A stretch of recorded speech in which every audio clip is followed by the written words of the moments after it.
so that people who are unwell are recognized and ward-based interventions are made very early, and if that is failing, we get to know them, so we intervene early. And in fact, the Royal College of Physicians recently passed these guidelines, made these statements, emphasizing the value of early warning systems and a track and trigger system to recognize these acutely unwell patients who are deteriorating.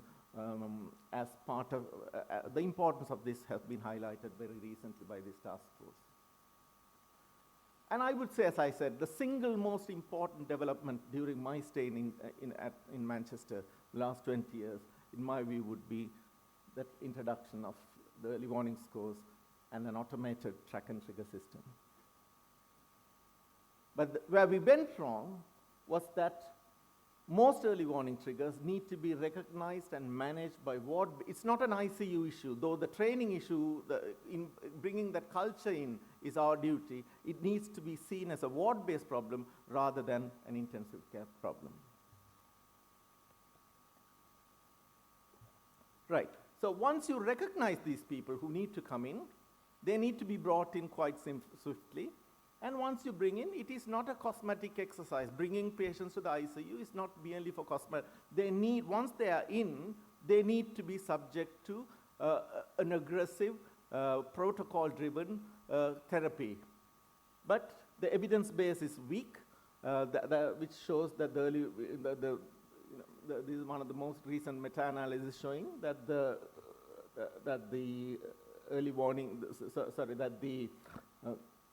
the goal-directed therapy may not be as effective as we thought, but my view, which has been suggested, is that clinical trials using mortality as the endpoint, where group information is being applied to individuals, in my humble view, is one of the biggest myths of modern medicine, which I will deal with tomorrow in one of my talks. So our own practice is, once we bring in, we subject them to a form of early goal-directed therapy, a personalized form of early goal-directed therapy. We use lactate and metabolic acidosis as our endpoints in our treatment. We do use SVO2, bearing in mind the well-known limitations of SVO2. We use echocardiograms and arterial waveform analysis to assess volume status, crystalloids, and human albumin by and large. Senior clinician review and input on very regular basis. And this aggressive approach we would continue for about 48 to 72 hours. So you have tried your best to prevent people coming to the unit by strengthening the ward-based systems. You have put in place a system which will allow you to recognize people so that who are not responding to that. You bring them in, and once you bring them in, you go into that mode where the input is very intensive for about 48 to 72 hours.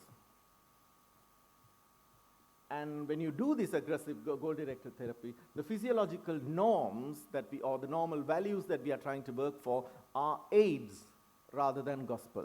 If you try to use them as gospel, you will overcook the goose. So what do we do badly in this? Too many specialist input and the territorial behavior of doctors. The knowledge and skills that are necessary in the management of these patients is transferable. You don't need a nephrologist to look at oliguria. You don't need a neurologist to look at every agitated patient. We tend to do that because of various pressures.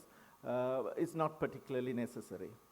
We do too many investigations, daily magnesiums, phosphates, liver function tests, full blood counts, inflammatory markers, arterial blood gases. Some of my colleagues would even like to check for petroleum levels in case there is oil deposits in the body. CT scans on a regular basis, even in the absence of neurological examination. Every sedated patient, when you withdraw sedation, will tend to be a bit agitated for a few. CT scan is not necessary in those situations. Until about 2 years ago, we never did MRI scans. I can remember one patient over a 20-year period on whom we may have done an MRI scan. 2 years ago, one of my colleagues came in and had an interest in MRI scan. Now we have become a unit where we can't manage patients without MRI scans. And these investigations lead to a huge escalation of costs with diminishing returns.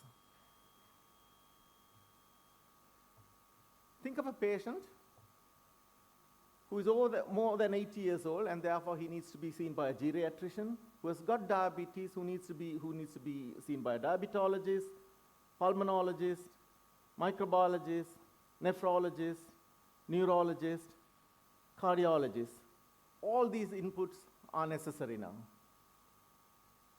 And to control the traffic there, you need an intensive care person. These are man-made labels. The skills and knowledge necessary in these areas is definitely transferable, which places a huge emphasis, huge importance on societies like this who regulate training of intensive care doctors. Timely discharge, I don't think we do this particularly well in Manchester. It's a huge problem in Manchester. The movement of patients is very restricted due to various guidelines, various restrictions there. I will stop there. I will stop. The final stage I wanted to say was you adopt that, and if treatment, you need to withdraw early so that patients can die in dignity. Thank you very much. Thank you very much, Professor. Your seat, along with Professor Myburgh. Ladies and gentlemen, we move on to the last lecture of this session. That's on understanding the cost effectiveness analysis. I'd like to invite Dr. Maurizio Cecconi, Clinical Director, Adult Clinical Care at St. George's University Hospitals and Clinical Lead for Critical Care at Epsom and St. Helios Hospital, NHS Trust, London, United Kingdom. Dr. Cecconi would be deliberating for the next 25 minutes, and that will follow with a 9-minute discussion proceeding with the chairman's comments. Good morning, everyone, and thank you for inviting me. It's really an honor to be here. I always enjoy to be in your country. I would like to thank the previous speaker to introduce some concepts about cost-effectiveness analysis. I will expand a little bit. I'm not an health economist, but I do research in these settings, and I think the important thing for me is to understand really how can we treat well the majority of our patients, how can we maybe discuss with our managers to try to understand the way we can get some extra resources to do something that is considered to be expensive. And when I was a medical student, really, we were not taught concepts of cost-effectiveness analysis, concepts of management and money, and so whether we like it or not, I think it's coming more and more into our practice. It's not to reduce the cost of what we do only, it's sometimes even to be able to talk the right language, I think, with our funders, with our hospitals, to be able to get what we want for our patients. It's a hot topic at the moment. I would invite everyone to read this inspirational piece of Flavia Machado that was a perspective of the New England Journal of Medicine a few weeks ago, in which is really well described, I think, the struggles that we do as physicians. Now, I am privileged to work in a setting that's probably considered to be a higher income country, even if I can tell you in the NHS now they are cutting money pretty much every week that we live there. But there are also settings in which I'm very aware that what I can do could not be done there. And this piece that Flavia wrote, I think, is very, very important to put the things in perspective there.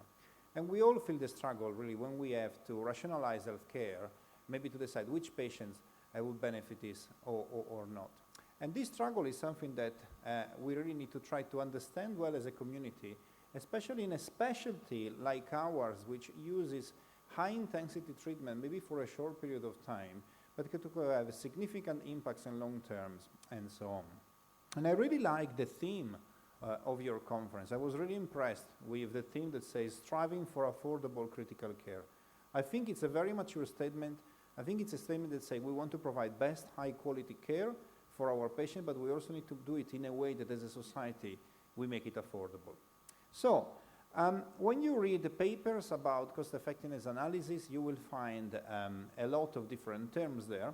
I will just try to touch base on some of these terms. QALYs were discussed before. I will touch a little bit more on that. I will show you how we can combine the understanding of cost and effects, and how we should look maybe at the incremental cost and incremental effects. We'll talk a little bit about ratios as well. And I will show you also how we can do this analysis either from trials or maybe from models, and how we incorporate uncertainty into this. So, there are different concepts when we talk about cost in healthcare. The first one is cost minimization, for instance. This one, however, is a very poor way of looking at effects clinically and understand what happened. It just assumes that everything that we do has got the same clinical effect, and the only thing that then we are doing is comparing the cost that we have up front. This is sometimes the struggles that we have with our managers. They say, oh, this costs less, why don't you do it? We do believe, even sometimes we believe wrongly, I'm afraid, that the clinical effect may be better for a treatment, so therefore we may just want to look at cost. Cost effectiveness is actually when it starts to put together maybe an improvement into a clinical effect. It could be, if I am a cardiologist, I will be looking maybe a lowering blood pressure, and I can use natural units for that. I can make an extrapolation that lowering blood pressure by 2 or 3 millimeters of mercury maybe will have an impact on life year gains, and then I can look what is being the incremental cost for this incremental effect. And cost utility is really where cost effectiveness becomes a bit more of a mature analysis in which we bring these costs, but also we introduce other outcome variables like quality adjusted life years. So we start to understand not only how long the effect may be on survival year for patients, but also how well these patients are, whether they had an improvement in quality of life, and so on. So how do we compare treatment when we use this approach? What we're trying to do really is trying to combine both the clinical effects and the economical effects. So we will be looking, for instance, at a standard treatment or a new intervention. Both they will have outcomes that they will produce, both they will require the resources. So we start by comparing the two. We will look at these two things, and then we will start to look at the variables and what is produced out of these treatments. And when we do that, then at the end we can look at this and then understand what has been the real benefit of this treatment and what is being the real incremental cost. If there has been a real incremental cost, it could be that a better treatment leads also to cost savings for our patients. So I will focus now on these 3 terms, so the incremental cost effectiveness ratio, the quality adjusted life years, and then we'll show a little bit some examples of our research group in which we looked at simulated models. So let's imagine that we have a disease in which we treat with a treatment A. This costs 20 units, which could be dollars, or whatever we want to look at, and then there is being an effect, a clinical effect of 8. If then I want to try a new treatment, which is a treatment B, in which it costs 30, and then the effect will be 4, then this is very easy to compare. I don't need to do any analysis here. I have less clinical effect, and actually this treatment costs more. It's dominated, that's what we say. So this is a dominated A system in which the standard treatment is our preferential one. It is surprising that when we see things in a table like this, it all seems pretty obvious, it's all pretty easy to understand. But actually in our practice, as Professor Maigur, for instance, so before, we were used to use fluids in a way that we thought it just makes sense. Some of these fluids were more expensive than the other standards fluid that we were using, and then at the same time, we didn't get any clinical benefits. So another way to look at this, and a bit more sophisticated way though, is not just to compare this, is actually when, for instance, we do have an improvement into a clinical effect. So the new treatment is actually bringing me some benefits compared to the previous one, but then I need to be able to understand, am I happy to pay from an increase from 110 to 120 for a clinical effect that goes from 20 to 29, for instance. Now, I can look at different ratios for this. I can just divide the cost by the effects. However, this is not very informative in terms of my incremental costs. Because, for instance, what is really important here is to understand if this is my status quo, this is how much I've decided as a society to pay for a treatment, how much would it be if I have an incremental into this clinical effect for this incremental in cost? And this is the ratios really between the deltas between the cost and effects. So, now, first of all, why do we look into these things? And sometimes it is because even the interventions that we think that they are just normally and they just make common sense, well, if we look at them clinically, sometimes they may not be as straightforward as we think. This was a very interesting study that was published on the New England Journal of Medicine a few years ago now, in which they compared after ligamental crustatus rupture in young individuals, they compared whether a reconstruction against a conservative treatment was really more effective or not.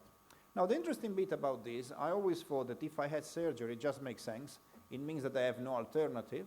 Well, the interesting thing about this was actually not having surgery was even superior to a conservative approach in this. And we are seeing, I think, more and more this in healthcare now. We've taken for granted that the short-term result, maybe after 2 or 3 days, in that the ligamento cruzato was repaired, was associated with a longer-term outcome. But the truth is that when we start to follow patients, our interventions now, after a longer period of time, we may find things that may be surprising. We find that the short-term outcome variable that we think has got an important clinical effect there may not be necessarily correlated to a longer-term gain. And when we look at cost, when we look at clinical effect, I think we need to start to look more and more at this longer-term perspective. So quality-adjusted life years, they come into this to try to bring together, for instance, the increase in life year expectancies if I compare mortality, but also in terms of quality and in terms of clinical effects of a certain period of time. So, as the previous speaker said, they go from 0, where basically the patient is dead, unfortunately, or they go to 1 if I'm gaining a full quality of life year. Now, what we have usually is in the middle. Now, I'll show you an example for a hip replacement for, let's say, a 70-year-old patient. So, my patient has a hip replacement. On the first year, the quality-adjusted life year is about 0.7. The wound is a bit painful. The patient needs to do physiotherapy, but it's not so easy to mobilize on the first few weeks. And so, actually, indeed, after the first 2, 3, or 4 weeks after the operation, it may be even more difficult to walk than the days before having the operation. But then this improves, he's starting to walk a bit better, and then after the next 3, 4 years, he can really enjoy, he's almost back to a much better way of walking. What would happen then if we don't have any surgery at all? What would happen if we didn't have any surgery at all? Well, we know that on the previous year before the operation, actually, your quality-adjusted life year may be even better if you don't have an operation, just because you don't go through the struggles of having surgery, but you don't get the incremental benefits by having had surgery, and so therefore by being able to walk better, going back to normal activity. So overall, maybe the difference between having surgery or not having surgery on average is this, 4.1 minus 3.85. Now the question we need to ask as a society for something that is so prevalent then, are we happy to pay for this difference the amount of money that is required for the surgery, for the rehabilitation, and so on? And the way that we look at this as a society perspective is really to try to understand what is the marginal value of a new intervention, and then we look at this as an incremental cost-effectiveness ratio. So how do we try to understand this? Well, we can put cost in one axis here, we can put the clinical effect on this, and we can start to compare different strategies. Now, when I have an incremental benefit here, if this has costed me some more money, then I need to decide this incremental clinical effect, this benefit that I see for my patient, is this something that we're happy to pay? And there is this threshold here, which for instance in the US is around $50,000 per QALY, but in different countries it will change significantly.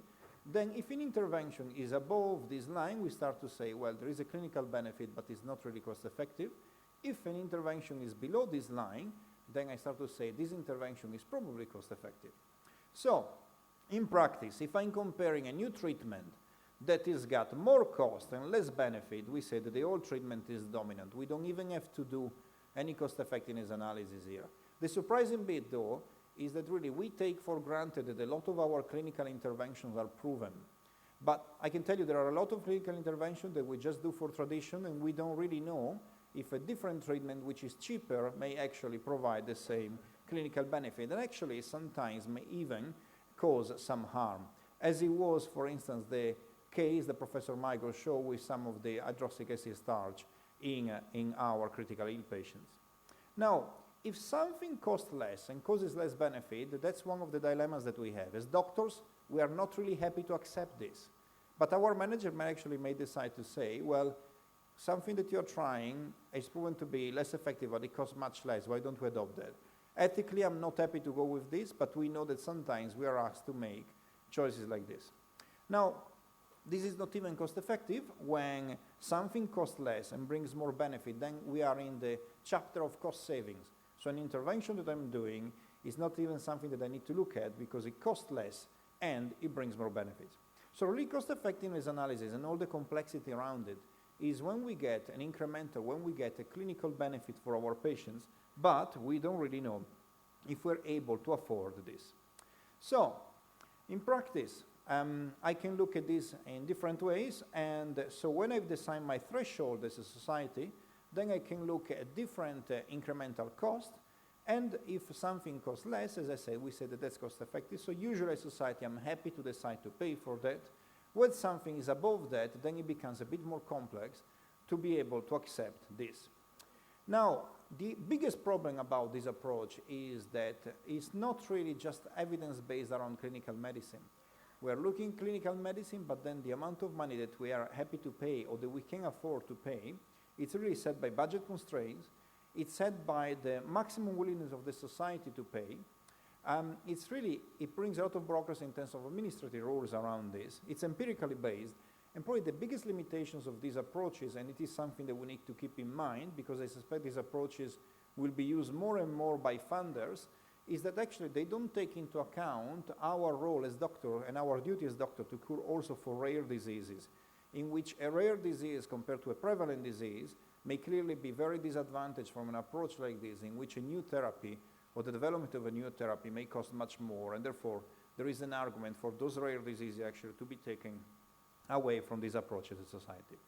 So, to summarize, when basically we see this pain, we can go back to it and we can see if we are in this pain here, there is compelling evidence for the adoption of the new technology.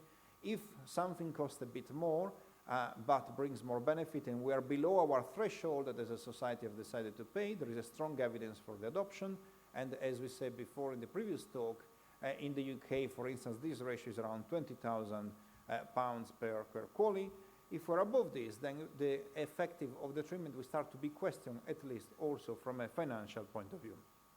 Now, what can we do then to really do this analysis? Well, we can look at actual data from trials, so we can run a trial and we can even measure the cost and do a cost effectiveness analysis around that as well. So this is probably a very strong way of using real data that we can map from the beginning to the end of the process. There are, however, some problems with it, to the fact that maybe the internal validity and the external validity may be in question. Something that is tried in Australia may not have the same cost-effectiveness analysis validity, for instance, as something that is done in India or in the UK. It's also difficult to do these studies because if I really want to measure this long term, I need to have very long follow-ups. And healthcare is something that changes also with a fast pace sometimes, so the system may change during the conduct of the study. So a way around that is using simulation models, which is what the majority of studies are looking at. And in order to do this, we really need to put in place mathematical predictions of the health-related events. So we're adding a lot of uncertainty into the system. We want to try to understand, and we put this uncertainty into if a patient gets this disease, get a cardiac attack, what are the different pathways in the hospital, what are their possible outcomes, what happened to the survivors, would they go to the rehabilitation center? So we're putting all of this into different models. Now, it's a very simplified version of the reality. It allows comparison of different alternatives and a combination really of different things, but the data that we input into this model is as good as the data that we can get to. So for instance, if we want to look at event rates and we want to combine this into our models, we will take this from observational studies, from previous trials. If we want to look at treatment effects, again, we can take this from trials that were published and extrapolate this also maybe from meta-analysis. We can look at long-term effects then by looking longitudinal cohorts. So there is a lot of data that we can get, but we need to combine a lot of this data together. Now, the simulation allows to combine a lot of this uncertainty, but it's important to understand that these are really models and not really data that we take from a specific trial. So I'll show you some example of some studies that we've done around surgery, for instance. This is not the cost-effectiveness analysis. This is just an important study from the group of Cure in America that shows that, for instance, patients that developed a complication, they are more likely to die up to 12 years later after surgery. And even the patient that survive a complication after 30 days, still the fact that they had a complication in the first postoperative days of the postoperative period, they are more likely to be affected by an increased mortality. And we know that having a complication around surgery is associated with much bigger cost for our patient, and is also related to important patient-centered outcomes, for instance, like length of stay in hospital. So we can model all of this. We can look, for instance, at what happened around surgery. We can say a patient is having this type of iris surgery. We know that patients can then go through a series of complications and so on. And we can compare treatment. And in our group, we have a long history of comparing what is called goal-directed therapy, which is basically a protocolized way of giving fluids and inotrope in the postoperative period compared to standard therapy. And we simulated what happened, for instance, with this, considering that this type of treatment, of course, impact usually on average on a small increase of cost for our patients. Now, when we looked at the simulated models, we found that the goal-directed therapy group of patient was actually associated with much lower cost compared to standard therapy. And indeed, in our model, we were not even talking about cost-effectiveness analysis, because we were finding that the cost savings were happening upfront into the hospital settings. Why is that? It is that because if we have an intervention that happens a short term, but the benefit is a short term, so the same organization that is absorbing the cost will also get the clinical benefits. And so for an intervention that decreases, for instance, my complications or my length of stay, I'm actually getting the benefit directly into that organization. We even did a sensitivity analysis to discuss with our managers to see really how much is this worth it, in the sense that our managers may come back to us and say, this is all fine, you've proven that your length of stay is lower, patients get less complications and they go home earlier, but it's costing us about £300 more per patient. I would rather have maybe treat the complication when that happens. As doctors, we don't like that. We think it's very unethical, but manager may decide to do that. So the breaking point would be in our system around £1,325 per patient. What we're actually spending at the moment is about £280 per patient. And if I had to start this in a very similar setting and start this from scratch, put the implementation in place, we've put in new monitors, putting teaching, training, audit, and start to do this protocol, it would cost £525 per patient on the first year. Still, all of this will be the average cost saving for our patients. This was demonstrated also by other groups in which having this standardized approach, which has got some improvement in complications, in decrease of complications, some improvement in the length of stay, is really associated usually with less cost also for the hospitals. Recently, we looked at something slightly different in terms of surgery. This is a study that was published on the Annals of Surgery by the group of Neil Quiney in Guildford, and we started to collaborate with them. This is a bundle of treatment in which they, as a technology, they didn't look at new fancy stuff. They looked at different ways of doing things in the context of emergency laparotomy. So they compared, for instance, the fact that there was a senior anesthetist and a senior surgeon in theater. They also used goal-directed therapy to guide their fluid management. They took all these patients anyway, no matter how good or bad they were at the end of the operation, to an intensive care unit. And by doing these simple four parts of this bundle, which is just probably high quality but simple common sense healthcare, they were able to decrease mortality significant by about a relative risk reduction of 25% in all of those patients. However, you can imagine that having a senior clinician at 3 o'clock at night rather than having a junior doctor may have some cost implications. And the way the NHS is funding healthcare in the trust at the moment is a complex system in which commissioner groups around local areas, they may decide how much they're going to pay for a procedure, for instance, into a specific settings. So we did this analysis, which is currently under review in the British Journal of Anesthesia. And what we wanted to see was actually to understand we are doing something that is impacting properly patient care here. We've reduced mortality, patients are doing better, they survive more, so we just decided to adopt this. But is the care properly funded, or is there a disadvantage financially for trusts that are not in a good state at all at the moment in the UK to take on high quality care? So for instance, what we found it was in hospital costs were about £1,550 for a standard treatment, When the bundle was applied, it was slightly more expensive by the degree of about 10%, so £1,000 more for the bundle care. So this is an interesting perspective in the sense that the short-term perspective, so from an hospital perspective, an hospital that decides to go with this high-quality bundle that as this in place is actually incurring in more cost to save more lives.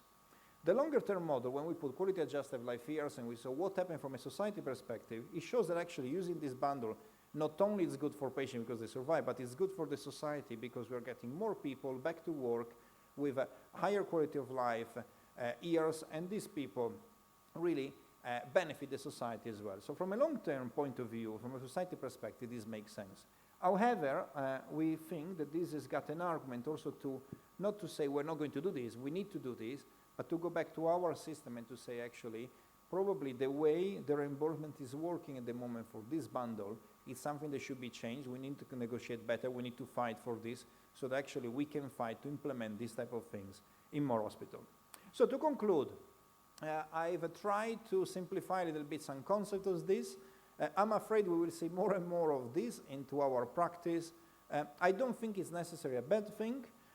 I think that even while traditionally we were not used to get this for our patients, so this teaching when we were at medical school, it is something that can give us the power also to negotiate better with our managers, with our funders, what we think is important for our patients. And I'm going to thank you. And as a conflict of interest, I'm also the chair of the Division of Scientific Affairs for the European Society of Intensive Care Medicine, and I would like to thank the Indian Society of Critical Care Medicine for being one of our partners for one of these conferences. Thank you.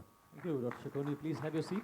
Ladies and gentlemen, we have the next 9 minutes for discussion. I'd like the chairpersons to please take over. Delegates desirous of seeking queries can kindly come on to the standing podium and kindly have your queries. Please keep your queries short and simple. Our speakers are very much available throughout the day. You can interact with them at your convenience. Over to the chairpersons. Thank you very much.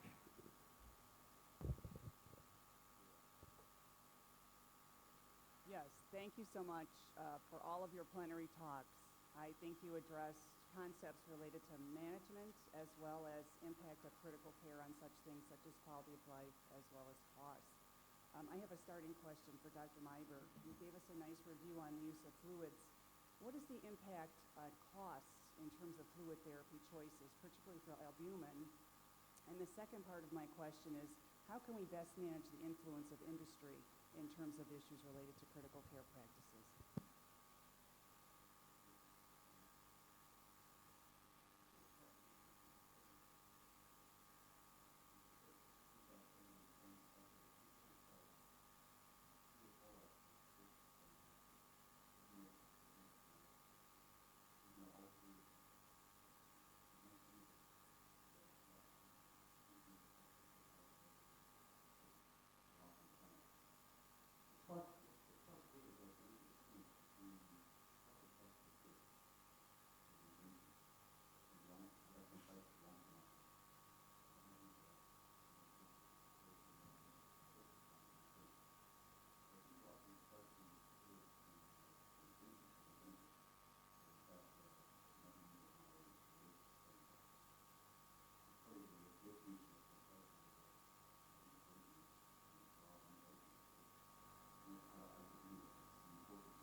I have two questions. One is a short clinical question to Professor Antonelli.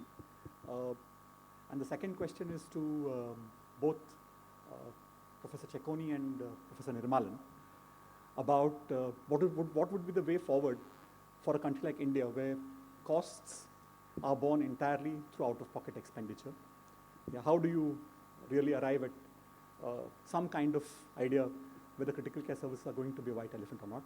The clinical question to Massimo Antonelli is about, in the comparison between HFNO and NIV, did both have equal humidification? And does that make a difference?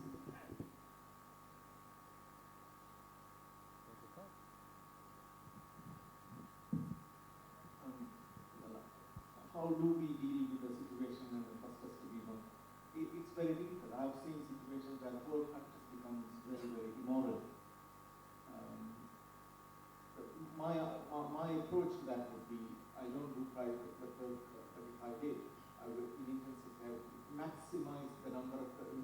the number of patients who come through into intensive care, try and strengthen ward-based care, teach the junior doctors, put investments there in society, training, running courses like Impact or whatever, where junior doctors and nurse specialists are able to recognize and manage people.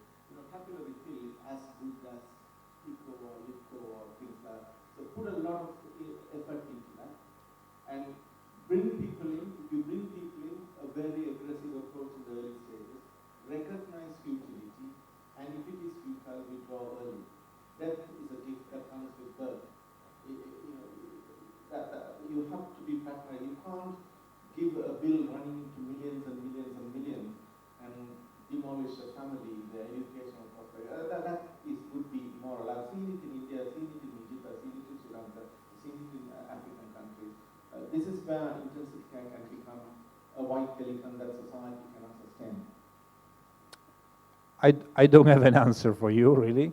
But I would say the other thing that we didn't discuss so far is that these approaches about looking cost and cost-effectiveness analysis and the longer-term outcomes and so on, we have to remember that we don't have to look at intensive care in isolation. So these approaches could also be a way for us to lobby, for instance, the government, the insurers. I don't know how the funding works in India, but in any system where we work in healthcare, to try to say some of the interventions in intensive care, maybe it could be more important of some other interventions that happen in other parts of medicine, in chest medicine, in cardiology, in pulmonology, and so on. So, this is also something that understanding to learn this language could help us, I think, to have this discussion. Around what to do in intensive care, I think it is clearly a big problem at the moment around futility of treatments and how to treat, and that's something that we see everywhere.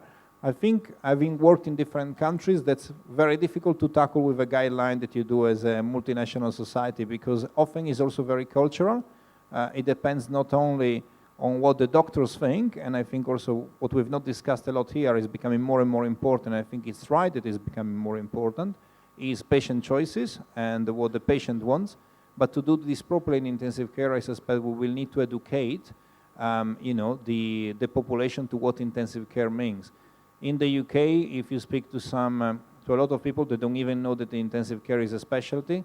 They don't even know that an intensivist is a doctor, and they don't really know what happens when you go to intensive care. And actually, that, for instance, having 3 weeks in intensive care means that probably, if you're very old, you will never go back to your normal quality of life afterwards. And I think we need to do campaigns to understand and to educate people. And then when people will understand, maybe they will be a bit more open to some discussions around to rationalize intensive care.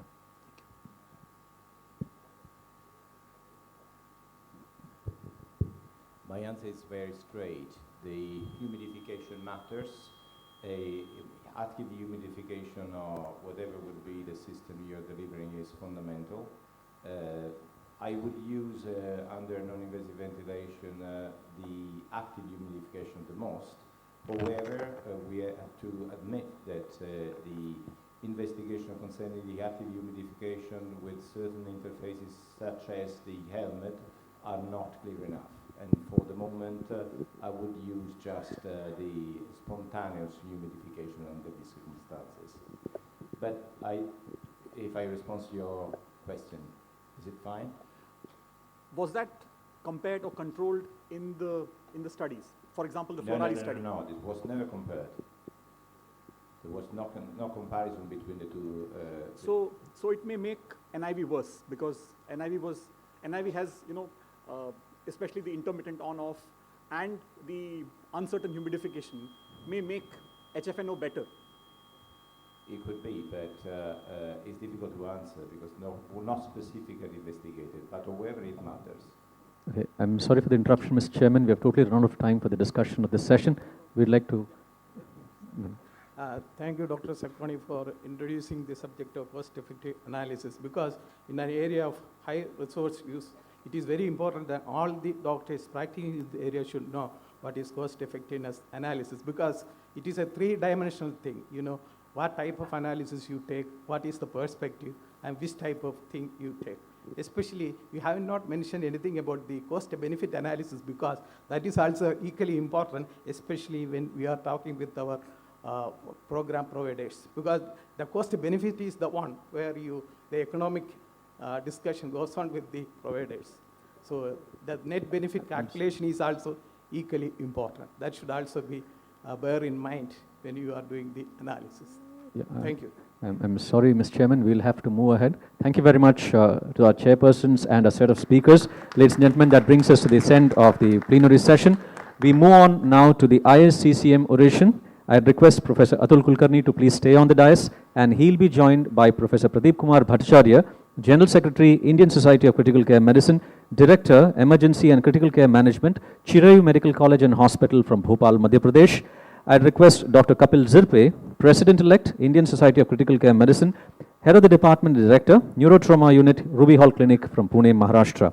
Ladies and gentlemen, I request the chairpersons to kindly invite our orator of this year, Professor Ram Rajgopalan from Chennai. The flow protocol would be the chairpersons would be inviting the orator. Then the orator would be briefly introduced and requested to deliver the oration. Since this is an oration, we will not be having any questions from the floor. Once the oration is delivered, our co-chair would thank, and then we'll present the citation and the plaque. Over to our chairpersons. Thank you very much. Okay, good morning to everyone. And on behalf of ISCCM, I invite Professor Ram Rajgopalan for the ISCCM oration. Professor Ram Rajgopalan is Professor of the Critical Care Medicine in Sri Ramchandra Medical College, Chennai. I know I joined critical care in 1995, and since then I am listening to him, and till today I am eager to listen to him, and that is what his introduction I would like to give to the audience. Professor Ram Rajgopalan, please. He is going to give a oration. The only thing that I would like to say about Ram is that he is a very dear friend, and nobody deserves this honor more than him.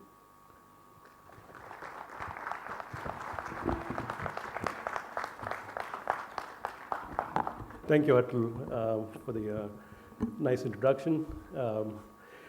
It is a tremendous honor. Obviously, I'm a little nervous over here because I am giving what is clearly the most important oration of the society. And I would like, in the beginning, very seriously to thank the ISCCM for giving me this honor. And particularly doubly honored by the fact that when I look at the list of previous orators, it's a company that I don't know whether I'm the right person to keep that kind of prestigious company. So I am very happy, and I thank you very much for having invited me to present the oration for this year. Okay, if you see, I have progressed from a very hirsute young individual to a completely bald professor at this point in time. And during the course of this progress, a lot of people have been extremely generous to me in terms of what they have given to me, both academically and from a personal point of view, and I dedicate it to these people specifically. Elliot Corday literally picked me off the street when I walked into his office and said I wanted to be a researcher with him.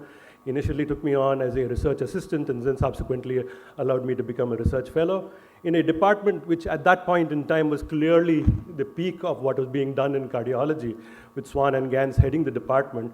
It gave me an exposure to the kind of physiology that I needed to learn and sort of attracted me to critical care. And there I was guided to an extremely generous individual, again, Aki Grenwick, who was clearly a very different kind of a man. My last 22 years in India have been primarily because of the vision of one single man, that is Dr. S. Rangarajan, who constructed a unit which I think is unique completely to the atmosphere that we see over here. A very cost-effective, very patient-centric intensive care unit, which also focused a lot on education. And finally, I think I need to give my thanks to my family, which has tolerated all my idiosyncrasies, my craziness, effectively my time away from the family. And I think that has helped me a great deal in terms of what I'm able to achieve. Okay, it's very easy to say, okay, I'm a self-made man, but no, I'm not. I'm very much a product of serendipity. I came to India at a time when technology was catching on. In the early 90s, there was a huge amount of influx of technology and money, and the liberalization strategies generally helped intensive care. And I still remember when I called up the ISCCM tentatively and said, I have an American degree, can I be a member? P.K. Jain said, no, not only a member, you can join the executive committee. And I was inducted into the executive committee at the same time. That was a very important kind of a step in the sense that the ISCCM has been central to intensive care education in the country. And from the time it initiated the certificate course, I've been reasonably involved with the development of education in the ISCCM. Again, as I said, it was serendipitous that I was in the right city at the right time when the national board was headed by an extremely motivated president, Professor Rajsekharan, who identified critical care as one of the 10 areas that needed specialization in India. And he gave me the responsibility, primarily because I was his neighbor, I guess, almost a neighbor, to really, literally identify the need and to develop the curriculum for intensive care. And it is very nice to know that finally the FNB has been given an equivalence by the MCI in terms of as being equivalent to the DM in the country. I have to admit that all of this looks wonderful on my CV, and this is basically what I've been doing. But I think if I have grown as an intensivist and as an educator, I owe it to this extremely large group of people who have worked with me over the last several decades. And I've been both, as you might call, both a mentor and a tormentor. But I promise you, all of them are alive and well at this point in time, and nobody has been harmed in the process. So with this in mind, we do recognize that we are on the threshold of the third decade of critical care education in this country. And I thought I need to look back, and not necessarily look back, but look forward, in fact, towards what we can do to change the way in which we are providing critical care education. Obviously, over a period of time, we have been getting very good in the traditional realms. We recognize the classic triad of cognitive, technological, and clinical decision-making skills as being important, and we try very hard to impart these skills to our intensivists. But ultimately, I think when we step back and look what is our aim in critical care education, I think we are trying to build what we call a good intensivist. How do you build a good intensivist? You build a good intensivist by recognizing what is good. And for that, I feel very indebted to the kind of knowledge that I get from this Good Work project, which was headed by Howard Gardner, a professor at Harvard, who basically has gone through an empirical analysis of what constitutes good work. And their conclusion is, irrespective of the nature of the work that you perform, there are only 3 characteristics that are very important. And number 1 is excellence, number 2 is engagement, and number 3 is ethics. And if these are usually given attention to, and if you excel at all these areas, you are going to be a good worker. And he defines this as what we call as the ENA, in contrast to the DNA, the triple helix of good work. So we need to recognize that, as we said, this good work is universal. A society that scorns excellence in plumbing but tolerates shoddiness in philosophy will have neither good plumbing nor good philosophy. Neither its pipes nor its theories will hold water. I think we need to recognize that good work is universal, and if we really look at it, I suppose we could include intensive care in this area also. So how do we make a good intensivist? how do we approach the issue related to excellence? And here, I think our biggest fault is the fact that we are biased towards the idea of excellence. We'd like to believe, and I'm pretty certain that most of us are guilty of this, that we occasionally meet an individual who we brand as incompetent or ineducable, and we sort of discard them. We do not recognize that they do have certain talents which, if appropriately directed, can be very effectively made into excellence. And I think this was not recognized by us, but probably was recognized by philosophers right from the time of Aristotle, who very clearly felt that excellence is not necessarily an innate characteristic, but an acquired characteristic, the simple major character of it being that it was something that we needed to repeat, something that we needed to make into a habit if we really wanted to be excellent.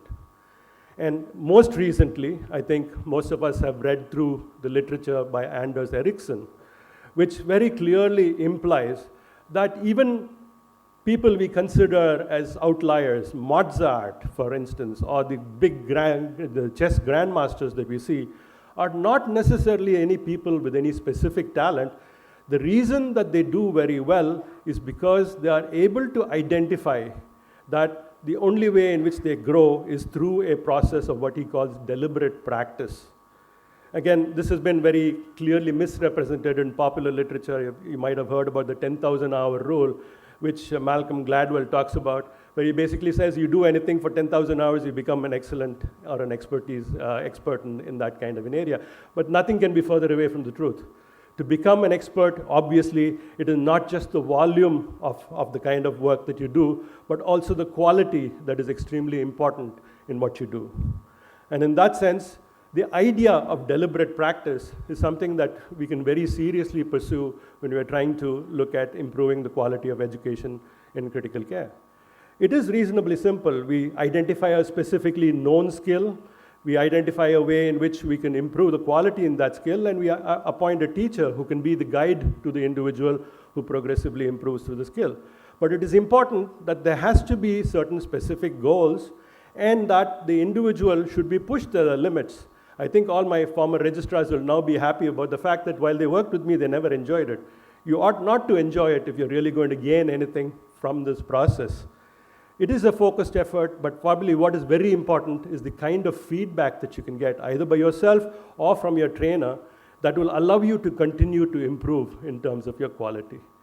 And what I find even more interesting is what he calls as mental representations, which become extremely important for you to advance when you're going through the process of deliberate practice. And it's very interesting that he takes the examples of chess grandmasters who can probably do blindfold games, primarily when they know the move of the other individual, primarily because they do not visualize chess in terms of individual moves or individual pieces, but they really look at it much more broadly. And I think as intensivists, we will also recognize that. If we are provided a panel of physiological parameters, we somehow are able to put it into a common kind of a framework and sort of visualize what the disease process is. Trying to get the individual to reach this kind of mental representation seems to be the big focus of deliberate practice. So if you really look at it, deliberate practice can be used both for technical and for cognitive skills, but I think there is a big difference. The whole thing is this kind of a practice process is very easy to achieve when you have a technical skill, primarily because it is easy to compartmentalize the specific aspects of it and probably to provide instant feedback in the process.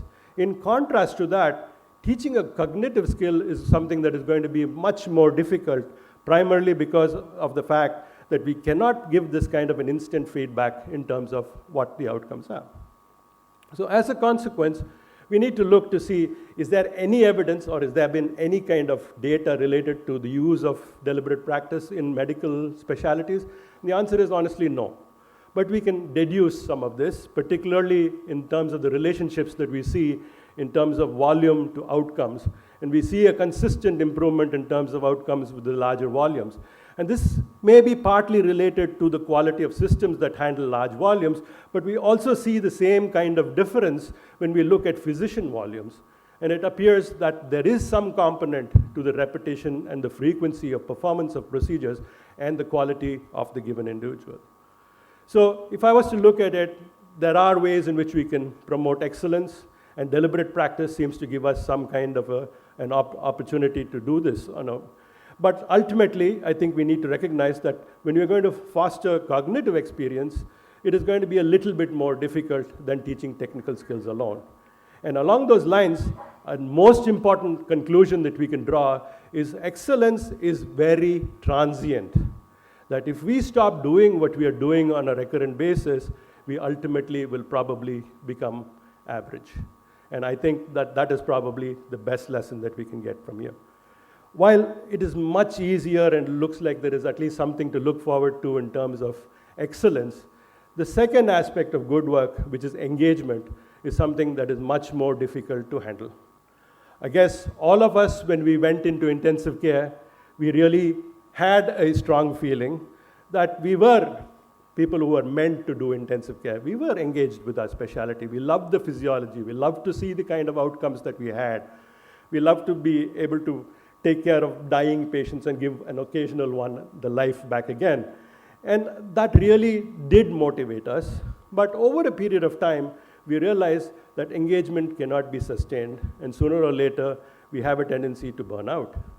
And the kind of solutions that are usually provided for burnout, time off, particularly in terms of having teamwork, taking academic breaks or breaking off into research for short periods of time, may be only partial solutions to the problem, because there is obviously something much more systemic that needs to be handled if you're going to deal with improving the quality of engagement. And we have to recognize that the most important component of this issue is the relationship between the aspirations of the worker and societal expectations, a process that we would easily call as alignment. The absence of an alignment between societal expectations and the aspirations of the individual clearly make the sustainment of good work almost impossible. And there are many factors. Obviously, the number one factor is the kind of professional codes that we have in terms of what we do, in terms of good work, the kind of requirements of gatekeepers that we have, the ethical values and the self-image that we promote, and ultimately even the financial and professional gains are very important in terms of aligning somebody towards doing good work. I have a very strong concern that maybe in the early part of the 20th century, we started drifting away from what medicine was, a calling, to something that has become more or less a part of a larger corporate picture. And it was rather prophetic that in the early 20th century, we made a mistaken adaptation of the Caduceus of Mercury, who is basically the patron saint of commerce, in the place of the staff of Asclepius the healer. I don't think we even recognized that, but we usually assumed it. And this has been the single bigger problem. This has been the reason that there has been a battle of alignment between the classic EEE and the forces of commerce that we have existing quite widespread around us. And unfortunately, I think these forces have won and have tilted all the E's on their sides, and right now we face the triple problem of money, markets, and me. And this, again, is the major change in alignment that we need to worry about. Misaligned controls are very obvious when you look at the fact that CEOs have become the gatekeepers. At one time, it used to be medical professionals who were the gatekeepers. And obviously, it creates conflicts between what we want to do and worrying about the bottom line. It is very clear when professional codes demand a specific course of action and the corporation demands completely something else. And in India, particularly, dealing with end of life and DNR issues are something that comes constantly into conflict. When earnings trump professional respect, and when financial stability is usually the reason that we continue to delay the desire to do good work, all of these are factors that come into issues related to alignment. But unfortunately, when we do face this kind of a process, we use the language of commerce to try and find solutions to the problem. The whole thing is when we say, okay, you're not aligned in terms of your ability to perform your good work, The answer is get some systems approaches, get some accountable practices into the picture. And the usual recommendation is to go through a process of what we call accountability, where we identify specific processes, use protocols, checklists, operating procedures, standard operating procedures, and extensive documentation to try and improve what we call our effective outcomes. But I think there is a paradox over here, that this is not necessarily a solution to the lack of engagement. When we find unengaged doctors, and when we try to impose the use of protocols, checklists, and SOPs, we just make them into more effective workers, but they continue to remain unimaginative workers. These are not people who necessarily increase their engagement because of the existence of these protocols. And there is absolutely no incentive for such individuals to try and innovate. And naturally, this is a process that tries to camouflage the inadequacies of the system, but rather it does not do anything in terms of improving the quality of engagement of the physicians. And if accountability is only a cosmetic fix, we need to understand more deeply why we are letting the market forces take over under these circumstances. The main reason, I believe, is at least over the later part of the 20th century, we have started losing other offsetting societal ideals. I think if I came over here and said I was a socialist, about 90% of you people would probably throw stones at me right now saying that that is not the right word to use. Okay, it has become an idea of the past. But the fact was, it was a significant counter to the commercialism and probably a good way in which we could balance it.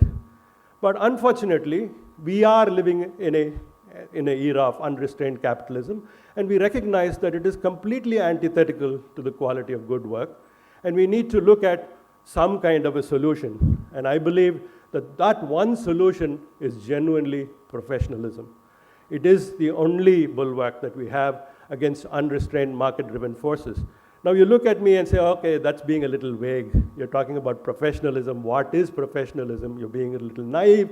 And can we teach professionalism to our students? That is probably what we are most important, that is important for us from the perspective of being educators. And the answer to that is yes, we can. There are definitive ways in which we can do it, and there are certainly ways in which we can lead by example. I think the issue of teaching professionalism involves the appropriate introduction to the right kind of ethics and teaching people the idea of what I will call responsibility. So what is the ethics that we traditionally teach? Yeah, all of us, I think, by now would be very comfortable with the triad of autonomy, beneficence, and non-malfeasance, which we know comes from the basic ideas of Immanuel Kant towards virtually any human being. We have to treat every person as a human being, primarily because of their innate humanity.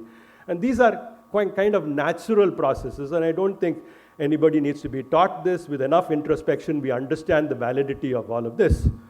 But I think there is something that is also not done very routinely, and to me, that is the big F word, as you might want to call it. And before you start thinking about what that is, it is fiduciary. If you were raised about the same era that I was, the only place where I heard about fiduciary was in Mary Poppins. I don't know whether you remember that. And I always associated with the bank that you had, the fiduciary bank, which gave tuppence at a given time.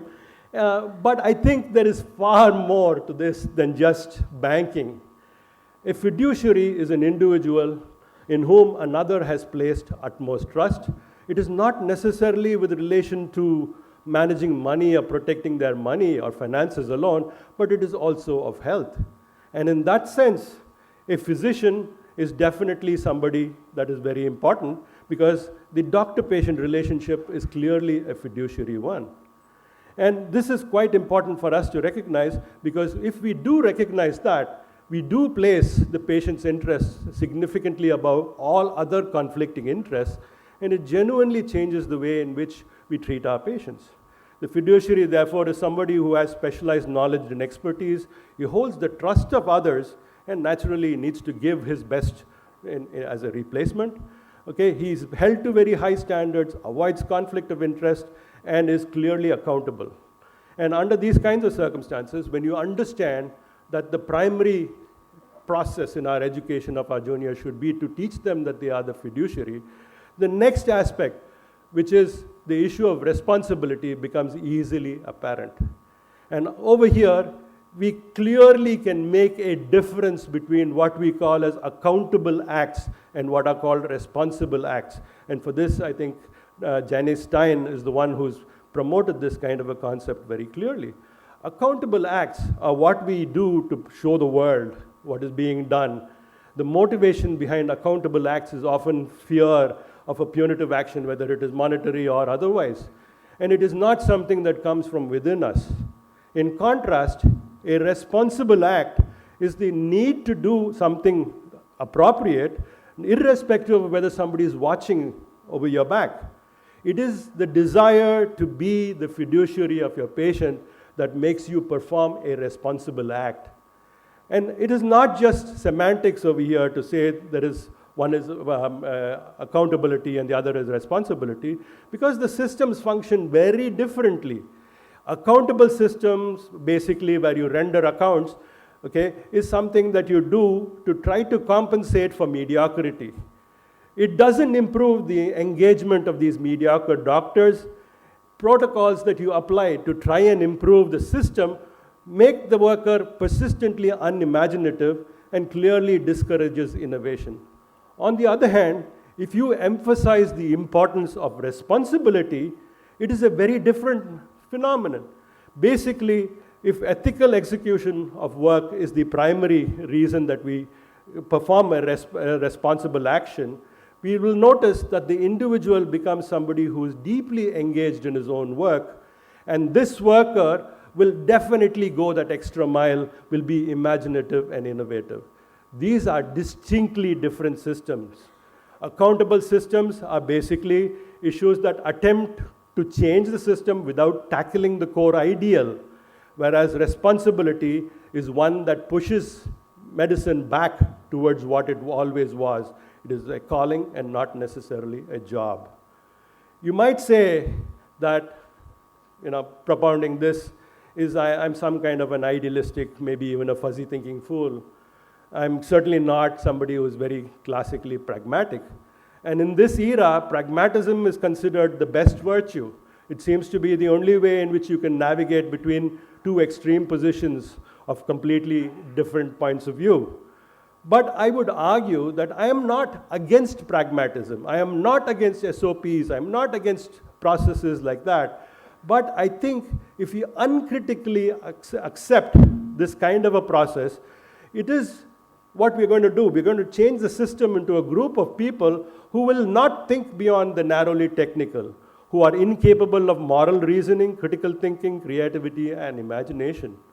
And this is a serious concern because uncritical pragmatism has the tendency to degenerate into technical mastery without looking at the broader human aspirations that we need to be dealing with. Ironically, uncritical pragmatism is also a form of dogma, and that is something that we'd like to very seriously avoid.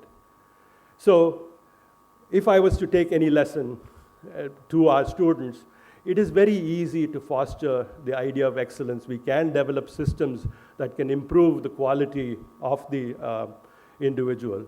But to handle this misaligned world, we're not going to be able to change this capitalistic system. We have to encourage people from not continuing to be uncritically pragmatic. We need to equip our professionals with the appropriate ethical tools that can allow them to counter the misaligning influences of the markets. I thank you very much for listening to me.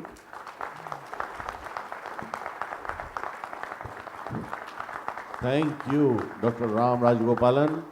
He always has been a mark of excellence in the field of critical care in India, and I feel he needs a standing ovation from all of us.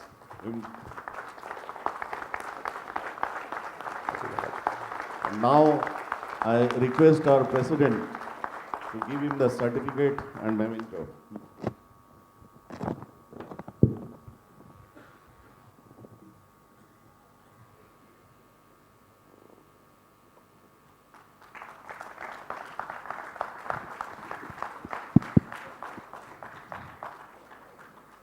Ladies and gentlemen, the ISCCM oration for the year 2017 has been conferred on Professor Ram Rajgopalan. Heartiest congratulations, Professor Rajgopalan. And we'd like to thank the chairpersons for chairing the session. Coming up immediately is the President's address, and I would request Professor Pradeep Kumar Bhattacharya, the General Secretary of ISCCM, and the President-elect Dr. Kapil Zirpe to kindly chair the proceedings. Professor Atul Kulkarni will switch guards as the speaker of this session. Over to the chairpersons. Thank you. Dr. Atul Kulkarni is the professor and head of anesthesiology and critical care at the Tata Memorial Hospital. He is the president of Indian Society of Critical Care Medicine.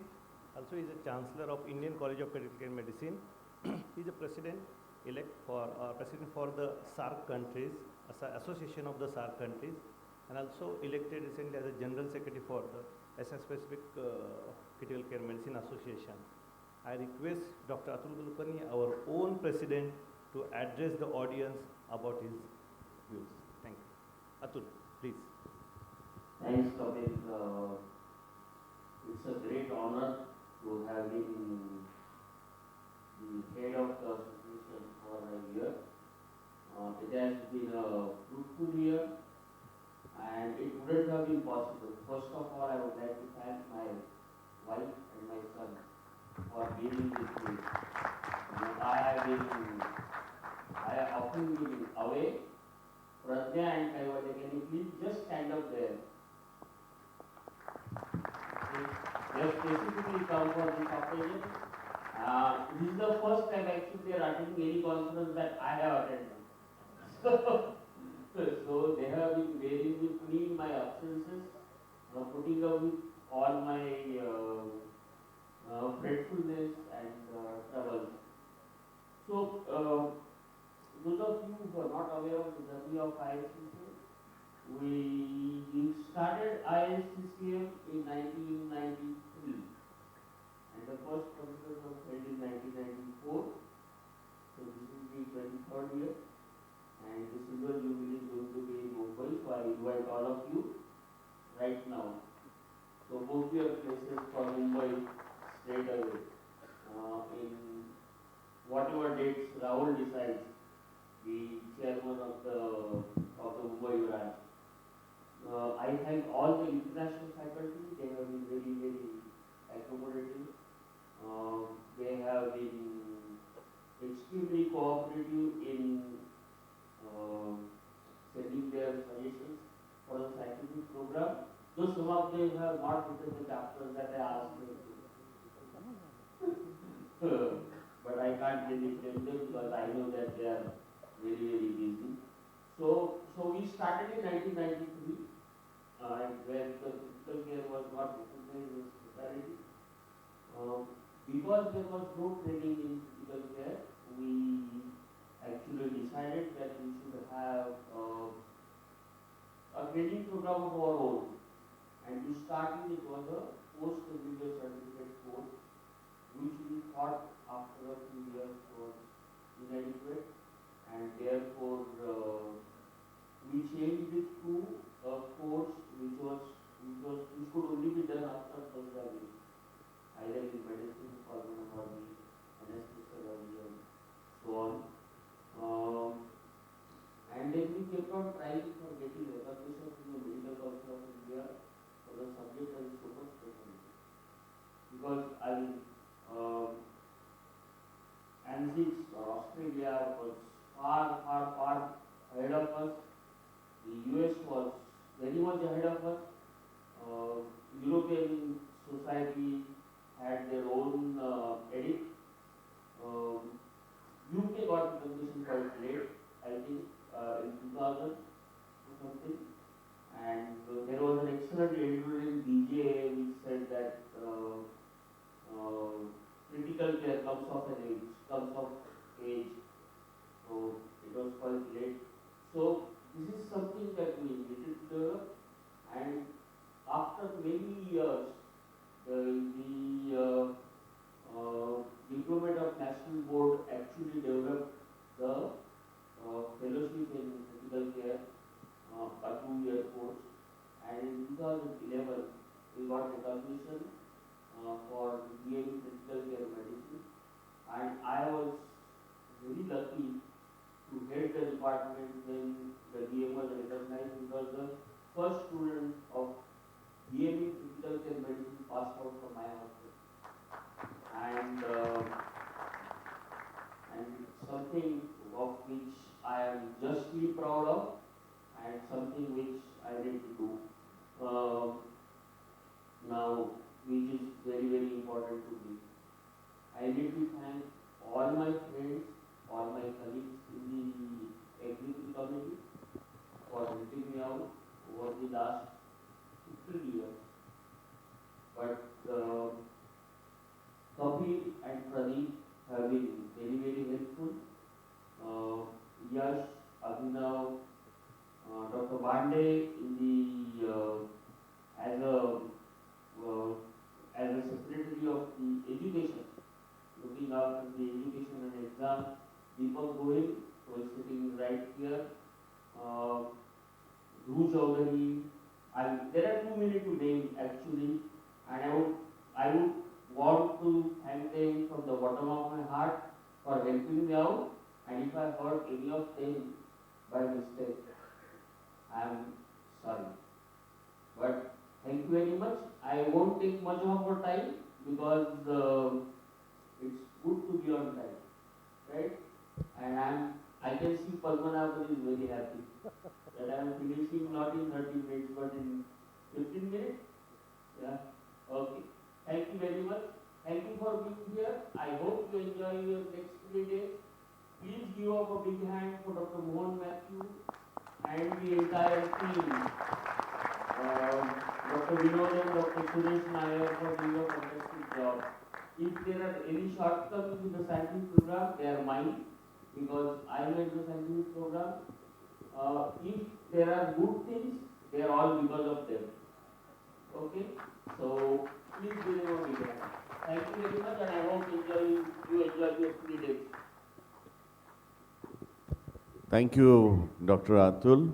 I think that's the end of our formal session. Now I hand over the mic to the organizers. Thank you very much. Thank you very much, Chairpersons, Professor Kulkarni, Dr. Sirpe, and Professor Bhattacharya. Ladies and gentlemen, before we break and then reassemble for the split sessions in all the 6 halls, here's an important piece of announcement to all the speakers of the succeeding sessions. Please load your presentations at the preview desk just outside on the left-hand side of the Oman Hall, Charak Hall, and then we would not be having any lunch break today. Between 12:20 and 3 p.m., the lunch is being served through the industry area, and for the faculty members, the lunch is being served at the restaurant of Le Méridien. So please, you will be guided by the volunteers. This is especially a request to the faculty members. You can have your lunch between 12:30 and 3 p.m. at the restaurant at Méridien Hotel. And for all the delegates, we will have the lunch provided. Please walk through the industry exhibition area and you will be access to the food court. Thank you very much, ladies and gentlemen. Yeah, ladies and gentlemen, the coffee is being served in the space frame, first and second floor. We'll now move ahead to the respective other halls. This is Hall A, Charak. Hall B is down at the CSM Hall. Behind this hall is Manappuram Hall, which is Nayanar Hall, I beg your pardon, is Madhavakara. On the right-hand side of the Oman Hall is Jivaka, which is Manappuram Hall. Below you have the halls Sushruta, Vagbhata, and Nagarjuna. Please load your presentations. We are at 10:30. At 11:05, with the invitation to the chairs of the respective halls, we will start ahead the proceedings. In this hall, we will have the respiratory system. Professor Dhruv Chaudhary and Dr. Palepu Gopal would be in action on the chair. The speakers would be Dr. Sirish Prayag from Pune, Dr. Rajesh Chawla from Delhi, Dr. A.R. Parmes from Kochi, and Dr. Vandana Agarwal from Mumbai. Thank you very much, ladies and gentlemen. We will see you at 11 a.m. Please settle down, enjoy your tea and coffee. Thank you very much. The coffee is being served on the space frame onto your right-hand side. Thank you very much.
Ladies and gentlemen, with this break, you can enjoy your beverages in the space frame on the first floor and the ground floor. Please approach your respective halls in the break, and we'll start the proceedings at 11 a.m. with the confirmation of the speakers and the chair, at 11:05 with the invitation to the chair. The first lecture of Dr. Shirish Pragag on the driving pressure in acute respiratory distress syndrome, is it relevant, would be on air at 11:10. I'd request all the speakers to kindly load their presentation. Requesting once again, the speakers and chairpersons can have their lunch from 12:30 to 3 p.m. at the restaurant at La Meridian Hotel, and the delegates can have it at the area next to the industrial exhibition. Thank you very much. We'll see you at 11.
Ladies and gentlemen, please start settling down. We're at 10:55 in the morning. We've got 10 minutes to go before we invite the chairpersons for the first split-up session on respiratory system. And I request our chairpersons to kindly settle down. Professor Dhruv Chaudhary from Rohtak, Dr. Palepu Gopal from Hyderabad is very much here. We'll have our opening speaker, Dr. Sirish Prayag from Pune, who is very much here.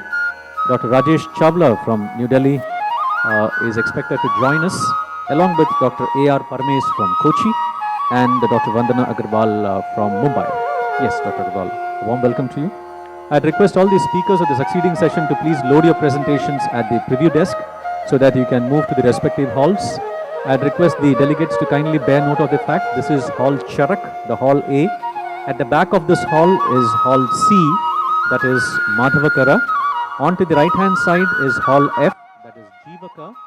When you move down on the ground floor, the CSM hall is called as Sushruta, Hall B. Adjacent to Sushruta are the other two halls, Hall Vagbhata and Hall Nagarjuna, which are halls E and Hall B respectively. I'd request all the delegates, speakers and chairpersons to kindly familiarize yourselves with the hall as you've just landed for the Congress, so you might take some time to settle down with the proceedings. Ladies and gentlemen, we are at 10:56 in the morning. Kindly settle down. We have got 9 minutes to go before we invite the chairperson to set the ball rolling. I'd request once again, Dr. Sirish Prayag is very much here. Dr. Rajesh Chawla from Delhi, if you could please load your presentation and be ready. Dr. A.R. Parmes from Kochi. Dr. Parmes, if you are here, please kindly show your hand. I hope you have loaded your presentation. Okay. Dr. Vandana Agarwal has already done that. So we would be expecting the arrival of Dr. Rajesh Chawla. Oh yes, Dr. Chawla is very much here, the past president of ISCCM. And our chairperson, Professor Dhruv Chaudhary, is also expected to join in due course. In the meanwhile, ladies and gentlemen, following this, I'd request all the speakers of the succeeding session to please load your presentations at the centralized preview desk, which is on the left-hand side just before you enter Hall A Charak. As the guideline is very clear from the scientific committee, we wouldn't be in a position to have personal laptop presentations in any of the halls, as we've got a centralized transmission through local area network, and it's being taken care of from the centralized preview console. Thank you very much, ladies and gentlemen. Please settle down. We've got 7 minutes to go. We are at 10:57 in the morning. Thank you very much.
Ladies and gentlemen, we've just got a badge of our delegate, Dr. Amitabha Roy.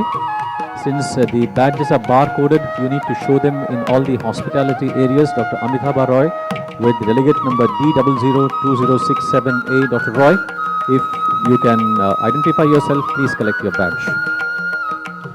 Ladies and gentlemen, we have enough time to bring to the attention of the august audience present here. This evening at 7 p.m. we've got the inaugural ceremony of Criticare 2017, the 23rd annual conference of Indian Society of Critical Care Medicine. The chief guest is going to be Dr. V.P. Shamsheer, the Managing Director of VPS Healthcare, and he's got about 21 hospitals spanning different continents. Our two invited other guests would be Professor Prem Kumar Vasudevan Nair, the Medical Director of Amrita Institute of Medical Sciences and Research Center, Kochi, and Padma Shri Dr. Azad Mupan, the Chairman and Managing Director of DM Aster Healthcare. So, ladies and gentlemen, please make your presence felt throughout the day, and we have got some interesting sessions lined up, and we are at 11 a.m., 5 minutes to go before we invite the chairpersons, and exactly at the stroke of 11:10, we'll have Dr. Sirish Prayag with his first slide on. Thank you very much, ladies and gentlemen. Please settle down. We have got 5 more minutes to go. Thank you.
Ladies and gentlemen, please start settling down. We are at 11:04, another minute to go before we invite our chairperson to settle down and start the session on respiratory system. Please familiarize yourselves with the all parallel halls. For records, this is Charak, the main hall, hall number 1. Behind this is hall number 3, Madhavakara. On to the right hand side of Charak, we have got hall Jivaka, that's hall number F, hall number 6. As you go down, The big hall below this hall is CSM, that's hall number 2, hall B Sushruta. Adjacent to Sushruta, we have got hall number 4, that is hall D Nagarjuna, and hall number 5, which is hall E, hall Vagbhata. So with these few words, may I request all the speakers of succeeding sessions to please load your presentations well within the ambit of time, and all the speakers and chairpersons are requested to occupy the first 2 rows of all the parallel halls so that it would ease us in tracking you and helping you settle down comfortably. As you're aware, as per the scientific committee's decision, none of the speakers would be allowed to use his or her own laptop for logistical reasons, as we've got a centralized preview console adjacent to the main hall, and we will have a centralized transmission via local area network. We are at 11:06 in the morning. Ladies and gentlemen, welcome to Respiratory System. We've got the first split session coming up in Charak, the main hall. We've got 4 speakers for this session. Each speaker will have 15 minutes for the presentation. To help the speaker be on time, we have a timer on the left-hand side of the podium. I'd request the speaker to kindly bear note of the time. The moment it comes to 0, we will have a time-up screen which will not have any further extension. And as a mark of respect to the speakers and courtesy to fellow delegates, I would request all delegates who possess mobile phones to please switch it to vibratory mode and kindly avoid taking calls inside the hall. Ladies and gentlemen, you would also be pleased to know that Criticare 2017 has been allotted with 5 continuing medical education hour points. So kindly be in touch with the organizing committee to help you have credit of these 5 points. So with these few words, I'll have the pleasure of inviting the chairpersons. Please welcome, in the order of appearance, Professor Dhruv Chaudhary, Senior Professor and Head, Department of Pulmonology and Critical Care Medicine, Pandit Bhagwadal Sharma, Postgraduate Institute of Medical Sciences, Rohtak, Haryana. Joining him is Dr. Palepu Gopal, who is the Chief of Critical Care Medicine, Department of Critical Care Medicine at the Continental Hospitals from Hyderabad, Telangana. Ladies and gentlemen, we'll roll the lectures back to back, all the 4 of them. And the last 9 minutes would be for the chairperson's comments and questions from the floor. Delegates who would like to seek answers can come onto the standing microphones and have one quick direct question to our speakers. Rest assured, our speakers are available for a couple of hours at the end of their lecture, and you can interact with them in accordance. With these few words, and with the permission of the chair, I'd like to invite our first speaker of this session, Dr. Sirish Prayag, Managing Director and Chief Consultant in Critical Care Medicine, Prayag Hospital, Pune. Dr. Prayag joins us to deliberate for the next 15 minutes on driving pressure in acute respiratory distress syndrome. Is it relevant? Over to you, Dr. Prayag. Thank you very much. Thank you, Mr. Chairman, and thank you, ladies and gentlemen, for this honor of calling me at the Criticare 2017. I'm fully aware of the fact that there is a scissor-sharp timing schedule for this session. You must have experienced it by now, and please feel free to catch me when I'm ejected out at 15 minutes because I never complete my talk on time. So I bring to you my greetings from Pune. I have no disclosures for conflict of interest for this topic. When we talk of mechanical ventilation, the 2 major complications that we are worried about, amongst all the complications, are the ventilator-associated pneumonia and ventilator-induced lung injury. And we are going to focus on to the ventilator-induced lung injury in these 15 minutes. When we talk of ventilator-induced lung injury, we always talk about the lung injury caused by overdistension by way of higher volumes and higher pressures, and also because of the low PEEP, the ventilator-induced lung injury occurring because of the opening and closing of the alveoli and producing atelectotrauma. So traditionally, whenever we have talked about ventilator-induced lung injury, we have talked of barotrauma, volutrauma, biotrauma, and atelectotrauma. Over a period of time, these 4 words as components of ventilator-induced lung injury have now given way to the concept of stress and strain. And I think it is time that we all understand the concept of stress and strain, and I'll allude to if possible, if the time permits. When at the bedside we are managing a patient of ARDS, our traditional teachings have led us to teach that we should be always practicing lung protective strategies and open lung approaches. And when we say lung protective strategies, we give them restricted tidal volumes and restricted pressures to make sure that there is no over-distension. The alveolar over-distension is one of the major components of ventilator-induced lung injury. And we give them an appropriate component of PEEP to make sure that there is no alveolar collapse at the end of the expiration, so that the over-distension related injury as well as the atelectasis related lung injury are both avoided.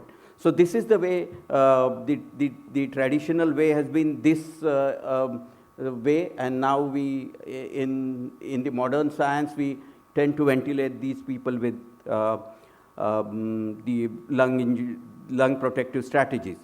Now, when we talk of lung protective strategies, we talk of three components therefore: lower tidal volumes, lower plateau pressures, and higher PEEP. And when we talk of these three components, there is a conflicting response to the manipulation of these separate components of lung protection. So if I set up a plateau pressure of, let's say, 30 to 32, it's possible that the tidal volume as a response to that plateau pressure may go beyond 6 ml per kg, or if I set up a tidal volume of 6 ml per kg, it is possible that the plateau pressure may rise beyond 30 to 32. So when optimization of one component is done, it tends to, in some situation, negatively affects the other, and therefore it is often unclear at the bedside as to what is to be preferred. Should we prefer tidal volume? Should we prefer plateau pressure? Or how much PEEP, and how do we adjust PEEP, and so on and so forth. And from this has emanated the concept of driving pressures. So if you look at the CT scan image, you know that there is an area of lung which is a normal area of lung, and this is known as the baby lung area. Now, tidal volumes are, when we talk of tidal volumes and recommend the tidal volumes to be set on patients, we talk of normalizing it to predicted body weight as per the ARDS network strategy, which means we talk of 6 ml per kg of predicted body weight. Now, this does not take into account the amount of baby lung which is available for ventilation for this particular patient and which needs protection.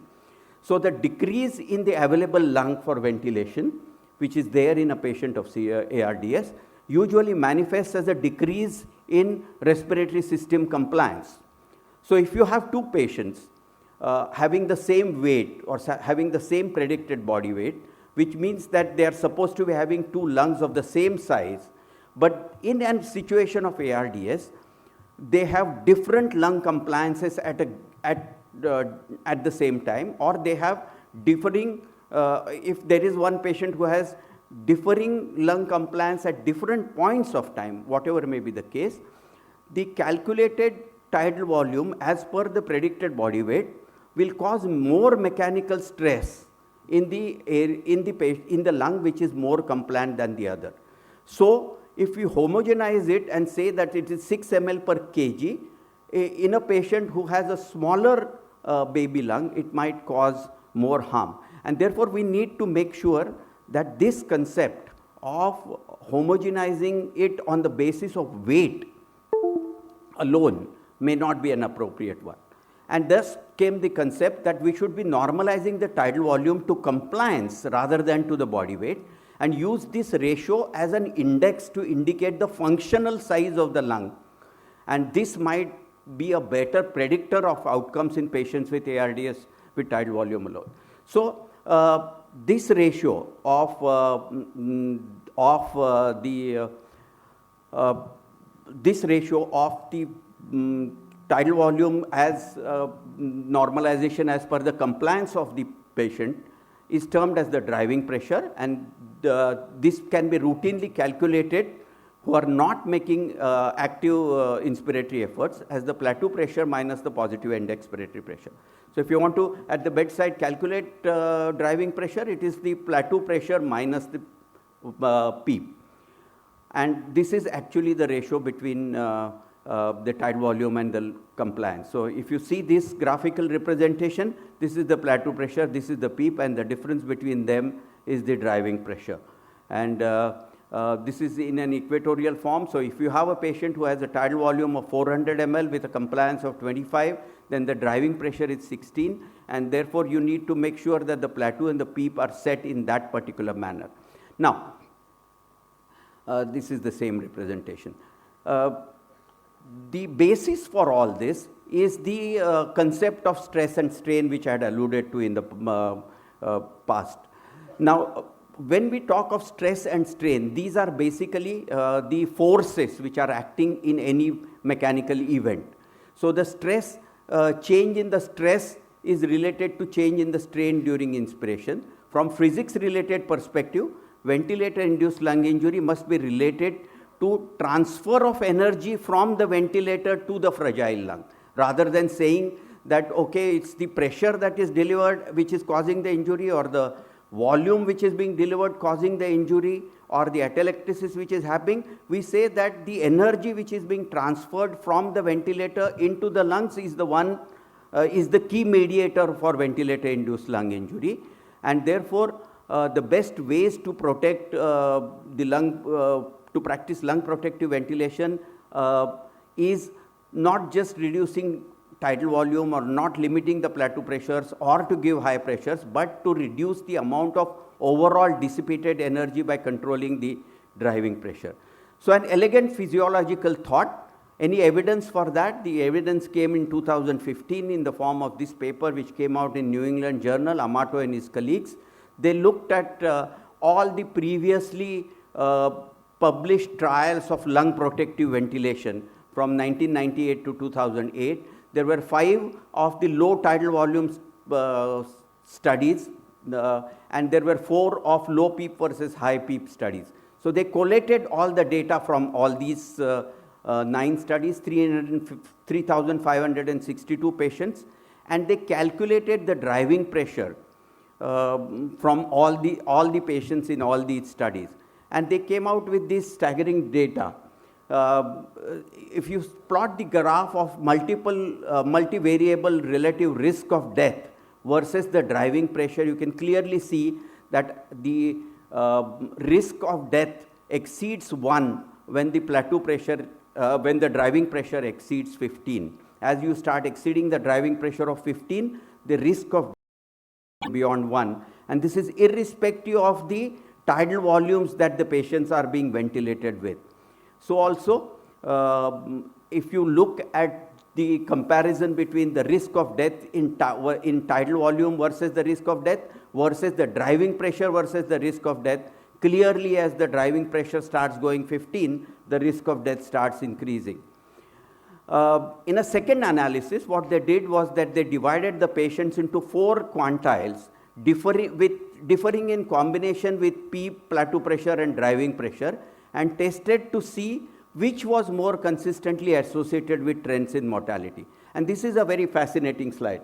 So in the first vertical section, you have patients with who were divided into 5 groups, where the PEEP was kept constant and the driving pressure was increased, and then they correlated that with the relative risk of death, and as the driving pressure started crossing 15, the relative risk of death increased to beyond 1. Then in the second comparison, they kept the driving pressure the same, and by increasing the PEEP, they continued to increase both the PEEP and the driving pressure. So escalating amounts of PEEP, same amount of driving pressure, and therefore an escalating amount of plateau pressure. And they saw that because the driving pressure was kept the same, the mortality remained the same. So the fascinating part of this is that it is not the higher PEEPs like this which are protective as compared to the lower PEEPs which are not protective. It's these driving pressures which are actually protecting these patients. And in the third bar, you see patients with the increasing PEEPs, but plateau pressures being kept constant. As a result, the driving pressures were going down. Again, the mortality kept down. So it's 2 conclusions. Higher plateau pressures are not always risky if you have managed the driving pressures, and higher PEEPs are not always protective if the driving pressures are allowed to remain high. So a very fascinating aspect of analysis of this study. And they found significant increase in mortality once the driving pressure crossed 14. So this was a great postulation, an elegant epidemiological examination of the physiology. However, I must caution you that unfortunately, this is a secondary reanalysis of RCTs, and this is not equal to an RCT. This is a post-randomization variable, and therefore, we will need further data in the form of a properly erected RCT before we conclude that this is really going to work. There are other evidences in the form of other trials.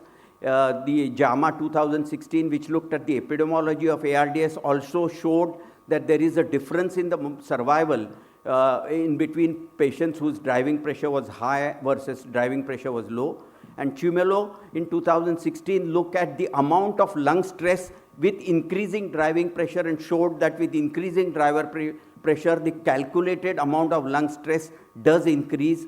And then Talmer and his group published in Intensive Care Medicine last year that the mortality and pulmonary mechanics in relation to respiratory system and transpulmonary driving pressures were also a fascinating way of looking at these perspectives. There are some limitations of the concept of driving pressure because plateau pressure is an inadequate surrogate due to variable intrathoracic pressures. So we will need to look at the transpulmonary pressures and then correlate it with driving pressures. Should we be doing that with recruitment maneuvers or without recruitment maneuvers? How do we up titrate the PEEP? Perhaps what we should be doing now at the bedside, because all of us are clinicians, so the final distilled message should be what do we do at the bedside. We are uncertain as to what do we do at the bedside, but perhaps we should be limiting the tidal volume and plateau pressure and give a high PEEP so that we have a driving pressure which is kept below 16 or below 15, maybe with or without recruitment maneuver. And what we currently do is to up titrate the PEEP on the basis of oxygenation alone. Instead of that, we should be up titrating the PEEP in maintaining the driving pressure so that the driving pressure is maintained rather than with oxygenation change. So is it time for a change? Probably not. We strongly urge caution at this stage. Perhaps over a period of time, it will happen. So my conclusion is, ladies and gentlemen, that driving pressure is an elegant concept that promises to simplify the optimization of mechanical ventilation by providing lung protective strategy that is adapted to the size of the aerated lung. It's a concept which will lead to the terminology of ergotrauma, which is the key mediator for ventilator-initiated lung injury, and the mechanical power, if you control that, perhaps will be leading to less ventilator-induced lung injury.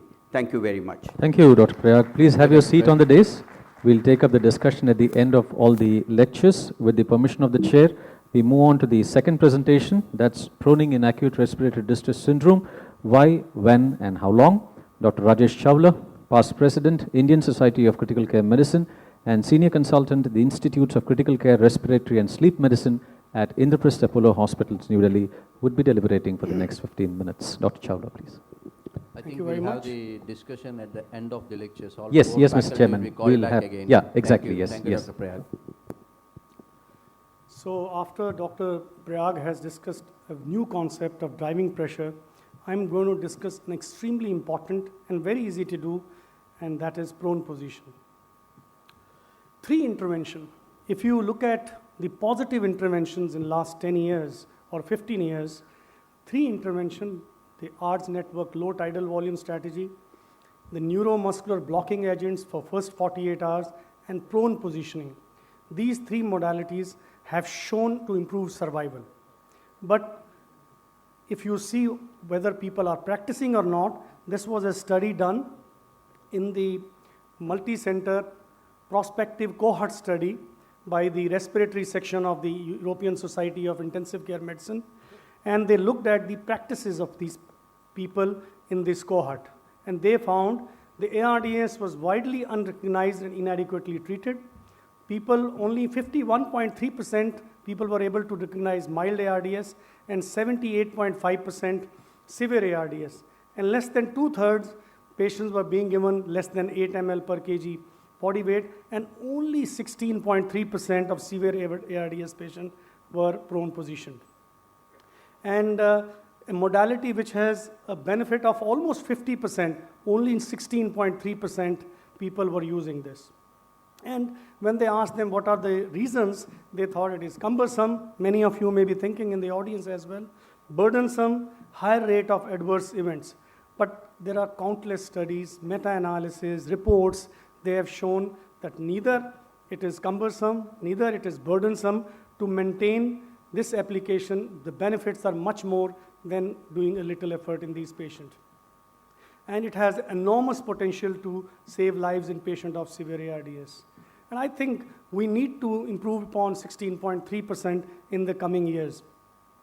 Prone positioning is not a mode of ventilation, but a delivery of traditional mode in a prone position using volume control or a pressure control, and can also be used with a high frequency ventilation. But with OSCAR and OSCILLATE trial, the new sepsis guidelines have said that high frequency ventilation is not recommended in these patients.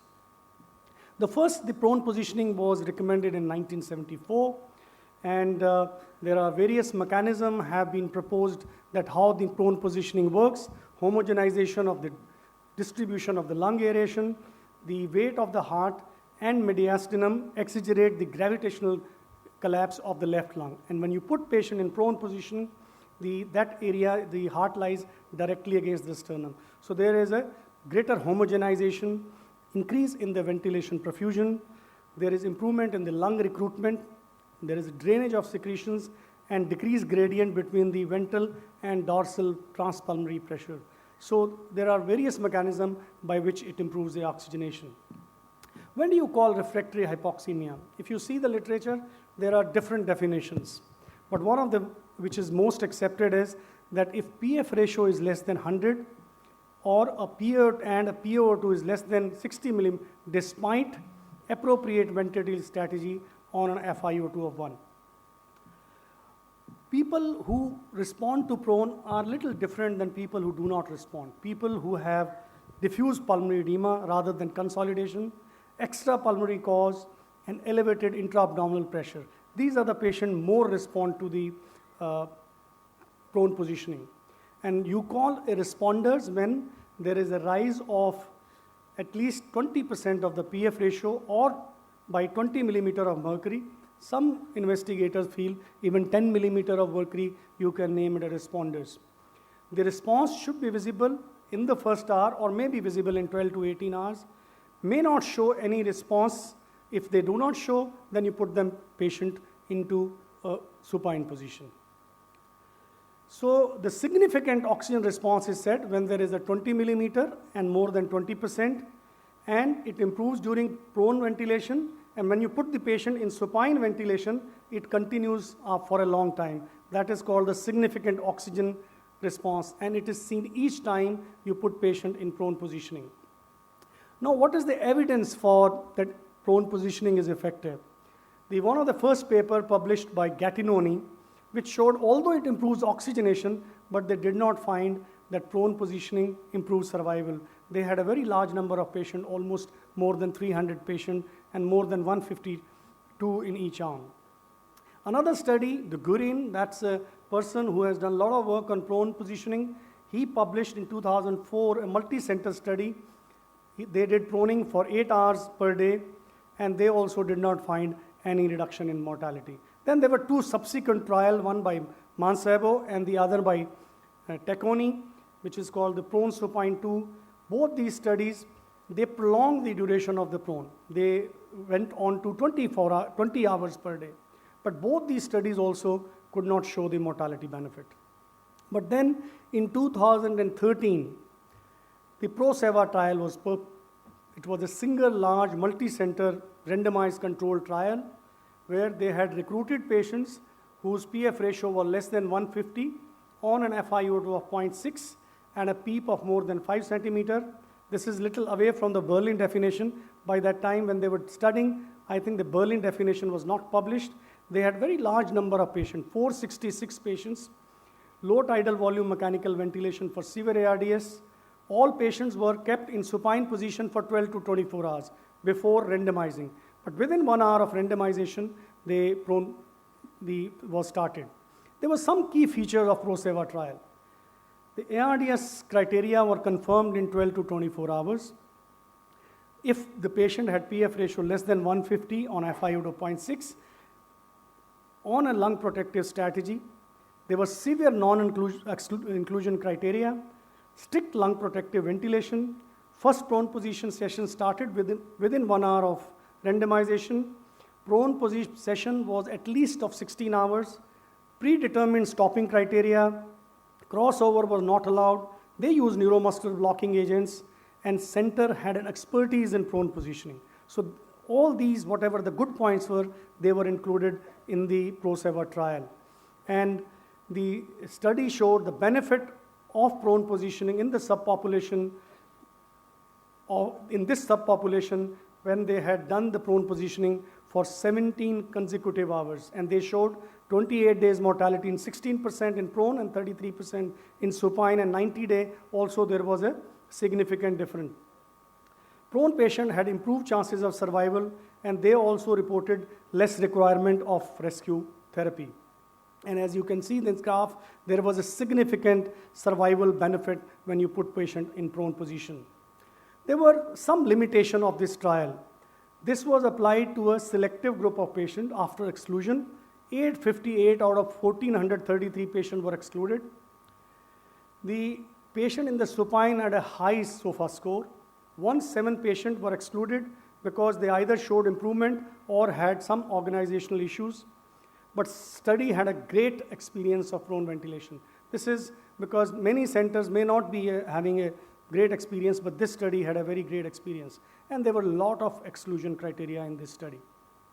So if I compare the 5 trials which I have shown just now, if you can see in these trials, the first 2 trials, 7 to 8 hours, then 17 hours, 18 hours, and 17 hours. The protective ventilation was used in Mancebo, Taconi, and the Gurine, but the survival benefit was seen only in the Gurine, which is a ProSEVA trial. And clearly it shows that there was a prone position, there was a survival benefit. There were meta-analyses published after this. There were all these meta-analyses which have been published by Sud, and they all showed that if you put patient on a prone positioning with a PF ratio of less than 100, this is by Gattinoni, and another one by Abrog, another one by Bettler, they all showed that there was an improved survival if you put patient in prone positioning in severe ARDS. And then the question comes, when should you put your patient in the prone positioning? So as seen in the ProSEVA trial, when the PF ratio is less than 150 on a high FiO2, that means 0.6, and PEEP more than 5 centimeter on a low tidal volume ventilation and is sedated and paralyzed. That's the time that's the answer to my first question, that you should put patient in the prone position. But there are a lot of contraindications. Patient who have spinal instability, raised intracranial pressure, severe shock, pregnancy, hemodynamic or cardiac instability, thoracic or abdominal surgery, difficult airway, massive hemoptysis, DVT, tracheal surgery or sternotomy, new tracheostomy less than 24 hours. That's another thing which you should not, and increase intraocular pressure. The ventilatory strategy when you put the patient in prone remains the same. Use the low tidal volume strategy and PEEP similar to patient with ARDS. You should try to keep the driving pressure below 16. Plateau pressure definitely will increase after proning. Always remember, when you put, it will increase, but you should keep the driving pressure below 16. As the time passes, there is a decrease of plateau pressure due to recruitment of alveoli, and you should use neuromuscular blocking agents in the first 20 years in patients with PF ratio of less than 100 or 150. Feeding patient, when prone positioning, there is increased residual volume. So when you put on a supine, you should empty the stomach, because once again you have to put a patient in prone, so there could be a chance of aspiration. Requirement of sedation increases, so you should know this. Surviving sepsis guideline being published in March 2017 says that put patient in prone if PF ratio is less than 150. It's a strong recommendation, moderate quality of evidence. How long? As shown in the ProSeva trial, 17 to 24 hours in 7 to 20 hours in 24 hours. And this was shown in ProSeva trial. And current evidence, it is recommended that you should put for 17 to 20 hours. When to stop? Due to positive or negative effect. If you find the PF ratio is more than 150 for at least 4 hours in the supine position. Every day you put patient in supine and you find now PF ratio is more than 150 for 4 hours, that's the time you can consider continuing the supine position in that person. But if there is a deterioration, PF ratio, there is a decrease, put patient back in the supine position. There are complications, but if you are careful, except for the pressure complication, major complications are not noticed. Mostly they are pressure point effects like facial and ocular edema. You must tell the relatives beforehand that there could be an edema because it scares them when they see. And you should be careful about eyes, and you must put an eye pad before that. All the detailed method, this is mentioned in the update book. And these are all the complications. So in the end, I will just spend 2 minutes that when PF ratio is less than 150 on a FiO2 of 0.6 and for how long? 70 to 20 hours. So according to the Berlin definition, you define your criteria, but if PF ratio is more than 150, protective mechanical ventilation and keep the driving pressure below 60. Dr. Shirish has already told you, very easy to calculate that at present. Then if it is, patient is all right, then you continue your treatment and wean off when you feel the patient is fit. But suppose the PF ratio is less than 150, continue protective mechanical ventilation, driving pressure less than 16, plus neuromuscular blocking agents, continuous infusion for 48 hours, PEEP titration, and you see if the FiO2, it is not coming 88 to 92%, then if it is still less than 150, you put the patient in prone position for 17 hours. If it is not tolerated, you go back to the other line. But if it is tolerated, patient is improving, that after 17 hours, you put the patient back in supine position. If not tolerated, put him back in the supine. But if it is tolerated for 4 hours, the PF ratio is more than 150 for 4 hours with a PEEP of less than 10 and FiO2 less than 6.6, continue in supine position and then wean off. Thank you very much. Thank you very much, Dr. Chawla. Please have your seat on the dais. We'll take up the questions at the end of all the lectures. Ladies and gentlemen, for the next 15 minutes, I'd like to invite, with the permission of the chair, Dr. A.R. Parmes, consultant in pulmonology and critical care at the Kerala Institute of Medical Sciences Hospital from Kochi, Kerala. He'll be deliberating on steroids in severe community-acquired pneumonia, current status. Dr. Parmes? Excuse me, sir. Dr. Chawla has another conflicting lecture, so can he take a couple of questions? I think probably we'll have Dr. Chawla's lecture deliberated immediately. Dr. Parmes, can you just wait for a minute? Probably Dr. Chawla will take 1 or 2 questions since he has got another Dr. Chawla on prone positioning. Yes, sir.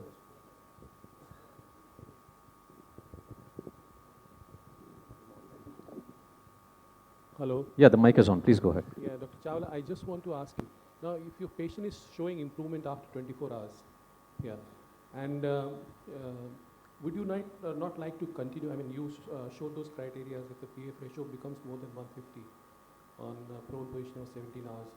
You should continue supine, or should you just, give them a more prone, time so that they show continuous improvement? You see, every day for nursing and for doing, let's say, echo, for x-ray, for other things, you always make these patients supine for 3-4 hours and then put them back. If they deteriorate, you can put them back again immediately. But if they do well, that is why they kept all these patients, because if they are improving 3-4 hours, all of them do well. So every day, if they continue and the PF ratio remains above 150 and the FiO2 requirement is less than 0.6, you can continue supine position.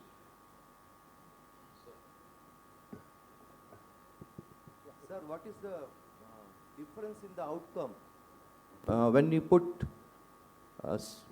static prone versus dynamic proning? I have no experience of dynamic prone, but the country like ours, the way we do it, you just require 4 people to make a patient prone. And it is very effective, and with very little experience, you will not have complication. People are scared, they found in the lung safe study, they find it burdensome, cumbersome. Just start it. Once you start it, you will have a very low threshold from prone positioning.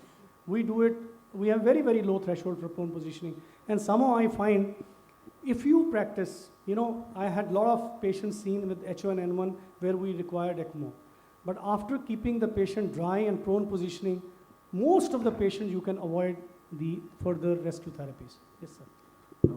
The history of proning is fascinating. There were a series of negative trials, and then finally somebody tightened the inclusion criteria, limited it to a center of excellence, and demonstrated that there are survival benefits.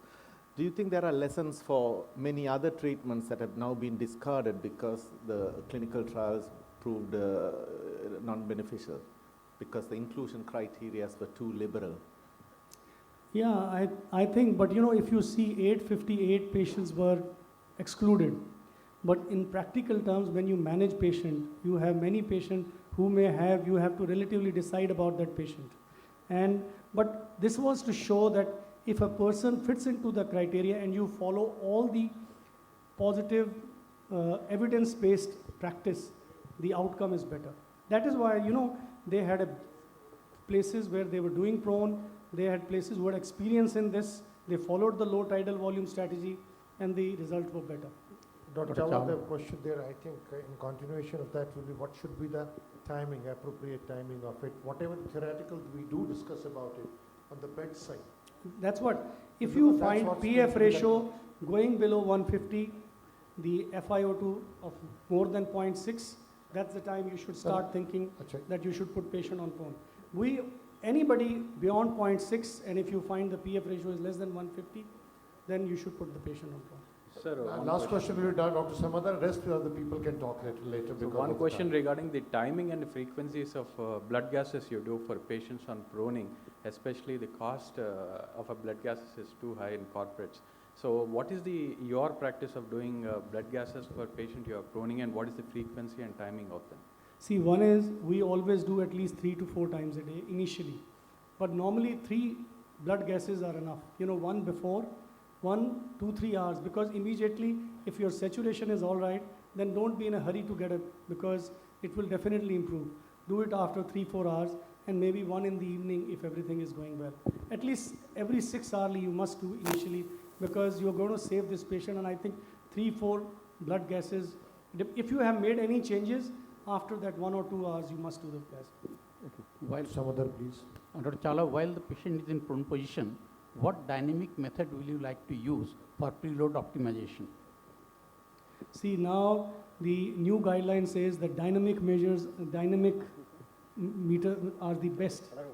Stroke volume variation, pulse, because CVP and wedge pressure are no longer static parameters, are no longer accepted as a method of showing the fluid responsiveness.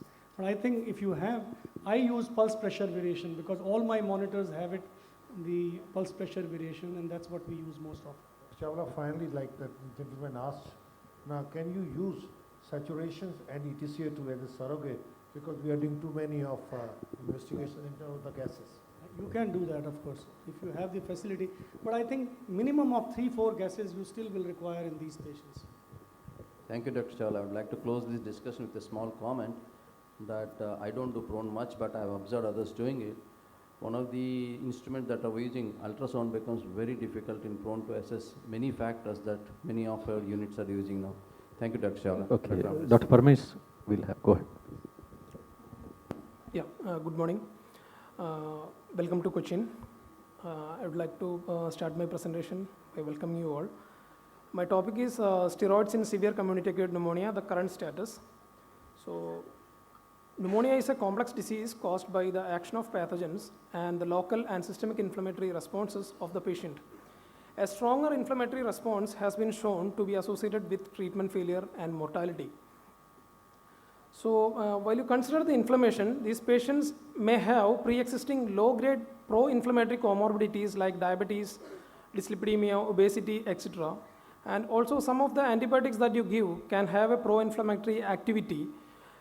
And according to the initial bacterial load that the patient may have, patient can have a Jarisch-Herxheimer like reaction with the first dose of antibiotic. These are the inflammatory mechanisms that can happen in a patient with community-acquired pneumonia. And the host response in severe pneumonia depends upon the interplay between the anti-inflammatory cytokines and the pro-inflammatory cytokines, and the CISO changes and the responders and the non-responders varies accordingly. So when you talk about anti-inflammation, why corticosteroids? Because it is cheap, it is easily available, the drug level monitoring is not needed. It's been used in various other conditions like in the sepsis guidelines, it is septic shock, it's being used, meningitis, PCP, pneumonias, we use it often. And because our motto is striving for affordable critical care, we think about using corticosteroids considering the pathophysiology of the disease. So if we think about corticosteroids in critical care, we have got one face in our mind, who is Maduri. Professor Maduri has done a molecular study in 2005 in neuroimmunomodulation, and he proved that the ability of glucocorticoid to glucocorticoid receptor alpha, GR alpha, to downregulate NF-kappa B activation is very critical for the resolution of systemic and pulmonary inflammation. This study was done in ARDS patients and sepsis patients. So this picture from the same study, if you have got inflammatory signals, the specific kinases phosphorylate the inhibitory protein 1-kappa B, and it causes rapid degradation, and the resultant NF-kappa B enters into the nucleus and can cause mRNA stimulation and cause pro-inflammatory marker secretion. And what glucocorticoid do is inhibit the same mechanism. And these patients will have response with the glucocorticoid use. But in cases of glucocorticoid resistance, this particular action is inhibited, and the entry of the glucocorticoid receptor alpha complex into the nucleus is inhibited, and the inflammation is progressed. So if there is a way by which we can delineate the patients on this molecular level, we can actually go about and differentiate the patient accordingly, if they benefit or not benefit from the use of steroids. So I'm taking you through the RCTs, and some meta-analysis happened over the past few decades. The first one was from USA 1956, Wagner. It was a study with 113 patients, hydrocortisone was given, and the study result showed faster defervescence and faster resolution of subjective symptoms.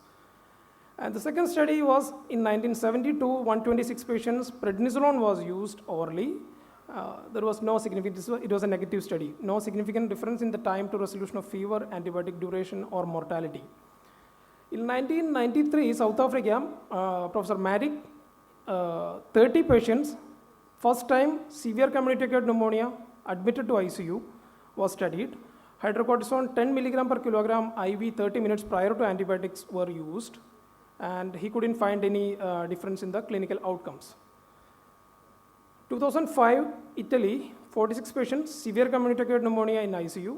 Hydrocortisone was used, 60 days follow-up time, and could see that there was a lower 60-day mortality in those patients, and shorter hospital stay, mechanical ventilation, faster improvement in CRP. It was a positive study, but the study was stopped early for the benefit in the study group without predefined stopping criteria. And they noted 8 deaths in the placebo group and none to the trial group. So there was a speculation that it could be an overestimation in the placebo group. One study from Saudi Arabia on that period itself, only 34 patients, severe community-acquired pneumonia, hydrocortisone was used and showed improvement in Apache score at day 8, lower hospital stay, and shorter duration of mechanical ventilation, but no difference in hospital mortality. Snyder's in 2010, Netherlands, 2013, 213 patients of all community-acquired pneumonia, not the severe only, and they have given prednisolone. And it's a negative study which showed late failure, which was more common, and there was no significant difference in the clinical cure by day 30. And another study incorporated 304 patients of all community-acquired pneumonia, which denoted shorter stay but no difference in mortality. So these are the RCTs that happened in the past few decades, which denoted variable results as far as the mortality, the length of stay, and the clinical outcome is concerned.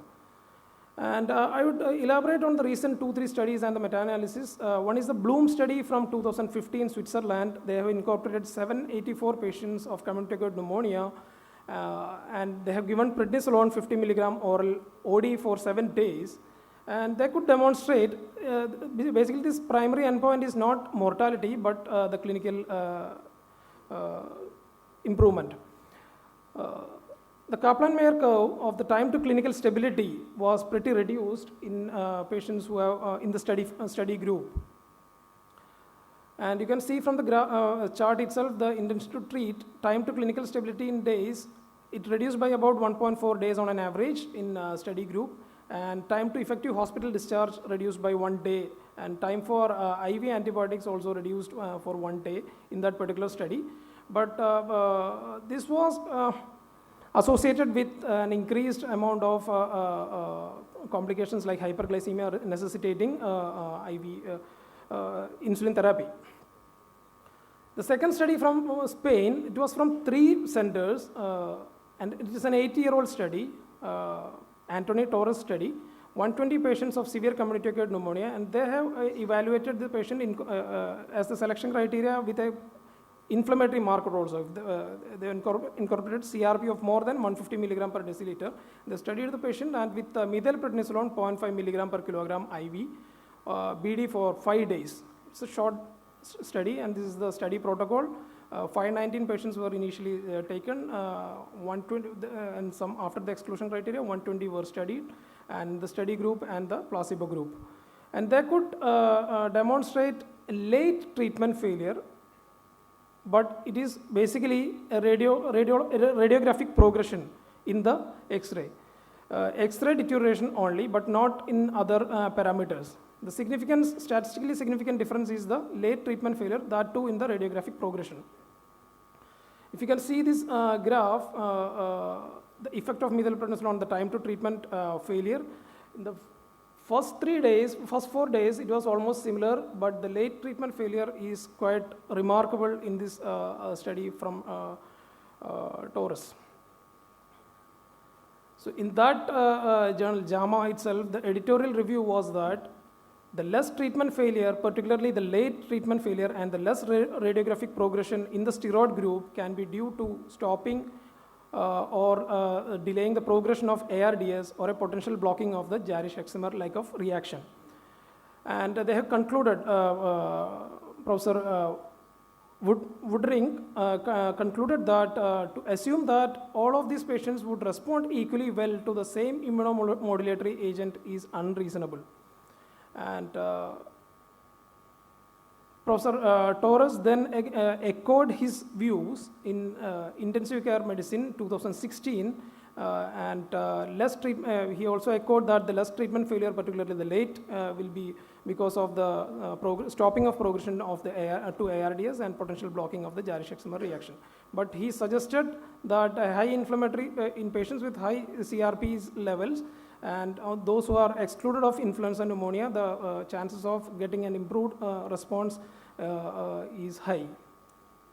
And they have gone further in Critical Care Journal 2016, made a chart where in severe community-acquired pneumonia, denoted by the IDS-ATS guidelines, in severe CAP, after the selection of most appropriate empirical antibiotics, if the CRP is more than 150 milligram per liter, they exclude the exclusion criteria and then start the methylprednisolone. They're given as a flowchart for the management of CAP. Then I'm going through some of the meta-analysis of all these studies. One is in the CHEST journal recently by Dr. Wan, And they have denoted that corticosteroid systemic is safe and may reduce the risk of ARDS, the length of hospital stay, ICU stay, duration of IV antibiotics, and time to clinical stability, but not associated with decrease in mortality rates. Another study by Horita, it was in Nature, denoted that one difference is that this particular study denoted that the corticosteroids lowers the mortality. The study group, the RCTs that they taken were slightly different. 2-3 studies were a bit different. And third RCT was recently published in November 2016 in PLOS ONE journal. And they also denoted the same, echoed the same view that was safe, adjunctive corticosteroid was safe and beneficial for severe CAP. But they denoted that the prolonged corticosteroid therapy was more effective and also should be confirmed by adequately powered studies in future. So this is a review article by Dr. Simunik, echoing all these RCTs, and he has concluded that there may also be a mortality benefit which may be restricted to those with severe community-acquired pneumonia. And if there is any impact on mortality, it is reduction, because there is no absolute proof of mortality benefit from all these studies.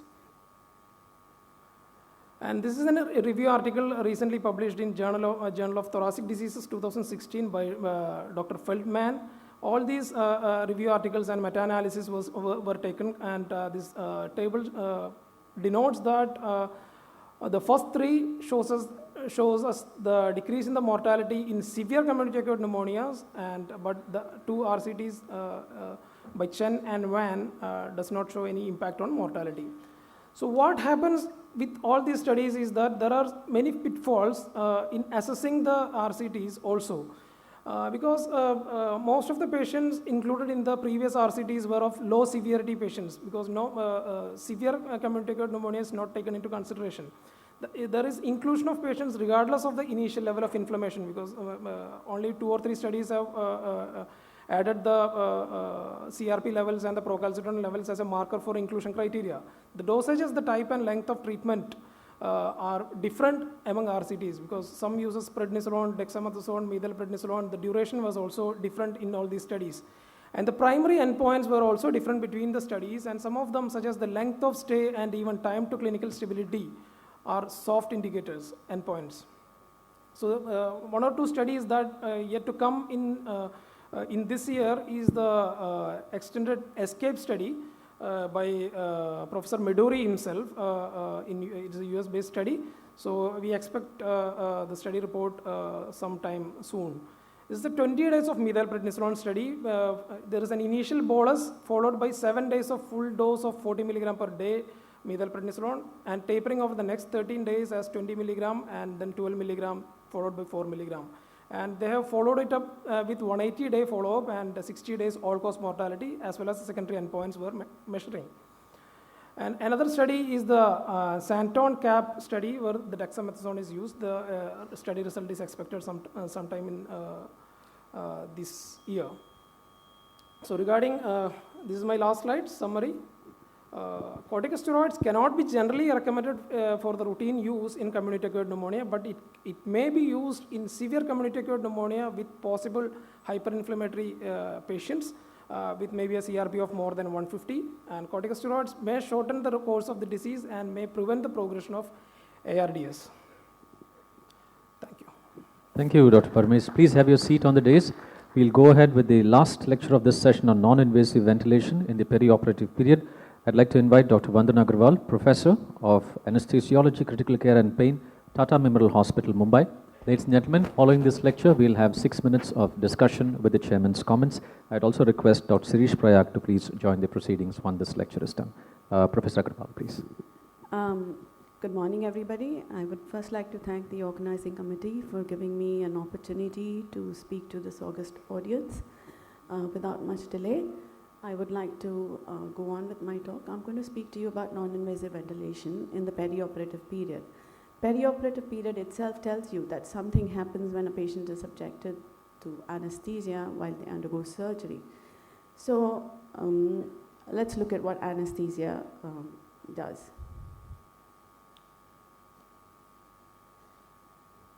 it's not moving. I'll just put the arrow. Okay.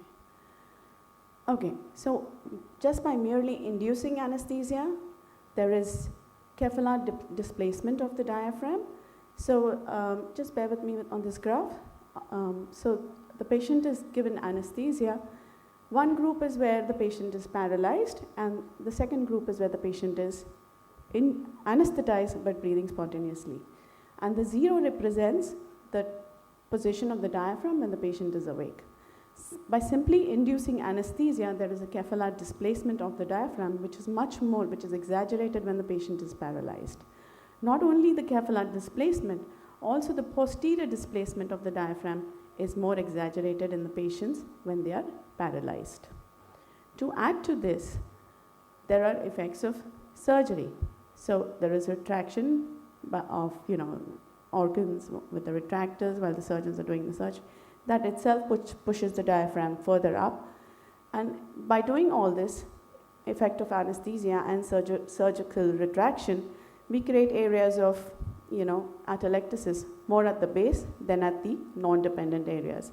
So the non-dependent areas with every ventilation or every tidal ventilation undergo hyperinflation, and the dependent areas suffer low volume injury, which Dr. Prayag said in the beginning of his talk. Now, as a result of this, what happens is there is atelectasis more at the bases. Because of that, there is a reduction in the functional residual capacity, leading to ventilator perfusion mismatch, causing impaired oxygenation and predisposing a patient to acute lung injury. Also, because of the pathology for which the surgery is being done, a patient can mount a systematic inflammatory response, and depending upon that, patient is at risk of post-operative pulmonary complications. So in addition to this, there are other risk factors. As anesthetists, we subject a patient through, we give them a lot of intravenous fluids during the surgery and even in the post-operative period. Blood transfusions can be this thing for transfusion-related acute lung injury, intraoperative hypothermia. If the patient has had residual neuromuscular blockade, he would require mechanical ventilation in the post-operative period. Use of nasogastric tube, which is routine for every patient who undergoes gastrointestinal surgery. This predisposes the patient for silent aspirations and regurgitation and silent aspiration. Pain is very important in the post-operative period. If it's inadequately controlled, it splints the diaphragm and prevents the lungs from getting expanded and again increasing the atelectasis. So optimal pain management is very important in the post-operative period. There are patient factors. Now these factors can help us predict patients who are at risk of requiring or at risk of developing post-operative pulmonary complications. So patients with a higher ASA grading, more than 3, pre-existing respiratory disease, previous history of congestive cardiac failure, poor functional status, and poor nutrition. Now some of these factors we can optimize them during the workshop after the surgery and optimize them so that we reduce the risk of developing post-operative complications. Surgical factors, the surgery itself per se, thoracic surgery, abdominal surgery, if the surgery is an emergency, for example, a patient with acute abdomen, or surgery lasting more than 2 hours. So some of these factors we can optimize. And traditionally or conventionally as anesthetists, we end up ventilating with 10 to 12 mL per kilo with no PEEP. Now there is mounting evidence, and it's already established that even in intraoperative period, we should be using protective lung ventilation with PEEP. So by using conventional ventilation, we actually put them, we cause harm to them. Also because of what we do, the atelectasis can stay or persist in the post-operative period for a variable time. Even if the anesthesia is reversed and the patient is breathing spontaneously. Also, the diaphragmatic and the respiratory muscle dysfunction can last for up to 1 to 2 weeks. So putting everything together, the anesthesia factors, patient factors, and the surgical factors, it's a multiple hit that the patient sustains, and that decides whether the patient is going to develop post-operative pulmonary complications. So the incidence of postoperative pulmonary complications is 5 to 10% in all patients undergoing surgery. Maximum incidence in patients undergoing upper abdominal surgery, and up to at least 40% of them may develop one pulmonary complication or postoperative pulmonary complication. If the postoperative pulmonary complication leads to postoperative respiratory failure, is associated with increased morbidity, mortality, length of stay, and cost. Now, this is a study of, it's basically a large database where they looked at the most common complication they found was postoperative pneumonia, and patients who developed postoperative respiratory failure as a result of pneumonia had a higher 30-day mortality. So it does come with a price, and there is something we should be doing about it. So the severity of patient's preoperative pulmonary condition and the amount of perioperative insult that a patient undergoes decides the probability and severity of postoperative respiratory failure. And we can help these patients by giving them non-invasive ventilation. We can identify these patients preoperatively, we can give them prophylactically or therapeutically non-invasive ventilation. What non-invasive ventilation does is reduces atelectasis, improves lung volume, improves oxygenation and minute ventilation. It also reduces the work of breathing, and it improves left ventricular afterload. So all the beneficial effects. It can be used prophylactically. By prophylactically, I mean patients we've identified, we electively give them non-invasive ventilation soon after the surgery, or therapeutically once they develop some complication. Avoids the need for endotracheal intubation and the complications that come with invasive mechanical ventilation. So this is an interesting study where they looked at effect of postoperative NIV in patients and they looked at the lung volumes through CT. So on the left side, this is the patient, postoperative patient, before the NIV, breathing spontaneously. If you see, there are areas of collapse, more at the base obviously. And this is the change. There is increasing aeration on the CT image after 30 minutes of pressure support and PEEP. What is below is nothing but a color encoding analysis of the same CT. So the green areas denote areas of normal aeration. Yellow is, red and orange is, non-aerated and poorly aerated. So by just application of NIV, there is improvement in these areas and they get aerated.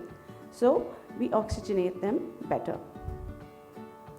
Same study, they looked at the volume quantification.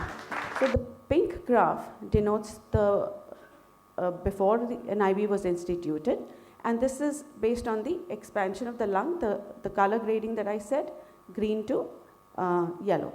So before NIV, if you see that the patient is having more atelectasis and poorly inflated lung areas, soon after application of NIV, there is increase in the lung volume, while most of the thing is normally aerated.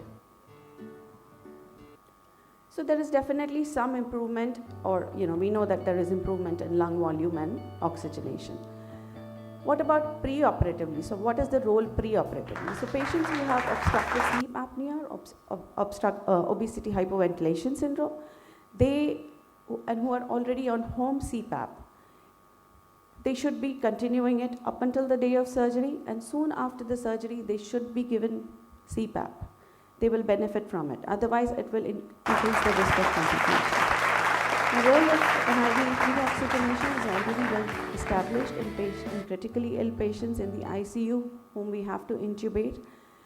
We can use the same technique in these patients before induction of anesthesia, and this can be used particularly in patients who have a risk of hypoxemia. So patients who are obese, or supposing an ICU patient comes to the OT for a re-exploration, or patients with pre-existing ALI or ARDS for some reason.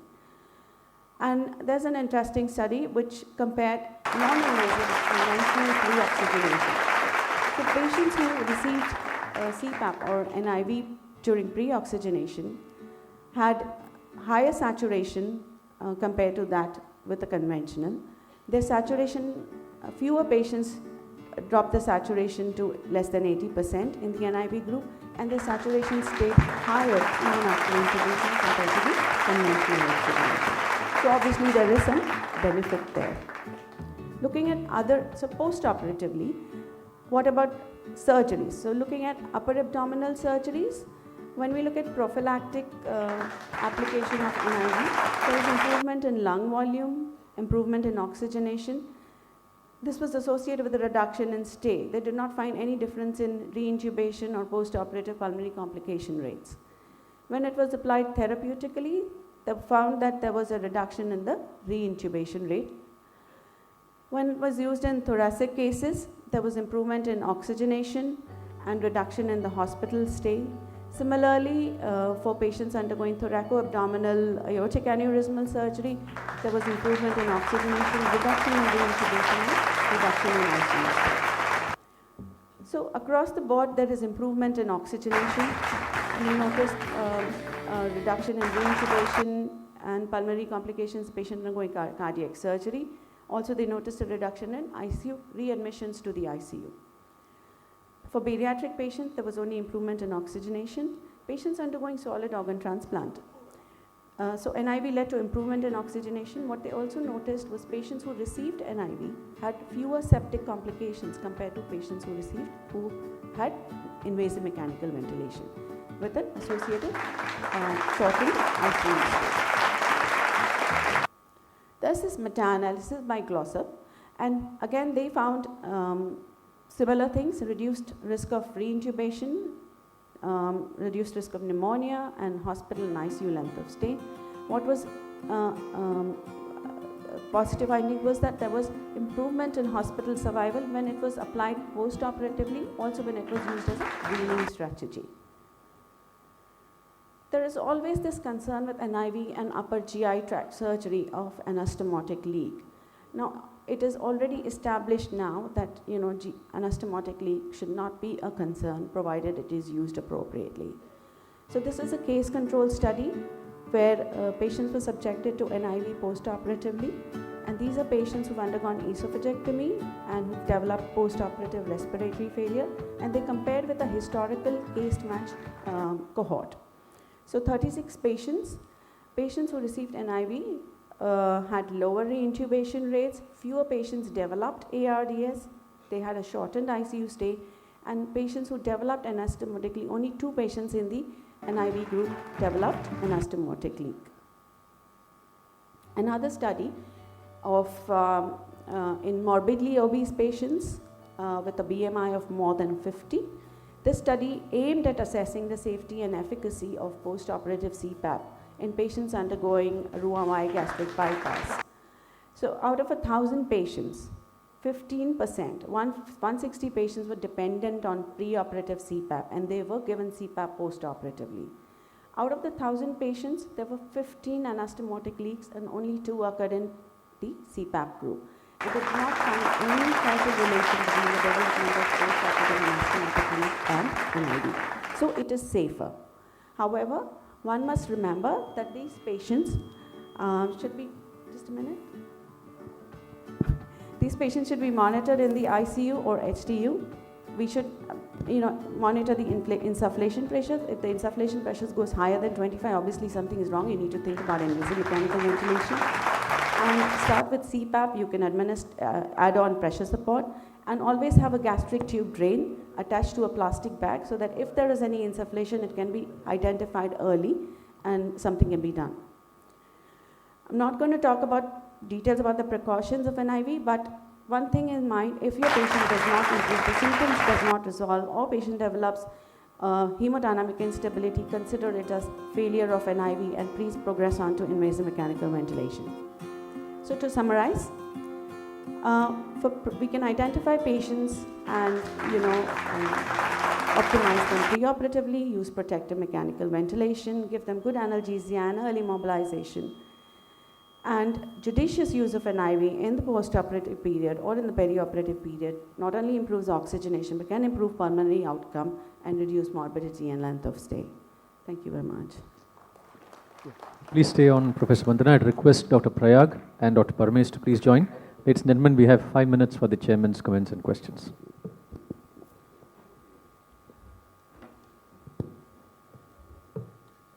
I think you must be agreeing that one of the most innovative part today has been the driving pressure concept in the management of ARDS.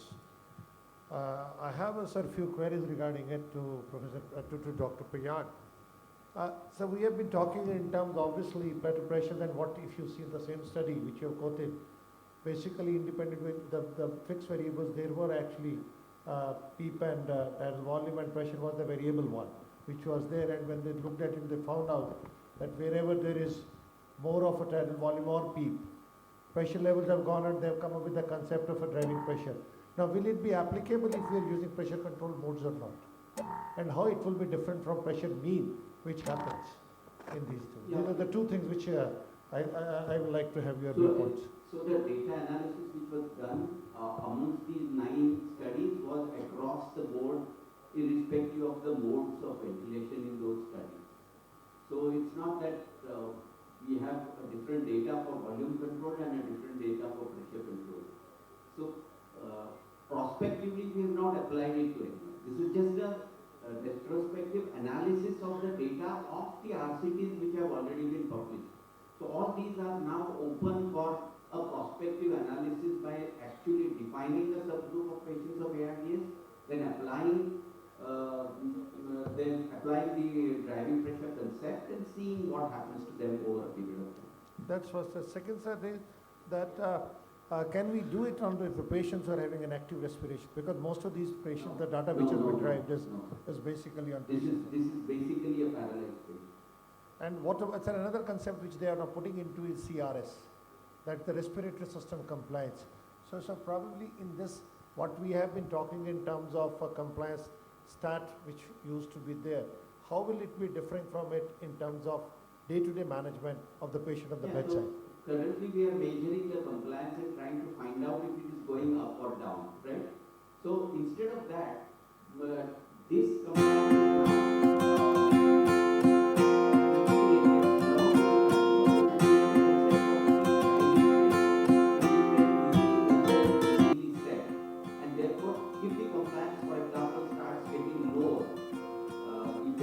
I think there's a great opportunity for Indians to invest in the Middle East healthcare, especially the GCC healthcare, because you're talking about insurance system getting compulsory public-private partnerships, and the government is moving away from the provisions, so they are focusing on the regulations and inviting more private companies to come and invest. So definitely there is a scope. There was a lot of talk about healthcare in India also becoming very big and When he was 5 years old, he decided he wanted to be known as Azad, which means free in Urdu. Dr. Azad Mupin was born to the illustrious Mupin family in Kalpakancheri, Malappuram district of Kerala. His father, Ahmed,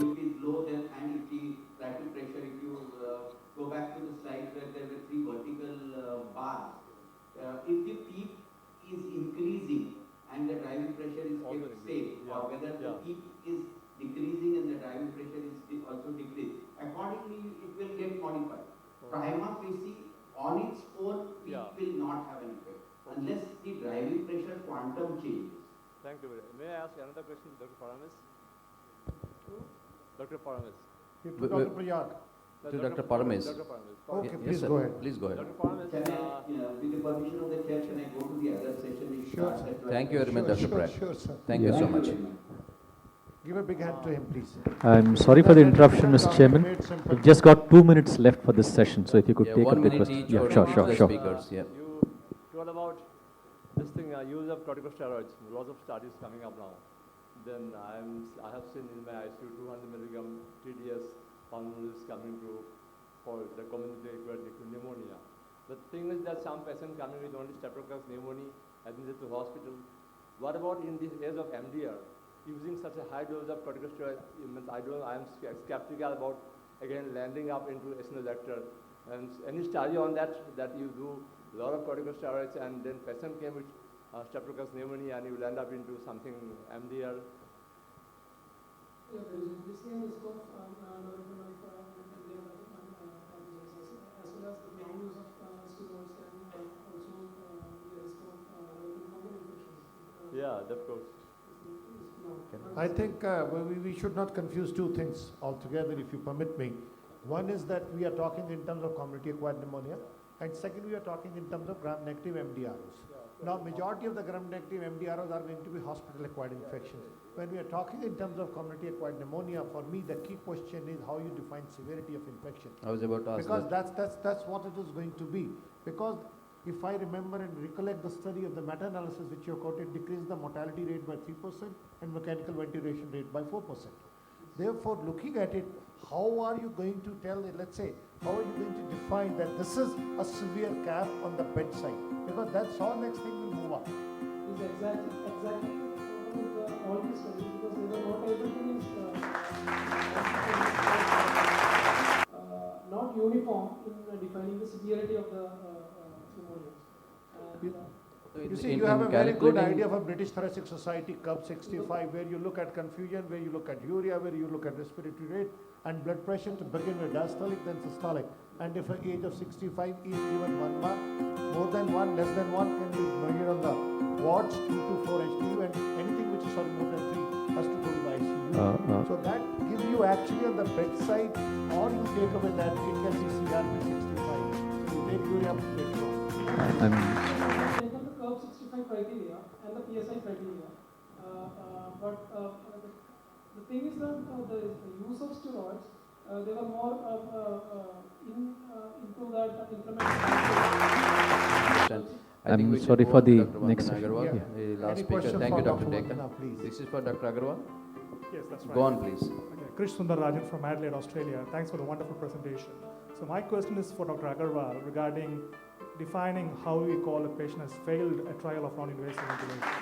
Okay, so is there any time frame you look at? Do you look at 2 hours of non-invasive, or 6 hours, or 24 hours? I wouldn't say that there is a time frame. I mean, if the patient is not improving, I mean, once you've instituted an IV, you're continuously monitoring them. If there is no improvement, the patient is actually deteriorating. The sooner you detect it, you should be going ahead with invasive mechanical ventilation. I think you're supposed to set time limit even in the literature, like you said. One, if I extrapolate, like in otherwise in COPD or otherwise, we usually try to keep it up to maximum 4 hours, because if we delay it, sometimes there is selection bias and then The patient might deteriorate even before. But my question is a little different to you. What are your experience there at Tata? Because that's what I'm asking, because by and large anesthesiologists otherwise are quite resistant to use NIV. We're still conservative with, our esophaguses. We still don't dare much. But other surgeries, yes, we do. Okay. Dr. Agarwal, coming from a major cancer institute, NIV forms one of the platforms for which immunocompromised patients, and you're talking about perioperative utilization of such. You showed some studies about preoperative and postoperative. Is there a continuity by continuing it intraoperatively in otherwise regional patients who have got compromised respiratory system? There is no data on it. I mean, the diaphragm does get, affected even with regional anesthesia. But there is no study which looks at regional anesthesia and application of NIV intraoperatively. Having said that, all the anesthesia delivery systems that we have are not capable of giving non-invasive ventilation. I'm sorry for the interruption, Do have Mr. Chairman. support and all those things. Yeah. So the Drager ones and the ones we have, the Drager ones, but some of them really don't have. And I really don't know whether anesthetists as a large, mass would have that kind of system. I will chip in it here. Corporate hospitals. I think we'll close I will this. chip in it, though it is not totally related, but we are using run out of time. in a compromised lung function, if we do a bronchoscopy, there we are now using NIV as a routine. Yeah. So if I extrapolate it here, so probably though that may not be the same scenarios, because we try to avoid sedation, we use a very small amount of a conscious sedation. But if I take it away with that, it works. Okay, thank you, Mr. Chairman. Thank you very much for chairing the proceedings. Yeah, thank you. All the speakers and the audience. Yeah, Thank we you, move ahead now to the industry session. Thank you very much to the organizers for giving us the chance to chair. Thank you very much, gentlemen, for chairing the proceedings. Ladies and gentlemen, we do not have any lunch break between 12:20 and 3. You can have lunch at your convenience. We move ahead to industry session. We've got 4 speakers. Each of them would have 15 minutes each, and we'll take up last 9 minutes for the chairperson's observations and comments from the floor. I'd like to invite Dr. Abhinav Gupta, Consultant in Intensive Care Unit and Anesthesia at Indian Spinal Injury Center, New Delhi. Dr. Avdesh Bansal, Senior Consultant in Critical Care, Pulmonary and Sleep Disorders, Institutes of Critical Care, Respiratory and Sleep Medicine, Indraprastha Apollo Hospitals, New Delhi.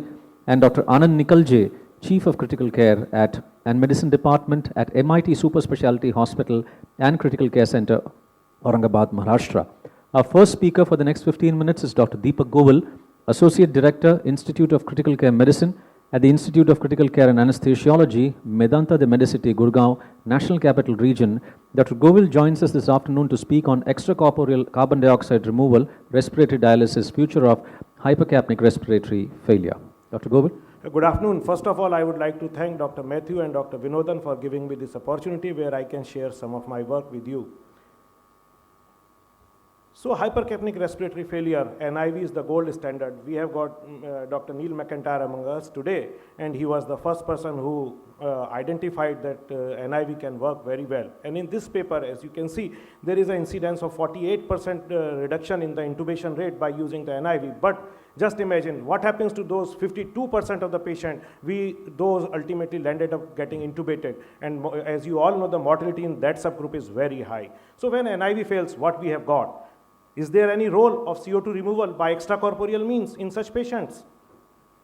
So the first study which was published was way back before the invent of the non-invasive ventilation. The first study by Gattinoni was published way back in 1978, where they demonstrated that the extracorporeal CO2 removal can be a good thing for such type of patients. Then another study by Gattinoni in 80 and another study in 81. So there were 3 successive studies where they have shown that this could be a good modality, but there was some pitfall those time in the technique. I'll discuss that thing later on. Then again in 81, this paper was published where they have given a 3-step therapy for ARDS patients, and one of that step was extracorporeal CO2 removal. Mind you, all these studies were prior to ARDS net protocols. So it is not a new thing.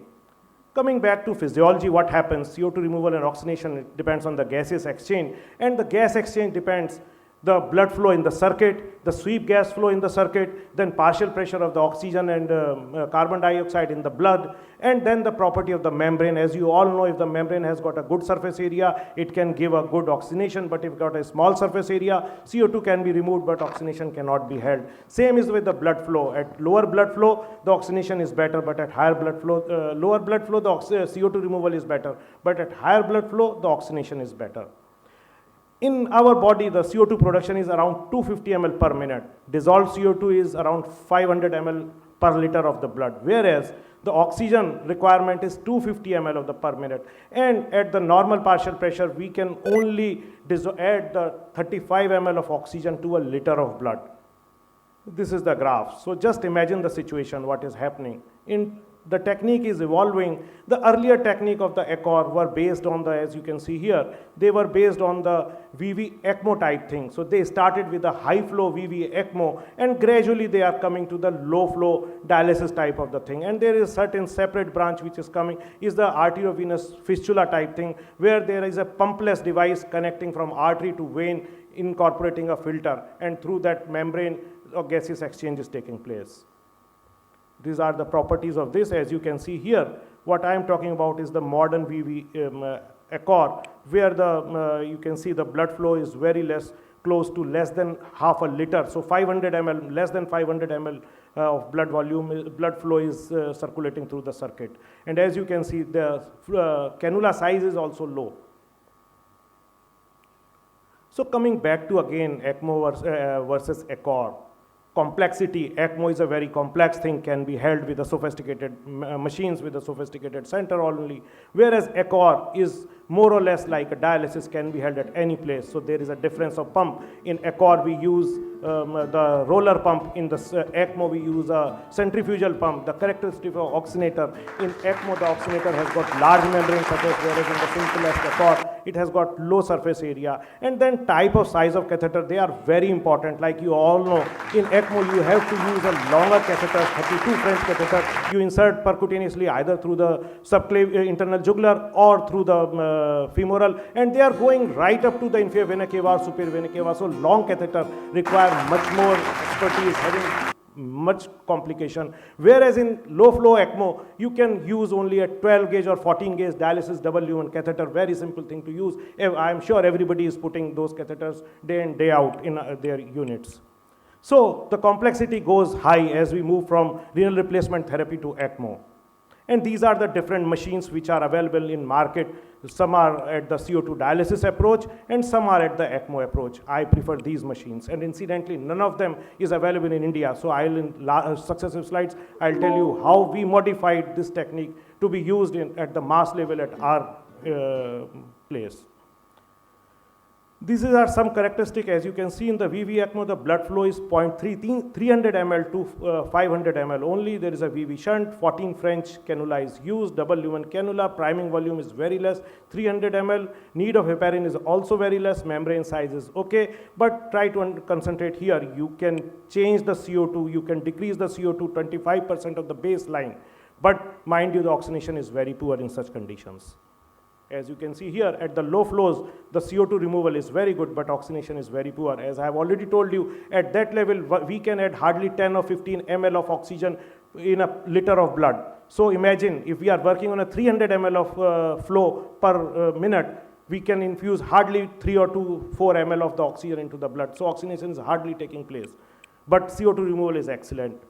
Possible indications could be CO2 acute exacerbation to avoid NIV failure. We talked about lot about the NIV and NIV failure, but what happens after that? We can avoid intubation, we can avoid NIV failure, and those patients who are leaded upon the mechanical ventilation of the COPD and we are unable to wean them, we can wean them successfully by using this technique.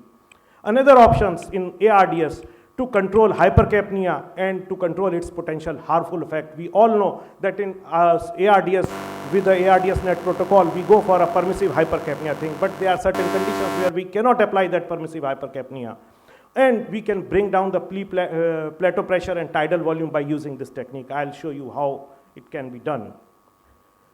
So coming to the COPD, this is the recent article which was published in January 2017 only, a review article in which they have concentrated on these 5 studies which are going on. I'll discuss these 5 studies. So this is one study which was published in Intensive Care Medicine 2012. In this study, they have used a pumpless ECMO, like AV fistula. They have created a Novolung type thing they have created, and as you can see, the results were very good.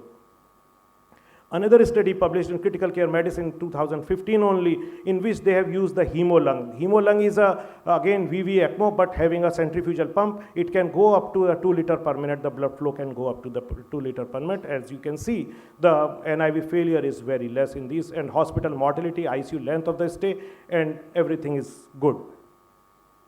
These are the intubation rates between 2 groups. Again, the ACLEAR study, a multicentral trial of COPD, as you can see, they are successfully able to bring down the PCO2 level, pH is improved, and respiratory rate has come down. So we can unload the respiratory system by removing the CO2, because all you know, the CO2 drives the respiration fast.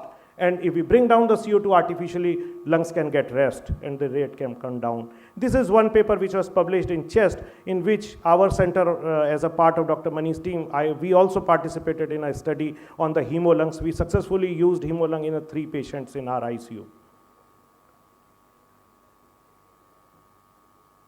Another study which says that what is the effect of the weaning. So in this study, they have taken 4 patients for weaning who were failed in weaning, and they tried this Accor in these patients and successfully are able to wean them except 1. Another study in which they have studied the effect of Accor CO2 removal on the work of breathing. And what they have demonstrated, they have taken 2 patients, as you can see, the work of breathing in the green arm, which is the Accor arm, and blue is the only NIV arm, and you can see the work of breathing goes down drastically in such patients. Coming again to ARDS, is there any rationale? So this was the study published, the experimental study published way back, where in these 2 studies they coined a term of respiratory dialysis. So what they mean by this respiratory dialysis? On the one end, in ARDS, we are talking about the high-end thing like ECMO, where we are circulating almost whole of the cardiac output, 3 to 4 liter per minute into the membranes, and we are putting oxygen in. What is happening here? We are using hardly 300 ml to 400 ml of the blood flow to the membrane, and we are just extracting out CO2. So is it feasible? There are a lot of studies on the use of Accor in the ARDS, and this is the one very good study, enhanced study, where they have tried to go beyond the 6 ml. So in those patients where at the 6 ml of the tidal volume, the plateau pressure was more than 28, They tried this methodology, they tried the ECOR, and what you can see with the use of ECOR, they can bring down the tidal volume to 4 ml per kg. And as you can see, the P plate was from 28, it can be bring down to around 24, 25. And as you can see, because you are able to bring down the P plate, you can, and tidal volume, you can probably increase the PEEP. And by increasing PEEP, you can improve the PO2 FiO2 ratio. Mind you, there are 3 factors which are working here for the oxygenation in the ECOR as well. One, you bring down the P plate, so you can increase the PEEP, that is one. You take out the CO2. So in the alveoli, as a second gas effect, the concentration of oxygen goes up. That is the one. And third, I'll discuss with the successive slides what is happening. So in this study, it was a review article which was published last year, in which they have said in severe to in the moderate ARDS, we can use early ECOR to treat such patients. This is an article which was published by the Ronco, in which he has postulated a very easy thing. So take a dialysis circuit, just add up a membrane in between, and you can do. So in India, we call it a jugaad. So it is type of jugaad, and I'll tell you how we can do that. In this study, they tried to let around 3 ml of tidal volume in the ARDS patient by using ECOR system, and results are in front of you.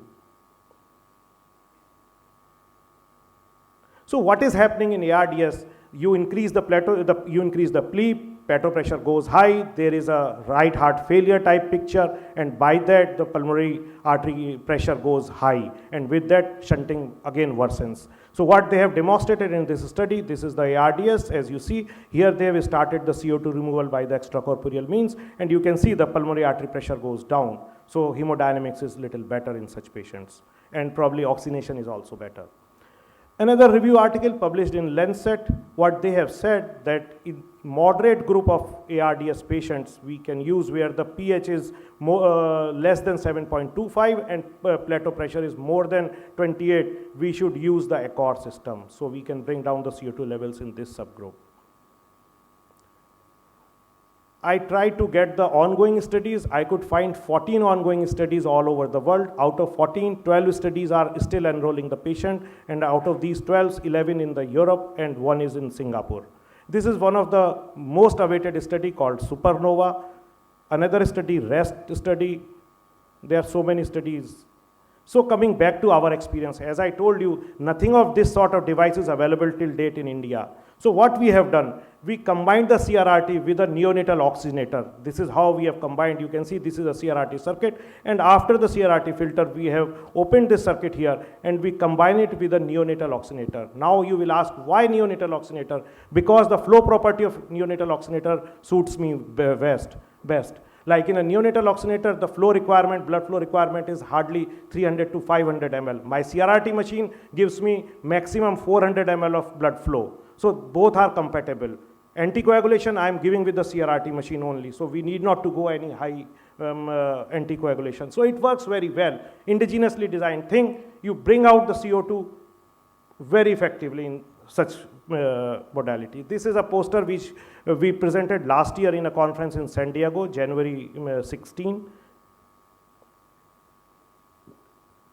So finally, as I have shown you, the journey started from the ECMO when the Gattinoni published first paper in 1978. It was an ECMO system, very complicated, very intensive in labor, very difficult to percolate at grassroots level. Now finally we are coming to the respiratory dialysis. As you know, dialysis is being done at left, right, at any centers. So we can use this modality at any centers at mass level very easily. Current data and experience, it indicates that it's a safe, simple, feasible, and very effective modality. It can be used as an adjuvant therapy to prevent intubation when NIV fails in hypercapnic respiratory failure, to accelerate weaning of hypercapnic respiratory failure patients who are stuck up with the ventilator, to reduce stress and strain of the lung in ARDS, and to control hypercapnia and its potential harmful effects in ARDS.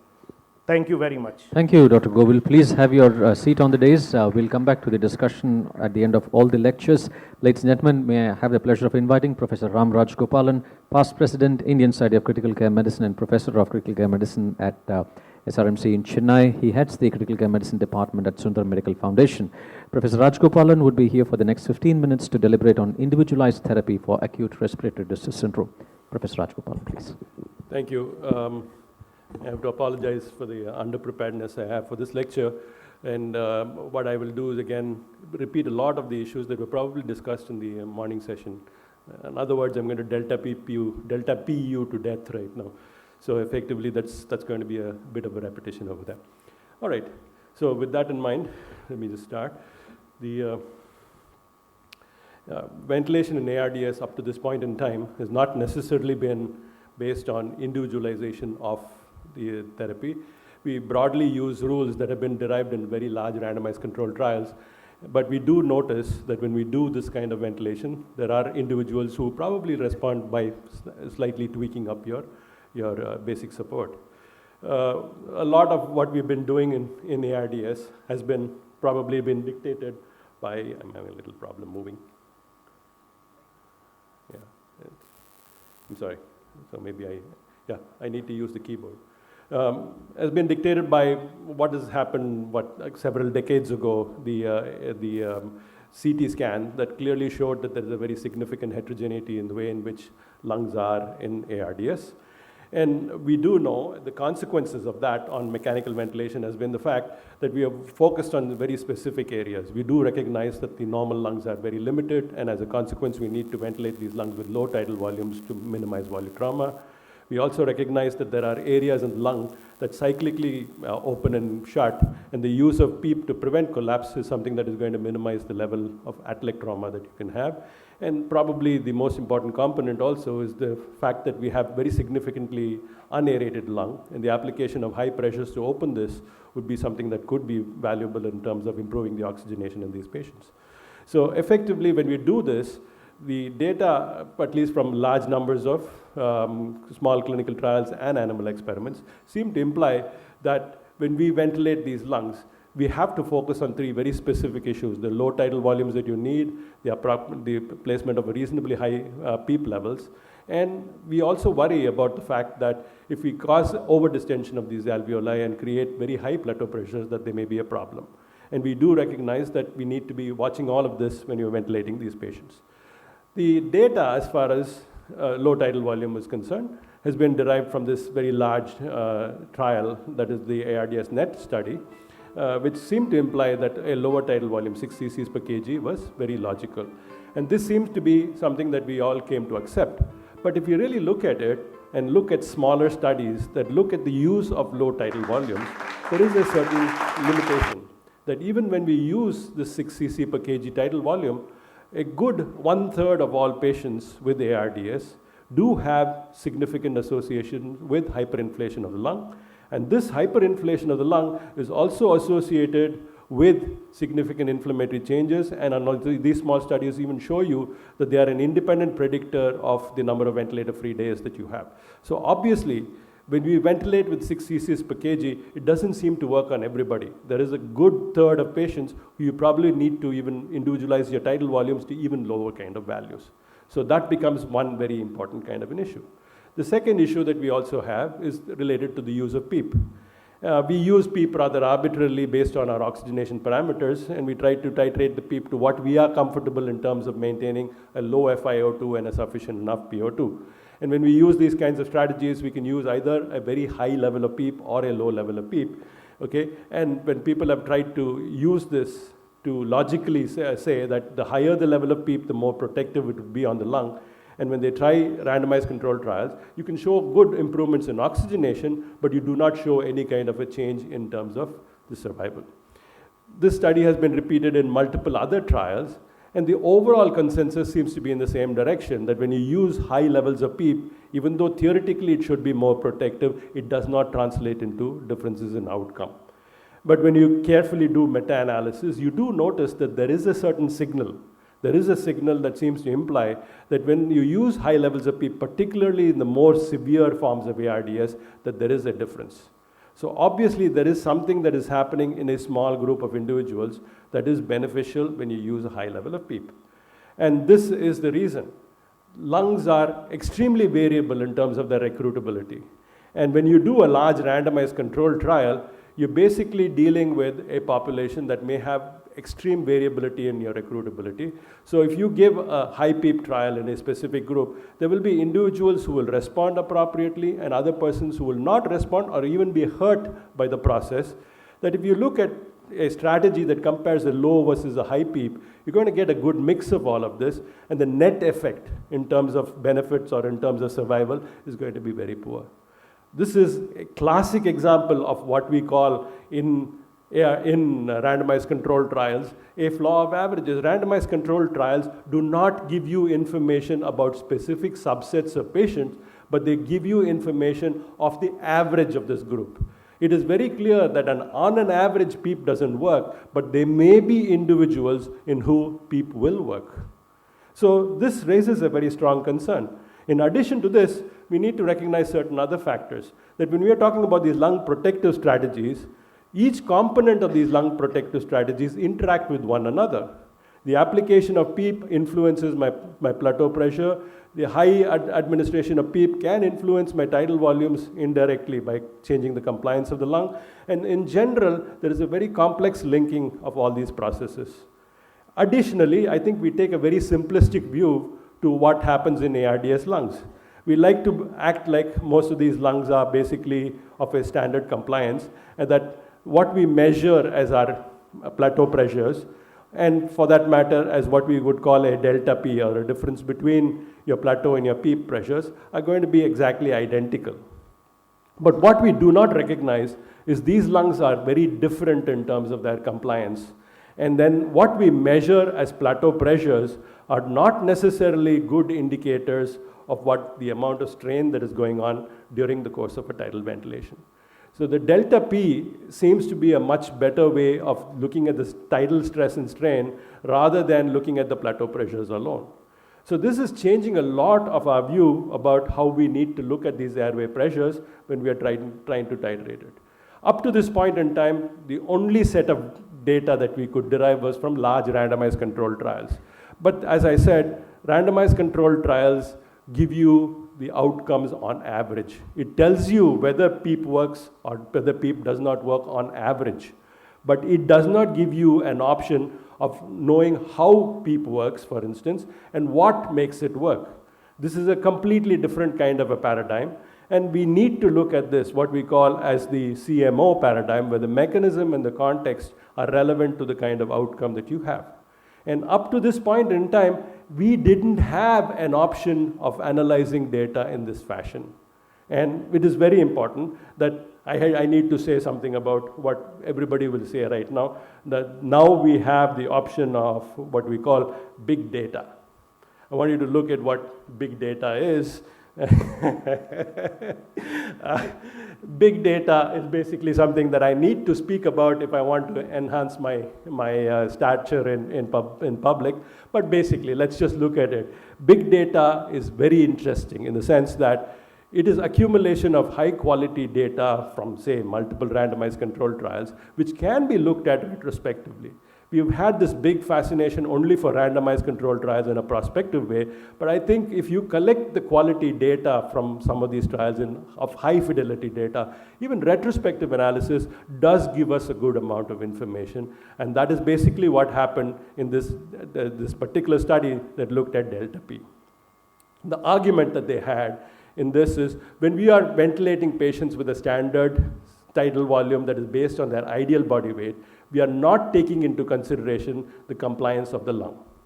If we take that into consideration, the interaction between the tidal volume and the compliance is going to be expressed as this delta pressure, and that delta pressure is probably far more relevant in terms of predicting the amount of strain on the lung and as a consequence the outcomes, rather than the tidal volume itself.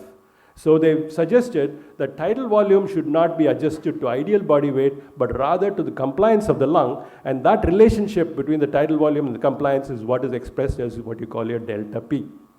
And this delta P should be a predictor. What they saw when they took data from 9 large randomized controlled trials and sub-analyzed it, they identified that this delta P was an independent predictor of mortality, whereas tidal volume and PEEP was not.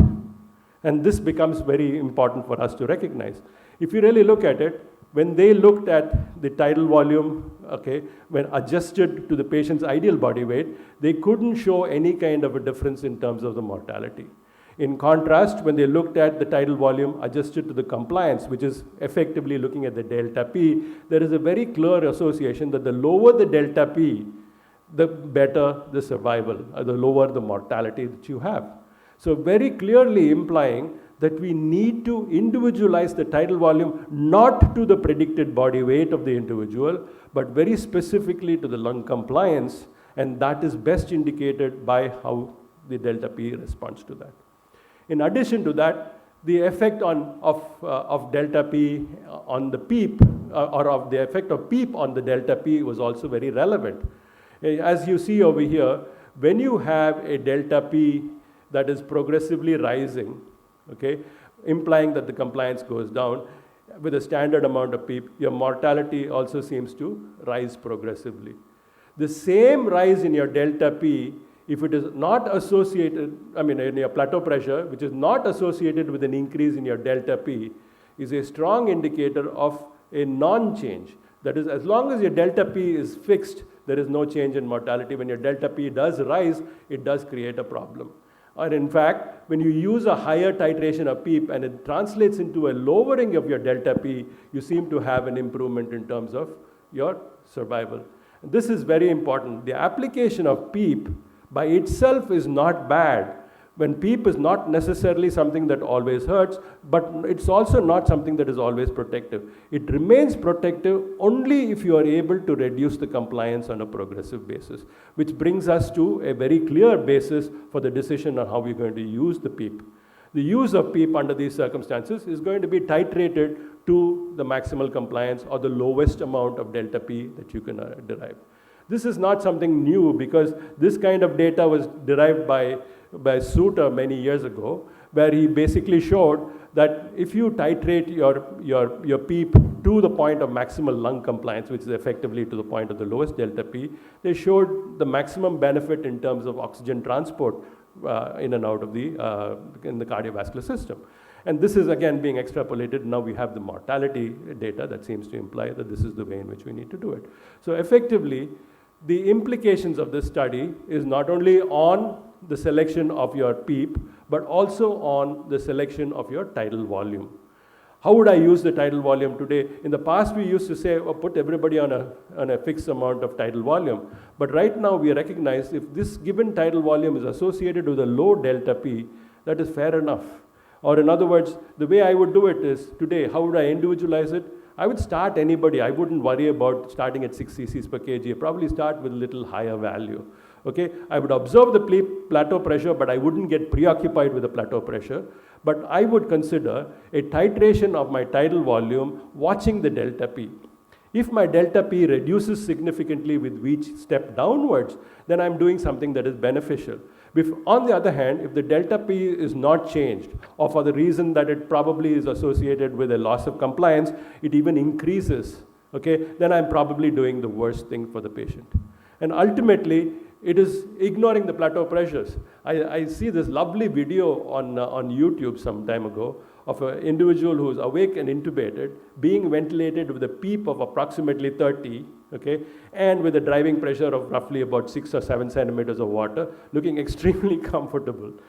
The implication is very strong. It is not the plateau pressure that is relevant under these circumstances. If there is going to be an improvement in compliance that will reduce your delta P very significantly, that is probably the best thing, and that is the way in which we need to titrate or individualize the tidal volume on a given patient. Now, there are a few other issues that we can also look at, and say, for instance, in the use of a patient with prone ventilation, I'll just come 2 more minutes and I'll just finish, okay, is the fact that not every patient with, who's getting prone ventilation seems to respond to oxygen, to the prone positioning. And can we individualize specific aspects of therapy on these patients? There seems to be some implication that the bucket handle movement of the chest, which creates a differential compliance of the anterior chest wall in comparison to the posterior chest wall, is something that could be very important. Because if a patient has a very significantly compliant anterior chest wall, And if you turn them into a prone position and restrict their anterior chest wall, you cause a greater homogenization of the lung ventilation and do cause an improvement. That means if a chest wall actually becomes less compliant, it becomes an indicator of a potential improvement in oxygenation. And these are the kind of issues that have been looked at in small studies where this change in compliance is clearly associated with an improvement in oxygenation. And it may be something that we could use in the future for the determination of responders to the prone ventilation. I don't think I'll add much in terms of this, but ultimately I think we are in the beginning of a new era where we're trying to look at individualization of pressures. The ability to look at the delta P allows us to titrate PEEP and tidal volumes based on an individual's response. And ultimately, it may be something that can also allow us to dictate when we are not able to get down to a good enough delta P, maybe we should transition to something like a rescue therapy as soon as is possible. Thank you for your attention. Thank you. I'll give you time to ask me these questions a little later. Thank you. Thank you, Professor Rajgopalan. Please have your seat. We'll come back to the discussion at the end of all the lectures. Ladies and gentlemen, the penultimate lecture of this session is on abdominal respiratory circulatory interactions during ventilation. I'll have the pleasure of inviting for the next 15 minutes Professor Jigishu Vashish Dibatia, past President, Indian Society of Critical Care Medicine and Head, Department of Anesthesiology, Critical Care and Pain at Tata Memorial Hospital, Mumbai. Professor Dibatia, please.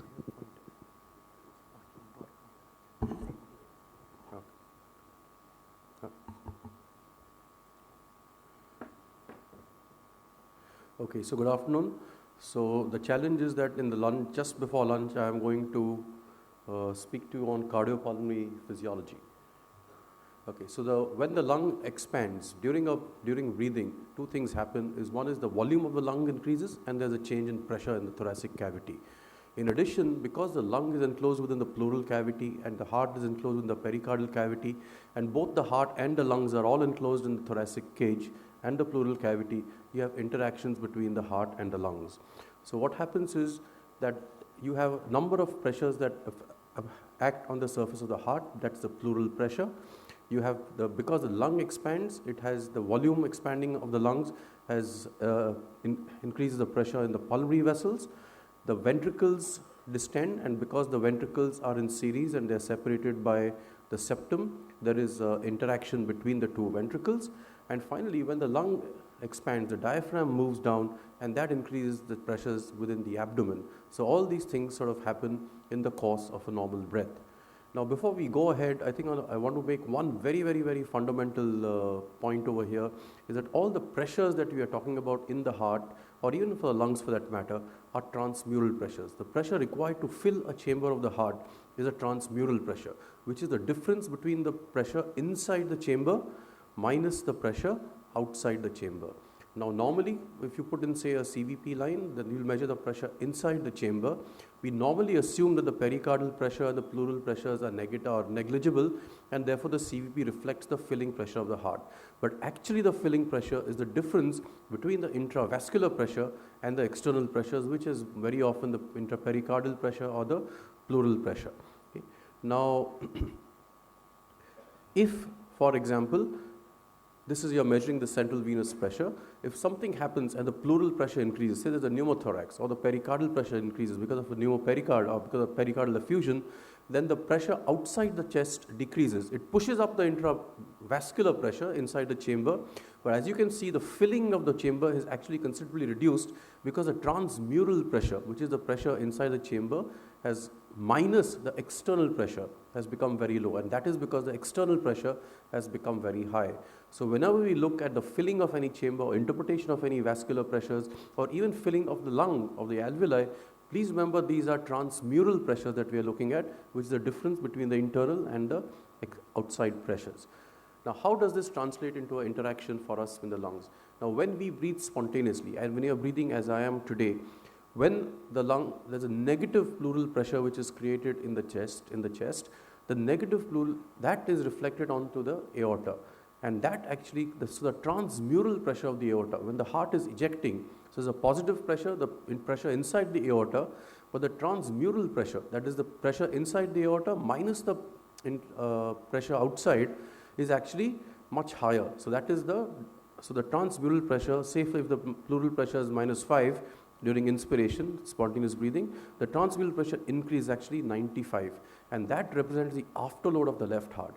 In other words, during spontaneous ventilation, the afterload of the left heart increases, and that can impose a certain strain or certain resistance to the outflow to the ventricle, which may be detrimental if the patient is taking a big negative inspiration, as when he's breathless, or if the patient has cardiac failure, or both, as it may happen in some kind of pulmonary edema. So when you have a patient who's breathing spontaneously, two things will happen. Because of the negative intrapleural pressure, the right atrial pressure decreases, right, and that increases the venous return to the heart. So there's an increase in venous return to the heart, and that should actually increase the right ventricular stroke volume.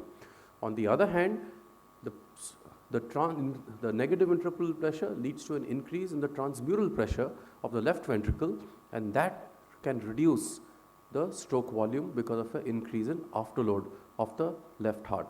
And how significant it will be will depend on the condition of the left heart. It will depend on the condition of how much is the big pleural pressure swing, and it will decrease, also depend on the right ventricular function. Okay, so this is what happens in spontaneous ventilation. So spontaneous ventilation is actually not very good for a failing heart. And that is why when you put CPAP on a patient with a heart failure, you actually have not just improvement in the respiratory symptoms and hypoxia, you also have an improvement in cardiac function. Okay? So now when you give positive pressure, what happens? Again, the positive pressure results in a rise in pleural pressure, the diaphragm gets pushed down with the lungs expanding, so you get a rise in abdominal pressure, and you get an increase in lung volume. And of course, the extent of these changes will depend on the compliance of the lungs and chest wall, the airway resistance, and any pathology which may be there. If the patient is well filled, right, the abdominal pressure rises along with the intra-abdominal pressure, maintains the gradient between the abdomen and thorax, and by and large the venous return does not fall too much. However, so this is what happens in a well-filled patient. You have, okay, but if there is a volume depleted patient, the patient is hypovolemic, you have a collapse of the veins entering from the upper extremity, and you have because of high positive pleural pressure, and that is also transmitted to the diaphragm as it moves down, and that you get a sort of zone 2 condition, and you get severe reduction in venous return. So the effect of venous return, the effect of positive pressure ventilation on venous return depends a lot on the volume status of the patient. And in a hypovolemic patient, you can get a serious diminution of venous return and cardiac output. However, the effect on afterload is actually quite beneficial, because now the transmural pressure of the left ventricle is reduced, because let's say you've got a pleural pressure of +10 in the chest because of positive pressure ventilation, and the aortic pressure, the ventricular pressure during systole is 90, the transmural pressure is actually reduced. And that, so like I said, that explains the beneficial effect of positive pressure ventilation in patients with cardiac failure, congestive as well as acute left ventricular failure. So that decreases the preload, it decreases the afterload of the left ventricle, and decreases the oxygen consumption. So we need to keep these things in mind, because they'll also be useful to detect weaning failure. We'll come to that later. Now, when you give positive pressure, please remember that we take all these hemodynamic measurements, and the presence of positive pressure in the chest is going to seriously impact the measurements that we take and lead to misinterpretation or wrong interpretation, therefore wrong therapy.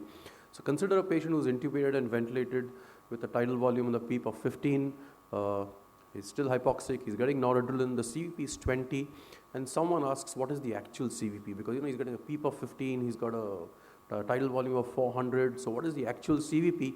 And someone will say, well, you detect half the entire CVP, the PEEP from the CVP, so it's actually 20 minus 15 or 5. Someone will say deduct half the PEEP, so it'll become 12.5. So if it's 5, you're going to probably give fluid. If it's 12.5, you still don't know what to do. Someone will say disconnect the ventilator, because then the PEEP will go away and the CVP will then fall down to its natural value, and then you'll know what to do, but you'll lose all the recruitment and it'll be a mess of your hypoxia. So the actual answer is you don't know, and actually you should not care, because remember what I said, this is a transmural pressure. So you don't know how much of that CVP is being given to the heart, and all you have to do is actually do a fluid challenge, keeping the same CVP and PEEP over there. Okay, so do not decrease, do not arbitrarily subtract some arbitrary proportion of the PEEP from the CVP to know what is the CVP. If you want to be very, very accurate, you can have something like an index of transmission which tells you what proportion of the PEEP may be transmitted to the CVP, but I don't think anyone does that in practice. Now, this is another very important interaction that we see. If you've seen patients on positive pressure ventilation, they have a swing in the stroke volume, which maybe you can pick up from an arterial line, you can pick up from a pulse oximeter if you have one, and that depends on the heart-lung interaction that is going on. So when you have the upstroke of ventilation, the lungs expand. When the lungs expand, the blood which is there in the pulmonary capillaries gets squeezed out, it goes into the left ventricle, and that increases the stroke volume of the left ventricle. Then the pressure in the chest rises because of positive pressure ventilation, and because of that the venous return decreases. So after a couple of breaths you'll find that the venous return and therefore the stroke volume will fall. Also the so the stroke volume will fall, and as the ventilator moves into exhalation, you'll find a slight decrease in the stroke volume. And as the ventilator progresses into expiration, you'll see that the venous return will now start increasing, and as the venous return starts increasing, the stroke volume of the right and left ventricle will increase, right? And so it will come to the highest point or the lowest point and an intermediate point over here, and then when the next breath goes in, again the blood gets squeezed out of the capillaries, and again you'll get an increase in stroke volume. Now what is the importance of knowing all these changes in stroke volume?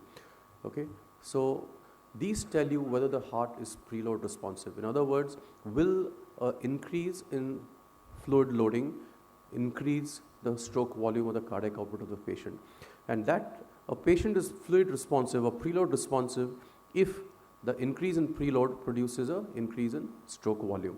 If the patient is a flat part of the stroke volume, Frank-Starling curve, the same increase in preload will not produce a significant change in stroke volume. If the patient is a steep part of the Frank-Starling curve, the increase in preload would produce a significant increase in stroke volume.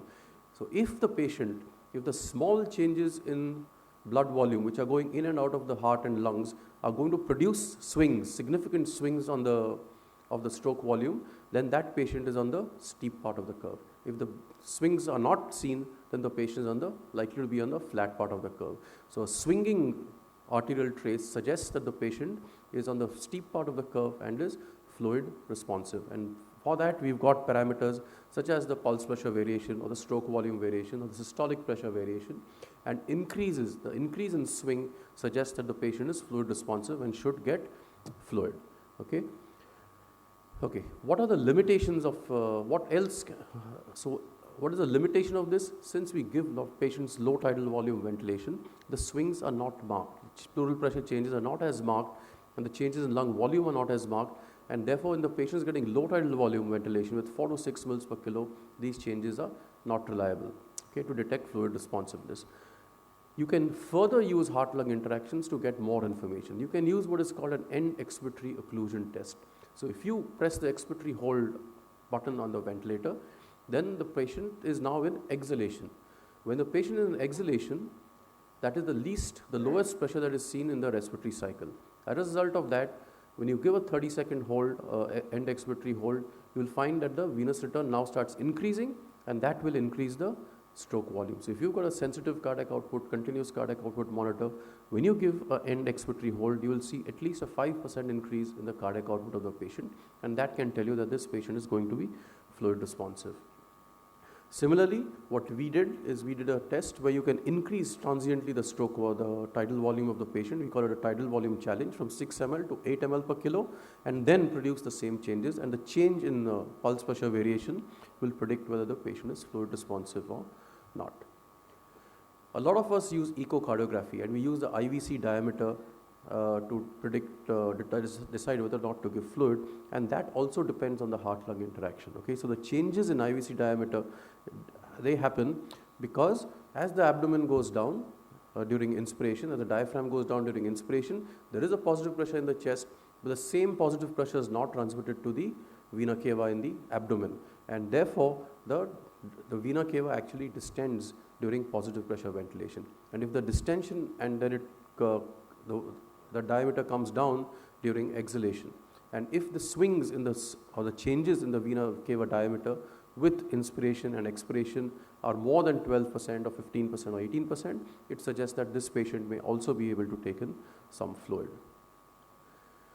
Now, one very important aspect we need to look at is the effect of lung inflation on the pulmonary vascular resistance.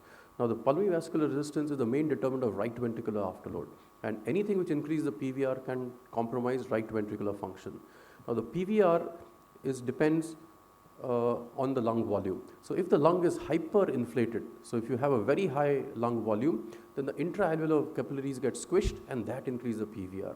On the other hand, if the lung is collapsed, like in ARDS or just you deflated the lung, then the extraalveolar vessels get kinked and that increases the pulmonary vascular resistance. So at both extremes of lung volume, a collapsed lung as well as a overinflated lung, you get a high pulmonary vascular resistance, and in fact the lung, the PVR is lowest around the functional residual capacity. So at both extremes you get an increase in the pulmonary vascular resistance.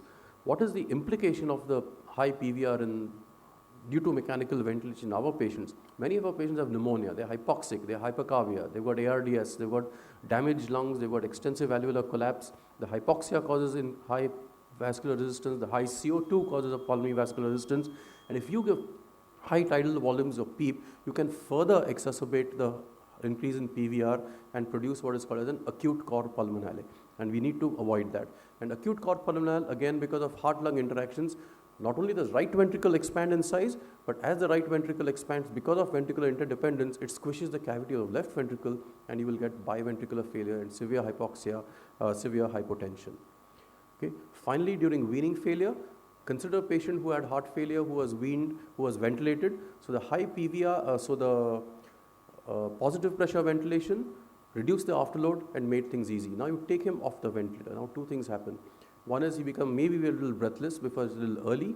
So during spontaneous breathing, the afterload of the left ventricle suddenly increases. At the same time, the venous return increases. So there's more blood flowing into the lung, and the patient is less able to pump it out because of the increased left ventricular afterload, and that can produce weaning failure. You can continue kindly. Yeah. So these abrupt swings, especially when the patient becomes breathless, can actually cause weaning failure, and more importantly, we are recognizing cardiovascular failure as a cause of failure to wean patients from the lungs. Okay, so thank you for giving me that extra 30 seconds, and thank you very much for Thank you, Professor Devatia. We'll come back to the discussion at the end of the next lecture. Ladies and gentlemen, I'd like to invite Dr. Rajesh Chawla, the past president of Indian Society of Critical Care Medicine from Delhi. Dr. Chawla would be deliberating for the next 15 minutes on newer mode of mechanical ventilation. Have they changed the outcomes? This will follow with an 8-minute discussion with the chairman's comments from the chair. I would request all the other speakers to kindly join Dr. Chawla once he is done with his deliberation. Dr. Chawla, please.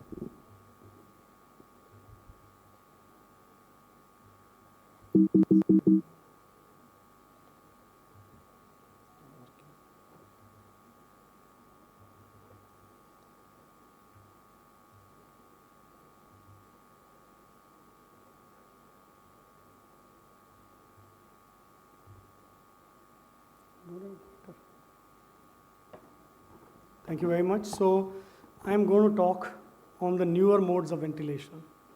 You know, when we were students, it was very difficult to understand the basic ventilation. And every now and then, a new company or an old company will come out with a new model with the new modes. And so we have so many new modes for the last many years. And most of the modes are specific to a particular ventilator. So if you ask me a question right in the beginning, the newer modes, have they changed the outcome? I can simply say no, and I can walk off. Because if you look for the mortality as an outcome, none of these ventilators really have given, none of the paper has shown that they decrease mortality. But if you ask, do new ventilation modes, they perform as intended, then we can discuss. It is encouraging, and talk could be very extensive, but the impact on practice and outcome would still be negligible. Why you require new modes? Because there are problems with the conventional modes, like poor triggering, the asynchrony between patient and the ventilator. We want more rapid weaning. We want the mode which there is a less likelihood of ventilator-associated lung injury.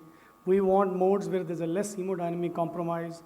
And we want to more effectively ventilate and oxygenate. So these are the problems we are looking for. And the engineers with the medical personnel, they work on it and they come out with some solution on this. There are 3 things we are looking for, or a clinician is looking for, or a company is looking for. They want a mode where there is more of a spontaneous breathing. They want a mode where there is a more of a synchrony between the patient and the ventilator, and you require less sedation. These are the three things we are looking for in a new mode. There are three group of modes: closed loop ventilation, airway pressure release ventilation, and high frequency ventilation. And in the closed loop ventilation, the clinician sets a target, like a tidal volume, and all these new ventilators are microprocessor based. They will compare the target value with the actual value, and they will give an output in the form of pressure to maintain that target which you had sent on a ventilator. They are a negative and a positive. Negative means the difference between the target and actual value is more, so they change pressure to minimize the difference. But in a positive control, if the patient makes a more effort, he gets a more pressure from the ventilator. That's like you have in proportional assist ventilation and in NAVA. Now let's talk about these modes, and I'll talk about what is the advantage of these modes. Adaptive control modes, that's again a closed loop mode, dual control, that allow the clinician to set a volume target, and the ventilator will deliver the pressure control breath. They can be within a breath, which you call as a volume assured pressure support. The breath will start as a pressure support, and if they find within the target tidal volume is not reached, it will change to volume control to deliver that breath. It has been shown that it only reduces work of breathing, no difference in the outcome in any of these studies. Then the other dual control which are present on many of the ventilators, which is breath-to-breath dual control. Like you set up a tidal volume target, and if it is not met in 2-3 breaths, the pressure will increase to maintain that target. If you use a pressure support, you call it a volume support, and if you use a pressure control, it's a PRVC. The name could be different in different ventilator. Sometimes they call VC plus or PRVC is the same thing. And this is what is seen. If the volume drops down, the pressure will rise to maintain that. But in this, there is no limit of the higher volume. Like if a patient makes a more effort, he may get a higher volume, but he will definitely get the target tidal volume which you have set on a ventilator. What have these done, dual control, PR, VC or VC? Only decrease the peak inspiratory pressure is less. Otherwise, they have not found there is any duration of ventilation or survival. None of these studies have shown that there is any change in hemodynamics or gas exchange variables, which is consistent all through the studies that you get a lower peak inspiratory pressure when you use PRVC, volume control, or a volume support mode. Another study showing the similar kind of finding. Then there is another mode which is prevalent only in Hamilton. That's called the adaptive support ventilation. It is again a negative feedback closed loop ventilation. You have to enter very little on the ventilator. You enter the patient data and the percentage of support. What ventilator does is, it will calculate the needed minute volume, normally it is about 100 ml per kg, and it will calculate the best rate and tidal volume to produce the least work. And it automatically, as you decrease the support, the more and more the work of breathing is taken over by the patient. This is another mode. If patient triggers the ventilator, he will get a pressure support. If patient doesn't trigger, he will get a pressure control kind of a breath. Again, the studies which have been done, they show that you require fewer blood gas analysis, fewer ventilator manipulation, but there is no difference in the minute ventilation which you get with these. And they found no difference in the duration of intubation or the ICU stay when you use these ventilators. Then there is another mode which is called the bi-level ventilation methods. They allow a lot of spontaneous breathing. There are 3 kinds of modes: BiPAP, which is available on Draeger, bi-level, which is available on the Puritan Bennett, and APRV, which is again available on a Draeger and Puritan Bennett. What it does is, it uses 2 levels of pressures for 2 time periods. As you can see on the slide, there is high pressure and a low pressure, or you can call 2 CPAP levels. And patient is allowed spontaneous breathing at a high level and as well as low level. And you can give a pressure support to the spontaneous breathing.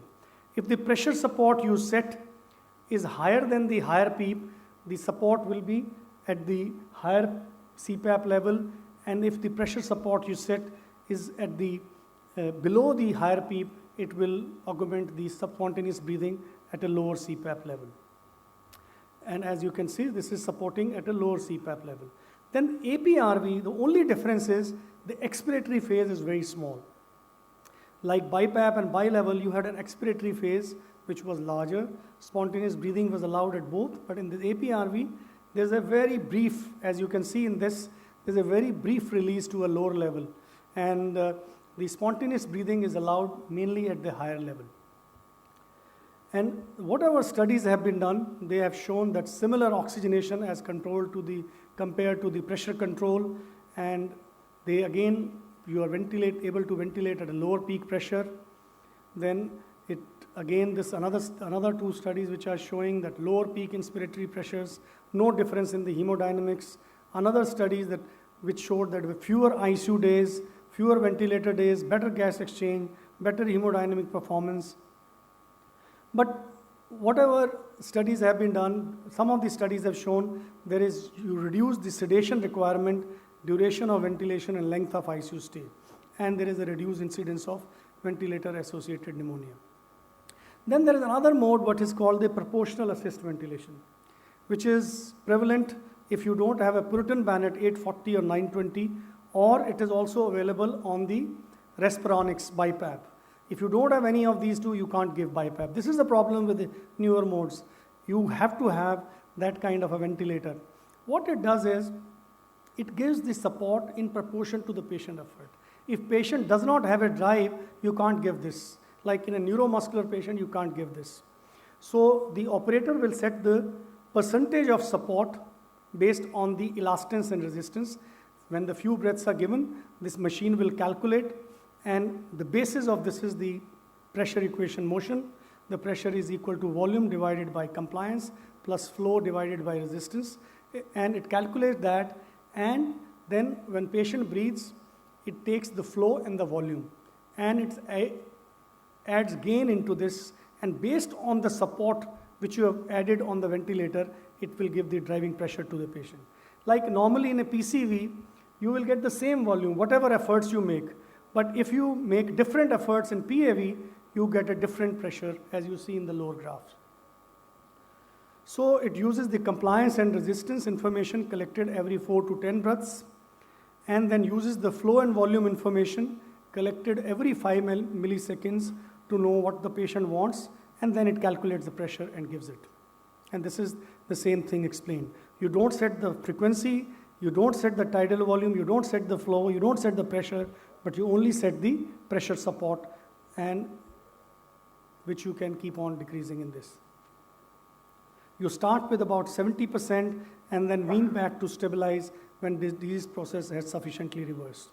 It's a comfortable, lower peak pressure, less need for paralysis and sedation, less likelihood of overventilation. So when you put on a PAV, most of the patient will have a higher rate rather than a lower rate, and that is a characteristic which is seen in PAV.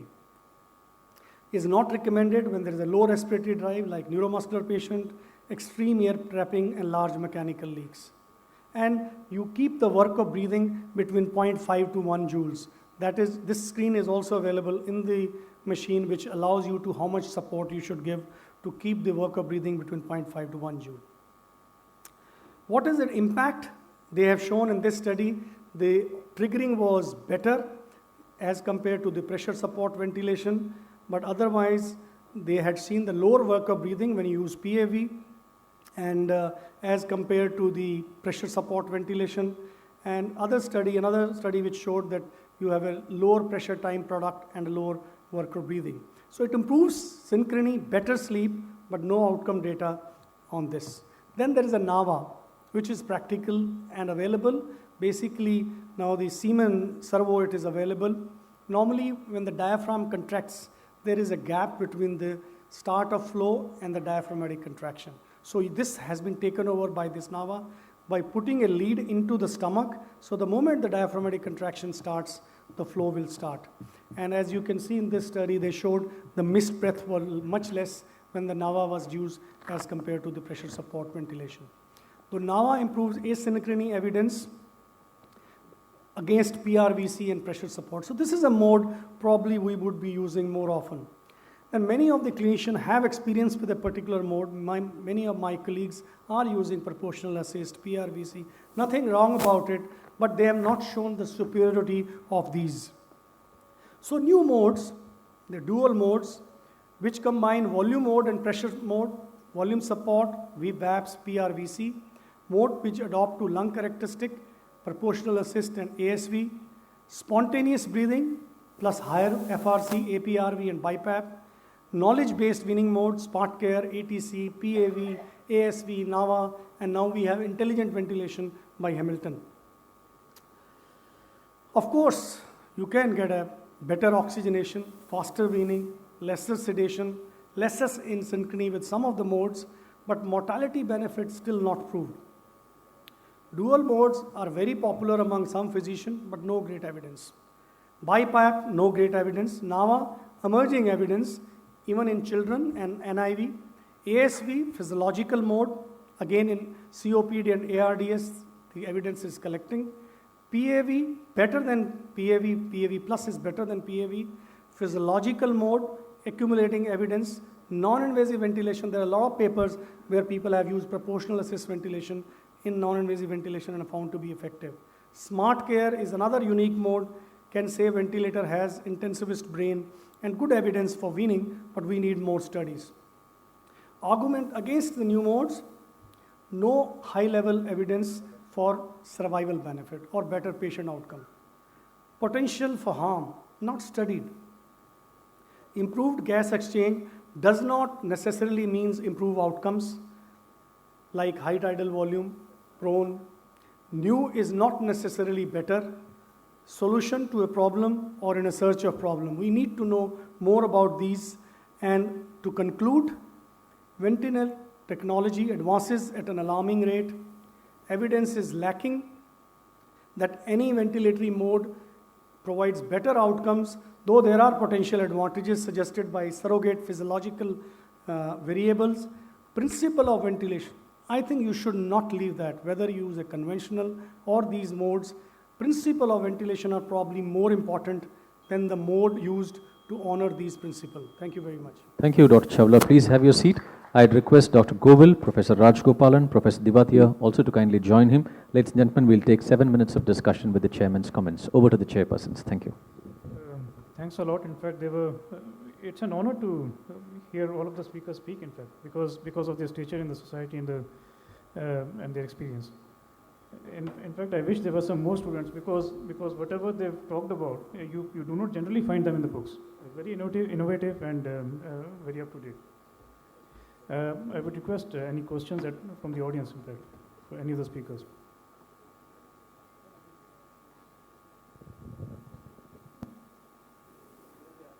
Excellent presentations from all the speakers. I'm Dr. Decker from Guwahati. I have a practical queries from Dr. Rajesh Chawla. The thing is that I have noticed myself that in about a good number of cases, on pressure control mode, we know that it's restricting the pressure because there is a peak inspiratory pressure across the PIP. I have noticed that it is sometimes about 6 PIP and 14 peak inspiratory pressure, it should be 20. But I have noticed in certain instances, the pressure going above that. I asked this question to the company people, they couldn't answer. So I am confused about it, how it can happen. Pressure control is restricts, but I have noticed in certain cases like ARDS and others. But there's a ACPC.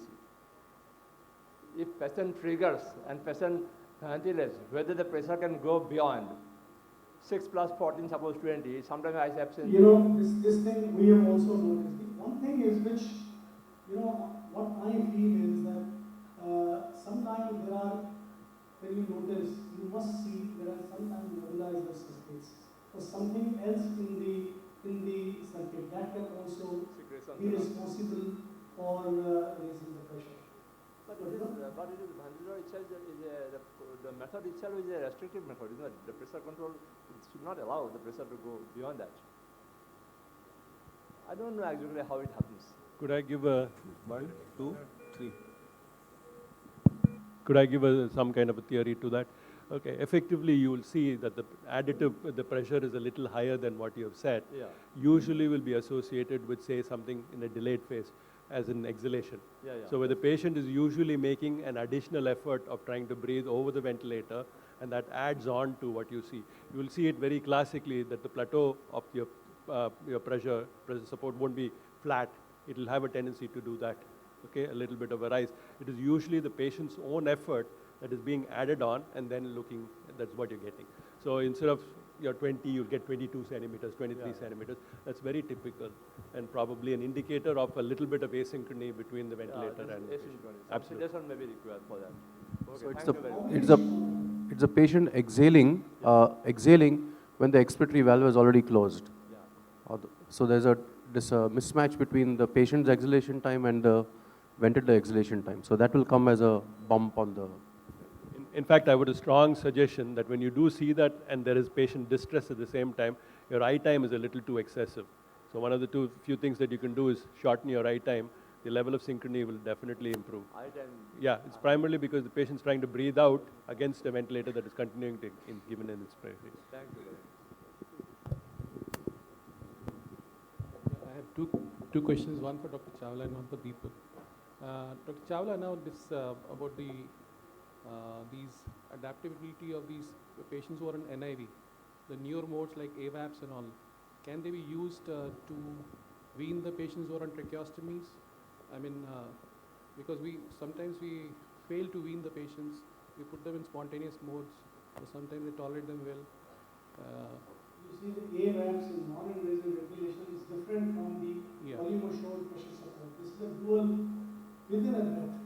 You know what you get, volume assured pressure support in the dual breath within a breath. It is different from a assured volume support of non-invasive ventilation.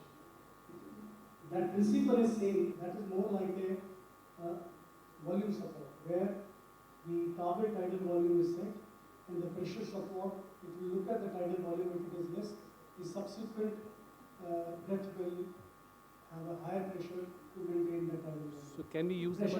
Can we use them? But no, I would not suggest that a non-invasive machine being used through tracheostomy to use that. There is nothing wrong with it, but it is better to use an invasive ventilator through a tracheostomy rather than using a non-invasive machine through this. But of course, there are indications of assured volume pressure support and obesity, hyperventilation syndrome, restricting breathing, and COPD. There, as a non-invasive, we use quite often, but not through tracheostomy. Yeah, to Deepak, what is the,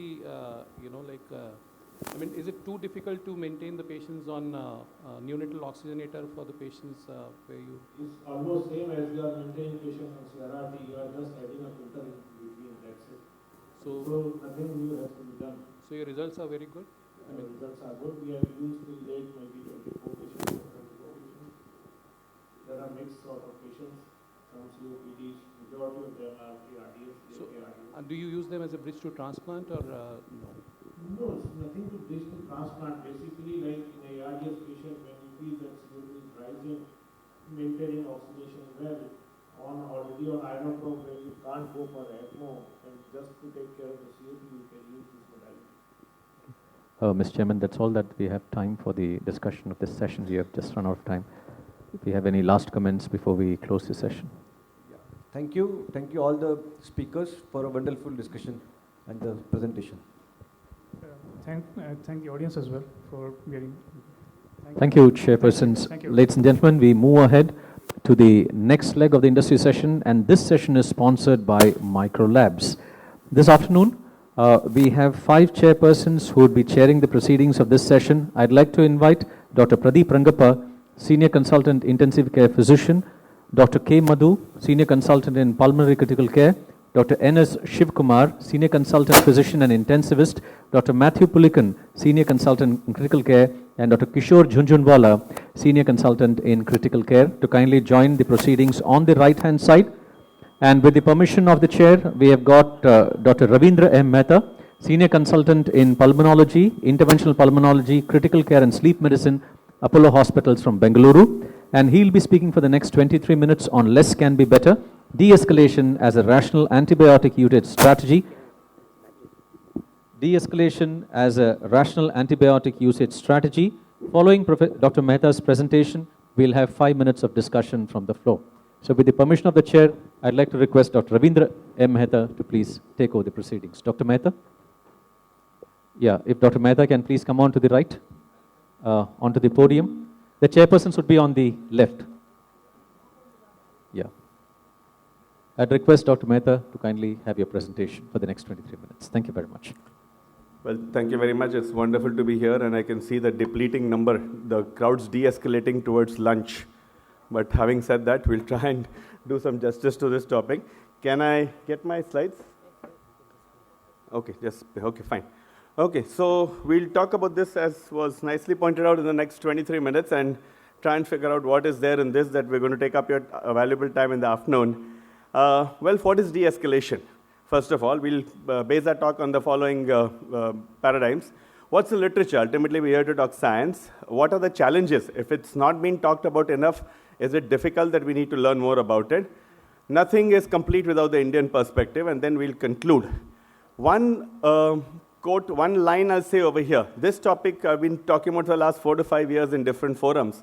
But I realized as I ran a fresh search to try and do justice to today's topic, is that suddenly in the last 2 to 3 years, we have tons of literature on it. And it's primarily because this is entirely a physician or a critical care or an infectious disease or anybody-driven topic. It has nothing to do with new technology, nothing to do with the industry, nothing. It's basically an initiative, and predominantly, I think it has taken a higher level when the old White House, not the Trump White House, the White House National Initiative came up saying that we got to do something about this antibiotic resistance epidemic. Moreover, our government, I think in the last 2 days, has also issued a very polite, nice reminder, FYI, do something about it. So all these are now initiatives, and this is a topic which is majorly coming up in this direction.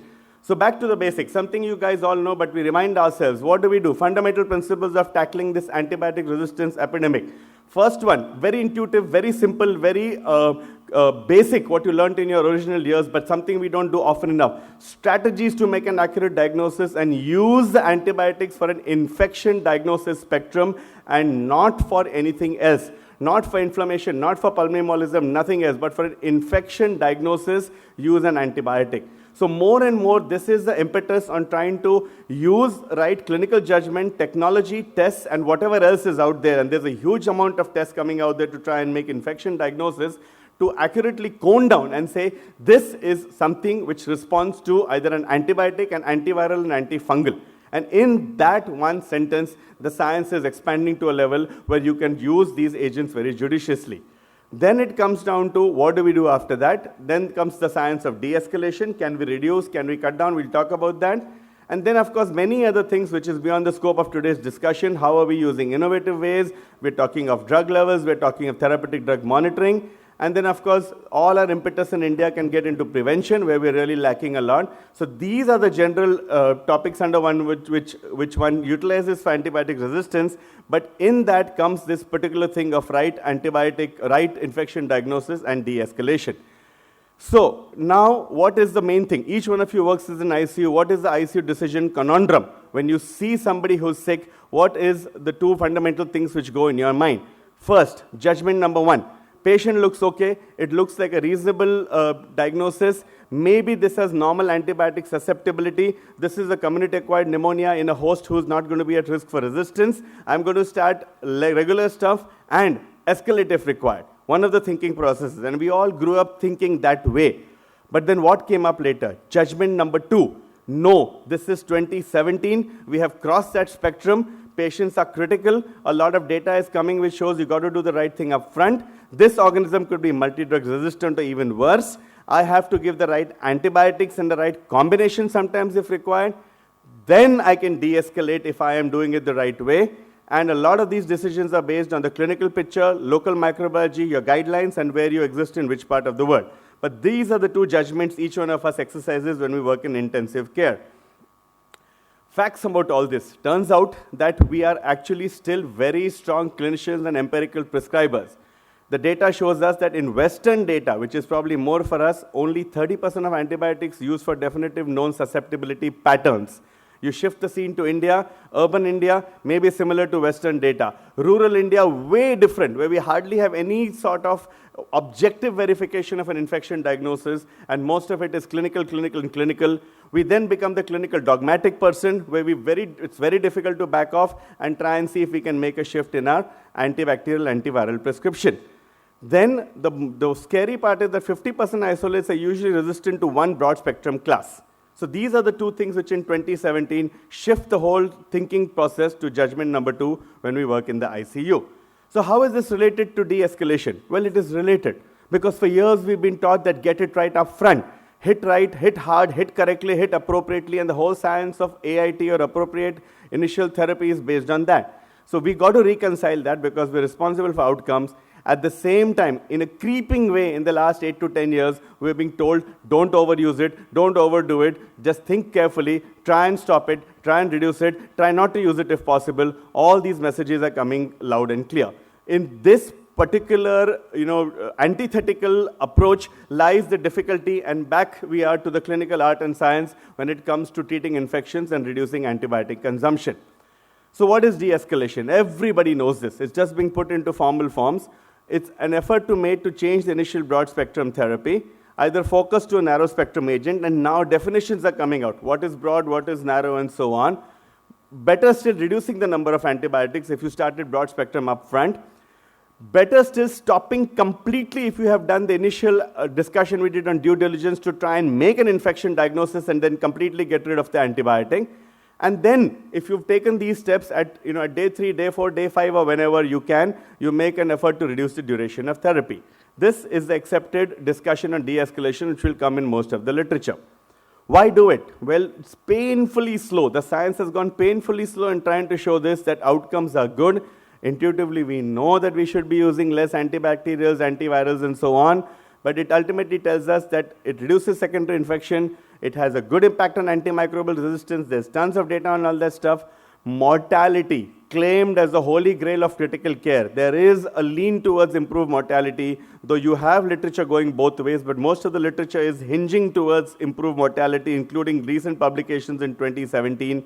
And then comes the word of allergies. Every guy who works abroad will tell you patients are allergic to this, that, we're missing so many allergic reactions, and we need to factor all those in, and overuse of medications is leading to all that problem. In fact, if you look at secondary infection, we don't suffer from CDAD in India a lot, Clostridium difficile colitis. But abroad, it's going to CDAD, resistant CDAD. In fact, this fecal transplant business is coming entirely for that. So a lot of this stuff is geared up towards understanding that don't overuse these medications. So it is both a short-term, immediate relief to your patient, and a long-term where it impacts on economics, antimicrobial resistance, and all the good stuff. Benefits. I think we talked about this. It's good for the institution at a macro level.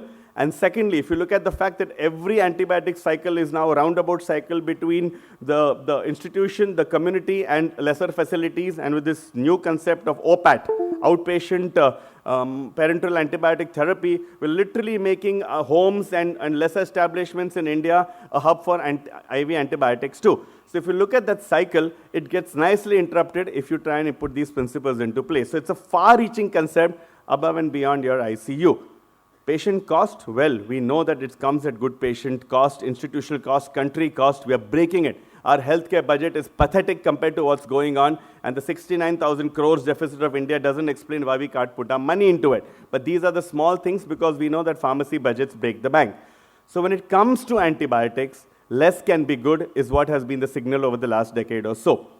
Well, this is all discussion and rhetoric. Where is the data? And there's tons of data. I must have gone through at least 30, 40 papers in trying to come through. We're just going to present a few of these in the interest of time. Well, de-escalation has been approved everywhere. Ever since the holy grail of antibiotic stewardship came, de-escalation was included in that. And as we said, many things are there. Last of all is that helplessness part of it. We're running out of options. Enough and more has been said about the depleting antibiotic pipeline which we have right now. What is the data? Well, nice. When you look at the initial papers, we looked at carbapenems, 113 meropenem prescriptions. De-escalation was defined in this as a single change. Narrow spectrum within 3 days when your culture comes back. VAP and intra-abdominal were the main things out here, which reflects most of the ICU spectrum. Only in 42% patients. So whatever you do in a committed setup also, it was 42% patients. Not doing was because if I didn't have micro, which is a problem for us, if I have resistance, which is a big problem for us, but certainly there was a trend towards lower mortality in the patients de-escalated. So the bigger question comes up, why only 42% besides these two reasons?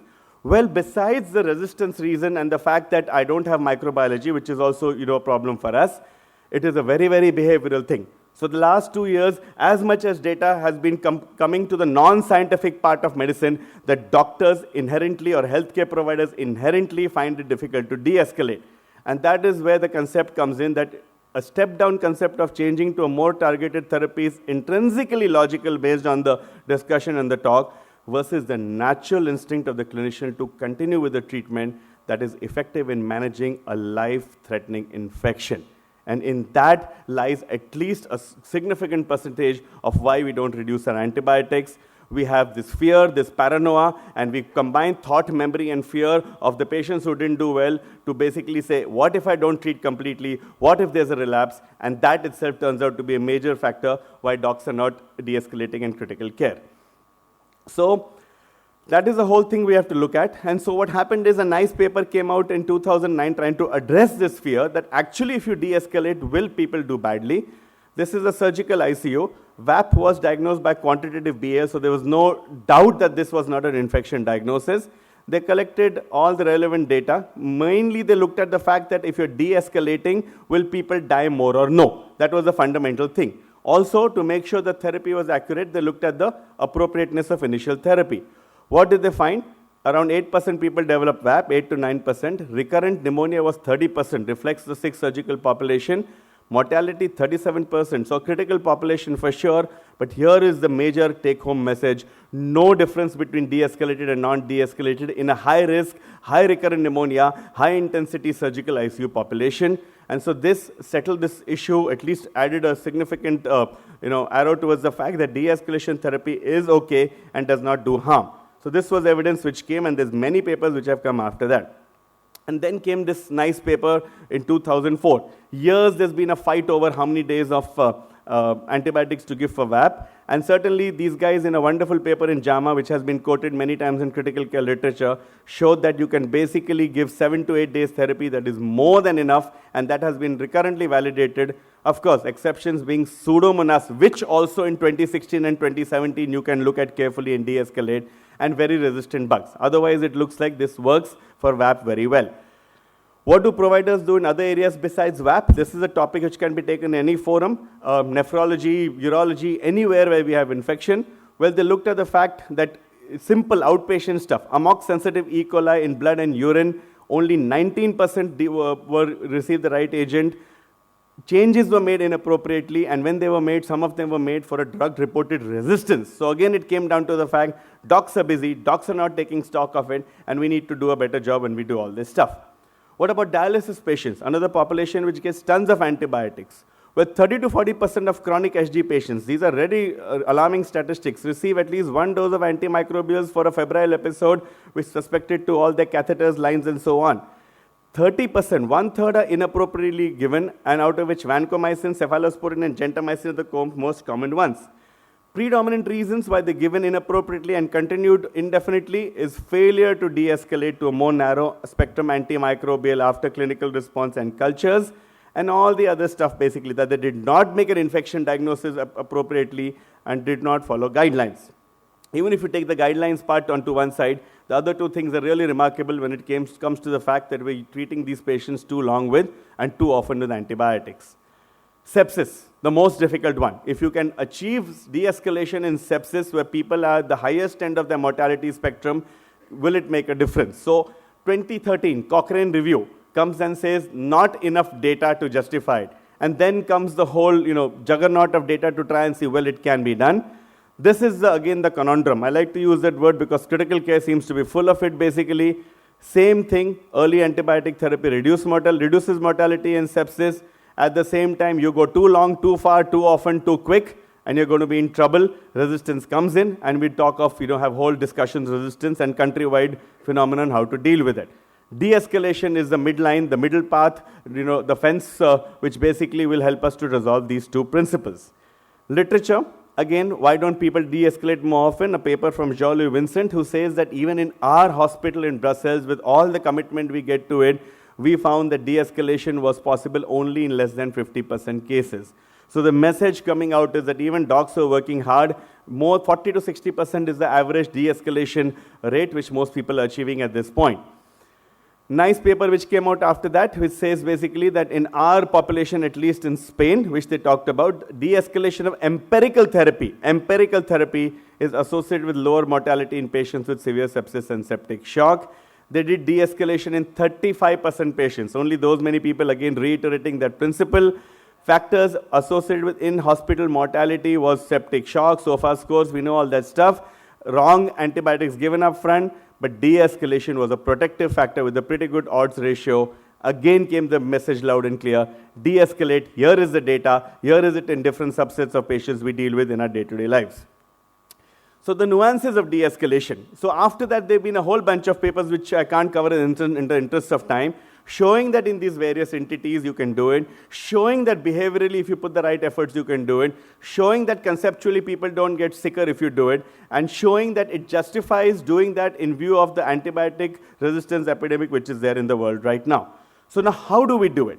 Nuances of de-escalation. First is clinical. If a patient's not doing well, this entity is null and void. We don't talk about it. It is not the particular breakpoint you have. One, as we talked about in the beginning, infection diagnosis, whether made clinically, investigatively, and more we're getting all these things now. In other countries now they're coming out with viral panels. They're coming up with all your multiplex PCR, which is trying to give you diagnosis in various conditions, various body fluids from blood to lower respiratory secretions and so on. So more and more objective data to make an infection diagnosis, localize the bug, give you an antimicrobial spectrum, make your life easier. You don't have to be the rocket science clinician anymore. Here is more and more technology coming to the bedside to make your life easier. So if you do that in your current world, VAP will be either good lower respiratory secretions or bowel-guided de-escalation. Sepsis would be culture-positive de-escalation. The most difficult challenge is to do it with negative cultures where more tools are coming in to try and help the clinician. And that is where it's going beyond the regular, what we learned was of cultures and sensitivities to biomarkers. And that's where procalcitonin and CRP are there. That's another science by itself. I mentioned the DNA-based tests. We have them in Bangalore. There's another one which is coming. The US multiplex PCRs are coming in the blood. They're coming in different body fluids. In CNS, it's very well validated, and we've seen a big difference. This needs a major change in mindset to try and adopt. What is biomarkers? I'll be very brief in one slide on procalcitonin. CRP, ESR, not so good. PCT, good. 88 to 81% in terms of sensitivity, specificity. Very fast. In good labs, you can get it in less than half a day. Levels 0.25 to 0.5 microgram per ml are sensitive to that extent. But caveat, clinicians still wins. Clinical plus PCT, use it. Don't use it on everybody, but use it to reduce antibiotics and stop antibiotics. Literature says that a 70 to 80% decrement in PCT, 1400 rupees, will help you to stop very expensive antibiotics in the right spectrum. Even Pseudomonas data is coming out right now. So this is something we ought to think about in the right clinical situation. Shortfall in data, it's not all rosy. We need more definitions, so they're trying to define that. There was a recent paper trying to have a consensus conference on that. People need to know objective evidence, especially in the Western world, so we need to know the exact impact, cost effectiveness, outcomes, and the behavioral aspects need to be communicated to docs, otherwise nothing is going to work. Ultimately, economics drives the thing. We're seeing that worldwide right now, and economics is going to be the main impetus to try and put this into place. Indian perspective, well, we don't do a lot because we don't have third-party payers insisting that we use less antibiotics and DRG codes which say that you're going to only get paid, say, 30,000 rupees for a pneumonia and so on. So that is, we have been brought up in the culture of trying to do clinical, and so infection diagnosis is not followed in the most of the parts of India, especially rural India. And we lack microbiology of a good nature in a lot of our setups, so it makes it even more difficult. So if microbiology is not there, you have to be a real astute clinician. Your astute clinician approach is more used for clinical medicine and empirical therapy than for de-escalation, is what has been talked about in literature also. And that is where we are struggling with all these issues.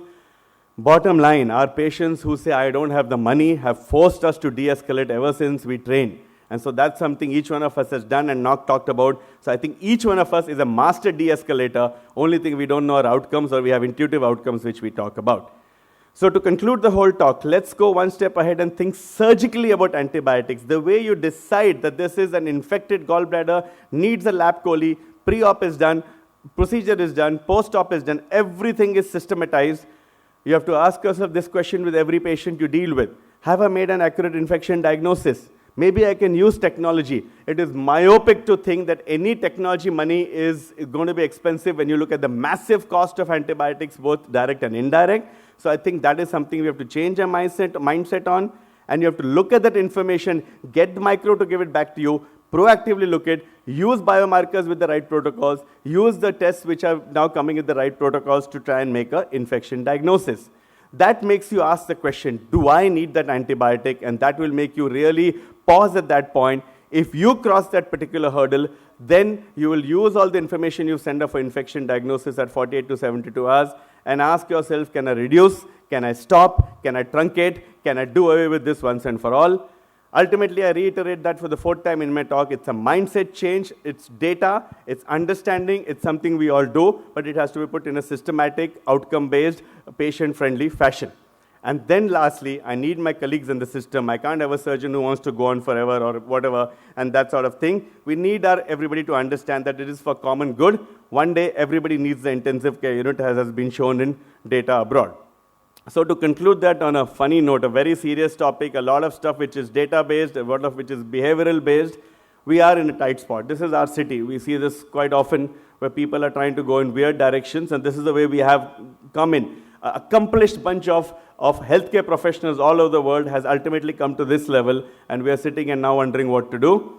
And this picture is shown often in all antibiotic resistance talks where, it was just comfort care for people who had pneumonia, and we seem to be heading towards there. I have a feeling we'll get out of there. It's not that depressing if we do the right thing and the new thing which is coming in the pipeline.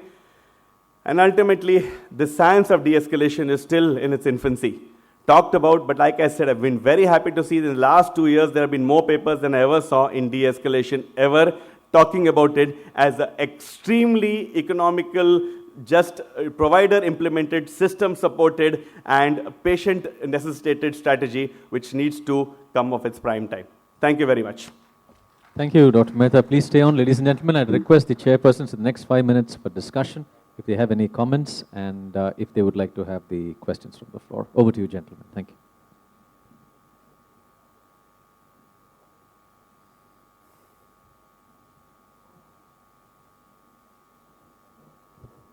Can we have the mics on, please? Thank you. So excellent talk, Ravi. I think it's indeed you have covered quite exhaustively. So I think the comment I would make is, I think the philosophy of antibiotics now is 3 Ds. So it is the dosing, the right dosing, which obviously is extremely important. I think the duration and de-escalation. I think these 3 Ds, if we carry home from this meet, I think you would have done a great justice. And de-escalation, I have to emphasize, it is a quality indicator now, and sepsis guidelines has given level 1B recommendation. So it is a very high level of evidence that it has got, even in sepsis. So I think we all need to chant this mantra of de-escalation, and 3 Ds, obviously, that needs to be. And one another thing which probably I would like to reiterate is the single and combination antibiotics, because there's no strong evidence. And now the mantra is to use single most potent antibiotics than using combination. In fact, there's a good study from Germany which looked between combination and the single antibiotics, and outcomes were very, very similar. And the duration, Ravi has already said, it was a French study from Chester which said duration, you don't need to continue antibiotics for more than 10 days. I think 6 to 7 days is good enough. And it is extremely important to even the timing of de-escalation, because it's very important to de-escalate within 4 days, because studies have shown the resistance patterns tends to initiate and all the mutations start after 4 days. So that's why we have kept the duration of 3 to 4 days. So ideal to de-escalate within 3 to 4 days. I think this would be my take-home messages: 3 Ds: duration, de-escalation, and the dosing. So I think appreciate comments from our colleagues. Thanks, Pradeepa. Ravindra, excellent talk. I think you have clarified a lot of things. More than my comments, I would like to ask you a question. Now, the de-escalation use of single antibiotic, starting at the earliest time, taking cultures, hit early, hit hard, yes, excellent. Now, as we go on to day 3 or day 4, when you get multiple culture sites positive, one with gram positive, one with gram negative, it is likely that the patient will be on multiple antibiotics. Now, what do we propose to, how do we propose this de-escalation in a situation like this on day 5? Patient is reasonably doing well, you think. Now, should we de-escalate, should we have that courage to de-escalate because your upper airways has grown something, your blood culture has grown something, your urine has grown something. Now, what do we do in this situation? Yeah, so it's basically coming to what we talked. Now, if we start looking at this de-escalation symposium in 2018, we'll be talking of, okay, if we're doing it, what are the system issues? What are the unique nuances, which means to have a first round of infection or second round of infection? Second rounds of infections are even more problematic. What is stopping me? What if I have, is my immunocompromised patient the same as my immunocompetent patient? Is my community patient the same as my hospital patient? And then come this, multiple sites, multiple areas. So I think that's what it comes down to. The easiest, obviously, symptom, you take a talk, you talk about it, one area, pneumonia, finished, you're done, basically. Now you put a line in, and now you have fever, and you're growing different areas. When it comes to different, I think it's very difficult to put it into place at that time. Then each part will be taken, and that's where your expertise as a clinician will come in. The simplest concept is here to stay for everybody to implement. The tougher part will require more complex understanding. And that is where it's now coming down to when you have these tough things. 5 years from now, we'll have to talk differently. Then I'm sure there'll be a science of these markers and so on. I mean, the multiplex PCR is FDA approved. Our Bangalore one, we have not used so much because we have seen varying results. But in CNS, it's working very well. So we know that if there is a signal of an objective thing coming, which will help to take these questions down, it's going to help us in trying to make these decisions.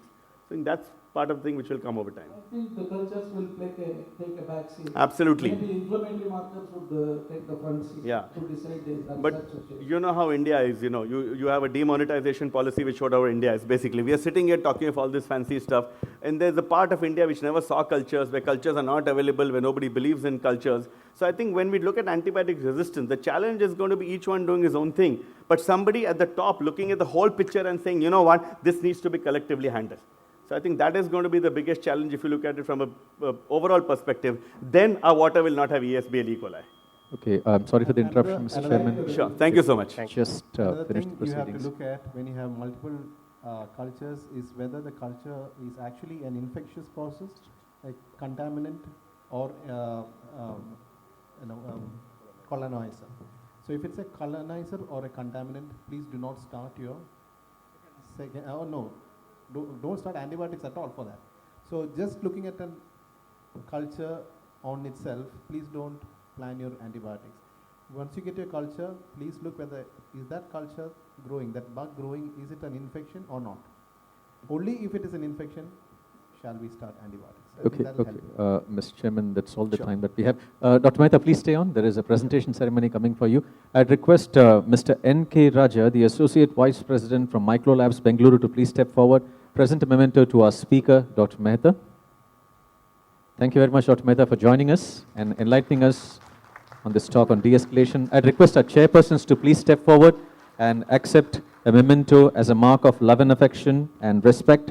Firstly, Dr. Pradeep Rangappa, Dr. K. Madhu,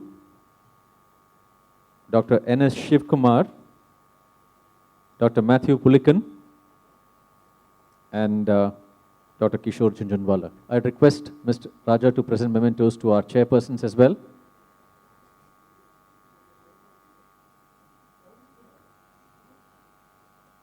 I would, in the meanwhile, request Dr. Pradeep Rangappa and Dr. Kishore Junjunwala to please stay on. There is a lucky dip that's been organized by Microlabs, and they're going to pin 2 winners who will be getting an e-book which comprises of Kindle. So may I request Dr. Rangappa to please pick up the first winner and Dr. Kishore Junjunwala to pick up the next. And the physical presence of the delegate who wins is a must. Yeah.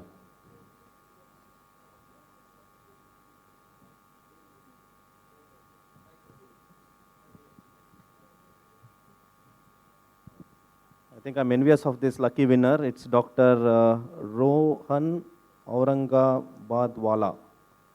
Yeah, Dr. Rohan, he is the winner.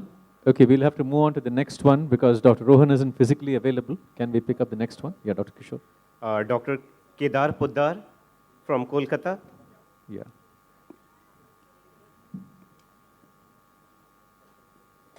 Yes, Dr. Poddar, please join us. Ladies and gentlemen, please give him a big hand. Dr. Kedar Poddar, who is the winner of this. Yeah, this gentleman is, Dr. Aurangabadwala is the winner of the first lot. Heartiest congratulations, gentlemen. We'd like to once again thank Microlabs for sponsoring this session. Ladies and gentlemen, we have 5 minutes to go before we move on to the post-industry session. Coming up is resuscitation and fluids, and we'll have 4 speakers. Professor John Myburgh is already here. Professor G.C. Khilnani from AIIMS is like to join us. Professor Khilnani, if this important piece of announcement reaches you, please join us. Dr. Srinivas Samavedam is here very much as well, and Dr. Samir Arvind Jog. I'd request Dr. Jog to please join us as well. Our chairpersons would be Professor J.V. Divatia from Mumbai, Professor Vijaya Patil from Mumbai, and Dr. Farhad Kapadia from Mumbai as well. Ladies and gentlemen, we have 5 minutes to go. At 2:10, with the invitation to the chair, we'll go ahead with the session on fluid resuscitation and fluids. Requesting once again, our speakers, Professor John Myburgh is very much here. Professor G.C. Khilnani from AIIMS, New Delhi. Professor Khilnani, if this important piece of information reaches you, please join us. Dr. Srinivas Samavedam is very much here. Dr. Samavedam, if you could please come on to the front. Dr. Samir Arvind Jog from Pune. Yeah, Dr. Pune, please have your seat. I'm sorry, Dr. Jog, please have your seat. And that leaves Professor Khilnani, who is likely to join us in due course. I'd request, meanwhile, the attention of Professor J.V. Divatia from Mumbai, his colleague, Professor Vijaya Patil, and Dr. Farhad Kapadia from Mumbai as well. Ladies and gentlemen, I'd request all the speakers of the succeeding sessions to please load your presentations at the preview desk, and then you can move an hour before to your respective halls. Please occupy the front 2 rows, which takes care of the speakers and chairpersons. And I'd like to also invite the attention of the august audience present here, as we have a couple of minutes that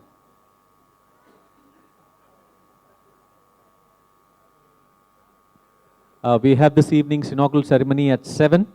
And the chief guest would be Dr. V.P. Samsheer, who is the Managing Director of the BPS Healthcare, and he is also the MD of Lakeshore Hospital, wherein our organizing chairman is the Chief of Staff and Director of Anesthesia and Critical Care. Along with him would be Professor Prem Kumar Vasudevan Nair, Medical Director of Amrita Institute of Medical Sciences, Kochi, and Padma Shri Dr. Azad Moopen, who is the Chairman and Managing Director of Aster DM Healthcare.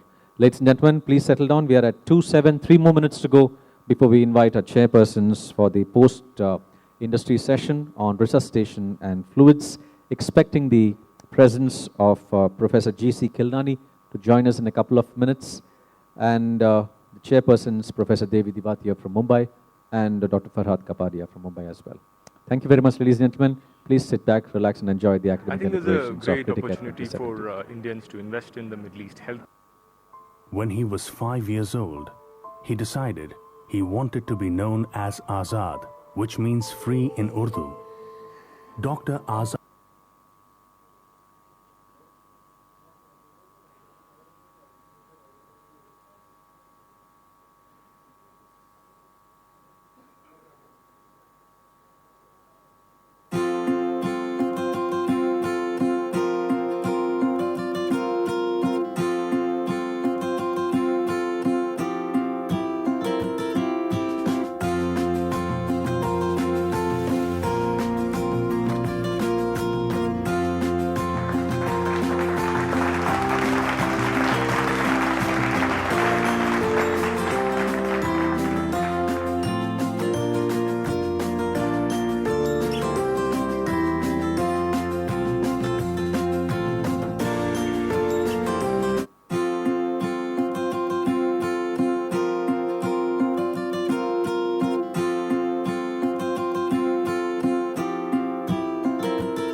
Good afternoon, ladies and gentlemen.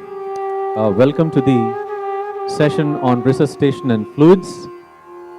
I'd like to request the presence of Professor Jigishu Vashisht Divatia, the past president of ISCCM from Mumbai, Dr. Farhad Kapadia, the past president of ISCCM from Mumbai. Would any of their colleagues kindly get in touch with them so that we've got a very peculiar situation when the speakers are available but the chairpersons are missing. Oh yes, no, he's not part of the session. Requesting the presence of Professor J.V. Divatia and Dr. Farhad Kapadia to please join us. We're about to commence the proceedings for this session on resuscitation and fluids.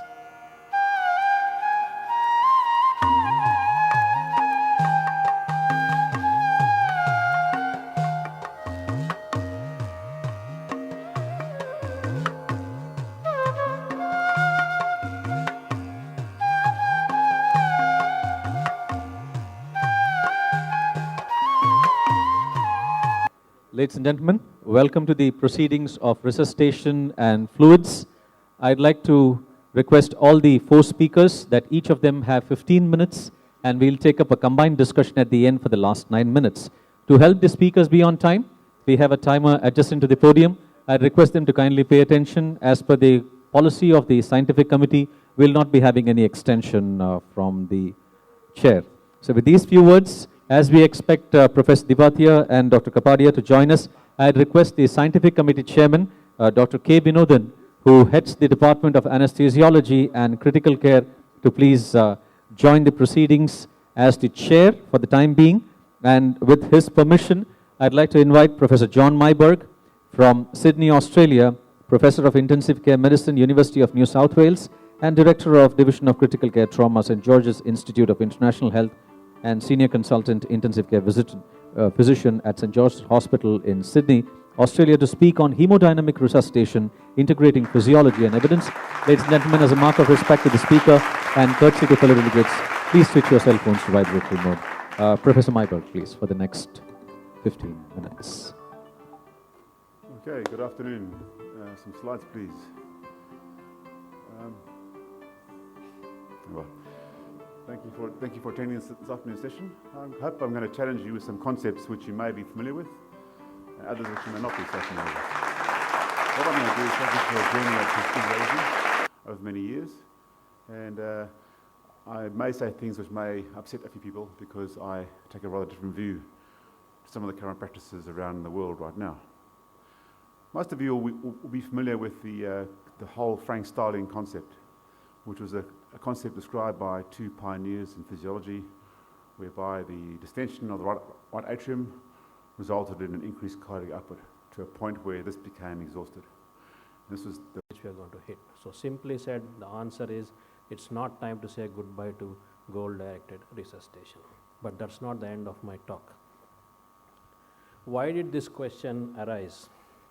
This question arose because the seminal reverse study, which everybody read, memorized, and replicated in all our exams, and then subsequently became part of the template for the formulation of the surviving sepsis guidelines, were rigorously and probably very drastically questioned by the troika of studies, which questioned the validity of the so-called goal-directed strategy that was advocated by Rivers. So these are the ARISE, the PROMISE, and the PROCESS studies. So because of these 3 studies, what was currently accepted as standard of care for resuscitation came under the scrutiny. From an epidemiological perspective, we can see that prior to the initiation or immediately after the implementation of the Rivers protocol, the survival from sepsis was significantly better. When the recruitment for the troika of studies which questioned the validity of the early goal-directed therapy started, the overall epidemiological outcomes of sepsis across the world, whether it was the resource-limited settings in Brazil or the more affluent societies of West and the South Pacific, all had improved. So you are already starting at a higher point when you started recruiting patients for sepsis and septic shock.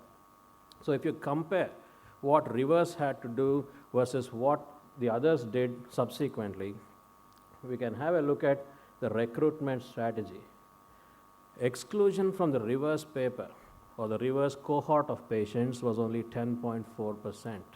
But if you look at the eligible cohorts who are excluded from all the troika of studies, it's more than 50%. So you can say that the recruitment was too liberal in the Rivers cohort of patients, and therefore the sickness of patients, quite understandably, was much higher in the Rivers cohort of patients than in the cohort of patients who were reported in the troika of studies which questioned the validity of the early goal-directed therapy.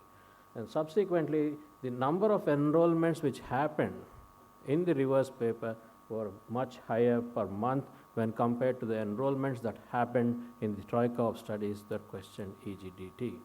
And the lactate screening was required for the entry into all the studies, and we have already seen in the previous talk that lactate is not a marker, nor is it a predictor of adequacy or inadequacy of resuscitation. And remember that the Rivers paper came more than 14 years ago when there were no existing protocols for proper protocolized guided resuscitation of patients. So we can say some method was put into the madness of resuscitation, and then somebody else took it forward and said we could do it better. So that's probably the reason why the results of the Rivers paper could not be replicated in several subsequent studies.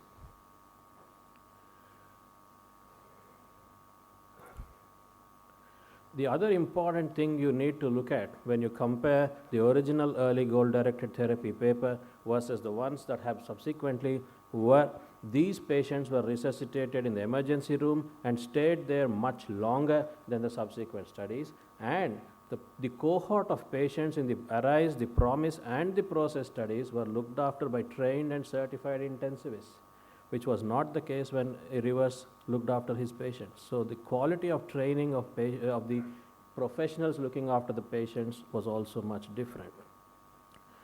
But what is more important is that the cohort of patients who were recruited into this Rivers paper had a significantly lower SCVO2 than the SCVO2 of all the patients who were recruited in the ARISE, the PROCESS and the PROMISE studies. So probably it means that there is still a cohort of septic patients who come into the emergency room with a low SCVO2. It may not be true that all septic patients have a low SCVO2, but there could be a cohort of or subset of patients who have a low SCVO2, and this was the subset on which the Rivers paper focused, whereas the SCVO2 in the subsequent troika of papers was much more than 65. Similarly, if you look at the vasopressor used in the patients who were involved in the ARISE, the PROMISE and the PROCESS studies, the vasopressor requirement was also much higher in this cohort of patients than the vasopressor used in the Rivers cohort. At the same time, the amount of fluid which patients received in the Rivers cohort was much higher than the quantum of fluid which patients received in the other three studies. So what does this mean? This probably means that the harmful effects of positive fluid balance, which we are now beginning to realize, were probably the reason why the Rivers paper didn't do too well, or we were not able to replicate those results, but also the fact that the other three studies achieved something with the use of vasopressors. You escalated the dose of vasopressors. For what? Obviously it was a target. And what was the target? Must have been a goal. So some kind of goal-directed targets were set for the other three studies as well, which meant that they achieved those targets not with the help of fluids, but with the help of something else. And that something else turned out to be vasopressors. And the predicted mortality of patients in the Rivers cohort is significantly higher than the predicted mortality of patients in the other three cohorts of patients. So probably a sicker subset who had probably higher SCVO2, who got more fluid than what was required and probably got vasopressors late were the cohort of patients who ended up in the reverse study. So let's look at the value of the CVP. It's already been discussed and I don't need to re-describe what has been said, but if you use CVP as a guide to your therapy, there will be a good number of responders whose CVP is high and an equal number of non-responders whose CVP is low. And if you try to give fluid to those whose CVP is low but are non-responders, that's the cohort of patients who will end up with a very high incidence of extravascular lung water, and that's associated with worse outcomes. What about the other component that was included in the reverse criteria, and that was the hematocrit? For years, for about 10 years, we grew up believing that a hematocrit of 30% is probably needed for resuscitation based on the reverse paper, which then got incorporated into the Surviving Sepsis campaign. But what about the TRIS study? The TRIS study conclusively showed that a lower hemoglobin threshold is not bad when compared to a more liberal hemoglobin threshold. So a hematocrit of 21%, which would mean a hemoglobin of 7 grams per deciliter, which is the target which we follow in most cohorts or subsets of critically ill patients, is probably good enough for septic shock.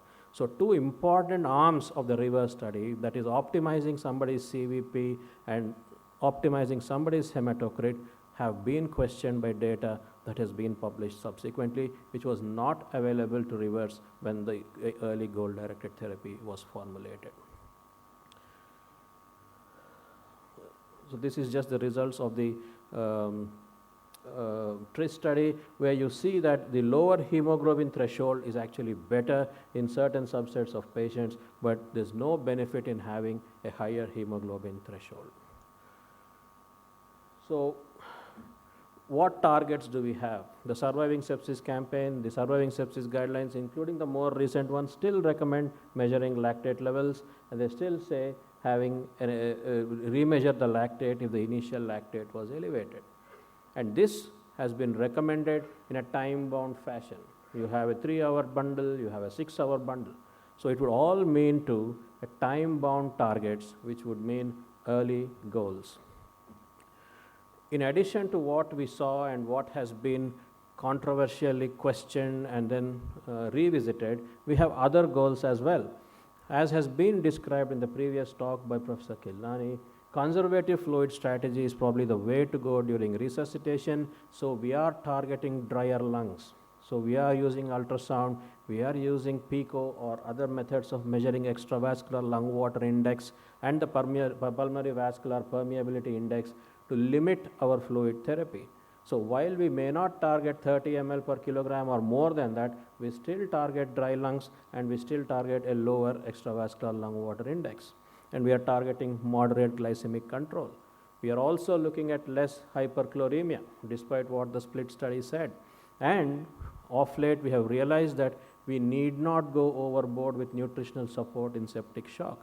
Moderate nutritional support is probably as good as near normal nutritional support. So we do have some targets and we do have some time frames during which these targets are supposed to be achieved. So the way it looks today as far as resuscitation is concerned and revising all the cohorts of studies is that if you agreeing that SCVO2 and lactate are not going to be markers of endpoints of resuscitation, but when patients do come into the emergency room, there seem to be two types of patients, those who have an SCVO2 of less than 60% and those who have an SCVO2 of more than 60 or 60 to 70%. The second group of patients are the ones who have been reported from the ARISE, PROMISE and the PROVEST studies, whereas the first subgroup of patients were the ones who were reported from the REVERSE study. And then those patients probably will go into some kind of goal-directed therapy. It's not probably what REVERSE prescribed, but we still have to resuscitate them according to some goals in an effort to bring them to the normal SCVO2 category, although the SCVO2 itself is not a good marker of endpoint of resuscitation. But if somebody is unstable hemodynamically despite a normal SCVO2, what will probably come into vogue and what will probably come into practice is probably the delta CO2 between the arterial and venous samples. I think by the next Congress, we will have more information on this. So in the end, I would say that early goal-directed therapy, as popularized by Rivers, is probably no longer fashionable and probably is no longer generally applicable to the entire cohort of septic or septic shock patients who come to emergency rooms. But there might still be a cohort or subset of patients who might still fit into the algorithm, but we have newer goals as well, in addition to what Rivers gave us, and we have timelines as well. But the only thing that is constant is change, and these goals keep changing. So I would like to say, conclude by saying, we don't want to resuscitate patients late in a goal-less manner. So we will resuscitate them early, and we will have goals. Goal-directed therapy is not out, and it's not going to be late. What goals we follow probably will change, but it's not going to be a goal-less late resuscitation of patients. Therefore, my personal viewpoint is it's not time to say goodbye to goal-directed therapy, but it's definitely time for me to say goodbye. Thank you very much. Thank you, Dr. Samvedam. Please have your seat. We'll come back to the discussions at the end of the last lecture of this session that features on fluid therapy in resource limited setting. I'd like to invite Dr. Samir Arvind Jog. He is a honorary consultant in medicine at Dinanath Mangeshkar Hospital and Research Center, Pune. Ladies and gentlemen, following this lecture, we'll have a 9-minute discussion which would be preceded with the chairperson, Professor Devasia's observations. Dr. Jog, please. Sorry, go ahead.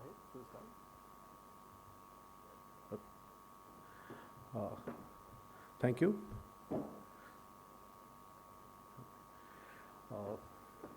This is my conflict of interest and no disclosures. If at all there is disclosure, it's academic and influence and no financial influence at all. So resource limited setting in line of our today's Congress theme, that is affordable critical care or affordable care to all, is really required in our country especially.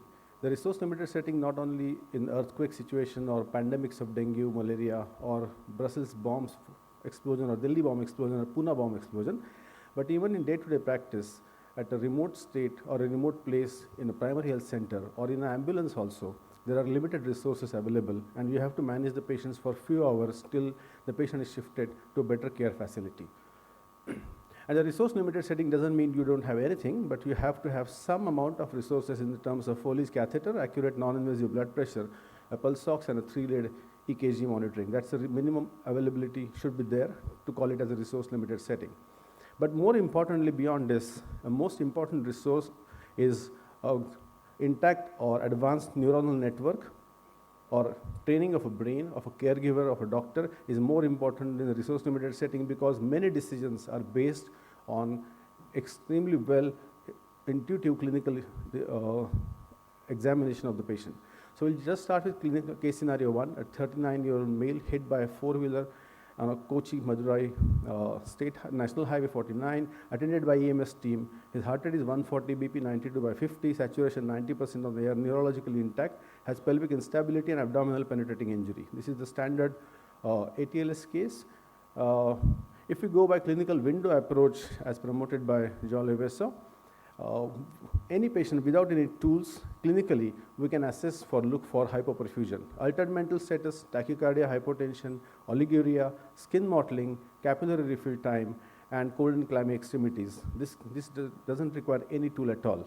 So if you have good clinical examination, you can certainly come to conclusion that this patient is in shock and probably requires some therapy, either fluids or vasoactive agents. Clinical history is the key in this patient because we know hypovolemic and distributive shock are better with fluids, whereas in pump failure or cardiogenic shock or obstructive shock, fluid may not be a good idea to give. A standard ATLS approach in our case is this patient is probably his class 3 or class 4 shock. His blood loss is almost around 1.5 to 2 liters. He's already tachycardic, hypotensive.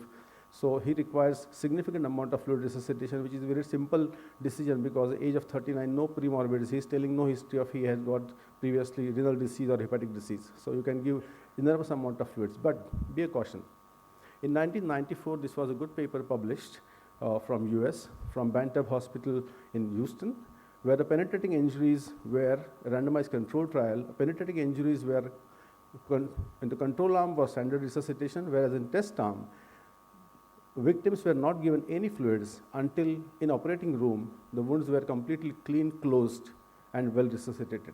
And surprisingly, the outcome was the delay of aggressive fluid resuscitation until operative intervention improves the clinical outcome. This idea was used by US Army in Iraq war, in the actually war field where the resources are very limited. The patients were taken to the near general hospital in the army and then resuscitated after surgery has been done. So be cautious about the ATLS approach of resuscitation. We come to shock index, which is the clinical index, heart rate upon systolic blood pressure. All of us majority have shock index of around 0.5 to 0.6. It's a linear inverse correlation with cardiac output and stroke volume. It has been very well validated in trauma. If shock index is above 1, that is associated with high mortality, like 1.5 or 1.1. In a process study by Derek Angus in US, which was just Srinivas mentioned about that, they used shock index as one of the goals to be achieved in a one arm of process study. And it has shown to be effective or as non-effective to early goal-directed therapy in the process study. So shock index is the one which is an easy clinical tool we can use anywhere, anytime. A capillary refill time is a quick test of hypoperfusion. Oh, this video is not running. Is a quick test for hypoperfusion. It's a measurable response. It's a prognostic value and predictor value has clearly been shown. You can see this video. Our healthy nurse finger and a patient with cardiogenic shock has almost capillary refill time of 9 seconds. But there are significant limitations. In elderly population, the capillary refill time may be long, up to 4 seconds, but still can be normal, whereas in younger individuals, capillary refill time is around 2 to 3 seconds. But it has been very well studied in a few papers in intensive care medicine. Blood pressures, we take 3 blood pressures, systolic, diastolic, and mean arterial pressures. Just want to show these two numbers, the mean arterial pressure of 73 in these two cases.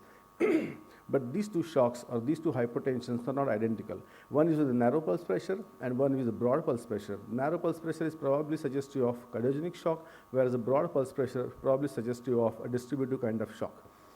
Mean arterial pressure may not be always a good clinical tool to diagnose the shock, as I said, but it may be a good target to resuscitate the patient either with fluid or vasoactive agents.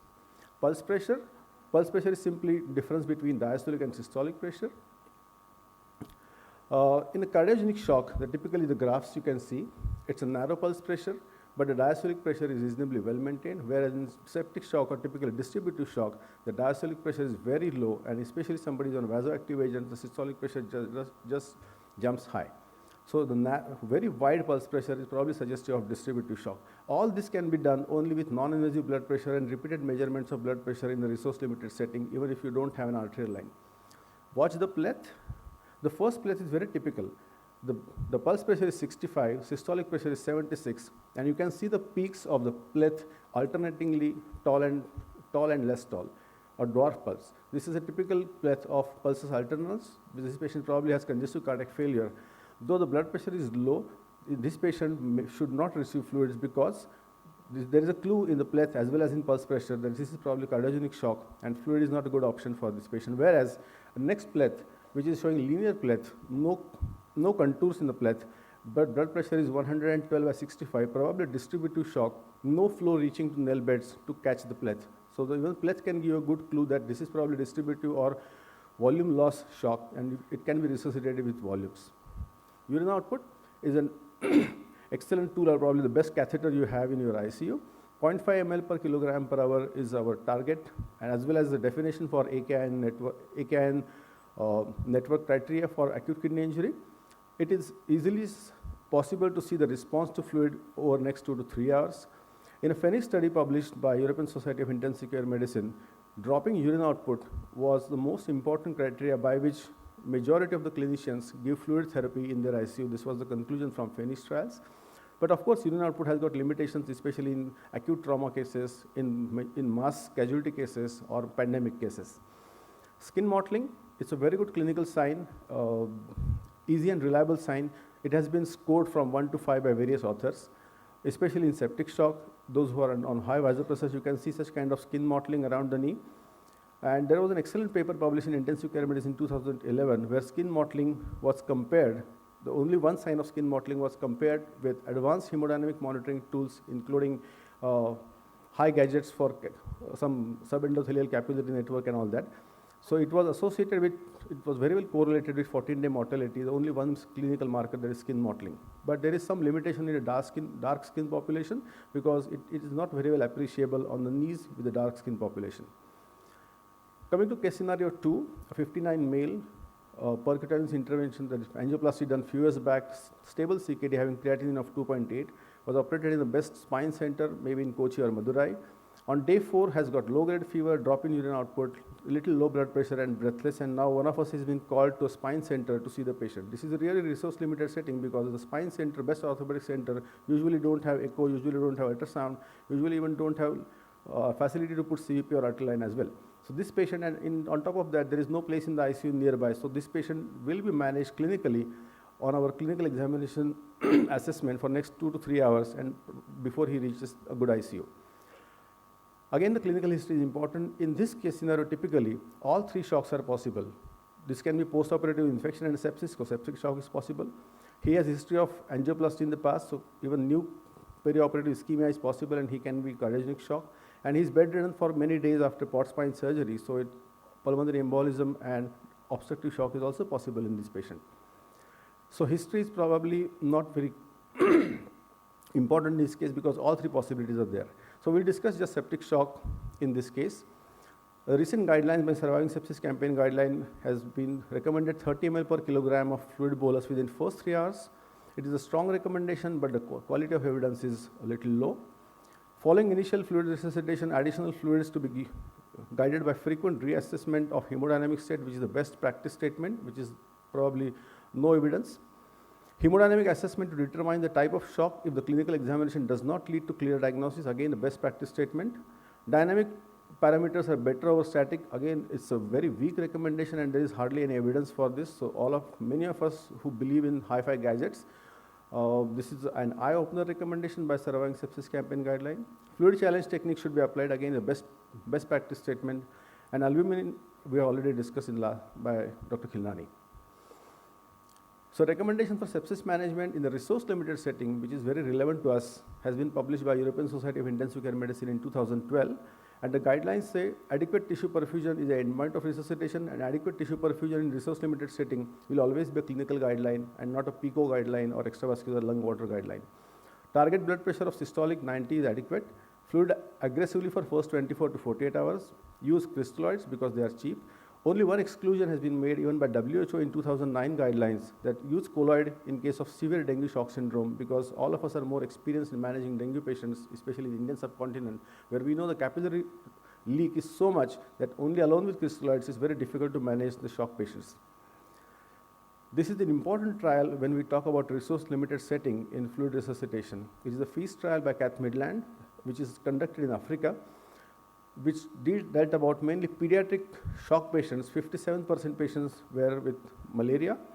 They used 3 arms or 3 interventions: albumin bolus, saline bolus, or no bolus and only maintenance fluids. And ultimately, at the end of the trial, they came with the conclusion that if the patients received fluid bolus, either albumin bolus or saline bolus, they had higher mortality as compared to the kids who received only maintenance fluids.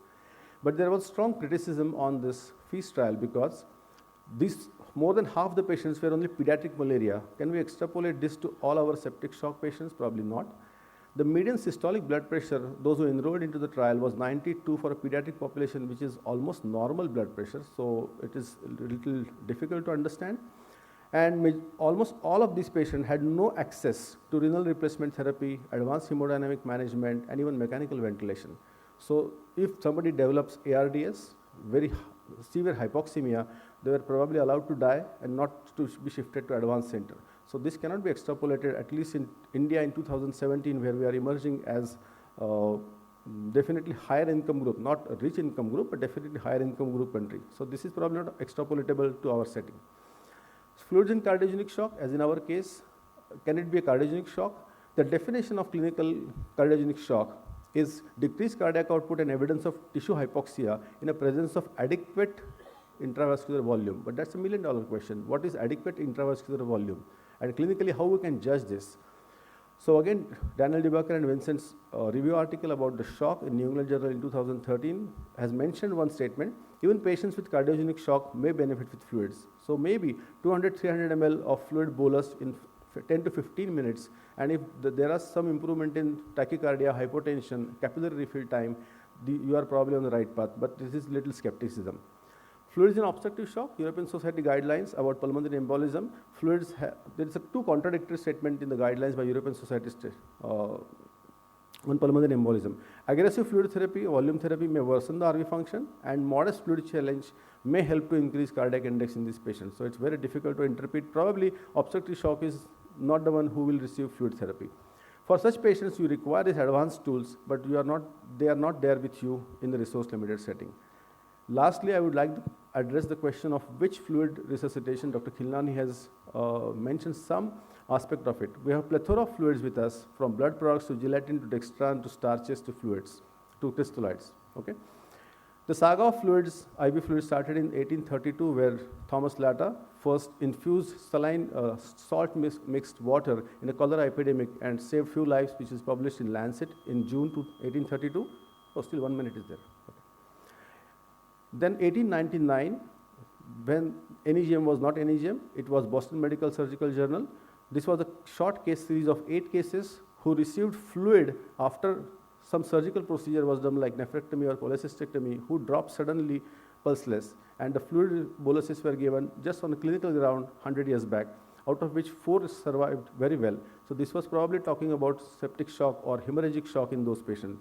So the fluid therapy started thereafter, and it crosses through the starches, colloids, dextrans, and the man we just heard who stuck the last nail in the coffin of the starches by a chest trial published in 2012. It showed no significant difference in 90-day mortality whether you use crystalloids or starches. So most of us are not using starches in our ICUs in the last 2-3 years. Then the Albios study by Gattinoli's group in Italy, we heard about this. Albumin is resource limited setting, we should not use. And the split trial, which showed balanced electrolyte solution compared with normal saline. It's okay to use normal saline because there is hardly any benefit in terms of renal replacement therapy or acute kidney injury, whether you use costly balanced electrolyte solution. So coming to an end, in a resource limited setting, we should stick to 0.9% saline or ringer lactate because the cost is staggering and there is no benefit of using these costly solutions. So coming to conclusion, in the resource limited setting, when you don't have much access, and the best neuronal network of a caregiver is the best resource you have in a resource limited setting. Thank you. Thank you very much, Dr. Jog. Please stay on. Kindly have your seat. I'd like to request Professor John Myburgh, Professor G.C. Khilnani, and Dr. Srinivas Samavedam to please join him on the dais. And we'll take up 9 minutes of discussion proceeding with Professor Divatia's comments. Over to the chairman. Thank you.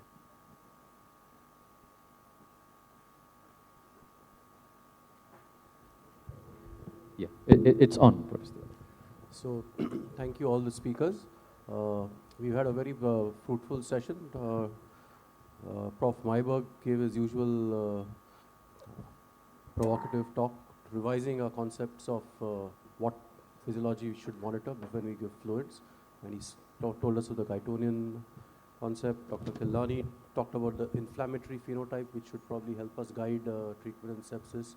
Srinivas made a case for some goal, if not the current goal, but some other goal which may come up in the future, but certainly goal-directed therapy should be here. And Samir spoke of how we should diagnose shock and treat shock in a resource-limited setting. So some questions, Professor Antonelli?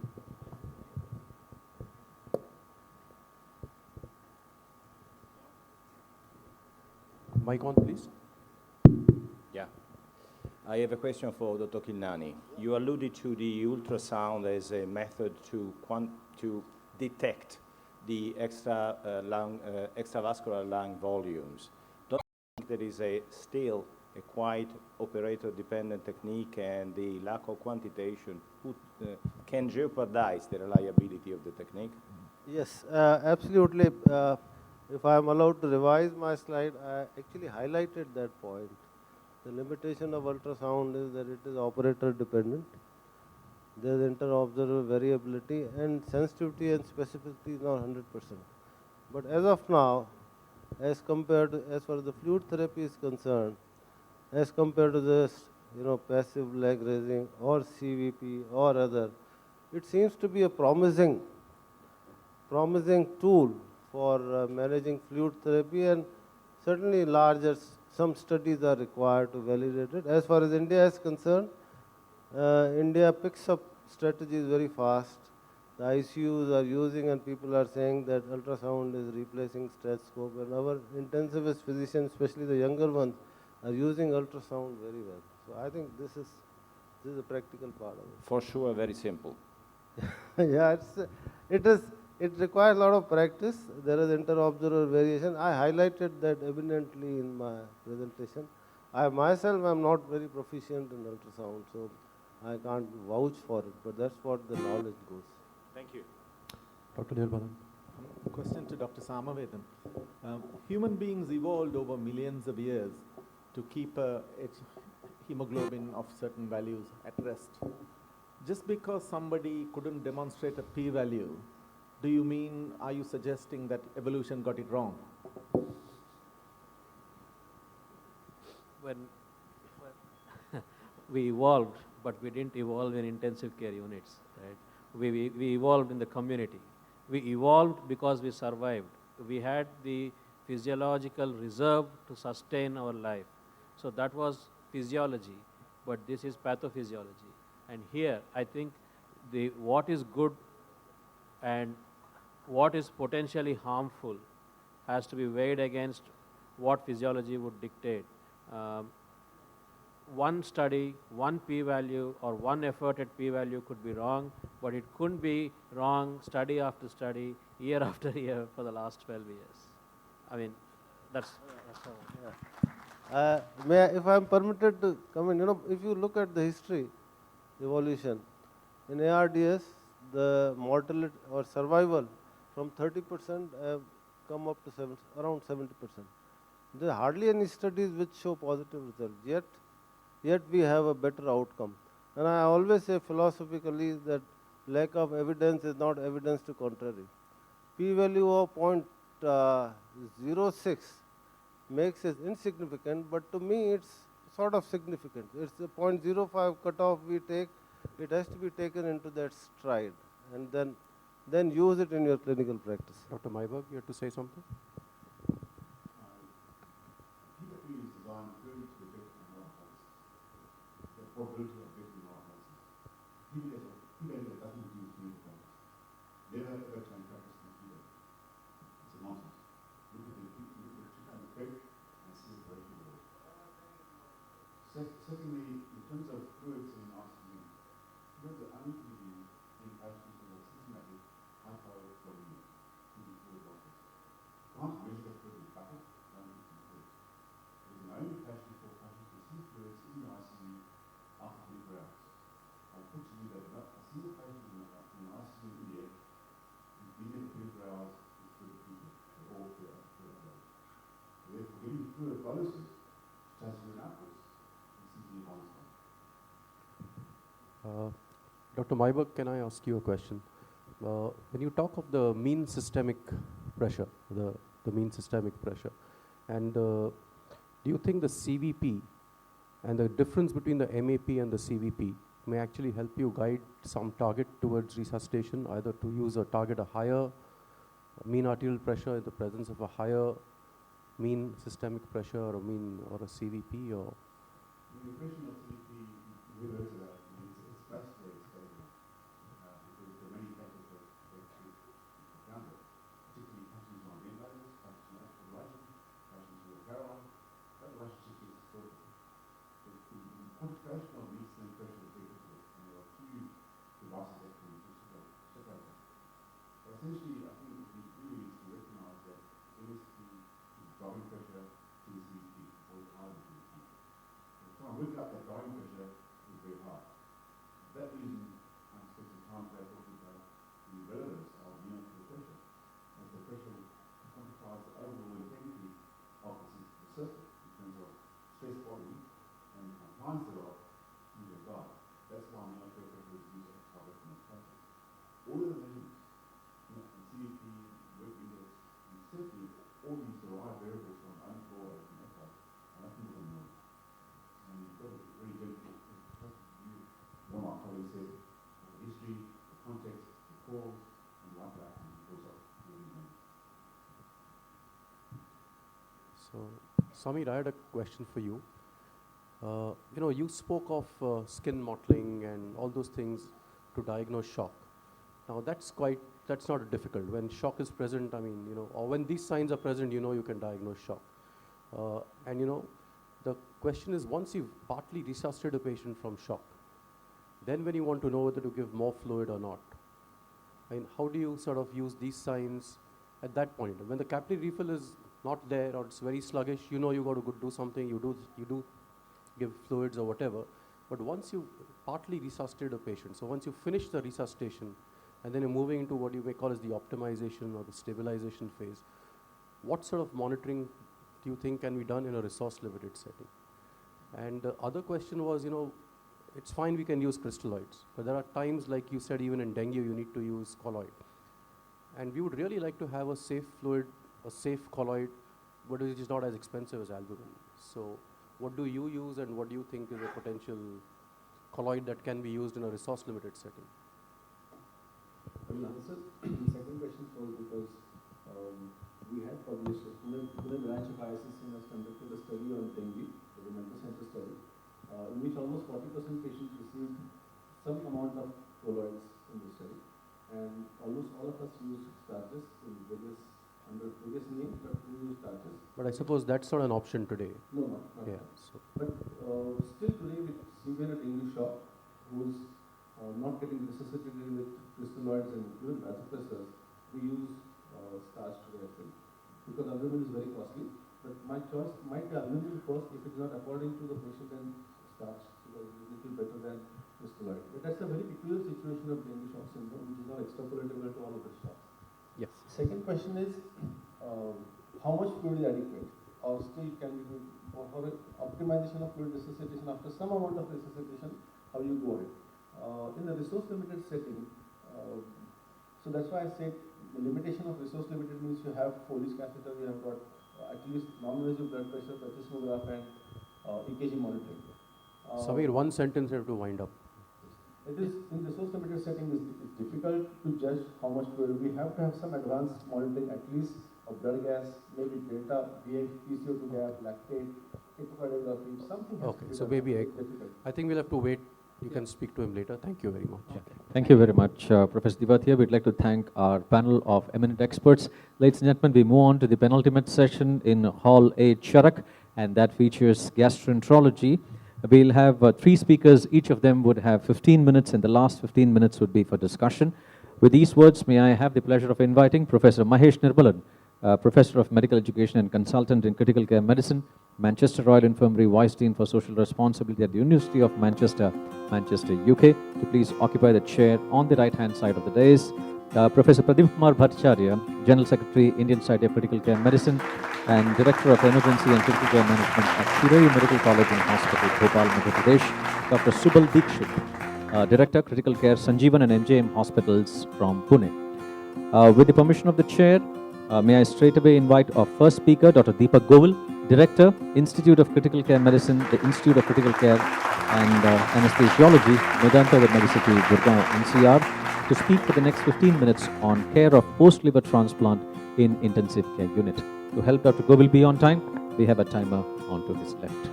Good afternoon, everybody. So let's talk a little bit about the Medanta. In Medanta, one of the busiest liver transplant center, we have done in last 6 years more than 1,700 cases of liver transplant. Our success rate is close to 95% survival. It means discharge to home. It's a predominantly live donor liver transplant program, and the most common cause for transplant is hepatitis C related CLD. So patients with end-stage liver disease before and after liver transplant are complex clinical population with specific critical care requirements. These patients are usually as challenging as patients with advanced sepsis. Several important similarities, like with the sepsis, as in the sepsis, they also has got redistributional hemodynamic instability. They are vasodilated, they are hyperdynamic, their respiratory status is marginal, frequent adrenal insufficiency is present there, and majority of them are having somehow renal insufficiency as well.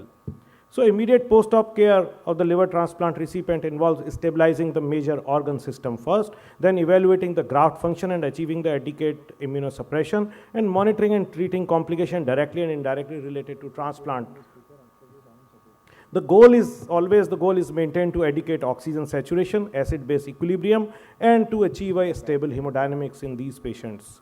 The ideal smooth ICU course of a patient is if a patient is having good wakefulness, normal mentation, improvement of muscle power is there, stable respiratory efforts are there, change in drain fluid from serosanguinous to ascites is there, so color of drain is very important, improvement in urine output, lab parameters, correction of acidosis, stable platelet count, stable and improving INR without use of fresh frozen plasma or other anything, improving serum lactate, blood sugars, declining transaminases, and normal flow pattern on the Doppler in the graft. So hepatic artery flow should be normal in the Doppler. So as we go by ABC, here I have distorted ABC to a little bit, like hemodynamic, pulmonary, hepatic allograft function, electrolyte, glucose, lactate, GI tract, nutrition, infection surveillance, post-transplantation immunosuppression, and kidney dysfunction. So these are the outlines.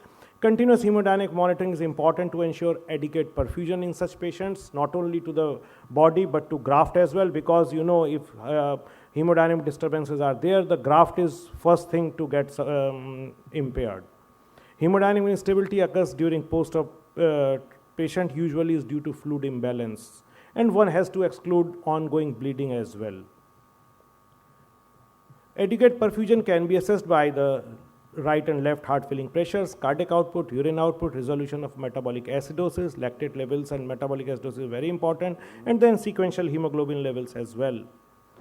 Hypotension in immediate post-operative phase is usually secondary to third space losses. Rewarming, because of the rewarming, patient goes into the vasodilatation, and that could be one of the major cause of the hypotension in such patients. One has to avoid ringer lactate. As we all know, lactate is metabolized in the liver, so ringer lactate can give false increase in the lactate levels. Hepatic edema, if we do overzealous fluid resuscitation to these patients, then the graft can get edematous, and if graft get edematous, then again there is a problem. Persistent hypotension, we have to look for sepsis, although in first few hours or maybe a day or two, sepsis is very unlikely unless you have taken an infected patient for transplant. Post-reperfusion syndrome also causes hypotension, bradycardia in such patients. Hyperkalemia, increased PA pressures are there. Post-operative, perioperative MI, many times it happens, silent MI, nobody can identify that. LV dysfunction, mortality is up to 50% in such cases. Reversible dilated cardiomyopathy, we have encountered this thing many times, and sometime it relieves in 5 to 10 days, maybe requiring an intra-aortic balloon pump as well. So any hypotension, we have to check whether it's a cardiogenic or it's a vasodilatory. That is the most important thing, and bedside cardiac ultrasound is a very good tool to differentiate between two. Use of non-invasive hemodynamic monitoring tool, as I have already told, the ultrasound is a good tool. NORAD is a first choice in a hypotensive patient, and again we have to be very cautious about the excessive fluid, because if the graft gets congested, then it goes into dysfunction very easily. Sometimes you feel you encounter the systemic hypertension. It could be early, could be little late also because of the immunosuppressive agents. Sometimes you find atrial fibrillation mainly because of the acid base and electrolyte abnormalities, and the treatment includes etiological management, beta blockers and calcium antagonists. We try to avoid amiodarone because of its effect on the liver. So post-transplant ventilation is usually a day or two. Majority of the time, if the patient come into the ICU by the evening, they get extubated. Majority of them that get extubated in the morning.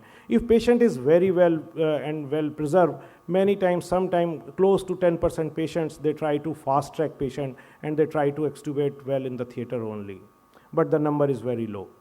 Hypoxemia, residual, could be because of the residual ascites, atelectasis of the lung, residual pleural effusion, and restrictive lung changes in these patients. And of course, it's a major abdominal surgery, so it is again a problem. But incidentally, what I have seen in 1700 cases, these patients, they don't complain of pain too much. So their analgesic requirement is very low. I don't know why. We have to avoid high PEEP. Again, if you give a high PEEP, it can congest the liver and it can congest the graft. You put up a graft and then graft can start dysfunctioning. Extubation based on graft recovery. Sometimes if graft is not recovering, we have to keep them sedated and paralyzed for a long time just for waiting for a graft recovery. And there is a risk-benefit ratio evaluation between the need of good graft oxygenation and risk of infection, because if I prematurely extubate these patients and there is a little bit of hypoxia, the graft function may go down badly. So sometime because graft is poorly functioning, you have to keep the ventilation. Web prevention bundle as usual, and one has to prevent the reintubation because they are immunosuppressed patient, and with the reintubation the risk of web goes very high. So we use early use of the high flow nasal nasal cannula or NIV. Gradually this high flow nasal cannula is replacing NIV. Gradually we have shifted more towards the high flow nasal cannulas. Hepatopulmonary syndrome usually continues to in a post-transplant period. We have to give it's a very interesting patient who's the patient in preoperative phase having pulmonary hepatopulmonary syndrome, maintaining his life at the saturation of 85-90% of the saturation. You put a new graft and then you are in a dilemma what to do, whether you allow that patient to live with low saturations or you try to increase his saturation, because his body is tuned to low saturation but new graft is not tuned to low saturation. So if you don't give if you don't try to increase the oxygenation, there is a chances of graft dysfunction as well. Do fluid resuscitation, diuresis, supportive therapy to tide over crisis. Cardiogenic and non-cardiogenic pulmonary edema and pulmonary infections are not very uncommon in these phases, and immediate post-op transplant patients may develop ARDS as a result of surgical insult, overzealous fluid resuscitation in theater, or maybe TRALI. Monitoring hepatic allograft function begins intraoperatively and after revascularization itself and continues to the post-operatively, because everybody tries to protect that. The early evaluation of bilirubin and transaminases level may be indicator of preservation injury. Peak levels of AST, ALT usually less than 2000 units per liter and should decrease rapidly over first 24 to 48 hours post-operatively. Common causes of allograft dysfunction could be primary non-function initial poor functions, rejection, technical complication like hepatic artery thrombosis, portal vein thrombosis, bile duct obstructions, and recurrent infection and neoplasm. And most common cause of the early graft loss include primary non-function and hepatic artery thrombosis. What is happening? There is a difference, like you do a DDLT, disease donor liver, though size is normal, so you take a normal size liver, fit into a normal abdominal cavity. Well, in a partial donor liver transplant, like in a living donor liver transplant, liver is bisected, so one lobe is taken. So what is happening? All the artery, all the vessels, they are mismatched, because they are dissected in between. So they are mismatched. So the hepatic artery thrombosis incidence is much higher in a live donor liver transplant program than a DDLT program. Primary non-functions occur 2 to 5% of all transplants, suggested by the sign of liver failure, high transaminases, worsening coagulopathy, steady rise in the bilirubin, lactic acidosis in the face of patient vascular anastomosis. Prostaglandin E1 and the plasmapheresis can be used to prevent or reverse PNF. Patient that progress to PNF usually requires urgent retransplantation. This is the criteria of it's a united network of organ criteria for PNF.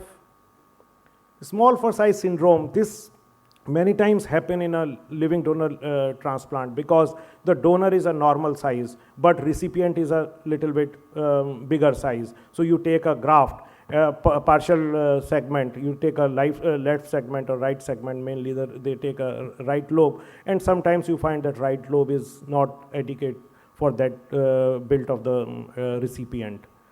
So in small for size syndrome, it increased due to liver allograft, portal hypertension, hyperperfusion is there, because the blood flow from the portal system is coming normal and the liver size is small. So for liver, it is a hyperperfusion of the portal from the portal system. And then there is an inadequate hepatocellular regeneration. Relative shortage of the hepatic parenchymal cell, they indicate the metabolic demand is secondary to infection, and complication of non-function tissues can happen. So infection, it can tilt the situation in these patients. Liver volume required to avoid small for size syndrome is characterized by a graft to recipient ratio of 0.8. Symptoms: massive ascites, GI bleed, renal dysfunction, enhanced cholestasis. One management strategies are dual lobe transplant, portocaval shunts, and use of prostaglandins. Hepatic artery thrombosis, the incidence is 3 to 5% in adults and 5 to 10% in children. As you can understand, the incidence is high in the children because the vessel size is very small. The clinical features are hemodynamic instability, ARDS, increase in the transaminases, bile leak, coagulopathy, fever. Diagnosis mainly done by the Doppler ultrasonography. If you don't find vessel in the Doppler, go for CT scan, CT angiogram. Management is catheter-directed thrombolysis after 5-day post-op, and initial 5-day period, one has to go for arterial reconstruction. There is no cutoff like 5 days. It is our protocol, because what surgeon feel that within 5 days, if somebody is putting a catheter and dilating it, the chances of opening of anastomosis is very high. So within 5-day thrombosis is there, they take to the theater, reanastomosis. After 5 days, they go for catheter-directed thrombolysis. So unsuccessful, retransplant is needed. Portal vein stenosis or thrombosis. Portal vein stenosis or thrombosis is rare, more commonly seen in children. Prevalence is 0.5 to 15%. Patient condition may deteriorate rapidly with profound hepatic dysfunction, massive ascites, renal failure, hemodynamic instability, intestinal congestion, gastrointestinal bleeding. Coming to another aspect of electrolyte, glucose, and lactate management. So keep recipient euvolemic in the post-transplant period to optimize graft function and avoid pulmonary edema. Hyponatremia, gradual correction has to be done. Hypomagnesemia is exacerbated post-transplant, and majority of these medication like immunosuppressant, loop diuretics, they cause problem in the hypoalbuminemia. And seizure threshold is lowered by the combination of hypomagnesemia and cyclosporin or tacrolimus. So target magnesium more than 2, ionized calcium 4.4 milligram per deciliter, hypoglycemia, surgical stress, steroid administration, insulin resistance associated with liver failure, and you all know that liver has got capacity to convert glycogen into the sugar, and it is impaired for a short period of time. Mild metabolic acidosis is common in the first few hours of the transplantation. Optimal fluid and inotropic management should attenuate this acidosis. Persistent metabolic acidosis in the absence of other causes should warrant suspicion of graft dysfunction. Slightly delayed acidosis may indicate sepsis. Serial lactate levels are helpful in managing. Serum bilirubin concentration gradually falls to normal level during the first week. Synthetic function normalize after 3rd day. Usually enzymes gradually settle down. The early enteral nutrition is the goal, except in the patient where we have done some choledochogenostomy or some anastomosis. The calories should be 25 to 30 kilocalorie per kg per day. We should give them adequate amount of the protein. Infection is the primary cause of the death after liver transplant. Immunosuppressed post-transplant patient may not mount febrile response. Poor correlation of the standard biomarkers like CRP, ProCal is there in liver transplant patients. So infection, the risk factors are prolonged surgery, multiple transfusion, malnutrition, hypoglycemia, requirement of dialysis, and retransplantation. And viral infections are seen much later, after maybe 15 days or 1 month. So pre-op renal dysfunction is independent predictor of post-transplant morbidity. Around pre-op prevalence is 9 to 78%. Our data is we encountered renal problem in close to 22% patients. 8 to 10% patients recipient require renal replacement therapy, and mind you, those patients require renal replacement therapy, the prognosis is very poor. Functioning allograft generally improves the neurological impairment. Patients with pre-existing metabolic encephalopathy, they come out very well after transplant. So to conclude, the principles guiding critical care for liver transplant patients are to provide favorable circumstances for the new liver to start functioning and maintain the functions of other organs to aid in this process. With more sicker patients being taken up for transplant, the work of intensivist has become more challenging. Though prevention, recognition, and prompt treatment of life-threatening events, liver transplant recipient may experience fewer post-operative complications, shorter length of ICU stay, and better overall outcomes. Thank you. Thank you, Dr. Govil. We'll come back to the discussions at the end of all the 3 presentations. Ladies and gentlemen, we now like to invite our chairman, Dr. Subal Dikshit from Pune, to speak on making parenteral nutrition safer for the next 15 minutes. To help him be on time, we have a timer adjacent to the podium. Dr. Dikshit, please.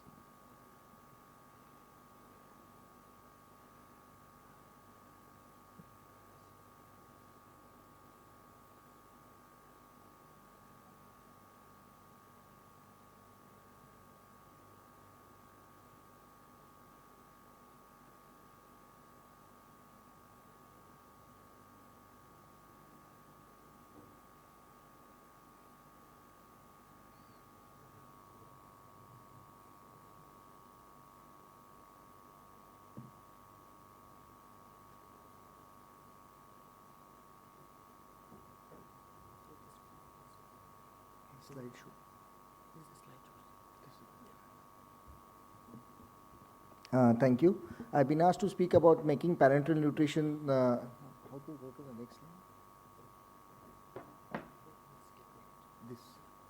Okay. Parenteral nutrition is required in clinical situations where the patient's requirements cannot be met either orally, and enteral nutrition cannot be given, and you cannot meet the caloric goals within the first 72 hours. Then you should consider partial parenteral or parenteral nutrition is given. And these situations are quite common in a quite variety of patients.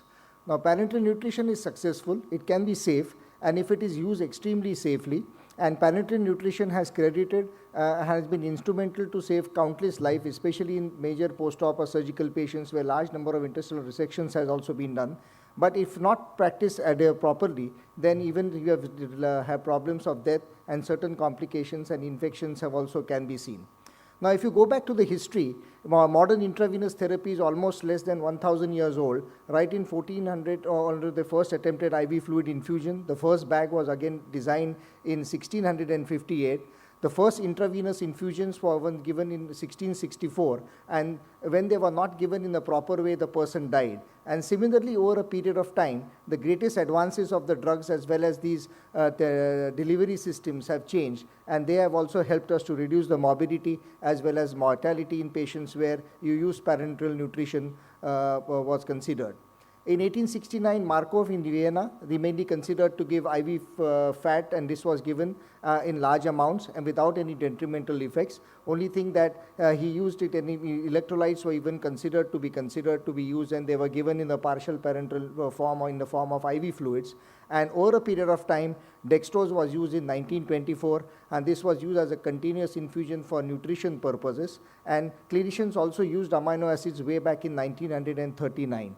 So over a period of time, with the placement of catheters and with the placement of IV fluids, gradually parenteral nutrition started taking its role till the time where we found out that parenteral nutrition came up, and it could be developed right from 1990 without any problems of complications such as secondary infections could occur, and they did play a very vital role, especially in supporting the immune function. They also help to reduce the inflammation, and they also help to improve the gut barrier function.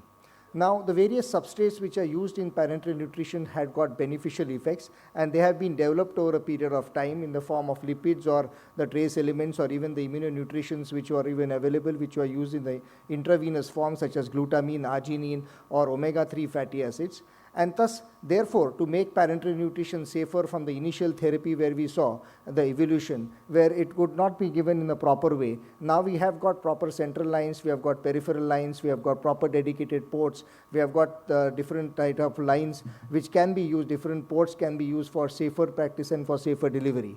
So for making it safe, you have to see the selection of the correct patient.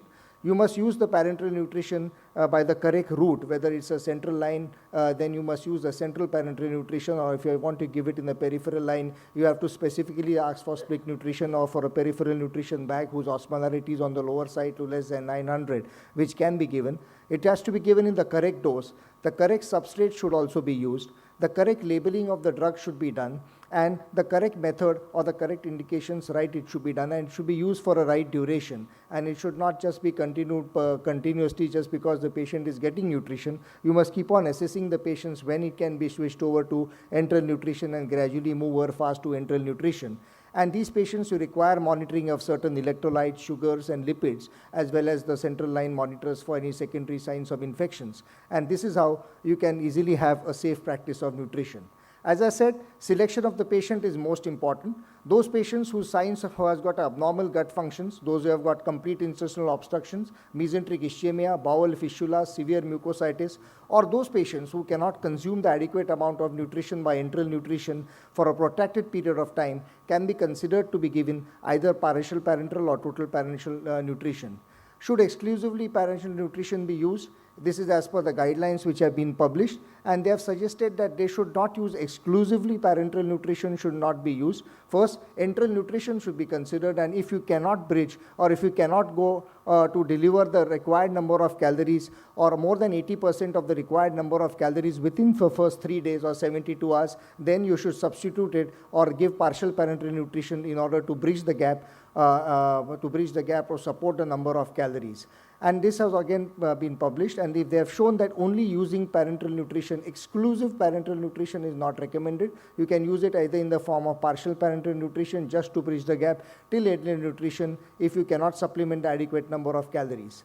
Similarly, you can consider parenteral nutrition in those where there is an indication where nutrition support in whom the energy requirements cannot be met, as I just told you, and prefer the enteral route, especially in those patients where you have got severe contraindications, like if the patient has got severe intestinal obstructions, if there is severe shock, if there is severe gut ischemia, you if you cannot feed the patients enterally, then this is the time if you select the patients properly where you can use parenteral nutrition just to bridge the gap in order to reduce the morbidity as well as mortality. Even it has been shown in the ESPIN trials when to use parenteral nutrition. If early enteral nutrition is not feasible or available in the first 7 days after admission, no nutrition therapy, standard therapy should be provided, that is grade C. And in patients who was previously healthy prior to critical illness with no evidence of protein calorie malnourishment, use of parenteral nutrition should be reserved and should be initiated only after the first 7 days of hospitalization. That is when enteral nutrition is not recommended. That's when enteral nutrition is not available.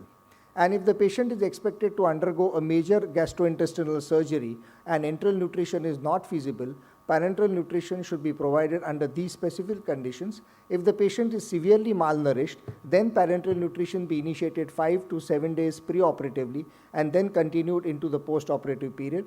And parenteral nutrition should not be initiated in the immediate postoperative period, but should be delayed for 5 to 7 days should enteral nutrition continue or not to be feasible. And parenteral nutrition therapy provided for a duration of less than 5 to 7 days, therapy would be expected to have no outcome effect and may result in increased risk to the patient. And this is what has been suggested. And as I said, you can use parenteral nutrition in the form of combined or partial parenteral nutrition. Just if you find that if you cannot meet the caloric requirements centrally, you can use it in the form of partial parenteral nutrition just to build or top up the calories which cannot be supplemented by enteral nutrition. So this is you should use it rightly and in the right indicated patients. Similarly, there have been a single chamber bags in the form of amino acids which are available or in the form of lipids. You had the dual chamber bags which are available. You had the old bottles which are also available, which are there. And now to make things easy over a period of time, we have got a 3-in-1 bag. The delivery of the single chamber bag or the dual chamber bag, it was quite cumbersome, and because of the cumbersome use, we required 3 different ports or 3 different lines. The chances of handling also went up, and therefore the chances of infections went up, and you could not exactly know what is the amount and percentage of calories it could be delivered. The life has been made easy with the availability of the 3-chamber bag. It is much more easy to give. It is much more less septic. It is much more scientific, and the chances of infections and less handling also occurs. And all the nutritions can be given, and similarly they can be given, and exactly the caloric goals what are required, they can be met and they can be delivered to the patients. They can be given by a central line or a peripheral line or a long Cavafix which can be inserted, or a long-term Hickman's catheter or a central venous catheter which has been delivered. But you should remember that it has been safely placed. You need to monitor it, and you need to see for signs of infections, and you should see that these parenteral nutritions formulations are extremely complex, and they contain more than 40 components with amino acids, water, dextrose, vitamins and trace elements which are available, and each of these should be considered like a drug, and it should be considered as a prescription, because if not seriously delivered, then the chances of morbidity or even harm or death may also occur. The venous access management is very important. Whenever you want to deliver it, either it can be delivered through a central line or which has to be placed under strict aseptic precautions, or a peripheral line. It may be a cava fix, or it may be a long catheter which is inserted. The site also depends upon the nutrient catheter. Then a central catheter should be placed into the superior vena cava, and you must ensure that the catheter placement has been done very properly. And the peripheral line, the cannula also should be fixed very firmly. They should be inserted under strict aseptic precautions. And you must see that the osmolarity whenever of the parenteral nutrition has to be less than 900 whenever it has to be given in a peripheral vein, as compared to in a central vein, which can be where the osmolarities are quite higher. Otherwise, the chances of thrombophlebitis, chances of vein blockages, and the chances of infections will be very high. Intravenous fat emulsions, 10, 20, 30%, they can be given through a peripheral line. Dual chamber bags and bottles with fat emulsions can also be given by the peripheral line, but remember, they have to be given with strict aseptic precautions, and it has to be a dedicated catheter which has to be given. And the site of the cannula should be monitored daily for signs of infections, tenderness, redness, signs of inflammation. That's very important, and daily dressings also need to be done. The route, as I told you, again, peripheral or central, and the central line proper catheter bundle needs to be followed, that a proper hand hygiene needs to be done before starting parenteral nutrition, before changing of the sets of the parenteral nutrition. You should use proper dressings for the central line, look for signs of infections, and optimal catheter care also needs to be done. And whenever if you find a catheter in which is getting infected, you should not change it over the guide wire. It requires a change of the catheter to a new site, which is again required. And before starting it, as I said, you have to see that you change the set of the infusion sets every 12 hourly, and you should also see that the fat emulsions, what we are using, it should be given within a period of 24 hours, while other parenteral nutrition products can be used over a period of 24 hours. As far as possible, try to use infusion pumps or feeding pumps so you can monitor it. At the same time, you can see that the delivery of the parenteral nutrition is also be done properly, and also monitor for metabolic complications such as the electrolytes, the sugar levels, the lipid levels. They need to be monitored. And as I said, in the critically ill patients, you have to have a dedicated pump, a dedicated port for delivery, and a dedicated pump which should be used. And they are not that costly, and it can be definitely in critical care, the cost factor in such a huge cost, the burden can go down if you have a dedicated port. And therefore, it can be successful. Parenteral nutrition can be made successful if used very judiciously. It can be also if it is seen that if it is being delivered properly, and if you adhere to the strict guidelines, yes, definitely it can be beneficial. In the monitoring, you need to see the fluid balances, especially in those patients like cardiac patients or post-operatively cannot feed, or those patients where there's a renal problem, you cannot clog them with large number of fluids. You need to see or renal or liver cirrhosis patients where they're already hypoalbuminemic and fluid clogged. You need to see that the exact fluid balance is being done. Those patients who are dialysis, you should not overload them. So you should calculate the amount of calories and calculate the amount of fluids which should be used. And in these patients where the renal failure patients where you want to supplement the number of calories but you don't want to give much amount of fluids, that is the time when you can consider to use intralipids, or SMOF lipids can also be considered to be used. Catheter care needs to be maintained into these patients, daily dressings, look for signs of infection, and also see that the sugar levels have been kept reasonably well under control to about 150 milligrams per cent. The sugar needs to be kept under control.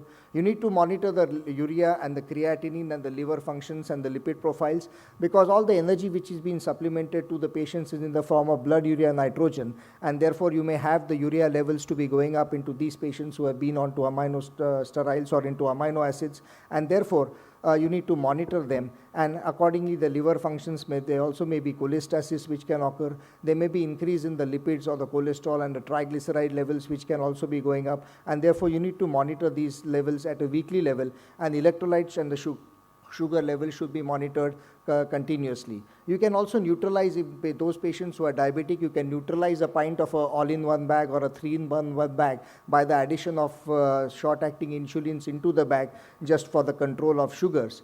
And as I said, you need to see complications daily. Look for the vascular access, venous occlusions, catheter thrombosis can occur, and metabolic complications like acidosis, electrolyte imbalance, steatosis, and infectious complications. So if you are going to monitor it, and if you are going to give a safe delivery in the proper right patients by the right route and in the right dose, then I don't think parenteral nutrition should be a problem. But a judicious use of parenteral nutrition needs to be considered into all these patients of critically ill patients. Thank you. Thank you, Dr. Dixit. Please join the chair. Ladies and gentlemen, the last lecture of this session is titled Permissive Underfeeding Current Status. I'd like to invite Professor Praveen Amin, past President, Indian Society of Critical Care Medicine and Chief, Department of Critical Care at the Bombay Hospital Institute of Medical Sciences, Mumbai, for the next 15 minutes. And that will follow with a 15-minute discussion proceeding with the chairman's comments. Professor Amin, please. Thank you. Thank you. I'd like to thank the organizers for inviting me for this presentation. What I'm going to be speaking to you in the next 15 minutes is what is the current status of feeding in your patients. The concept of, we are very well aware that nutrition plays a very important component in looking after critically ill patients. What is the optimum amount of nutrition that we need to give? What is the caloric requirement, protein requirement? Has come into a bit of a controversy of late. And this is entirely due to what is considered to be a caloric deficit in your ICU. And this has been stated in numerous publications about what adverse outcomes it can have on our patients. Now, if you look at the importance of delivering the right amount of energy and protein, it probably decides what the outcomes of our patients are. And basically, we'd like to avoid too much of weight gain or too much of weight loss in our ICU patients. So we know that overfeeding can give rise to a lot of refeeding syndrome. Likewise, underfeeding has its deleterious effects. Now, we go back, history tells us that in the old days where we used a large amount of calories, especially in the TPN days when they used to use about 30 to 40 kilocalories per kg body weight, and we would deliver these 3,000 to 5,000 calories in our ICU patients. And we noticed a lot of problems associated with it, the degree of refeeding syndromes which are associated with it, the problems with mechanical ventilation when they had a large amount of carbon dioxide production, difficulty in weaning some of our patients because of this mismatch in our caloric delivery. So what is the new concept was to bring down the caloric requirement. What is the concept of hypocaloric feeding? Now, what was the reason for this concept to really come in vogue? The deleterious effect of overfeeding and the metabolic problems which are associated with it was really due to the ventilatory problems, the intense amount of carbon dioxide, the hyperglycemia, the liver complications, uremia. There could be impairment in immune function too. So the concept of starvation in the first week came into being, and there were some studies which addressed this, and this came into being because there was this concept of what is called as autophagy. Now, what is autophagy? Autophagy is a physiological process in which the body deals with destructions of cells, and these cells are reutilized in homeostasis, and the protein degradation from these autophagy helps in formation of new cells. And this concept of autophagy, which actually during starvation promotes survival. And there is also certain bacteria intracellular, viruses which are intracellular. So during the autophagy, when the cell dies, you actually kill some of these bacteria and these intracellular organisms. So this concept of early starvation, is it beneficial, was purely the concept of autophagy, which acts like a housekeeping in terms of getting a large amount of protein aggregates out, and this helps in starving patients in getting your ATP and recycling amino acids for protein synthesis. There is an argument made that this feeding, early feeding, also disrupts the flight, fright, and the flight response to injury. So what are the potential mechanisms which really are protective in underfeeding? It is thought that when you underfeed patients, you give them less amount of omega-6 fatty acid, which itself is a mediator, a substrate for the pro-inflammatory mediators. And of course, when you tend to give less carbohydrate, then the concepts of hyperglycemia is reduced. There's a lower nutrient oxidation. Of course, a lesser reduction of free radicals and cytokines, and of course a reduction in the DNA damage which can be seen. And of course, without doubt that the carbon dioxide production is in fact limited.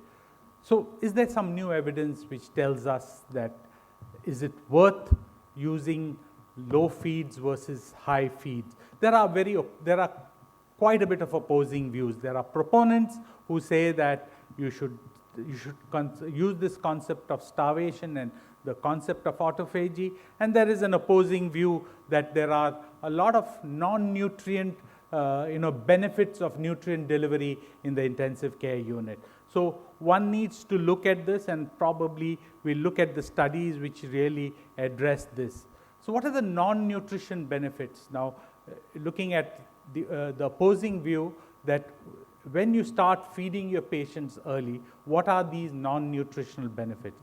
Non-nutritional benefits includes maintaining gut integrity, looking at maintaining the GALT, which is the gut-associated lymphoid tissue, maintenance of commensal bacteria, it reduces the bacterial virulence, and of course there's a metabolic concept of using the GLP and the GLP-1 incretin secretions, which actually improves insulin sensitivity and thereby facilitating fuel utilization and reducing the incidence of hyperglycemia in your patients.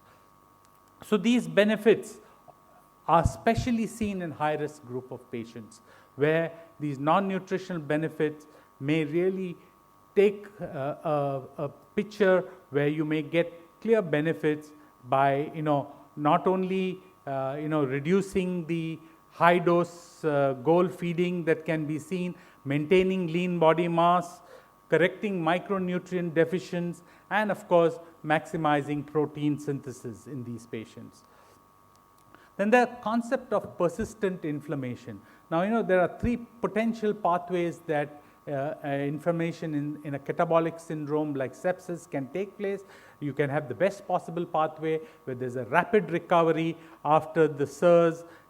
These kind of patients tend to benefit more from early enteral nutrition, and they have a rapid recovery. Then there's a worst case scenario where the SIRS, where the inflammatory response that you see may progress so rapidly, leading to multiple organ failure and fulminant death. And there is another group where the inflammation is persistent and the catabolic syndrome is persistent. And these are the ones who fail to actually the compensatory anti-inflammatory response syndrome response. And both of these, there's an indolent nature and a chronic nature in these particular group of patients. And in these process of catabolism and cachexia, the inflammation can never be resolved, and they tend to go on for a long time. And these are the ones who may benefit from early nutrition support. Now, if you look at the studies which have been published, there are a host of these studies which have looked at nutritional support in terms of hypocaloric and normal nutritional support. There are a host of conditions. Most of them are really controlled trials, some of them observational trials. And if you look at the outcomes of some of these trials, and you can see the group of patients here, it is a bit busy slide, but quite a heterogeneous group in terms of surgical, medical patients, obese patients. And if you look at outcomes. Some of them show benefit in terms of hypocaloric feeding, and some do not show any benefit, and these are important studies, as I said, quite a heterogeneous group of patients, where they've used normocaloric and hypocaloric feeds, where they clearly show some show benefit and some do not show benefit, as can be seen in these studies. We will look at some of these studies individually.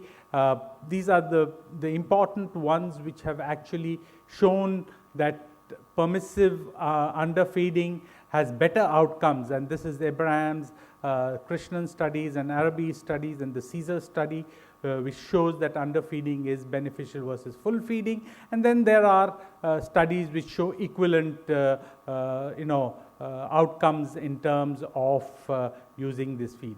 Now, if you look at this study, which was published a couple of years ago in the New England Journal, which was a multi-center trial where they looked at using permissive underfeeding of about 40 to 60% of the caloric requirement and about 70 to 100% over a 14-day period. And they looked at primary, secondary, and tertiary outcomes in this study. It is called as the PERMIT trial. If you look at the baseline characteristics, well matched in all respects.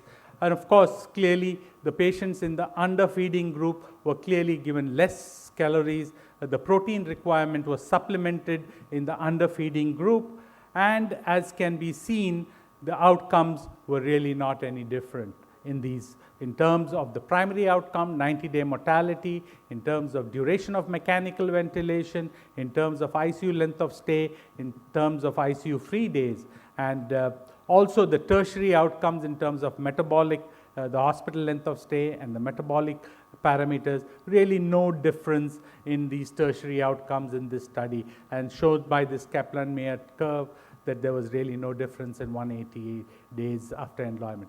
The question that we ask is, does this accurately test the hypothesis? It partly does, in terms of, because this is a multi-center, it was an unblinded trial, there was a tendency, could be a bias in this element. And of course, if you look at the planned targets between the hypocaloric group, there was 40 to 60% versus 70 to 100%. And quite a number of them would have fallen into the 60% and some of them in the 70%. And that would have been only a 10% difference in the intake. So that would give you some degree of disparity in terms of the feeding group. What about the conclusions? Are the conclusion valid in light of the results? I would say it's really not, because there was a significant difference in mortality between patients receiving the 40-60, no significant difference in the mortality between the 40 to 60% versus the 70% group. However, both the groups had actually only 70% of their target protein intake. So, in a way, they really didn't achieve the targets they went out to meet. So, is this relevant in our practice? Really doesn't, because they did not achieve the necessary targets that they went out to do. And of course, this was a pseudo multicentric, because 70% of the patients were recruited from one site itself. This is just recently published online. They looked at the Nutrix score in the high risk and low risk group. Again, there was no difference in terms of outcomes in these groups. Now, if you look at obese patients, these are one group of patients who might actually benefit from hypocaloric nutrition. There were studies to prove that using this may have a better control. They spend lesser time in the ICU, lesser antibiotic requirements. So these are some of the issues they were concerned.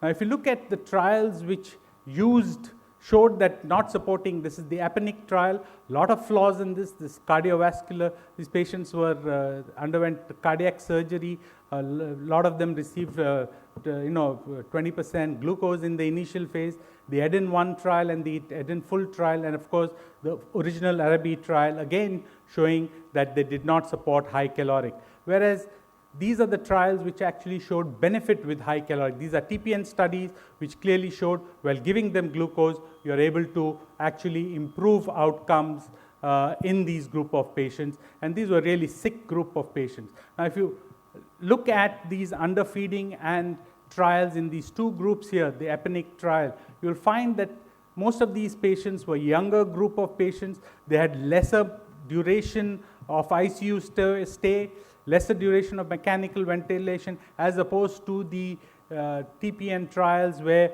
there were older group of patients, spent longer time in the ICU.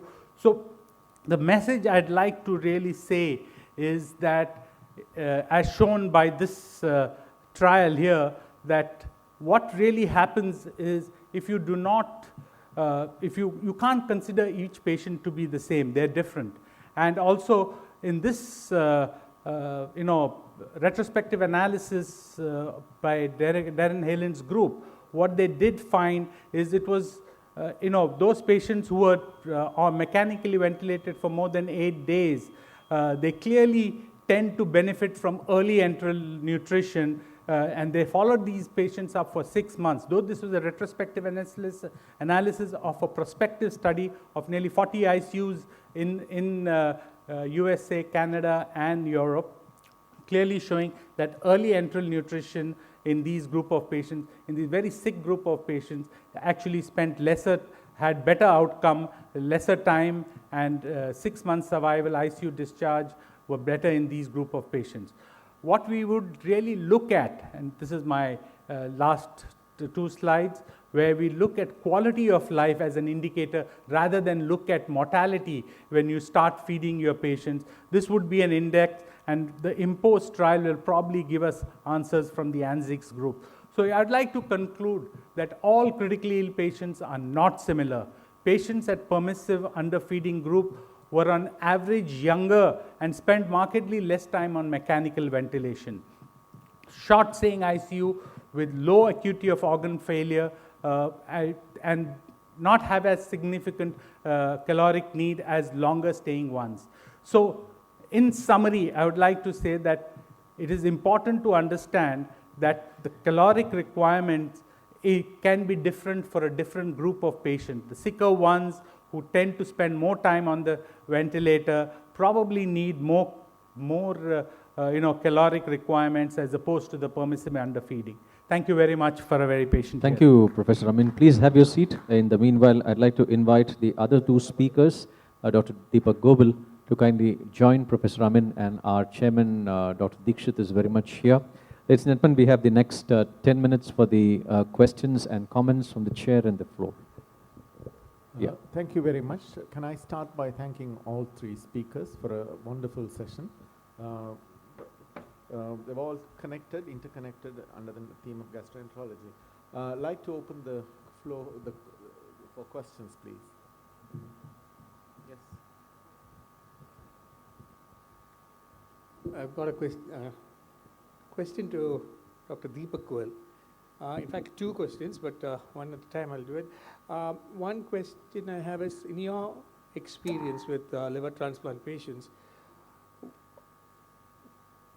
how do you think those chronically cachectic, sick patients with huge ascites, we take them up for liver, in your ICU, how do they fare?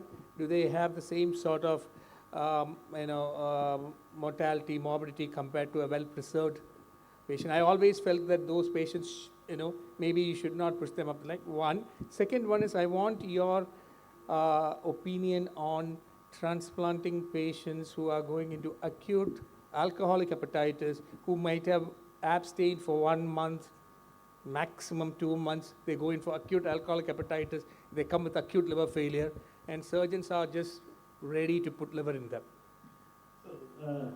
Babu, coming to your first question, in our center, we have critically divided these patients into two groups. One is a high-risk group and one is a low-risk group or normal-risk group. So well-preserved patients come into the normal-risk group, and those patients who are cachectic and bed-bound or in and out in ICU and hospital for a long time. Majority of these are in and out in the hospital. They come and go, and then finally they get transplanted. So they are in that. Of course, the prognosis and the mortality rates and the survival rates are different in two categories, no doubt about it. But the problem is that surgeons are, with the increasing awareness of the transplant, the surgeons, the lot of the bad patient is increasing day by day. So in last 6 years, what I have observed, that initially we were able to select some of the patient in listing meetings. We were able to discourage surgeons to do few of the cases that they are not very good cases, try to not to do them. But gradually it has become very difficult because more number of sicker patients are coming in. You don't have got any choice, can't prepare them for a long because they have got very small window for transplant. If you try to prepare them for a long time, that window is gone. What sort of mortality do you see in them? 50%, 60%, 70%? Difficult to say, we have not calculated, but certainly they have got high mortality, No. maybe 20-30%. No, I mean, for me, I haven't also looked into it, but snapshot, I think it's much higher, even though the surgeons disagree and they don't want to go back and look at the data. So you I think sit there's and a wonder great opportunity for Indians cost to invest in them. implications. I think there's a great All of them are paying from their pocket. opportunity Is it really worth it? That's a The thing is, I For, don't know if Indian- it's really worth it or not. Dr. Mahesh has spoke about it in the morning very well. The thing is, a person is ready to I think pay there's- out of his pocket, his relative is there for donating liver. How can you say that no? Even if you tell him that the survival chances are 50-50 and if he's ready to take that 50%, how you can deny that? Coming to a second question about the alcoholic hepatitis, of course surgeons are doing that, can't help it. And I don't think their prognosis is much worse. Like prognosis is much worse in this category, those who are taken in and out of the hospital rather than the alcoholic hepatitis patients. But certainly as per the Western world, in Western world nobody probably will do that. The only thing is in Western world is a disease donor program. So they feel that the disease donor, if somebody is donating a liver, that should go to the probably the best candidate, not to those type of people who have very small period of abstinence. And they can, majority of them will go back again and start drinking. But in India, if somebody is paying out of his pocket or her pocket and if one of the family member is donating, then it becomes very difficult to say no. Dr. Nirmal, you are going to comment in. Yeah, it's difficult. The decisions are difficult, isn't it? When somebody, but what can we do as a profession is to give the honest picture. Because where it becomes a problem is when the picture that is painted is, if it is done, you are going to be fine. If that is the picture that is being painted, then that is immoral and unethical. But once the true picture has been presented, and the patients and the family chooses a particular course of events, then I agree with him. How can you say no? Can I ask one of the last two speakers? My experience in intensive care in a low resource is about 20 years old when I was working in Colombo. We used to feed, we didn't have special commercial preparation, so it was the ordinary soups and the rice water and things like that, which was made up and which was given as a bolus feed rather than a drip feed. So what is the true situation in India outside the big cities, outside?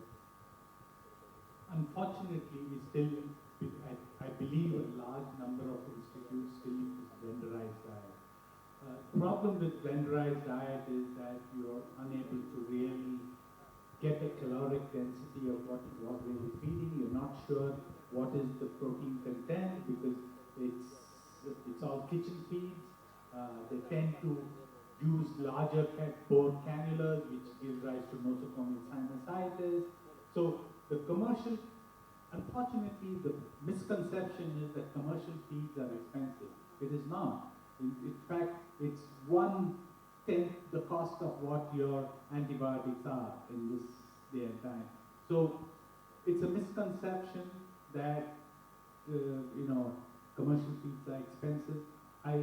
We strongly are proponents of using commercial feeds simply because you can assess the degree of caloric intake and the protein intake that you're delivering to your patient, as opposed to blenderized diet, where again these kitchen feeds tend to give rise to a lot of diarrhea, and the downsides of that is downsides of blenderized diets are clearly numerous. It's an urban legend. It's a myth that it's more expensive where, you're using thousands of rupees on antibiotics, but you compromise on commercial. And Dr. Praveen, I'll say that yes, antibiotics, they have generic forms, but there is no generic form for this parenteral nutrition. And our this conference is on affordable critical care. Where do you see it stands, this TPN? No, I mean, we are proponents to say that wherever possible, use enteral nutrition. So if you look at TPN, I mean, there are a clear group of patients who will need TPN. And gone are those concepts that TPN is poison, TPN is harmful. That has been 3 trials which have thrown that concept out of the window. Clearly, there's a group of patients who will benefit from TPN, and those patients should receive it. Now, in terms of costs, of course, there's no question. Anywhere in the world, it's expensive. So, but notwithstanding, I don't think it's appropriate to withhold parenteral nutrition in a group of patients who might need it. However, the focus is still on enteral nutrition, which is still a cheap alternative and a physiologically acceptable alternative. I agree with what Dr. Amin has said. I have another question for Dr. Praveen. You said that it is the condition of the patient, actually the degree of the severity of sickness, which actually calls for the type of nutrition that the patient should get. Is there any study which says that actually the food habit of the patient, which actually drives the feeding which should be given in the critical care? See, we are extrapolating most of these studies which have been done in a Western population where the BMIs of these patients are pretty high. Now, if you look at our baseline patients, the BMIs, not necessarily, if you look at it in an urban population versus a rural population or sub-rural population, you would find that patients with high BMIs, probably coming from our part of the world, which is in major cities and modern medicine. So you probably can extrapolate Western data to that group of patients. But patients who are malnourished on admission, quite a number, I would say at least 60% of our patients coming to the ICU are malnourished, be it from malignancy, be it from poor nutrition status. If some of us who practice in public hospitals will see that you get that category of patients too. So each of them would have a different kind of response to a stressful situation like sepsis, and their nutritional status has a difference. And if you look at the analysis which I showed you from the critical care study from Wing et al. From Helen's group, it's clearly showing that those I think we need to stop for the sake of time. Okay. May I ask one question to Dr. Amin? I'm Dr. Deka from Guwahati. For the chairpersons, for your knowledge, I am from Guwahati. A very quick one. Yeah, I want to tell you from Guwahati, from the eastern part of India, in almost all the ICUs we are using commercial kits because we are very sure about, as he said, about the caloric value, total caloric value, protein and fat, everything. Next question, just want to know from you, Dr. Amin, that what is the target calorie per kg in your ICU? And that is one thing, what you want to achieve, full calorie target. And number 2 is that, do you think that has got something to do, like many people are on diet nowadays. Suppose myself I take 20 calories per day or even like that. So do you consider all those points? Otherwise I am a very quick answer, please. Yeah. The hypercaloric concept is really not now really valid in patients who are really sick with a low BMI. These are group of patients who may not benefit, the elderly may not benefit from it. And in terms of, if you look at the Tycho study and if you look at the Swiss supplementary parenteral nutrition study, there are they looked at indirect calorimetry, they looked at caloric requirements, and based on the indirect calorimetry, they supplemented parenteral nutrition to patients who are unable to see. If you look at most of the studies, none of the studies can show you that anybody is able to achieve caloric goal or protein goal by enteral feeds alone. So those are the group of patients who are sick, may benefit from supplemental parenteral nutrition. Right, Okay, thank you very much. And you can have this conversation outside. Thank you very much to the audience. Thank you for the speakers once again. Thank you. Thank you, Chairpersons. Ladies and gentlemen, that brings us to the end of gastroenterology. Since we have the parallel sessions in progress, we'll have to wait for another 15 minutes. At 4:40, with the invitation to the chair, we have the grand finale of academic deliberations of day one, the President's session. And as you're aware, we've got 45 minutes from 4:45 to 5:30 for a full-fledged panel discussion on approaches to cost minimization in diverse healthcare systems around the world. The members of the expert panel would comprise of Professor Massimo Antonelli from Rome, Italy, Professor Ruth Margaret Kleinpel-Novell from Chicago, Illinois, Professor John Myburg from Sydney, Australia, Dr. Peter Spronk from Apeldoorn, the Netherlands, and Professor Mahesh Nirmalan from the University of Manchester in UK. The gentlemen who will be moderating this important panel discussion are the President ISCCM, Professor Atul Kulkarni, and joining him as a co-moderator, Professor Shiv Kumar S. Iyer, immediate past President, Indian Society of Critical Care Medicine. Ladies and gentlemen, please settle down. We've just got a couple of minutes awaiting the conclusion of the parallel sessions in the other halls, and then at 4:40, with the invitation to the chair, we'll get going. And we have enough time to bring to the attention of the august audience present here that this evening, at 5:30, we'll have the convocation of the Indian College of Critical Care Medicine, which would be headed by the Chancellor of Indian College of Critical Care Medicine, Professor Atul Kulkarni. That will be held in Hall B in Sushruta from 5:30 to 6:30. And at 7 p.m. this evening, in this very hall, Charak, we have the inaugural ceremony that will feature three distinguished guests. The chief guest is going to be Dr. V.P. Samsheer, who is the Managing Director of BPS Healthcare, spanning multiple continents. Along with him would be Professor Prem Kumar Vasudevan Nair, Medical Director, Amrita Institute of Medical Sciences in Kochi, Kerala, and Padma Shri Dr. Azad Moopan, Chairman and Managing Director at Aster DM Healthcare. Ladies and gentlemen, please settle down. We'll have a couple of videos being played to give you an insight as to what we have this evening, and we are awaiting the conclusion of the parallel sessions. Thank you very much, ladies and gentlemen. Please settle down. It's a great opportunity for Indians to invest in the Middle East healthcare, especially the GCC healthcare, because you're talking about insurance system getting compulsory public-private partnerships, and the government is moving away from the provisions. So they are focusing on the regulations and inviting more private companies to come and invest. So definitely there is a scope. There was a lot of talk about healthcare in India also becoming very big, and medical tourism really taking off. Yes. So is that something that you're going to be eyeing also? Yeah, you started to invest in India already. Yeah, that's right. So we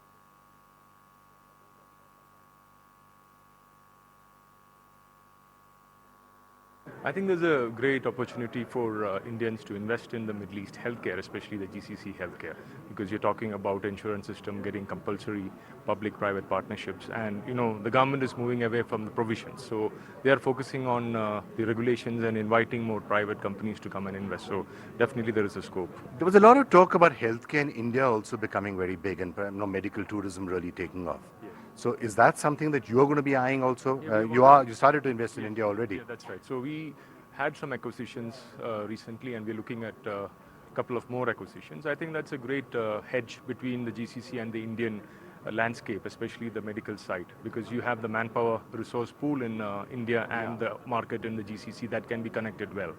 The other big challenge, of course, is to take healthcare to the 1.2 billion people, and not everyone has access to it. So cheap, affordable healthcare, how far away are we? I think the whole WEF sessions has been around value-based care. So we are trying to see how we can drive down the value and give more for the patient. So I think digitization, artificial intelligence, technology has been talked about. So we are very excited about the future of India. Right, and India is going to be on top on your agenda as well? We have started focusing. We want to really follow the Make in India campaigns and the invite to India. So we are very excited. I think there's a great opportunity for Indians to invest in the Middle East healthcare, especially the GCC healthcare, because you're talking about insurance system getting compulsory public-private partnerships, and the government is moving away from the provisions. So they are focusing on the regulations and inviting more private companies to come and invest. So definitely there is a scope. There was a lot of talk about healthcare in India also becoming very big, and medical tourism really taking off. Yes. So is that something that you're going to be eyeing also? You started to invest in India already. Yeah, that's right. So we had some acquisitions recently, and we're looking at a couple of more acquisitions. I think that's a great hedge between the GCC and the Indian landscape, especially the medical side, because you have the manpower resource pool in India and the market in the GCC that can be connected well. The other big challenge, of course, is to take healthcare to the 1.2 billion people, and not everyone has access to it. So cheap, affordable healthcare, how far away are we? I think the whole WEF sessions has been around value-based care. So we are trying to see how we can drive down the value and give more for the patient. So I think digitization, artificial intelligence, technology has been talked about. So we are very excited about the future of India. Right, and India is going to be on top on your agenda as well? Definitely. We have started focusing. We want to really follow the Make in India campaigns and the invite to India. So we are very excited. I think there's a great opportunity for... Our focus has been in developing super specialty centers of excellence, both in clinical care as well as in research.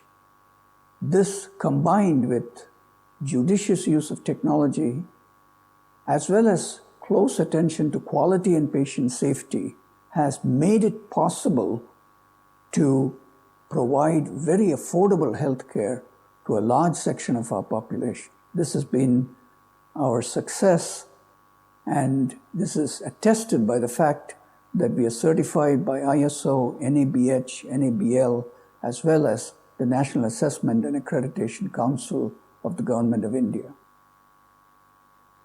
Our focus has been in developing super specialty centers of excellence, both in clinical care as well as in research. This, combined with judicious use of technology, as well as close attention to quality and patient safety, has made it possible to provide very affordable health care to a large section of our population. This has been our success, and this is attested by the fact that we are certified by ISO, NABH, NABL, as well as the National Assessment and Accreditation Council of the Government of India. Our focus has been... When he was 5 years old, he decided he wanted to be known as Azad, which means free in Urdu. Dr. Azad Mupin was born to the illustrious Mupin family in Kalpakancheri, Malappuram district of Kerala. His father, Ahmed Unni Mupin, had been a social activist and philanthropist, actively involved in the freedom struggle during the 1940s. He had instilled in the young Mupin a keen sense of social commitment. For Dr. Mupin, his family is the cradle of all his innovations and aspirations for a social cause. And there he is not alone, but has a full convoy comprising of his wife, 3 daughters, 2 sons-in-law, and grandchildren. With an aim to achieve his vision, Dr. Azad Mupin completed his MBBS with gold medal from the Government Medical College, Kozhikode, Kerala, in 1978. Dr. Azad Mupin started his career as a lecturer in the General Medicine Department of the Government Medical College, Kozhikode. He was recognized as one of the brilliant teachers of the period and considered as a physician with dedication and commitment. And then came the turning point of his life. His decision of starting his single doctor practice at Al Rafa Polyclinic in Bardubai. With an aim to bring quality healthcare to the doorsteps of millions of expatriates, Dr. Azad Mupin established a network of medical centers and pharmacies in the Gulf countries. In the year 2002, he formed Dr. Mupin's Healthcare Management Services LLC in Dubai to evolve corporate structure. DM Healthcare is a brand born out of the vision of Dr. Mupin with a single clinic 25 years ago in Dubai. DM Healthcare has grown exponentially on the firm belief of providing comprehensive healthcare that is affordable to all with a human touch. Today, DM Healthcare is a brand that thrives on the legacy of trust, commitment, and servitude as the group's vision reaches out beyond boundaries. Dr. Mupin has built an organization with high ethical and moral standards, employing more than 5,000 people in the Middle East and India. Dr. Azad Mupin has been at the forefront of philanthropic and social initiatives in India and abroad, both in his personal capacity and as part of his group's corporate social responsibility. Dr. Mupin has been firmly committed to his motherland and actively involved in the development of entrepreneurial and humanitarian initiatives in India.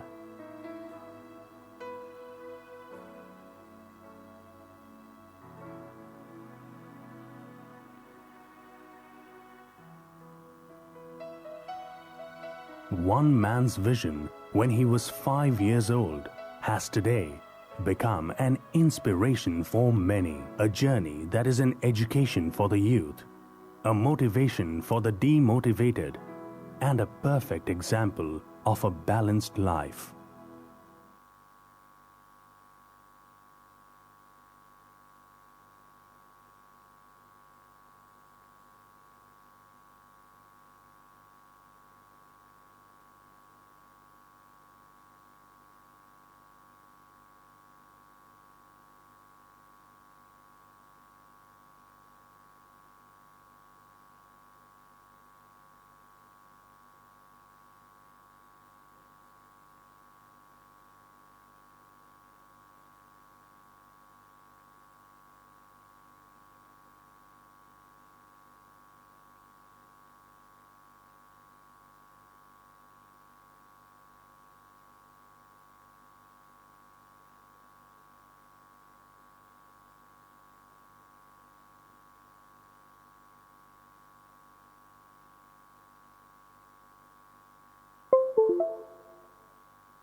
Ladies and gentlemen, please settle down.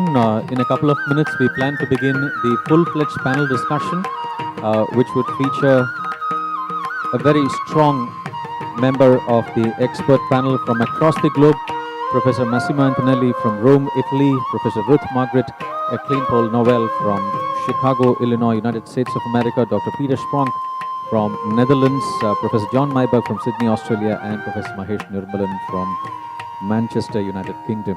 I'd request our members of the moderators panel also to please be ready. We're just waiting for a minute to have the delegate of the parallel hall to join us in a minute or so, and then we get going for the benefit of the august audience. Ladies and gentlemen, we have enough time to the bring attention of the august audience present here. At 5:30, we plan to move to Hall B, which is Sushruta, down below, where we'll have the Indian College of Critical Care Medicine's annual convocation, and the gentleman who would head the proceedings is the Chancellor of Indian College of Critical Care Medicine, Professor Abdul Kulkarni. And at 7 p.m., we have the inaugural ceremony of the 23rd Annual Conference of ISCCM, Critica 2017. Our chief guest is Dr. V.P. Samsheer, the Managing Director of VPS Healthcare. He'll be joined by Professor Prem Kumar Vasudevan Nair, the Medical Director of Amrita Institute of Medical Sciences, Kochi, along with the Padma Shri Dr. Azad Moopen, Chairman and Managing Director of the Aster DM Healthcare Corp. Thank you very much, ladies and gentlemen. We'll just wait for 2 minutes before we have our delegates here with us, and then it'll be over to the full-fledged expert panel and our group of moderators. Thank you very much, ladies and gentlemen. Please settle down. Yeah, ladies and gentlemen, once again, there's an important piece of announcement. The convocation of the Indian College of Critical Care Medicine would be held in Hall Sushruta, the hall down below. So kindly proceed to Sushruta at 5:30 at the end of this panel discussion coming up, and then we'll have the reassembly here at 6:30 onwards for the inaugural ceremony to commence at 6:50 with the invitation to dignitaries, and 7 p.m. with the prayer. Thank you very much, ladies and gentlemen. Please settle down. We've had a long day today, and we would now like to move ahead with the proceedings of the panel discussion in a couple of minutes from now. Thank you.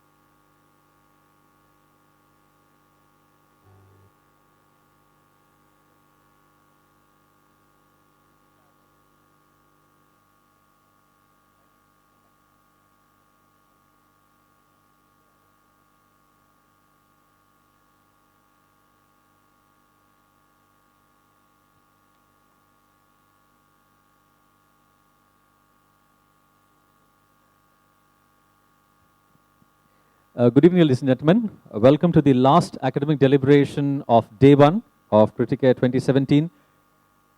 We move on now to the President's session, which features a panel discussion on approaches to cost minimization in diverse healthcare systems around the world. I'll firstly have the pleasure of inviting members of the expert panel.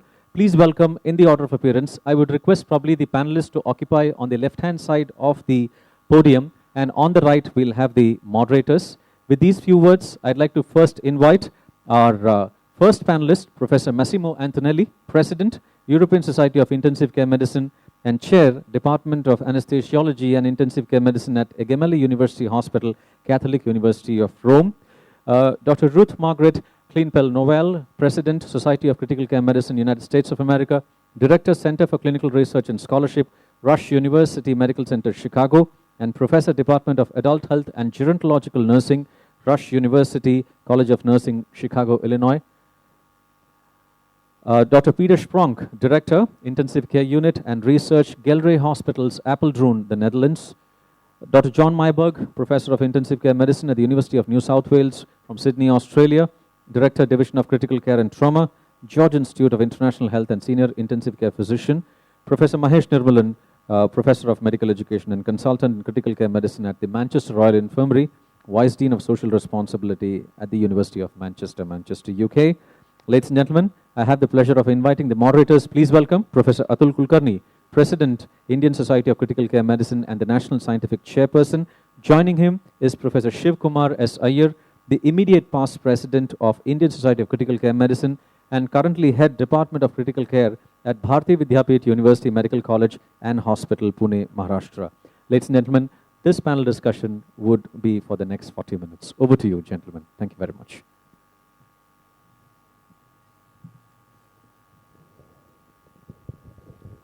Good afternoon, and as expected, not many delegates left, because when you talk about costs, people are not really interested. But because the theme of the conference was striving for affordable critical care, I thought that we should have how people minimize costs in their countries, and what are the approaches which we can learn from them to imbue those systems in India to reduce the cost. So I think we'll begin with Dr. Iyer. He has got a small presentation. I think Dr. Sprong has got a small presentation, and everybody else is going to speak extempore. So what's going to happen is we are going to have very, very short talks, 5 to 10 minutes talks, and then we can take questions.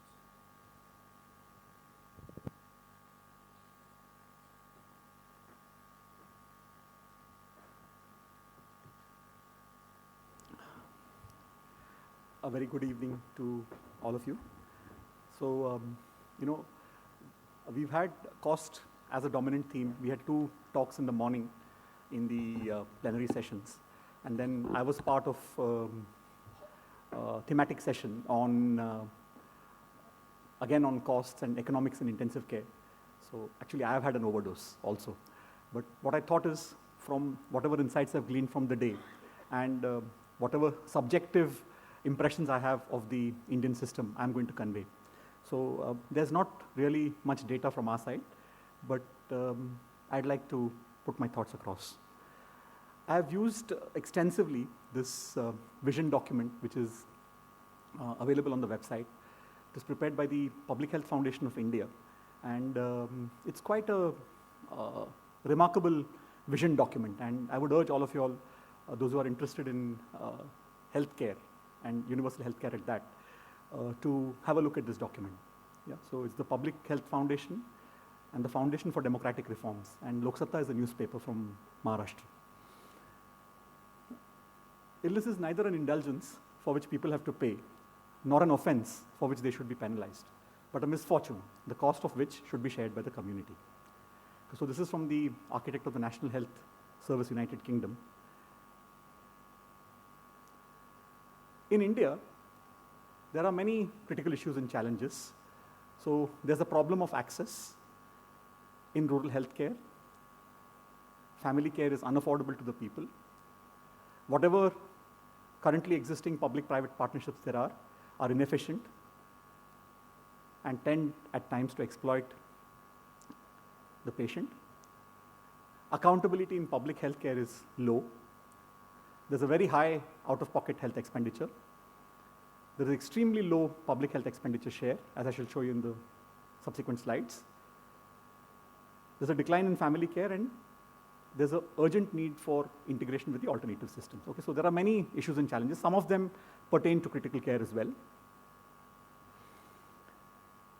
So this dependence on private providers is very high. You can see that 58.1 in rural and 68% in urban depend on the private providers for, and please bear in mind that this does not account for people who don't reach the healthcare system. Access also is a problem. And the reasons why people tend to go to a private system are because of a perceived poor quality of care, no nearby facility, and a very long wait time. I'm going to quickly jump, after telling you about the issues and challenges, to the various healthcare models. So today we are going to talk about cost minimization across the globe. And since there is such diversity in the healthcare models, I sometimes think that lessons are difficult to extrapolate. Not impossible, but difficult. So that's what the panel aims to do today. So, you know, Great Britain, Spain, Scandinavia, New Zealand, Hong Kong have healthcare which is provided and financed by the government through tax payments. Germany, France, Belgium, Netherlands, Peter Spronk is here, Japan, Switzerland, Latin America. The model uses a health insurance system which is financed by both employees and employers through a payroll deduction. And here health insurers are required to insure everybody, and they are not profit-making ventures. National health insurance exists in Canada, Taiwan, South Korea. The providers are private. The payer is a government-run insurance program that every citizen pays into.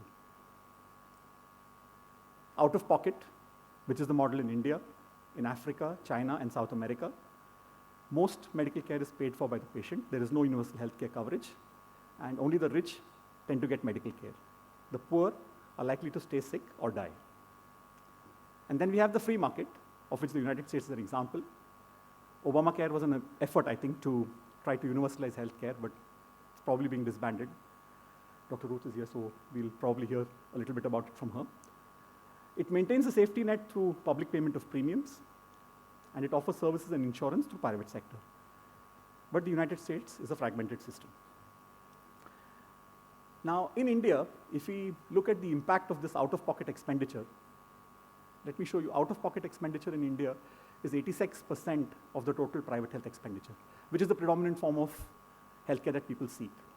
And of the households that descend into poverty in a particular calendar year, more than 50% are due to ill health and healthcare expenditure. And this was data from one of the Indian states, and it's from the Lancet.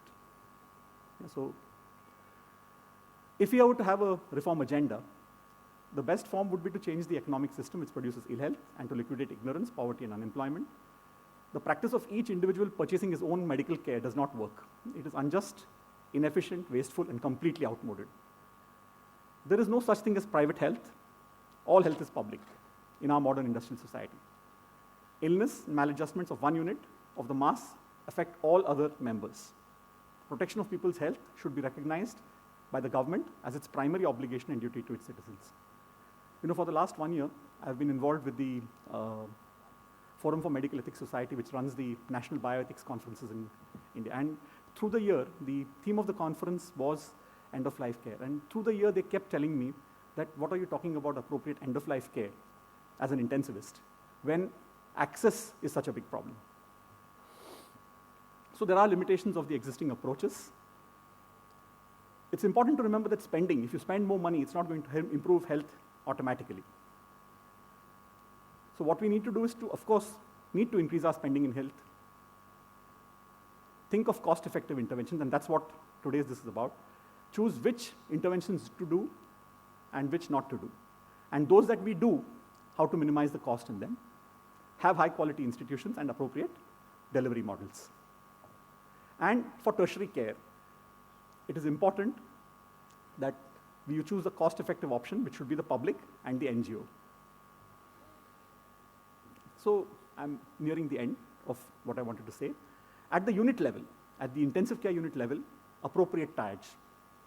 So, you know, pick out patients who are too well to benefit. Don't keep them in the intensive care unit to fill your beds.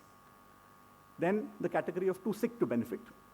In such patients, probably you should choose a time-limited trial.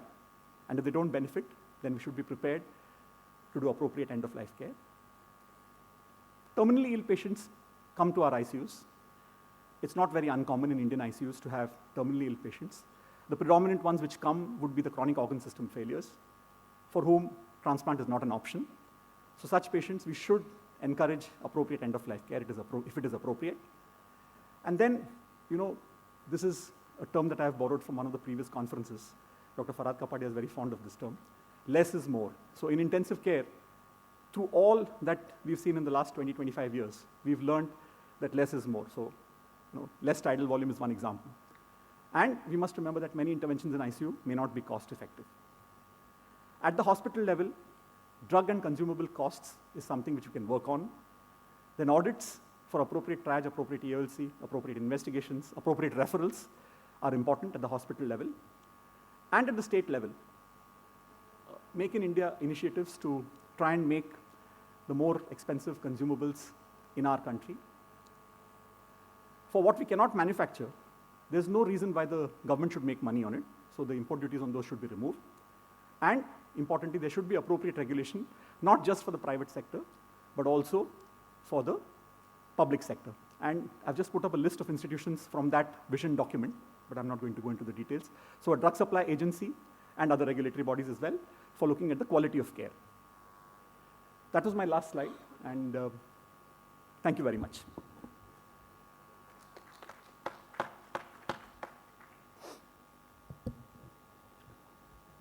Dr. Spronk, do you want to do the next presentation?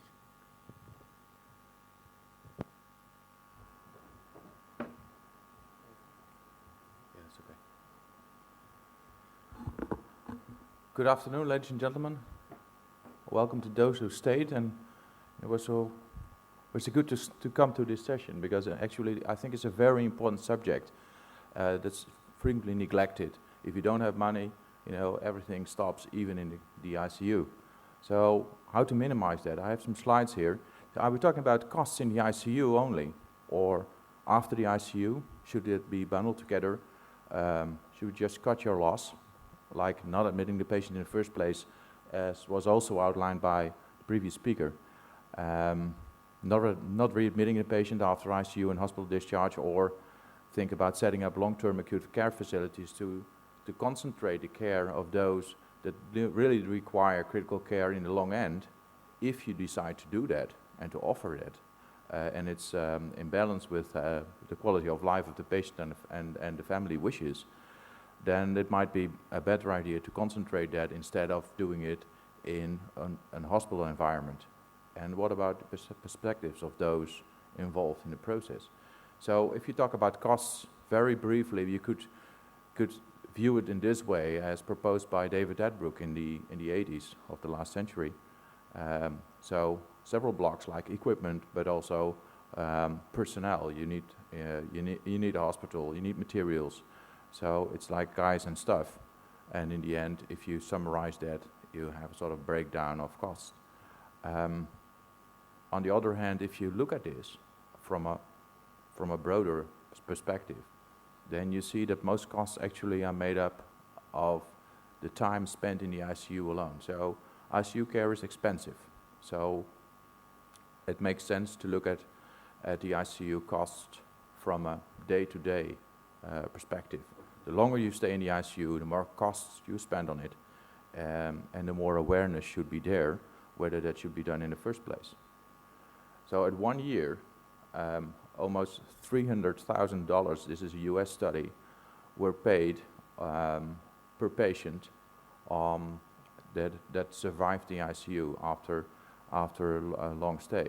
And it was particularly related, as you can see, to hospital readmissions and being in a long-term acute care facility. So there are some chances there to say, well, is this really a good idea? When we look back at the patient, how he or she fared at home, was he or she playing tennis? Was she doing her own groceries? Was she going to the market? Or did she already have oxygen at home, and was she totally dependent on family taken care of and other helpers? So they're totally different scenarios. So maybe this is an option that also was pointed out, and I'm very glad that it was pointed out already. Do not admit the patient or discharge the patients, because at certain time points, and I'll get back to this at my talk on Sunday, there are several milestones where we should just huddle together and discuss whether continuing treatment would be a good thing. So stopping, and yes, no, maybe an option too. Because if you look at this, there was a very nice study several years ago, a Propicus study, where the care actually given in the ICU environment was perceived by nurses and physicians to be inappropriate in quite a high proportion of the patients. So too intensive care, so not less is more, but more maybe less if you look at the longer outcome. So I referred to this earlier. I think milestones are very important, especially if you're in the ICU longer than 48 hours, say a week. That's what we do now. We just sit down and say, okay, which goals do we want to achieve in the coming week? And then next week we say, did we reach the goals? And if not, why is this occurring? Is this treatable? Is this going away in the longer end or not? So weekly goals, and there might be storms and even hills to climb. This is in France. This is a very nasty hill, I can tell you. So weekly goals are important. What's the social structure? Is the GP informed? What does the family think? Is this patient one that really is wanting to get better? What about motivation, coping capacity, but also other problems? Are there track issues, or what about speech, gastrointestinal problems? Should we really put the patient on hemodialysis in the long end, or might that be a bridge too far? Especially also considering the situation in India, where they have so much out-of-pocket pay, then that would be a little bit too much, and at least should be discussed with family members. So weekly goals, I'll skip this one. That's also being proposed by Chris Cox in Duke in the US. They build a system in their patient data management system with pop-ups suggesting to discuss certain items with family members and with the patient. And it really helps. That gave them structure. So it's similar to the milestones that I referred to. Just gave some structure, especially in these very difficult multi-problem patients that we have in our units. So limiting care, well, I'm from the Netherlands, and some people, especially in the US, would say, yes, it's easy for you because you're from a euthanasia country, but that's certainly not true. That's a different thing. It's totally different when you're talking about euthanasia or palliative care or limiting care, and explaining to patients and family members what it really means when they, together with the physicians and the team, make a decision to go forward in a certain direction. So we published this in Anesthesia and Analgesia several years ago, that if you look at, it's a pointer, order A means do everything, order B is with some restrictions. So for instance, DNR, or do not put patient on a dialysis machine. So they start with order A. This is all patients who died in a year, and then you see this tree, and at the end there were few patients with order A, so unexpected deaths, but a lot of them had limitations on the way before dying. So points to consider. I think awareness of daily costs in your ICU, it's the starting point. There are so few people here that illustrates this point. There's a European study that actually illustrated this. We don't know. We're not interested in that because the hospital should take care of it. Then it's very difficult for the hospital to make decisions on this part if the professionals that make the decisions do not know what they're talking about. So that's a responsibility that we have as well. So you should consider availability and cost of LTACs. No is a very good option to consider and should be on the table. That does not mean that the decision will be no in the end, but it should be on the table. Should not be afraid to mention that. People expect that. They see that their mother or father is ill and that the chances are low. Milestones can help there, and communication skills are very important. You should not leave your youngest colleague to do these discussions with 30 family members. Then you end up in trouble, and you have to do more and more and more communication skills to get that in order. And that's what I say here. So the perspective of values is so different. That's why it's also difficult to interpret the literature on these kind of decision-making processes, because the settings are so different all over the world. But the essence and the structure is I think, universal. Everybody wants that their loved one is either getting better or is relieved of suffering. And that's actually what we should do as physicians. So that's similar. So your structure might help in whatever setting you are. And I'll leave it at that. Thank you.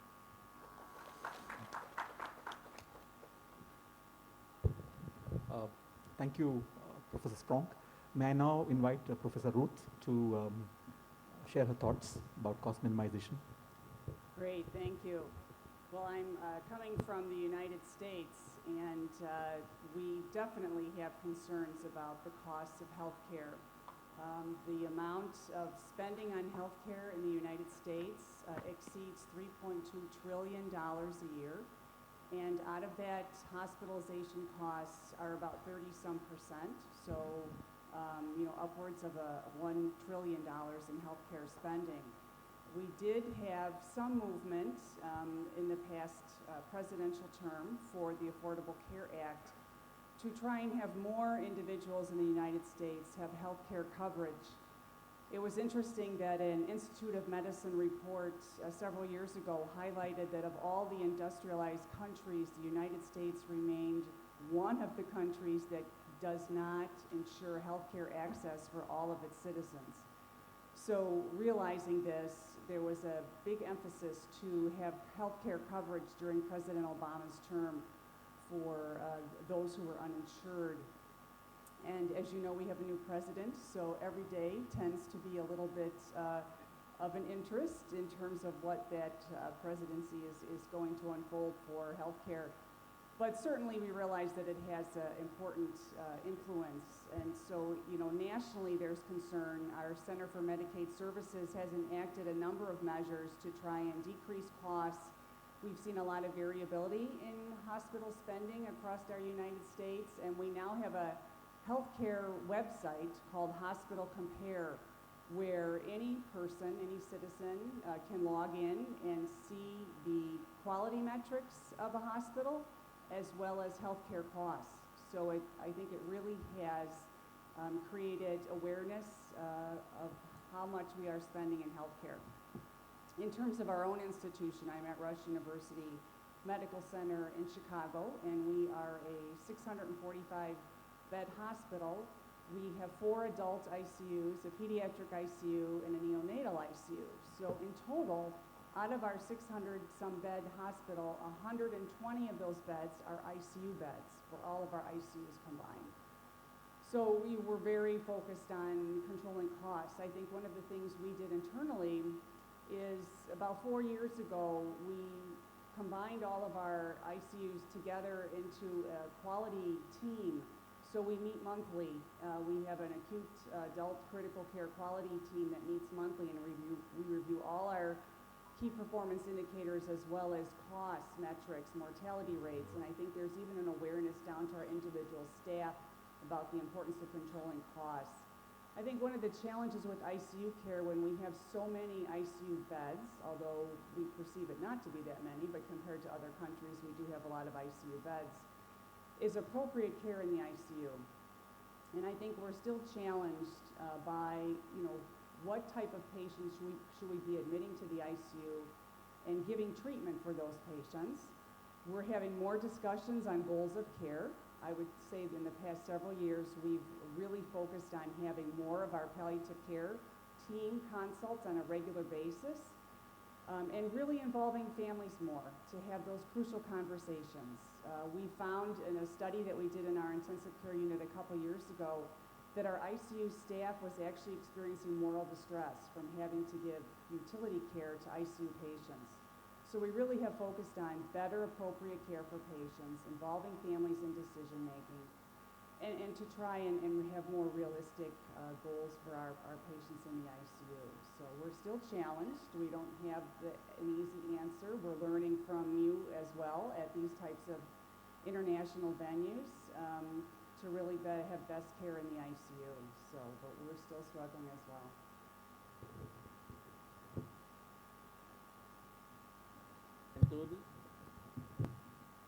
I have the impression that at times we look at this program in a too mechanistic way, like it would be in the hands of doctors and administrators.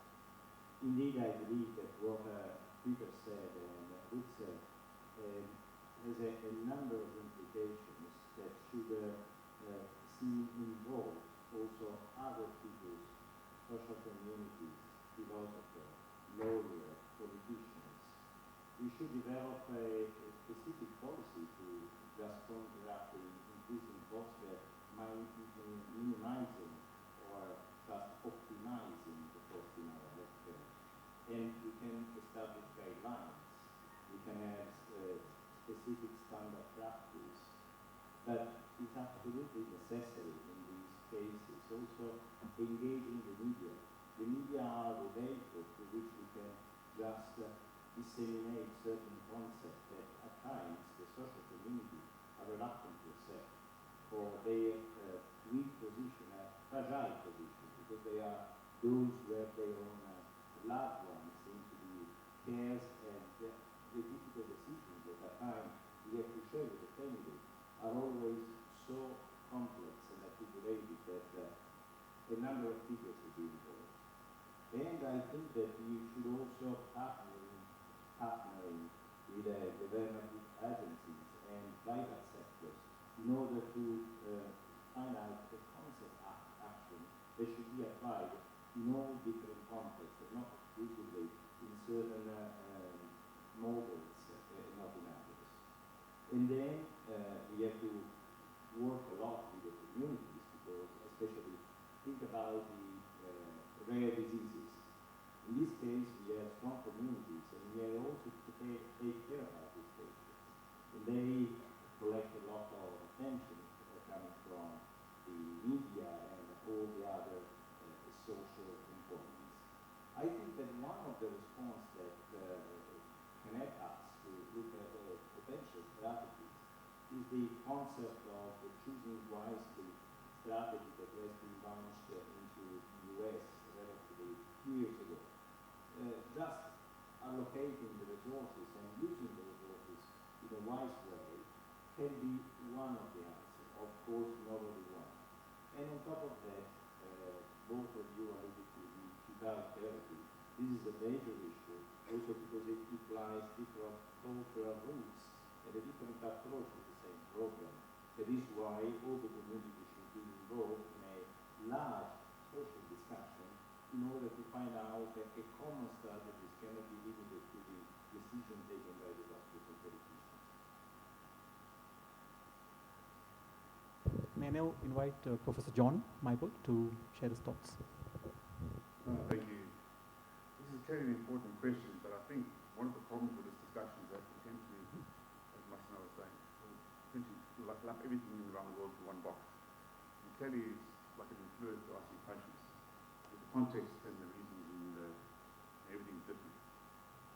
In Australia, we have largely got things right for two reasons. The first reason is that we're a small country in population, only 25 million people, but we have the 6th biggest economy in the world. We also inherited a universal healthcare system from the United Kingdom, so every citizen in the country is entitled to free healthcare costs for all their life. That's something which is a laudable aim to secure the benefits of its citizens. And our systems are the same as those in Canada and Scandinavia, which is why our outcomes in healthcare are always the best in the world. It's been inculcated with a very strong research community, a strong integration of the clinics, and in ICU, a very strong liaison between consultant doctors and nurses that work together to make patients better. So you may sound this is the answer, everything's fine over there, and largely it is. But there are two drivers that are changing our landscape, which are becoming more of a challenge, because we, quite frankly, will run out of money. Australian government spends just on 10% of GDP on healthcare, which is about half that of the United States and about 10% more than United Kingdom. It's a lot of money for 10 million people.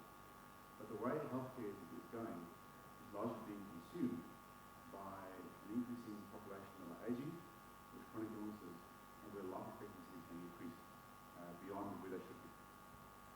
And to do that, we need to really think about how we manage this problem.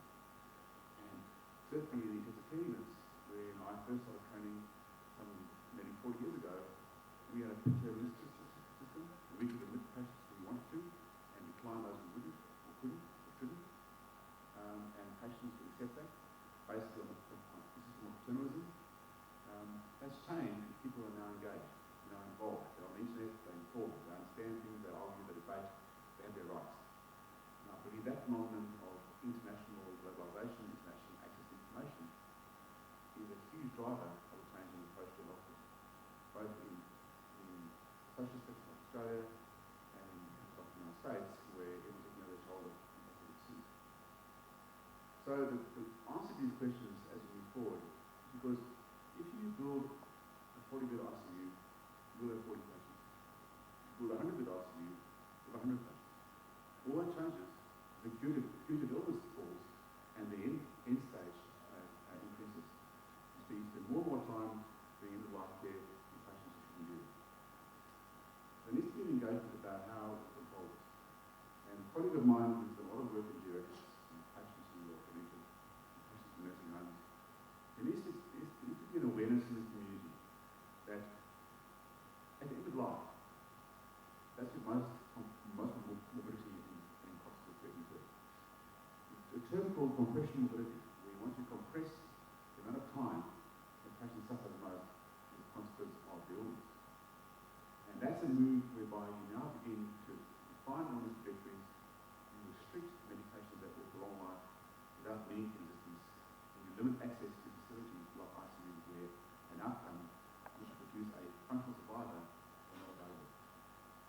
And in Southern Australia, we don't have long-term acute facilities, LTACs.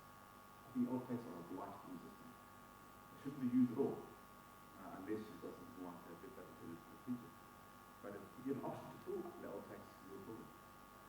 And there needs to be an awareness, basically, of limited compression, limited mobility, compressing that time in a system that engages the community with information that is transparent and honest, to have a bipartisan, non-political discussion about patient-assisted suicide or patient-assisted death in a palliative and caring way. And to do that, we may come some way to address this learning crisis in our country, where we're going to have increasing populations of elderly, demented, chronic people treated in ICU. Professor Nirmalan. Thank you. I've said most of what I wanted to say this morning. Just a few comments. Our approach in Manchester is based around strengthening the ward-based care so that we don't have to reduce the number of we have to admit. And we have invested fairly on that in terms of empowering ward-based teams, in terms of training junior doctors and nurses to recognize and manage acute patients. I think that's an important thing. Of course, there will be failures. And to pick them up early, we run a very robust early track and trigger system. And when we go there, we are very stringent about patient selection. In fact, if I'm on call in any given day, there will be at least 2 or 3 DNRs or LOTA. LOTA stands for Inpatient Treatment Agreement, because Manchester is the capital of COPD for the whole of the UK. So on any on-call day, I will be instituting at least 2 or 3 DNR LOTA orders. Once people come in, we are fairly aggressive on a goal-directed approach in trying to correct the physiological changes. And at least some of us are fairly aggressive in also recognizing futility and withdrawing treatment fairly early. We have achieved some fairly good marks, good ratings by having fairly stringent KPIs in terms of our quality indices, quality dashboards, and having very robust audit programs against those KPIs. Having said that, just one comment. I had my early training in Sri Lanka and now work in Manchester, so I have the experience of both sides. The single most harmful thing for low-impact countries is what's commonly described as inappropriate transfer of technology. I would extend it to include inappropriate transfer of attitudes, values, systems, and technology from systems which do not compare whatsoever to the local systems. And in many ways, critical care epitomizes this, particularly when you look at it from the Indian, Sri Lankan, Maldives, Bangladesh, SAARC region. When you look at it, the concept of intensive care and doctors having their training in England and US and coming back, in many ways, epitomizes that problem. And societies like you have to look at it very, very critically. Thanks, Mason. So what seems to be the best approach is don't admit the patient, or prevent admissions by giving appropriate care in the wards. Not having acute care long-term facilities is the Australian approach. And for doing all these, communication skills are extremely important. I would want Professor Ko to give his comments about the South Korean model, what they do to minimize care, and then maybe open the house for discussion. We have 5 minutes left.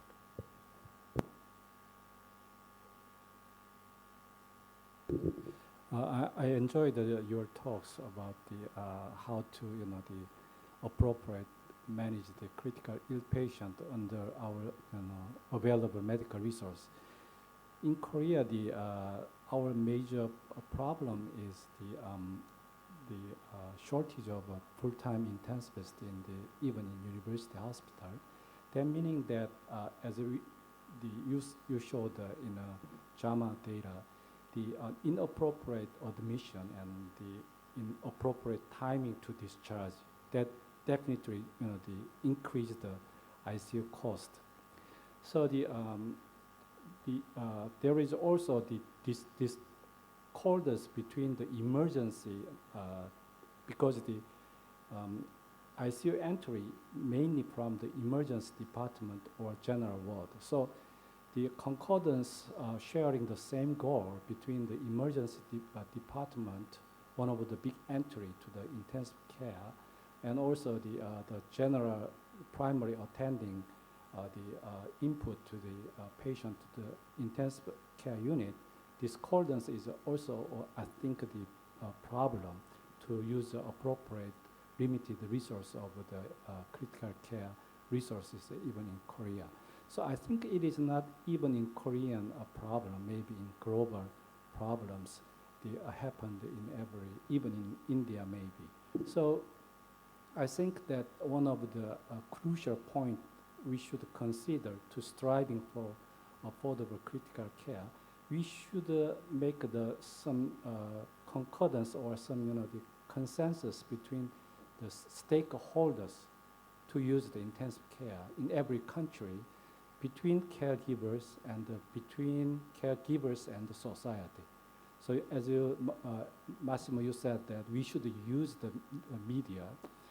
The problem we try, our experience in Korea, the news media do not much they care about critical care, because the comparing to the any the cancer or the some the chronic illness, the portion of the patient number is so small. So the news media do not much concern about the issues arise in the intensive care. So even we try to publish our opinion to guide the social opinion, they usually do not much care to publish it. So we need a strategy also. Thanks, Professor Ko. Are there any comments from the audience or from the other panelists? Yes, Babu, please. I think this is the best discussion for the day that I heard. Okay, I have 3 comments. I think the best model will be the socialist model that is followed in UK, Canada, and Australia. There's no doubt about it. If the Australian government can put down 10% of the GDP for healthcare, look what India has put down. It was 3%, cut down by the present government to 1%, 1.5%. If we are in a socialist setup like these 3 countries, we can do what most of the speakers said, draw certain admission criteria and say who gets admitted, who doesn't get admitted. So that's not possible in India. The second problem is, like what you said, importing the Western technology into India. I was trained in the UK and in Canada. I'm able to do 99% of what I was trained in Canada and UK here in India. And I would like to do what I'm trained. That's what I'm doing. And on top of that, there are a lot of Indians who are in the UK, Canada, and US who have elderly parents here. They are there and they want everything done. If I have a 90-year-old man or lady admitted in my ICU, I get call from their son who is sitting in Stanford and saying, do everything. If I ask for limitation of care, what I hear is, that's appalling. How can you even think of limiting care? I want everything done. So that's what is happening. So talks were very good, but I don't think we can implement anything in India at the present situation. And the third point is privatization of medicine. I work in a corporate hospital. As you said, you get more ICU beds, it gets filled up. I have about 100 beds. If I don't have 80% occupancy, the management asks me, why is it not full? How can we get it filled? So this is the Indian situation. Okay, Mr. President, could have the final words before we call the sessions to a close. Yeah. Thank you very much for your thoughts, and it is interesting to hear the different attitudes and approaches to cost minimization. I wish there were more people in the hall who could have taken the message across, and Dr. Nirmalan's point is very well taken, that Indian society can do much more to spread awareness about cost minimization in the ICU, and hopefully we'll take that forward. Thank you very much. Thank you very much, ladies and gentlemen. We'd like to thank the entire members of the expert panel and our moderators who have made this session lively. Ladies and gentlemen, please time your watches. We are at 17:30 hours in the evening. Time for us to move on to Hall B, Sushruta. We'd request all delegates to please join us. Coming up immediately is the annual convocation of the Indian College of Critical Care Medicine. The Chancellor, Professor Atul Kulkarni, would be heading the team which performs the activities, inducting new fellows and other items on the agenda. Please join us from 6:30 onwards in this hall, Charak. At 6:55 with the invitation to the chair, we will have dignitaries. We'll have the inaugural ceremony between 7 and 8. Tomorrow morning, we'll have the Meet the Masters session, and that would commence at 7:55 with the invitation to the chair. And this hall would feature an important panel discussion on difficult to ventilate acute respiratory distress syndrome patient, how I do it. Dr. Subal Dikshit would be moderating the proceedings. Professor Lauren Brochard from Toronto would be the master, along with Dr. Sirish Prayag, the past president of ISACM from Pune. Thank you very much, ladies and gentlemen. Please proceed to Hall B, Sushruta, a floor below on the ground floor, wherein we'll have the annual convocation of the Indian College of Critical Care Medicine. We'll see you at 6:30 in Hall Charak. Thank you very much.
അപ്പോൾ ഞാൻ വിളിച്ചതേ നമ്മുടെ doctor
Good evening, ladies and gentlemen. Please start settling down. We are at 6:40 in the evening.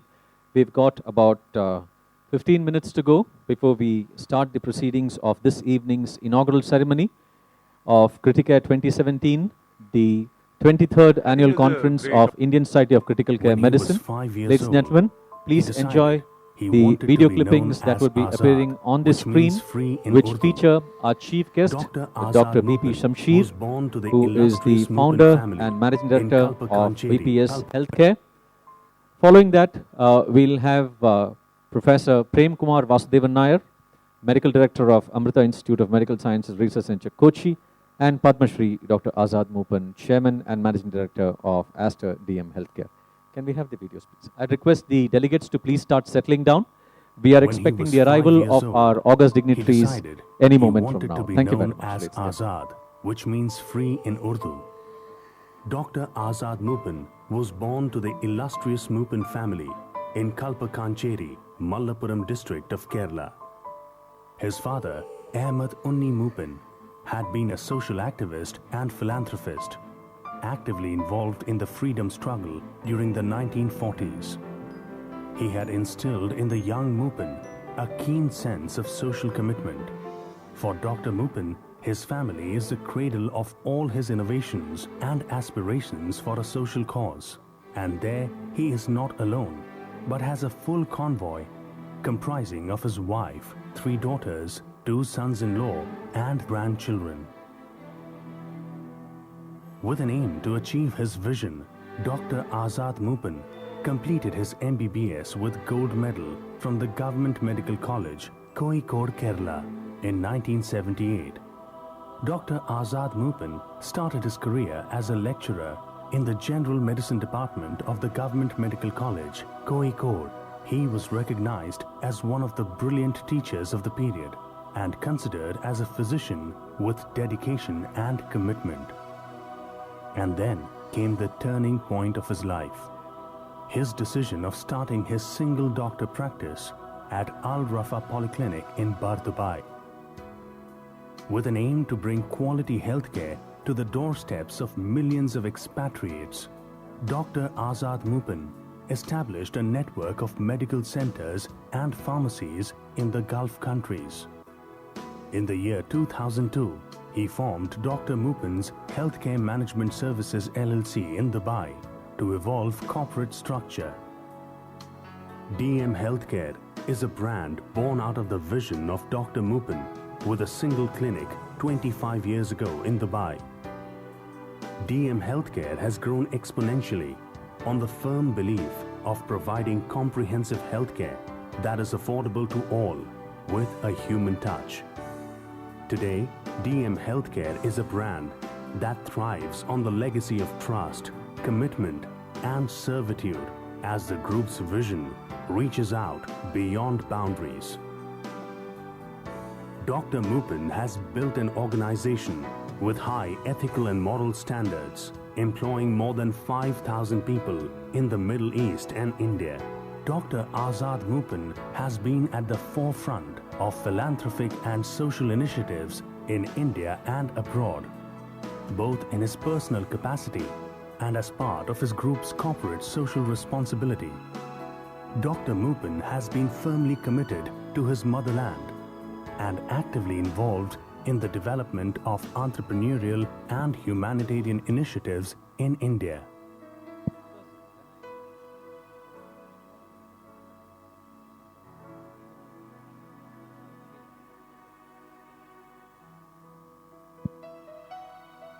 One man's vision when he was 5 years old has today become an inspiration for many, a journey that is an education for the youth, a motivation for the demotivated, and a perfect example of a balanced life. Our focus has been in developing super specialty centers of excellence, both in clinical care as well as in research. This, combined with judicious use of technology, as well as close attention to quality and patient safety, has made it possible to provide very affordable health care to a large section of our population. This has been our success, and this is attested by the fact that we are certified by ISO, NABH, NABL, as well as the National Assessment and Accreditation Council of the Government of India.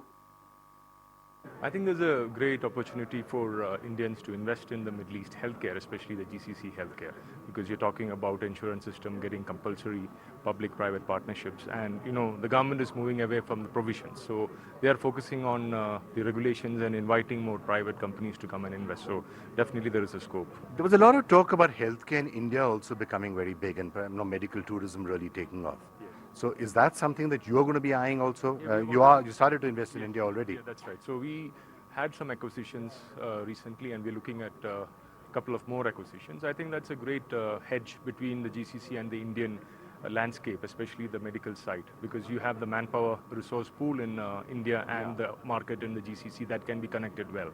The other big challenge, of course, is to take healthcare to the 1.2 billion people, and not everyone has access to it. So cheap, affordable healthcare, how far away are we? I think the whole WEF sessions has been around value-based care. So we are trying to see how we can drive down the value and give more for the patient. So I think digitization, artificial intelligence, technology has been talked about. So we are very excited about the future of India. Right, and India is going to be on top on your agenda as well? We have started focusing. We want to really follow the Make in India campaigns and the invite to India. So we are very excited. When he was 5 years old, he decided he wanted to be known as Azad, which means free in Urdu. Dr. Azad Mupin was born to the illustrious Mupin family in Kalpakancheri, Malappuram district of Kerala. His father, Ahmed Unni Mupin, had been a social activist and philanthropist, actively involved in the freedom struggle during the 1940s. He had instilled in the young Mupin a keen sense of social commitment. For Dr. Mupin, his family is the cradle of all his innovations and aspirations for a social cause. And there he is not alone, but has a full convoy comprising of his wife, 3 daughters, 2 sons-in-law and grandchildren. With an aim to achieve his vision, Dr. Azad Mupin completed his MBBS with gold medal from the Government Medical College, Kozhikode, Kerala in 1978.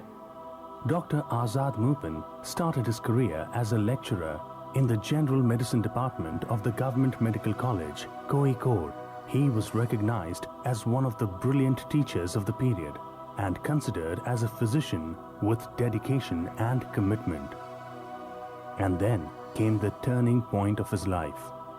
His decision of starting his single doctor practice at Al Rafa Polyclinic in Bardubai. With an aim to bring quality healthcare to the doorsteps of millions of expatriates, Dr. Azad Mupin established a network of medical centers and pharmacies in the Gulf countries. In the year 2002, he formed Dr. Mupin's Healthcare Management Services LLC in Dubai to evolve corporate structure. DM Healthcare is a brand born out of the vision of Dr. Mupin with a single clinic 25 years ago in Dubai. DM Healthcare has grown exponentially on the firm belief of providing comprehensive healthcare that is affordable to all with a human touch. Today, DM Healthcare is a brand that thrives on the legacy of trust, commitment, and servitude as the group's vision reaches out beyond boundaries. Dr. Mupin has built an organization with high ethical and moral standards, employing more than 5,000 people in the Middle East and India. Dr. Azad Mupin has been at the forefront of philanthropic and social initiatives in India and abroad, both in his personal capacity and as part of his group's corporate social responsibility. Dr. Mupin has been firmly committed to his motherland and actively involved in the development of entrepreneurial and humanitarian initiatives in India.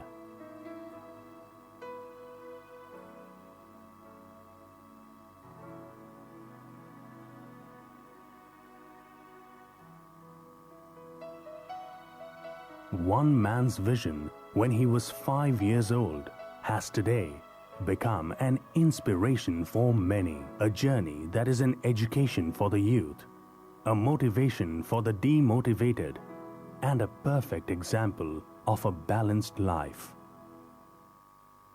Our focus has been in developing super specialty centers of excellence, both in clinical care as well as in research. This, combined with judicious use of technology, as well as close attention to quality and patient safety, has made it possible to provide very affordable health care to a large section of our population. This has been our success, and this is attested by the fact that we are certified by ISO, NABH, NABL, as well as the National Assessment and Accreditation Council of the Government of India. I think there's a great opportunity for Indians to invest in the Middle East healthcare, especially the GCC healthcare, because you're talking about insurance system getting compulsory public-private partnerships, and the government is moving away from the provisions. So they are focusing on the regulations and inviting more private companies to come and invest. So definitely there is a scope. There was a lot of talk about healthcare in India also becoming very big and medical tourism really taking off. Yes. So is that something that you are going to be eyeing also? You started to invest in India already. Yeah, that's right. So we had some acquisitions recently, and we're looking at a couple of more acquisitions. I think that's a great hedge between the GCC and the Indian landscape, especially the medical side, because you have the manpower resource pool in India and the market in the GCC that can be connected well. The other big challenge, of course, is to take healthcare to the 1.2 billion people, and not everyone has access to it. So cheap, affordable healthcare, how far away are we? I think the whole WEF sessions has been around value-based care. So we are trying to see how we can drive down the value and give more for the patient. So I think digitization, artificial intelligence, technology has been talked about. So we are very excited about the future of India. Right, and India is going to be on top on your agenda as well? We have started focusing. We want to really follow the Make in India campaigns and the invite to India. So we are very excited. When he was 5 years old, he decided he wanted to be known as Azad, which means free in Urdu. Dr. Azad Moopen was born to the illustrious Moopen family in Kalpakancheri, Mallapuram district of Kerala. His father, Ahmed Unni Moopen, had been a social activist and philanthropist, actively involved in the freedom struggle during the 1940s. He had instilled in the young Moopen a keen sense of social commitment. For Dr. Moopen, his family is the cradle of all his innovations and aspirations for a social cause. And there he is not alone, but has a full convoy comprising of his wife, 3 daughters, 2 sons-in-law, and grandchildren. With an aim to achieve his vision, Dr. Azad Moopen completed his MBBS with gold medal from the Government Medical College, Kozhikode, Kerala in 1978. Dr. Azad Moopen started his career as a lecturer in the General Medicine Department of the Government Medical College, Kozhikode. He was recognized as one of the brilliant teachers of the period and considered as a physician with dedication and commitment. And then came the turning point of his life. His decision of starting his single doctor practice at Al Rafa Polyclinic in Dubai. With an aim to bring quality healthcare to the doorsteps of millions of expatriates, Dr. Azad Moopen established a network of medical centers and pharmacies in the Gulf countries. In the year 2002, he formed Dr. Moopen's Healthcare Management Services LLC in Dubai to evolve corporate structure. DM Healthcare is a brand born out of the vision of Dr. Moopen with a single clinic 25 years ago in Dubai. DM Healthcare has grown exponentially on the firm belief of providing comprehensive healthcare that is affordable to all with a human touch. Today, DM Healthcare is a brand that thrives on the legacy of trust, commitment, and servitude as the group's vision reaches out beyond boundaries. Dr. Mupin has built an organization with high ethical and moral standards, employing more than 5,000 people in the Middle East and India.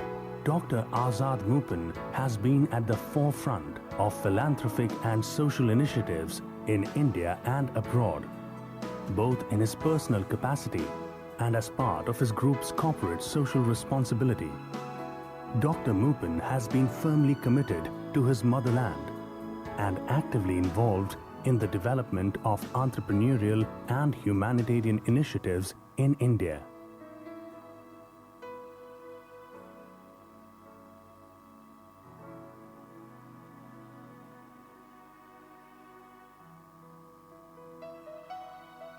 One man's vision when he was 5 years old has today become an inspiration for many, a journey that is an education for the youth, a motivation for the demotivated, and a perfect example of a balanced life. Our focus has been in developing super specialty centers of excellence, both in clinical care as well as in research. This, combined with judicious use of technology, as well as close attention to quality and patient safety, has made it possible to provide very affordable health care to a large section of our population. This has been our success, and this is attested by the fact that we are certified by ISO, NABH, NABL, as well as the National Assessment and Accreditation Council of the Government of India. I think there's a great opportunity for Indians to invest in the Middle East healthcare, especially the GCC healthcare, because you're talking about insurance system getting compulsory public-private partnerships, and the government is moving away from the provisions. So they are focusing on the regulations and inviting more private companies to come and invest. So definitely there is a scope. There was a lot of talk about healthcare in India also becoming very big and medical tourism really taking off. Yes. So is that something that you're going to be eyeing also? Yeah, you started to invest in India already. Yeah, that's right. So we had some acquisitions recently, and we're looking at a couple of more acquisitions. I think that's a great hedge between the GCC and the Indian landscape, especially the medical side, because you have the manpower resource pool in India and the market in the GCC that can be connected well. The other big challenge, of course, is to take healthcare to the 1.2 billion people, and not everyone has access to it. So cheap, affordable healthcare, how far away are we? I think the whole WEF sessions has been around value-based care. So we are trying to see how we can drive down the value and give more for the patient. So I think digitization, artificial intelligence, technology has been talked about. So we are very excited about the future of India. Right, and India is going to be on top on your agenda as well? We have started focusing. We want to really follow the Make in India campaigns and the invite to India. So we are very excited. When he was 5 years old, he decided he wanted to be known as Azad, which means free in Urdu. Dr. Azad Mupin was born to the illustrious Mupin family in Kalpakancheri, Malappuram district of Kerala. His father, Ahmed Unni Mupin, had been a social activist and philanthropist, actively involved in the freedom struggle during the 1940s. He had instilled in the young Mupin a keen sense of social commitment. For Dr. Mupin, his family is the cradle of all his innovations and aspirations for a social cause. And there he is not alone, but has a full convoy comprising of his wife, 3 daughters, 2 sons-in-law, and grandchildren. With an aim to achieve his vision, Dr. Azad Mupin completed his MBBS with gold medal from the Government Medical College, Kozhikode, Kerala, in 1978. Dr. Azad Mupin started his career as a lecturer in the General Medicine Department of the Government Medical College, Kozhikode. He was recognized as one of the brilliant teachers of the period and considered as a physician with dedication and commitment. And then came the turning point of his life. His decision of starting his single doctor practice at Al Rafa Polyclinic in Bardubai. With an aim to bring quality healthcare to the doorsteps of millions of expatriates, Dr. Azad Mupin established a network of medical centers and pharmacies in the Gulf countries. In the year 2002, he formed Dr. Mupin's Healthcare Management Services LLC in Dubai to evolve corporate structure. DM Healthcare is a brand born out of the vision of Dr. Mupin with a single clinic 25 years ago in Dubai. DM Healthcare has grown exponentially on the firm belief of providing comprehensive healthcare that is affordable to all with a human touch. Today, DM Healthcare is a brand that thrives on the legacy of trust, commitment, and servitude as the group's vision reaches out beyond boundaries. Dr. Mupin has built an organization with high ethical and moral standards, employing more than 5,000 people in the Middle East and India. Dr. Azad Mupin has been at the forefront of philanthropic and social initiatives in India and abroad, both in his personal capacity and as part of his group's corporate social responsibility. Dr. Mupin has been firmly committed to his motherland and actively involved in the development of entrepreneurial and humanitarian initiatives in India.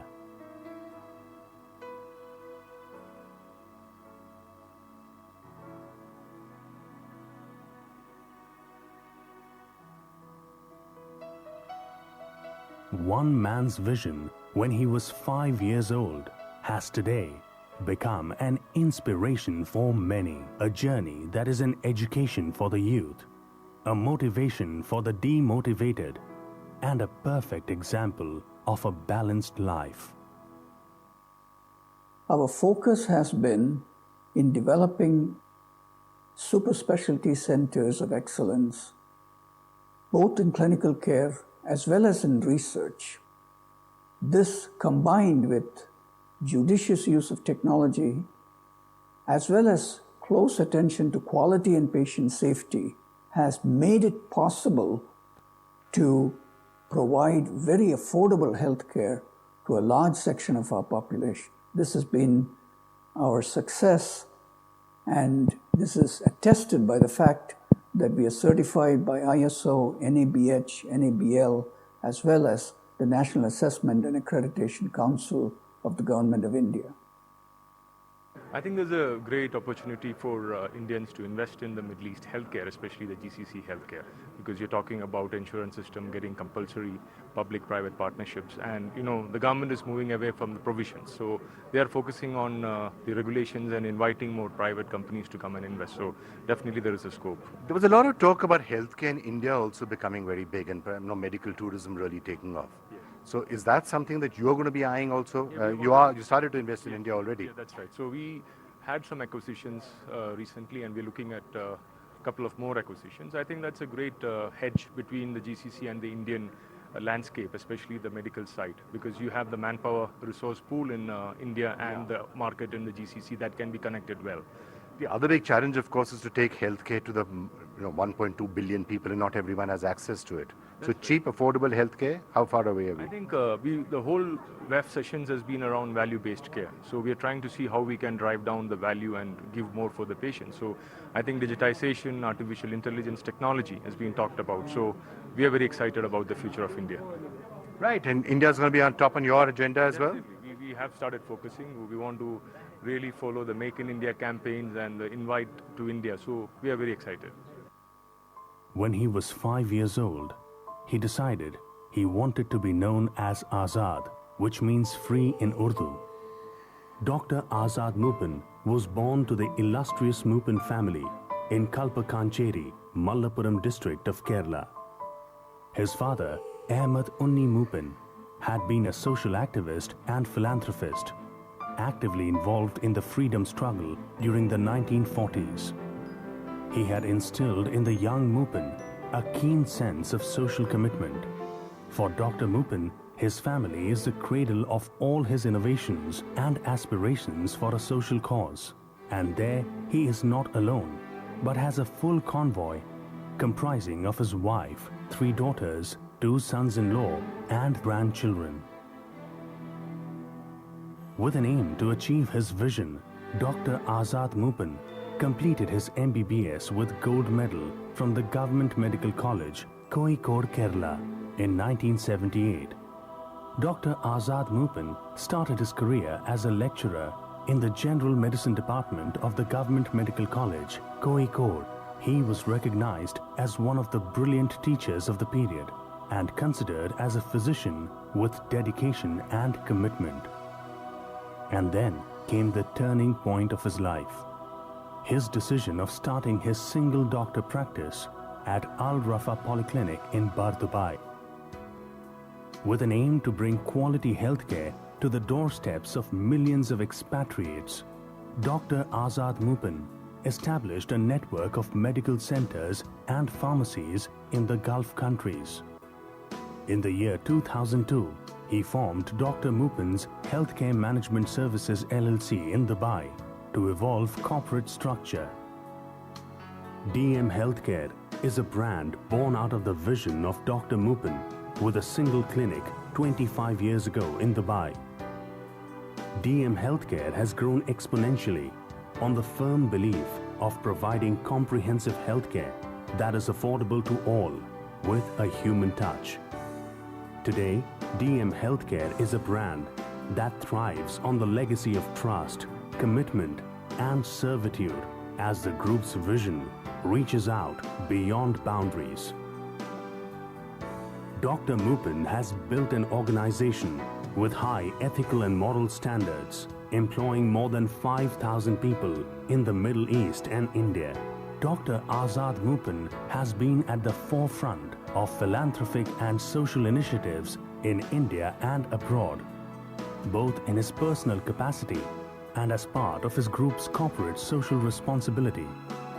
Dr. Moopen has been firmly committed to his motherland and actively involved in the development of entrepreneurial and humanitarian initiatives in India.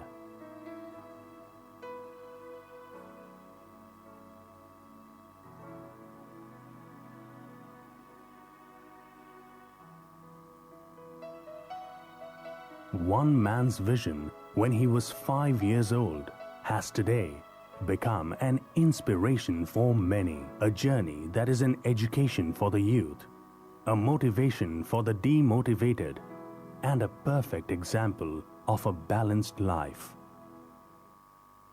Our focus has been in developing super specialty centers of excellence, both in clinical care as well as in research.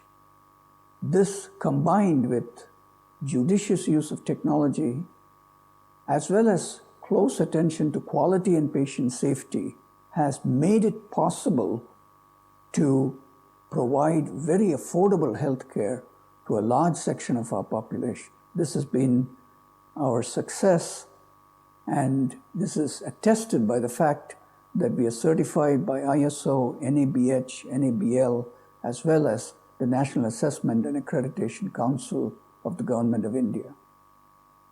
I think there's a great opportunity for Indians to invest in the Middle East healthcare, especially the GCC healthcare, because you're talking about insurance system getting compulsory public-private partnerships, and the government is moving away from the provisions. So they are focusing on the regulations and inviting more private companies to come and invest. So definitely there is a scope. There was a lot of talk about healthcare in India also becoming very big and medical tourism really taking off. Yes. So is that something that you're going to be eyeing also? Yeah, you started to invest in India already. Yeah, that's right. So we had some acquisitions recently, and we're looking at a couple of more acquisitions. I think that's a great hedge between the GCC and the Indian landscape, especially the medical side, because you have the manpower resource pool in India and the market in the GCC that can be connected well.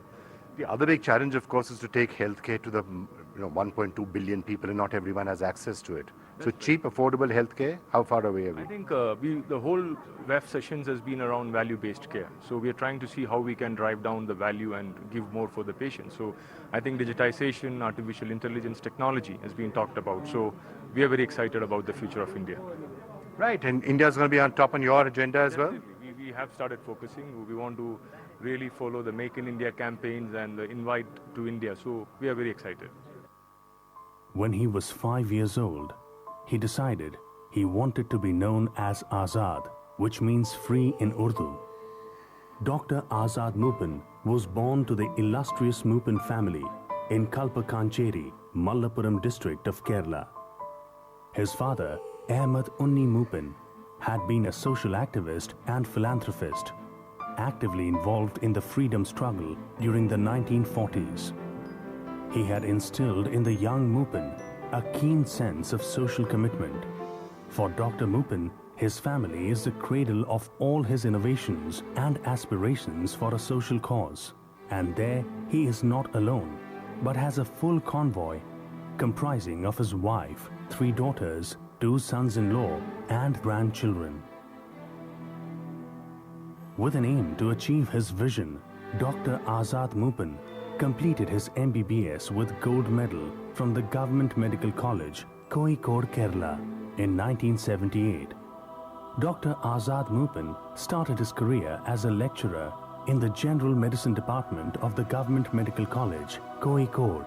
He was recognized as one of the brilliant teachers of the period and considered as a physician with dedication and commitment. And then came the turning point of his life. His decision of starting his single doctor practice at Al Rafa Polyclinic in Bardubai. With an aim to bring quality healthcare to the doorsteps of millions of expatriates, Dr. Azad Moopen established a network of medical centers and pharmacies in the Gulf countries. In the year 2002, he formed Dr. Moopen's Healthcare Management Services LLC in Dubai to evolve corporate structure. DM Healthcare is a brand born out of the vision of Dr. Moopen with a single clinic 25 years ago in Dubai. DM Healthcare has grown exponentially on the firm belief of providing comprehensive healthcare that is affordable to all with a human touch. Today, DM Healthcare is a brand that thrives on the legacy of trust, commitment, and servitude as the group's vision reaches out beyond boundaries. Dr. Moopen has built an organization with high ethical and moral standards, employing more than 5,000 people in the Middle East and India. Dr. Azad Moopen has been at the forefront of philanthropic and social initiatives in India and abroad, both in his personal capacity and as part of his group's corporate social responsibility. Dr. Moopen has been firmly committed to his motherland and actively involved in the development of entrepreneurial and humanitarian initiatives in India.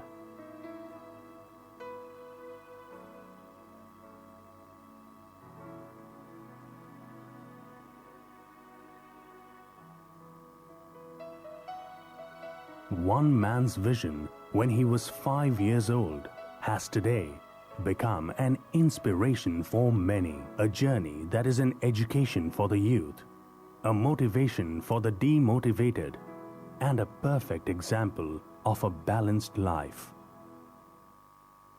Our focus has been in developing super specialty centers of excellence, both in clinical care as well as in research. This, combined with judicious use of technology, as well as close attention to quality and patient safety, has made it possible to provide very affordable health care to a large section of our population. This has been our success, and this is attested by the fact that we are certified by ISO, NABH, NABL, as well as the National Assessment and Accreditation Council of the Government of India.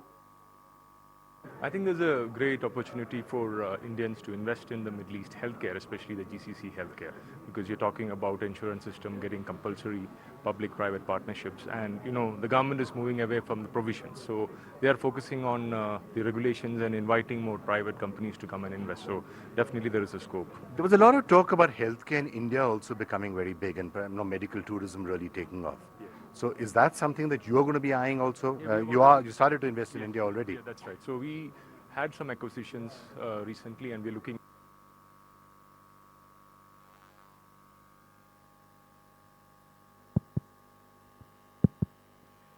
Good evening, ladies and gentlemen. Welcome to the inaugural ceremony of Criticare 2017, the 23rd annual conference of Indian Society of Critical Care Medicine, being held on the dates the 3rd to the 5th of February 2017 in Kochi, the Queen of Arabian Sea, Kerala, God's own country. Ladies and gentlemen, I am Padmanabhan Gopalan, the Chief Scientific Anchor and the Protocol Advisor, and I'll have the pleasure of taking you through the next 60 minutes for this colorful inaugural ceremony.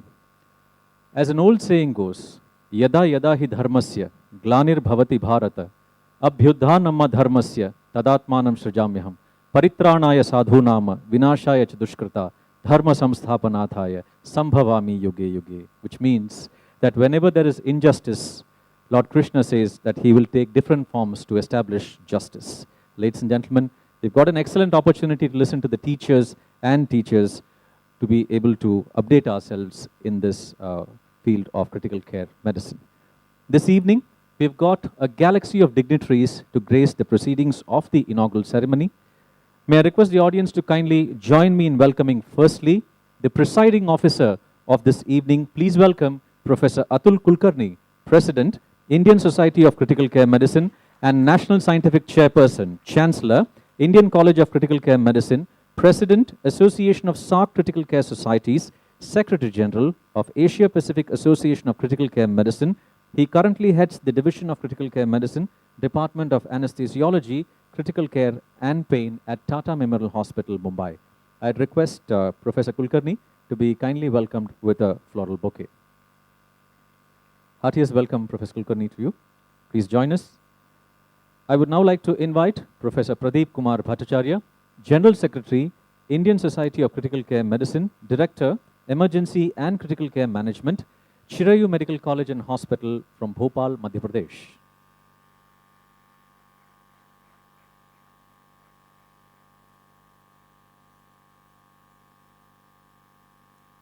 A warm welcome to you, Professor Bhattacharya.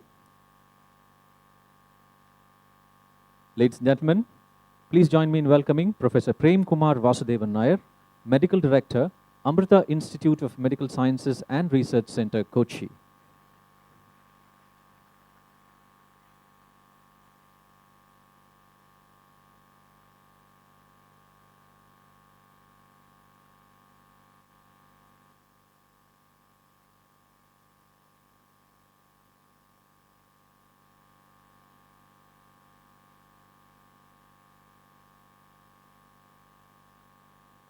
I would now like to invite Dr. K. Vinodan, Scientific Committee Chairman, Criticare 2017, Head, Departments of Anesthesiology and Critical Care Medicine at Medical Trust Hospital, Kochi, Kerala.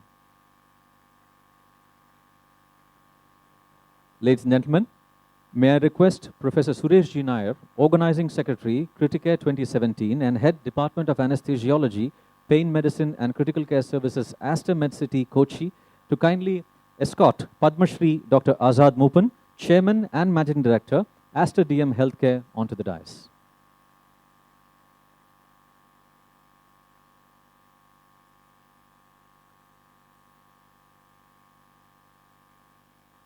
I request Professor Nair to also kindly join him on the dais. Professor Nair, if you could please join Dr. Moopen on the dais.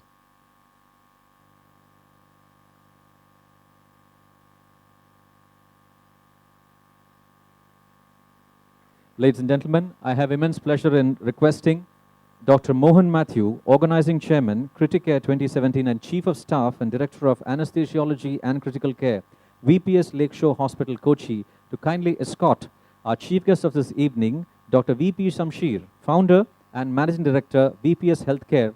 He is the Managing Director of 21 hospitals ranging from UK, Gulf, New Delhi, and our own VPS Lakeshore Hospital, Kochi.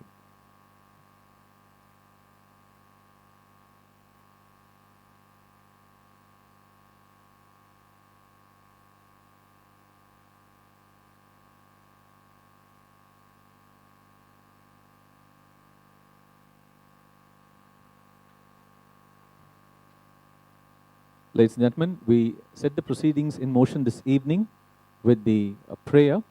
I'd request Ms. Alina Xavier to please step onto the dais and render the invocation to the Almighty. Ms. Alina.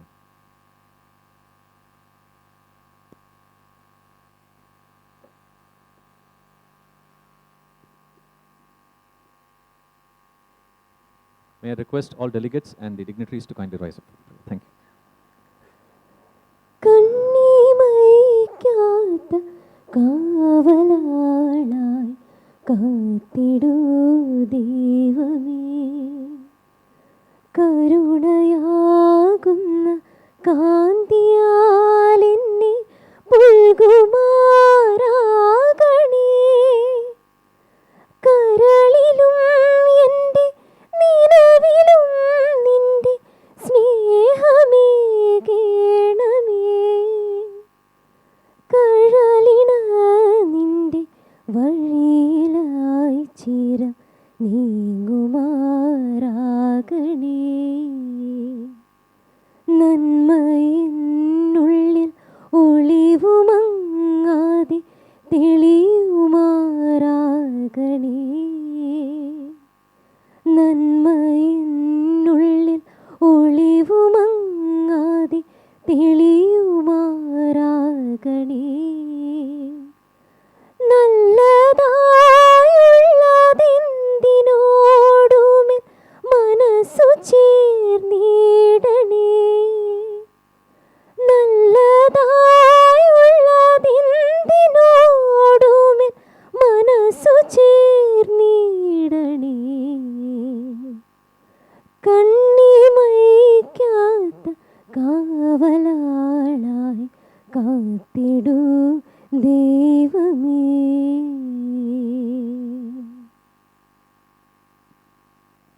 Thank you very much, dignitaries. Ladies and gentlemen, please be seated. Thank you, Ms. Alina, for rendering the invocation.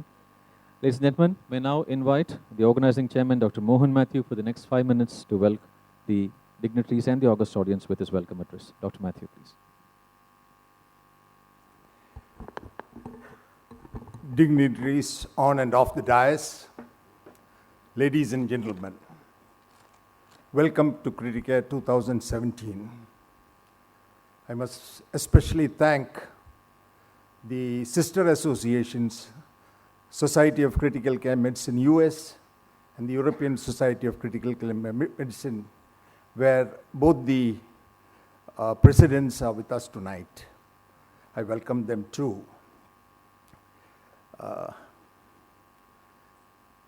It's down memory lane for me as I stand to welcome the dignitaries and the august audience, since it reminds me of delivering the same welcome address during the inaugural ceremony in 2007, held a decade ago, and with the same organizing committee. The hospitality of which our senior friends now all over India still look upon us with a lot of respect that we held a beautiful conference. I hope we could live up to it this time. This evening is a magnanimous one, as we have a galaxy of guests on the dais to be part of the spectacular inaugural ceremony. First, let me welcome the chief guest, Dr. V.P. Shamsher, MD of VPS Healthcare, and also my chairman and managing director. He's a radiologist by profession. He has redefined healthcare in a short span of time, making his presence felt across continents. In my meeting with him, I have come to realize that his standards of definition of healthcare are different. Many of you must be wondering why I say this. I voluntarily told him that his hospital at Kochi has an occupancy rate of over 96%. He immediately retorted by asking me, what is the severity index of the admitted patients in the hospital? A lot of consultants did remarkable work and published many papers. But he wouldn't be satisfied with that. He asked us, how many of these papers are cited? And I'm happy that a person with such a dimension in the medical horizon is here to inaugurate our function this evening. Next, I'd like to welcome Dr. Prem Nair. He doesn't need an introduction because he came here in the year 98, started out with a 115-bed hospital, and today is the director par excellence, a hepatologist by profession, and premier educational institutes in India under the banner or the umbrella of Amrita is headed by Dr. Prem Nair.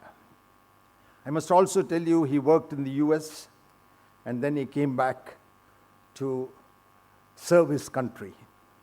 He was our patron in 2007 when I conducted the National Critical Care at Kochi. Sir, I definitely welcome you, and the heart-burning topic of challenges in critical care, I'm sure he'll be able to handle it with ease. I'm immensely pleased to welcome Padma Shri Dr. Azad Moopen. He is internal medicine and chest diseases specialist, qualification, and chairman and managing director of the Aster DM Health Group. He has recently expanded his presence in his home state of Kerala. With his new kid on the block, the Aster Medicity Kochi, Dr. Moopen brings with continued vision in making India an affordable global healthcare destination. He would be addressing a vital topic, critical care status in India compared to the Gulf countries. The scientific program is the backbone of any academic meet, and at Criticare 2017, it has been our zealous mission to give you nothing but the best in critical care medicine. I welcome all the speakers, chairpersons, moderators, panelists, and workshop faculty who have strived their best in the pursuit of helping the learning delegates and the learned delegates with the latest in the specialty from global corners of all the world. Providing the right mix of topics and the faculty has been the mastermind of our scientific committee chairman, Dr. Vinodan, who has again, after 10 years, hit the bullseye. Right from the time Kochi was chosen as the venue for Criticare 2017, there were many areas warrantly timing, intention, and inputs were well taken care of by virtue of unstinted support of our national president, Professor Atul Kulkarni. I also take this honor to welcome Professor Pradeep Kumar Bhattacharya, General Secretary, Indian Society of Critical Care Medicine. I would also welcome the members of the press and the media who've covered the Congress extensively. Friends from the pharma and equipment industry deserve a special welcome as the able support by virtue of educational grants and helping hands have helped make Criticare 2017 a possibility. Thank you all. Thank you very much, Dr. Matthew. Ladies and gentlemen, may I now request Professor Atul Kulkarni to kindly deliver the presidential address for the next 5 minutes. Professor Kulkarni, please.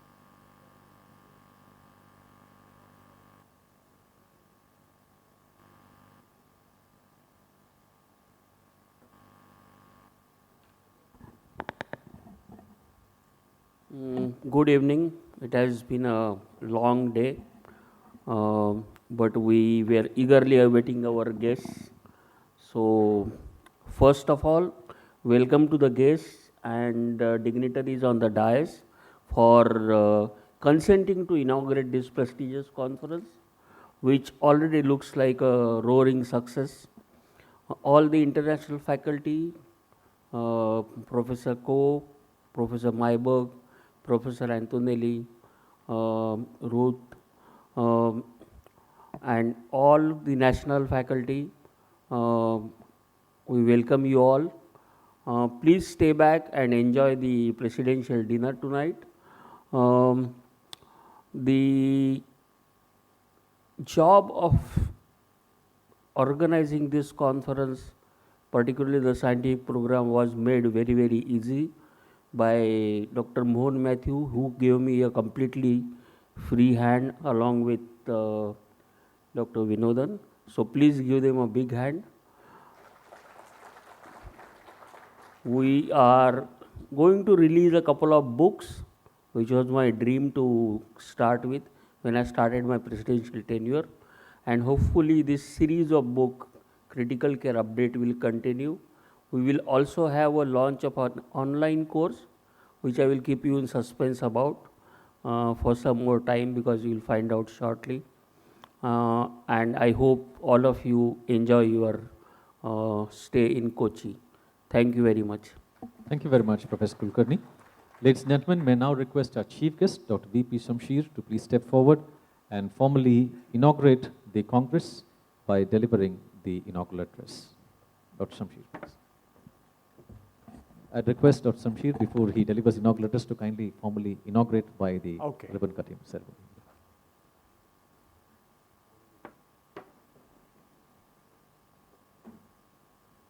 May I request all dignitaries to please join our chief guest, Dr. Shamsher.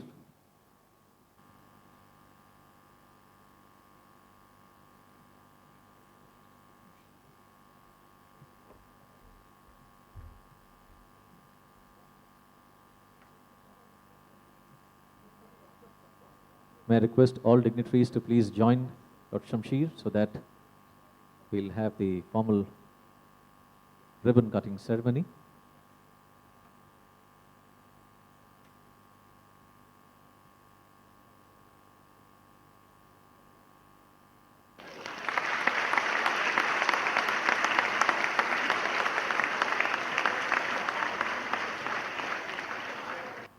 Ladies and gentlemen, for the next 10 minutes, our chief guest would address the gathering. Over to you, Dr. Shamsher.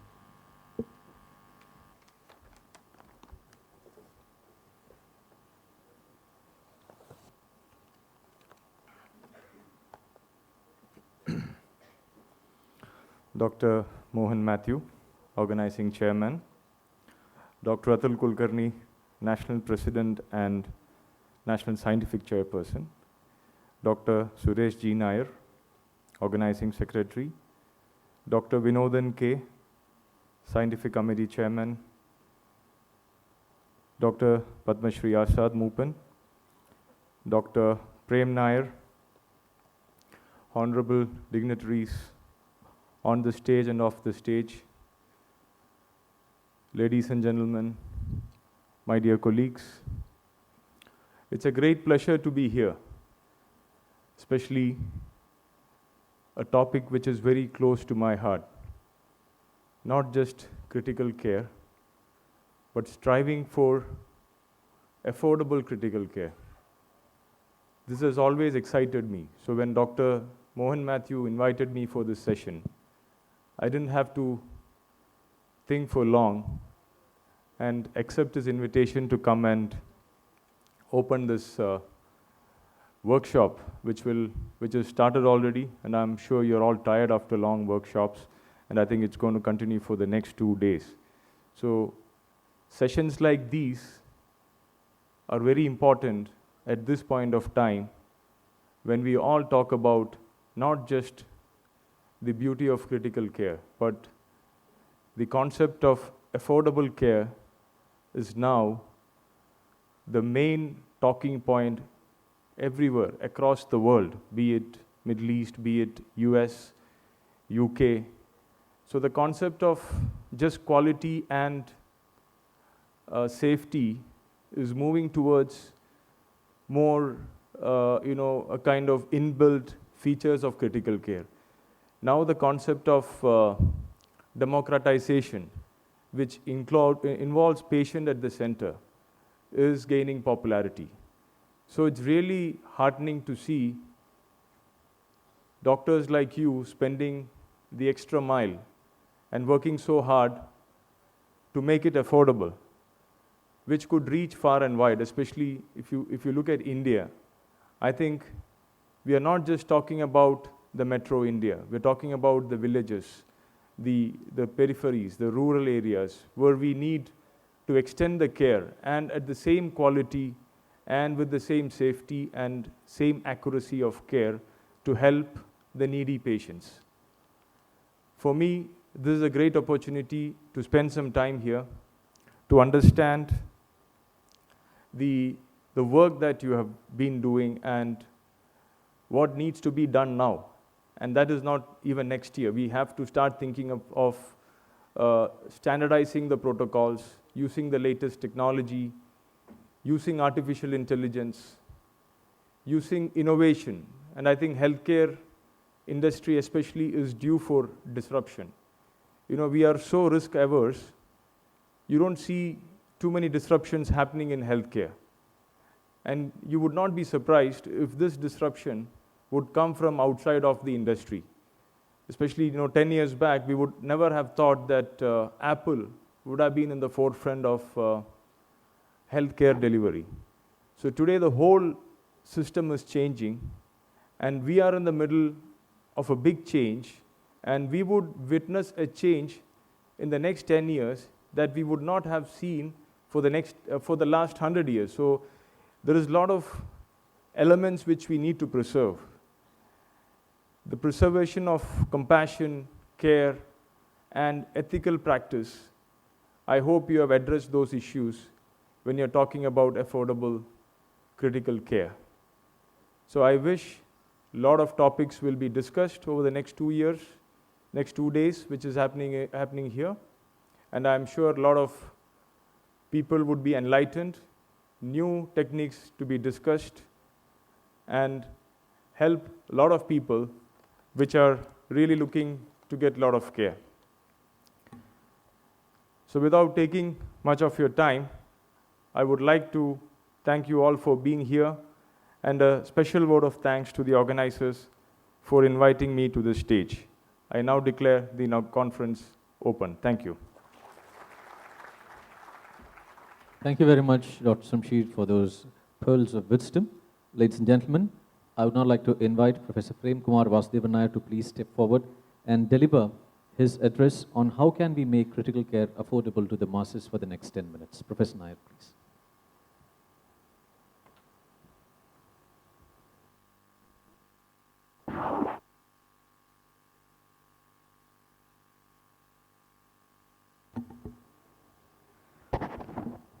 Very good evening to all of you, distinguished members on the dais, distinguished faculty and delegates of the dais.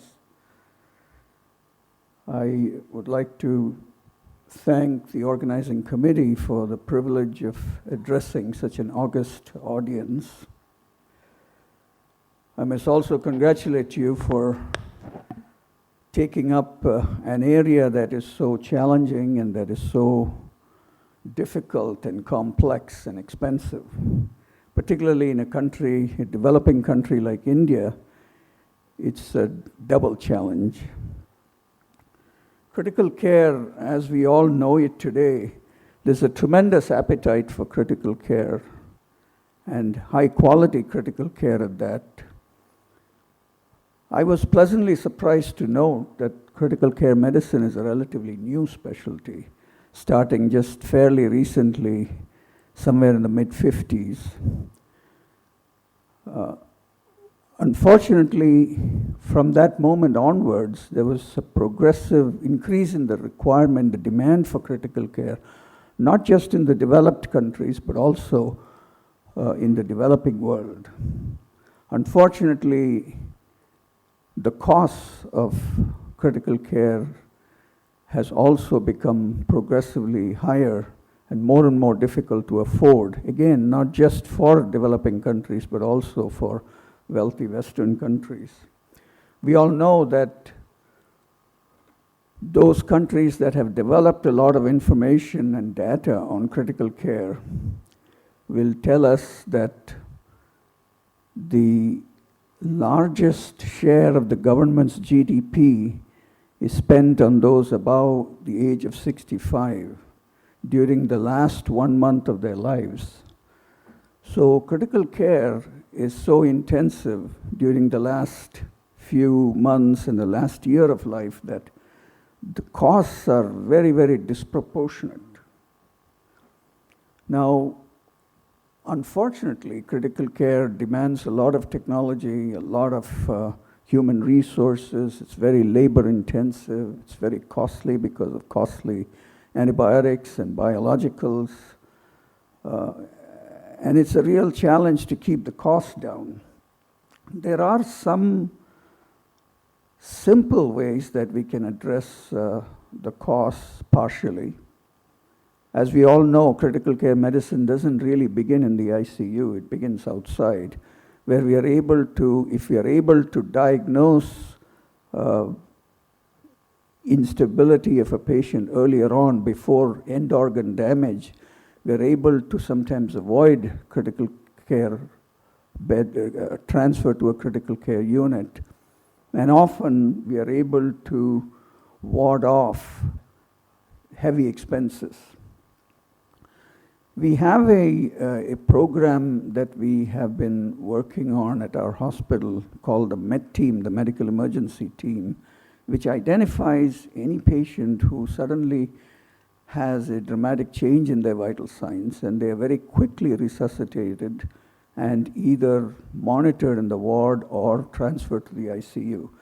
And in our experience, there has been very significant cost savings and much improved outcomes by this very simple maneuver.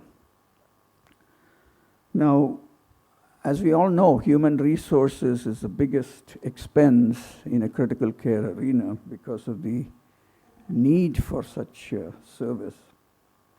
Today, we will not accept anybody other than a medical intensivist to manage critical care in all of our hospitals. For very good reasons. I think medical intensivists, the critical care intensivists are necessary for cost savings, because today's critical care medicine is vastly more complex and requires a very careful management and insistence on certain protocols that are cost effective.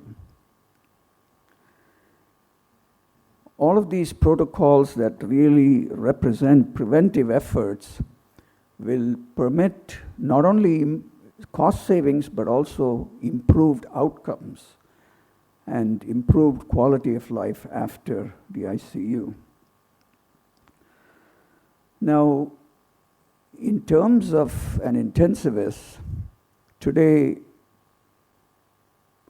the Indian Medical Council has finally recognized the need for critical care medicine as a separate fellowship. And so today we have a Doctor of Medicine program in critical care where primary care internists, as well as specialists such as anesthesiologists, pulmonologists, cardiologists, emergency medicine physicians can all join and complete their critical care training program. And this is a welcome addition to our educational armamentarium. And this will go a long way in improving the quality of critical care. Now, the various preventive efforts and protocols, I'm sure you're all very familiar with, all of them have the ability to improve outcomes and cut costs. One of the areas that we have been looking at because of the shortage of critical care specialists is training the allied health professionals, the nurse practitioner, the respiratory therapists, the critical care pharmacists, dietitians with critical care nutrition training, physicians with palliative care, end-of-life care, and bioethics experience, all of which are extremely important and will reduce the need for expensive physician staff. So a single critical care specialist or a few specialists, along with allied health care professionals, can substantially manage a critical care unit, thereby reducing the cost of care. There are certain organizational aspects like closed ICUs, step-down units that facilitate an intermediate level of care between the critical care unit and the general wards, and some specialized critical care units like surgical units, medical units, neonatal units, all of which help more focused critical care. As we all know, technology is part and parcel of our lives in medicine. No matter which area of medicine you're in, you're faced with a barrage of technological devices that we have to learn from. However, there are some technologies that help reduce the cost of healthcare. May not be all of them. We have what is called the EICU. Today everybody talks about EICU, which is being experimented in many centers and is reported to help provide improved ICU care at a lower cost. There are various automations, like the lab automation with molecular diagnostics, where microbiological diagnosis can be made within a matter of hours. Pharmacy automation, which reduces medication errors. Today, the Indian Council of Medical Research has set up a health technology assessment program, and that is supposed to evaluate the real benefits of technology. And this has been given substantial importance by the Government of India. It's a setup similar to NICE, the National Institute of Clinical Excellence. So in the years to come, with increasing research, critical care medicine, as it becomes more and more available in a low-resource setting, we hopefully will devise various methodologies to effectively and successfully, and most importantly, sustainably manage severely ill patients. Thank you all very much for a patient listening. Thank you very much, Professor Nair, for highlighting the current scenario and giving in a comprehensive overview of the steps needed to be taken, coupled with technological support and policy-level intervention.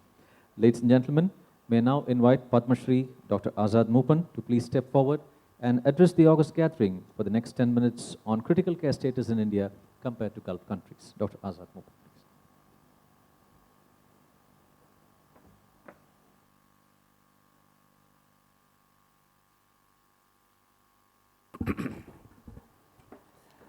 Organizing Committee Chairman, Dr. Mohan Matthew, Dr. Adul Kulkarni, Dr. Pradeep, Dr. Shamsir, Dr. Prem Nair, Dr. Vinodan, Dr. Suresh J. Nair,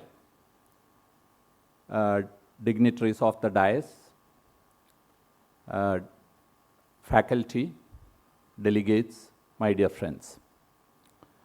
First of all, let me thank the Indian Society of Critical Care Medicine for inviting me, and also congratulate them for organizing such a great conference. It's a Herculean task, 1,600 people in a city like Kochi. We know the efforts behind that, and the organizing committee requires a special applause for that.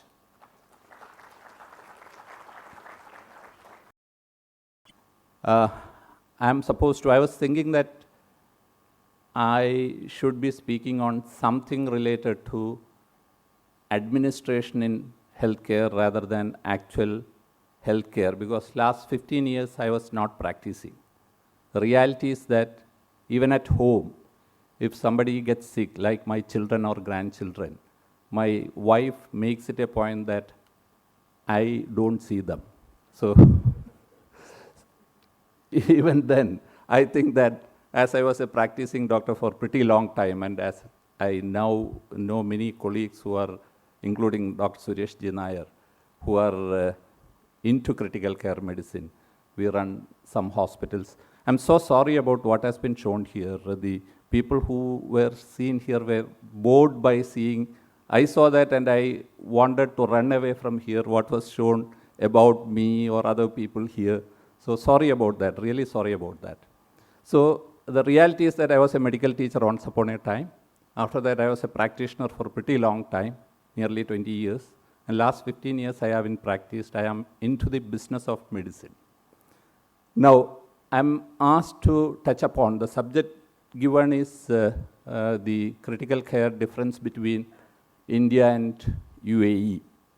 So I'll be touching more on the way in which it is practiced in UAE rather than in India, which all of you must be hearing for these 3 days, and just to show the difference between the two. And I must say that this is courtesy to one of my colleagues there in Dubai, who is into critical care in one of our hospitals, Dr. Chaitanya, who was kind enough to tell me what are the differences actually. I'm not being an intensivist, is not really aware of actually what is happening inside the ICUs, but he was kind enough to share the thoughts with me. so which I have noted down. So essentially, the most important thing is that there is a difference between the demographic state of India and UAE. In UAE, you have about 85% of expat population and 15% of indigenous population. So this 85% of people are between the age of, say, 25 to 55. They come there to work at the age of 25 and go back by the age of 55, 60. So they are mostly in the age group of young, healthy adults. So you don't have a range of children to very old people in UAE. So that background has to be kept in mind when I talk about the issues there. So the most important difference that comes out always when you practice in UAE or in any GCC countries for that matter is the non-existence of infectious diseases which are very, very prevalent here. We know that there are large number of admissions in the ICUs here which are due to infections, be it any illnesses for that matter. See, it can be dengue, it can be malaria, complicated malaria, or even complicated pneumonia, H1N1, and I need not tell you.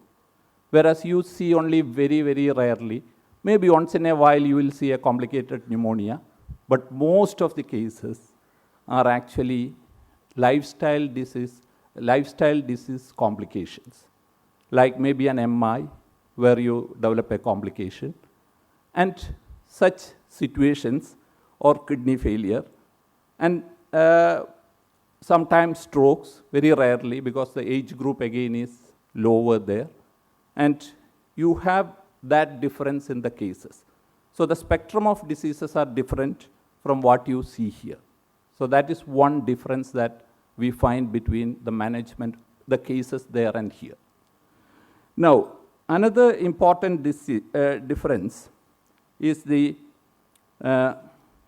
way in which you practice medicine there is different, because there has to be approvals from the insurance companies if you have to treat a case. This is very unfortunate. At the same time, it has got some advantage also. Unfortunate because many times, many of the things that you do, you will have to get approval from the insurance companies. Here, of course, somebody has to make that payment, but that happens later. Whereas there is a tendency to wait for some of the investigations or procedures to get the approval from the insurance companies. So that is another important thing in the practice of intensive care when you look there. Now, another very important differentiating feature is the non-availability of many medications, especially in the private sector. For example, if you have a patient who has come from one of the subcontinent countries or from Africa, and if you are suspecting malaria, you won't get anti-malarials in the private hospitals. Tuberculosis. Suppose there is a tuberculosis case, and you may not get medicines freely in the private hospitals. Even some of the emergency medicines may not be available in some of the private hospitals. So this is a very important differentiating feature when you practice in the GCC countries. Now, another very, very important thing is the lack of ability to refer cases, as well as the lack of ability to get expert opinion from your colleagues, which is very limited. You are hamstrung many times. You have to utilize your knowledge, and you have to do it yourself. Many times, it is not possible to get expert opinion. And training programs are not allowed in private institutions. So you won't have a fellow or dependent trainee or whatever it is, you won't have such people who are there to help you. So you are mostly wedded to the ICU if you are a single doctor in a hospital, and many times it is very, very strenuous, and the practice there in the ICU, the doctors who are doing that practice are in a very, very deplorable state. Now, another important thing is the inability to withdraw life support. The futility of care, if you feel that it is futile, you can't switch off. It's not allowed. It is against law, and it's like a crime. So even if you think that it's brain dead and the care has to be stopped, it's not possible to do that. So these are the essential things which in the short period of time I thought, courtesy to Chaitanya, I thought that I'll just highlight. And few advantages are there, which also I should say. I shouldn't, paint a very bleak picture that everything is wrong in the Middle East, because we have most of our institutions there. We have only 10 hospitals in India. We have more than 90 institutions in GCC. So I must be telling more about at least some of the points which highlighted there. One important thing is the early presentation.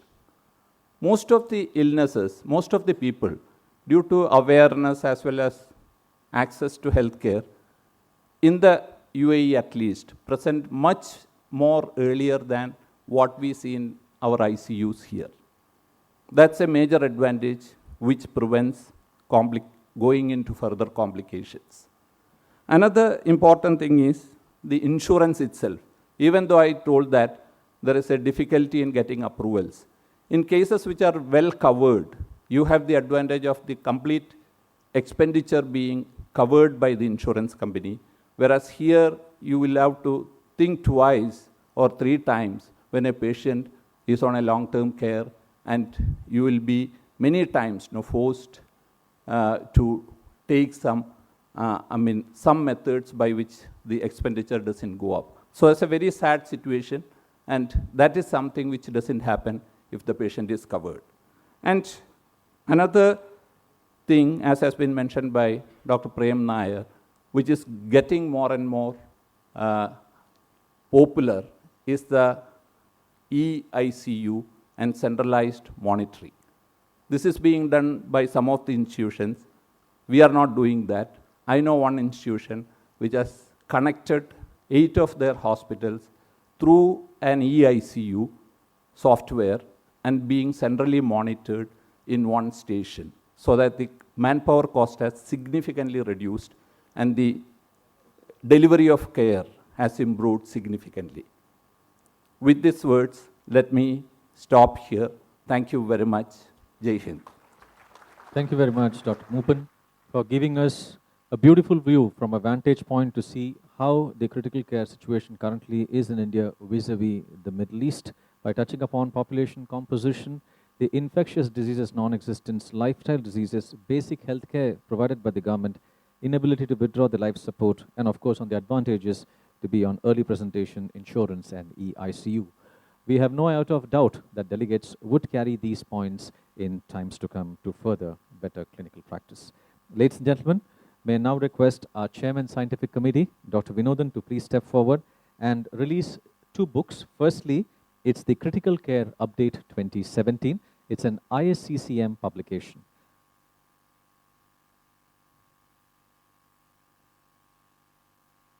Dr. Vinodan would be presenting the first copy of the book to our chief guest, Dr. V.P. Shamsher.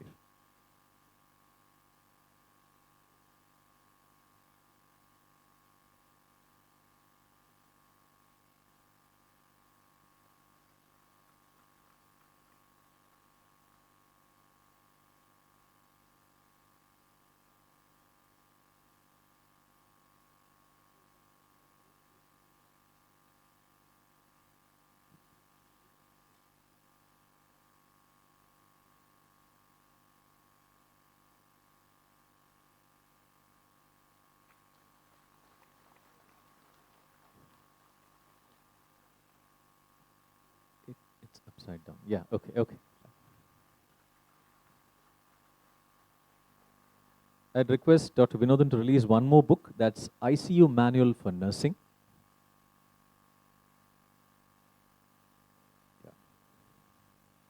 and present it to our chief guest.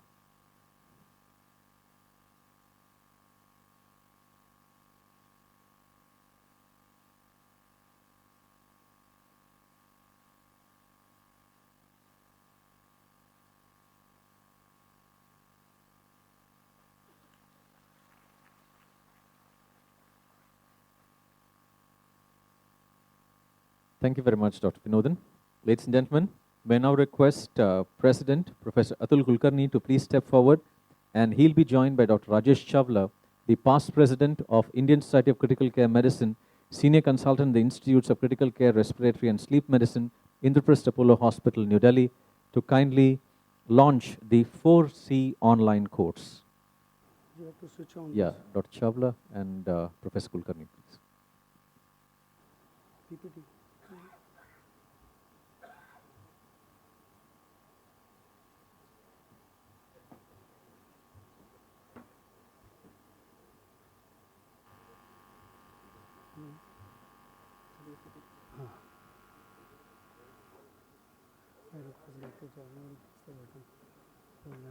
ठीक है अभी नहीं अभी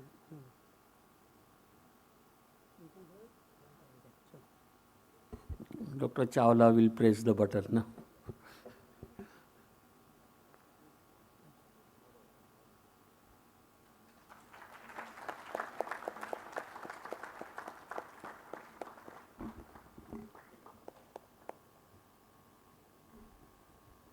Thank you very much.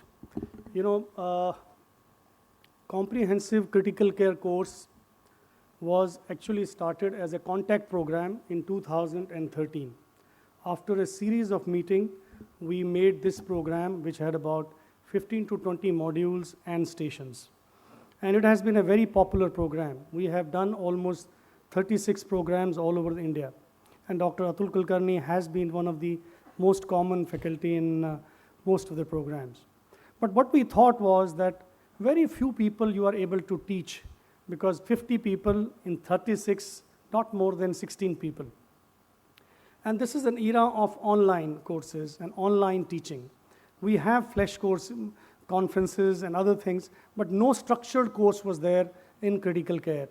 About a year ago, we launched Critical Care Infectious Disease course, which is a 20-module course and which has been a great success. More than 1,200 people have registered. It is a 20-week course, and a lot of people have already passed the exam, which is at the end of this course.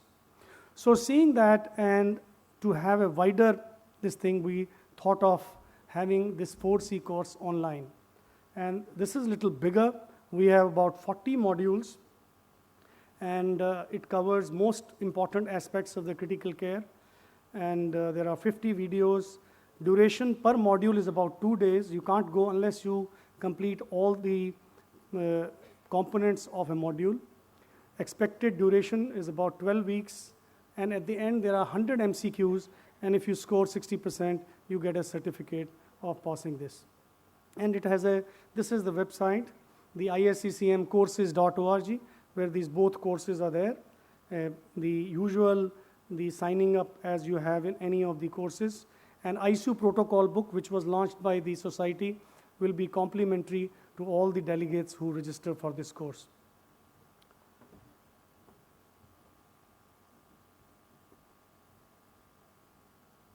Can I play the... No, not this. Not this.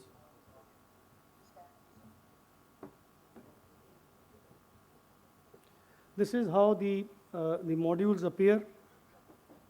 And I'll just play one for you.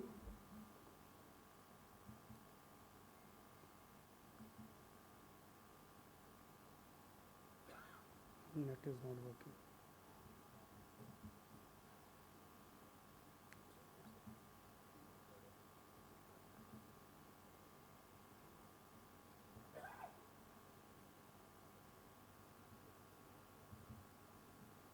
So we'll start with the first talk by our president only.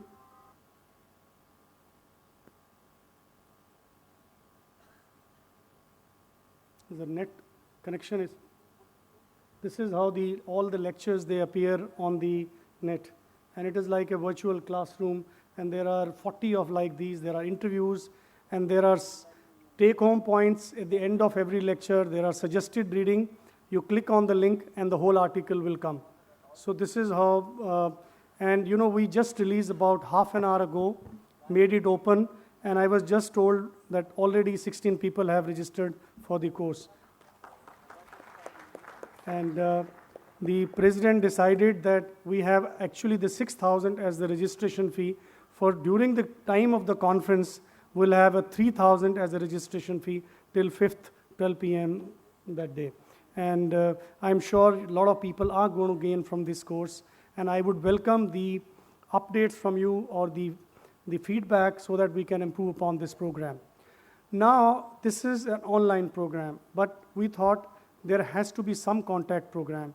So we'll have a 4C Part 2 or a Comprehensive Critical Care Course Part 2, which will have case-based discussions one day and the stations on the other day, and some exam at the end. Then the person gets an advanced comprehensive critical care course. And these are the plan from the society in the next 1 or 2 years. Thank you very much. Thank you very much, Professor Kulkarni and Dr. Chabla. Heartiest congratulations for launching the course. Ladies and gentlemen, we may now request our chief guest, Dr. V.P. Shamsher, to please present a memento to Professor Atul Kulkarni for his contribution to critical care medicine.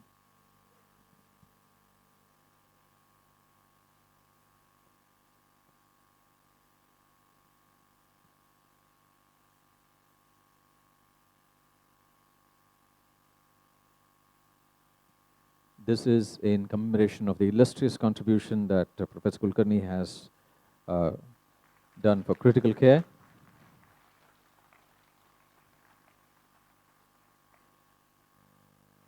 Thank you very much, Dr. Shamsher, and heartiest congratulations, Professor Kulkarni. Thank you very much for accepting the honor.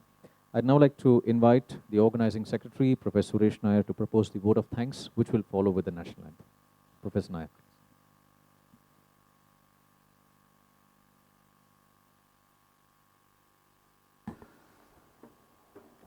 Dignitaries on the dais and off the dais.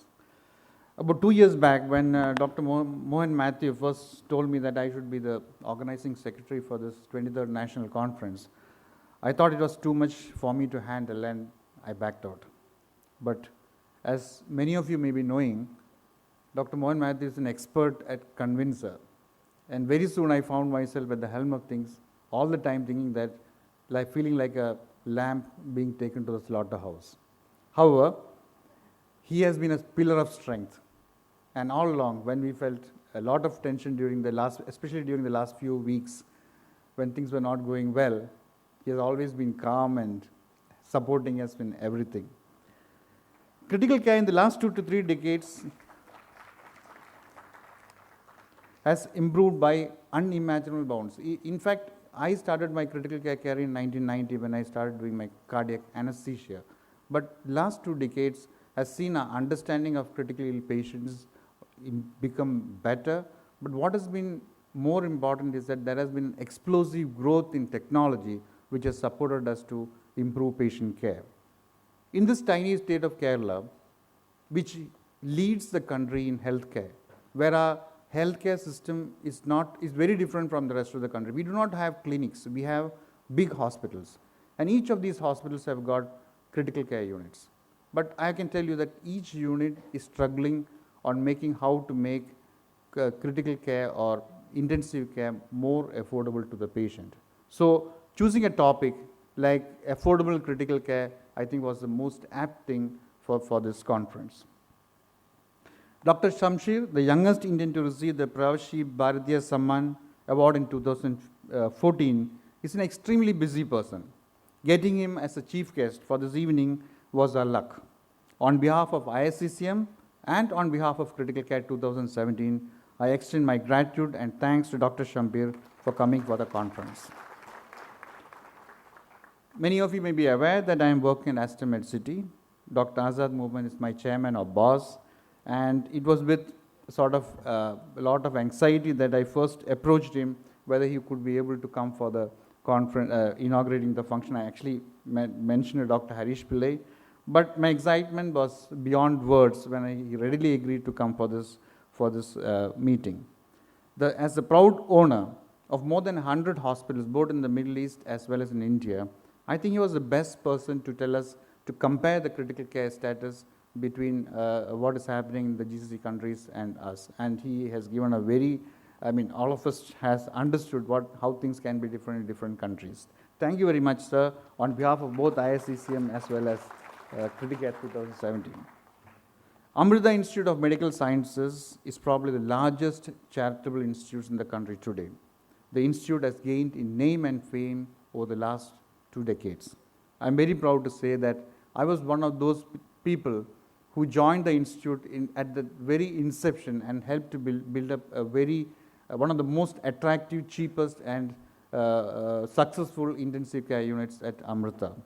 Dr. Prem Nair, Director of AIIMS, has told us how things could be made more affordable, especially the message that he has given about RRT or Rapid Response Team or Medical Emergency Team is very relevant today, and we should use it in every hospital to decrease the number of patients who actually come up into the intensive care unit. I thank you, sir, for being here with us. Dr. Atul Kulkarni has been a bundle of energy and support for all of us here in Cochin. In the last 1 year, he has made several visits to advise us. His input about the scientific content of the conference has been immense, and in the last few weeks, we have been bombarded with information and help from him for conducting this conference. His leadership has been great. On behalf of Critical Care 2017, let me extend a very warm thank you, hearty thanks to you. Dr. Pradeep Bhattacharya, our esteemed secretary, has also been very active. He has been telling us, keeping us informed about the financial aspects as well as scientific program. A very big thanks to you, sir. The success of any conference is directly related to the scientific content. At Kochi, we have a godfather, Dr. Vinodan. No conference can take place without him being the scientific committee chairman. And he's a man of few words, and we cannot gauge the trouble that he has been had putting together a host of scientific topics, about 200 faculty members, which has been changing almost on an everyday basis. A big applause for him, please.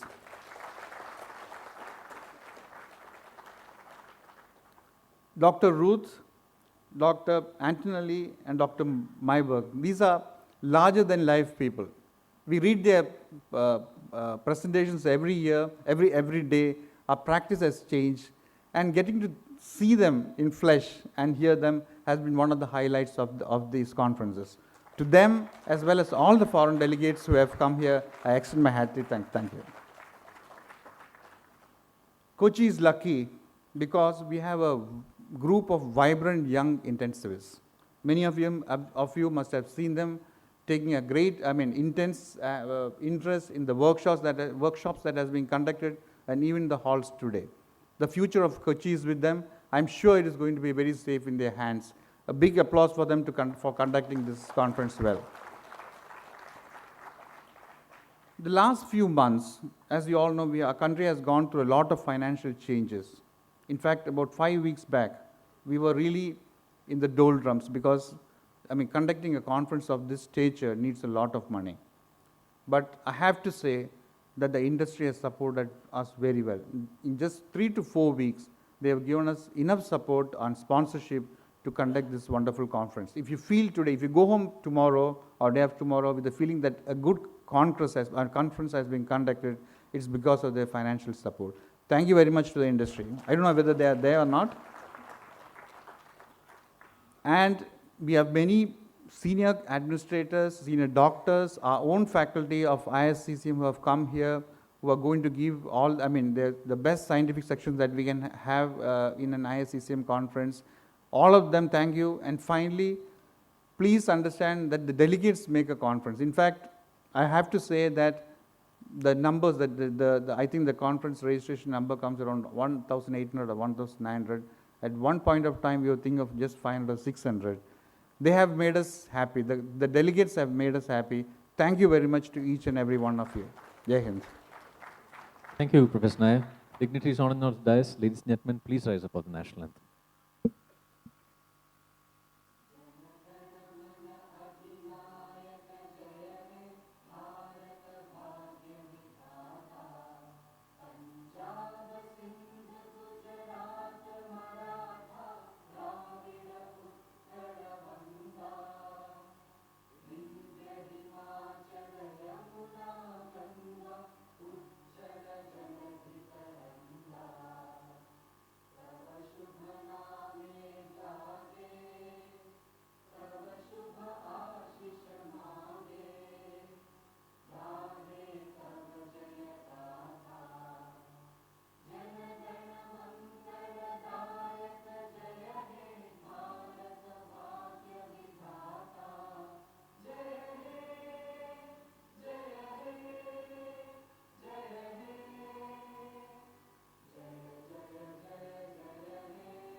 Ladies and gentlemen, that brings us to the end of the proceedings of the inaugural ceremony. Please stand by for the departure of our dignitaries.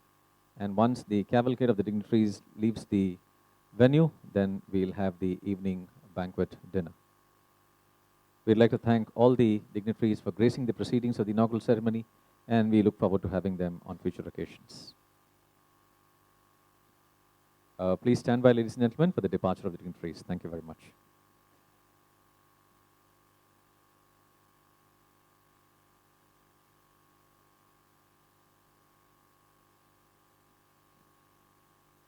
Ladies and gentlemen, as our dignitaries depart, may I take this opportunity of inviting the attention of the august audience present here. Tomorrow morning, our session would start at 7:55 with the invitation to the chair for the Meet the Masters session.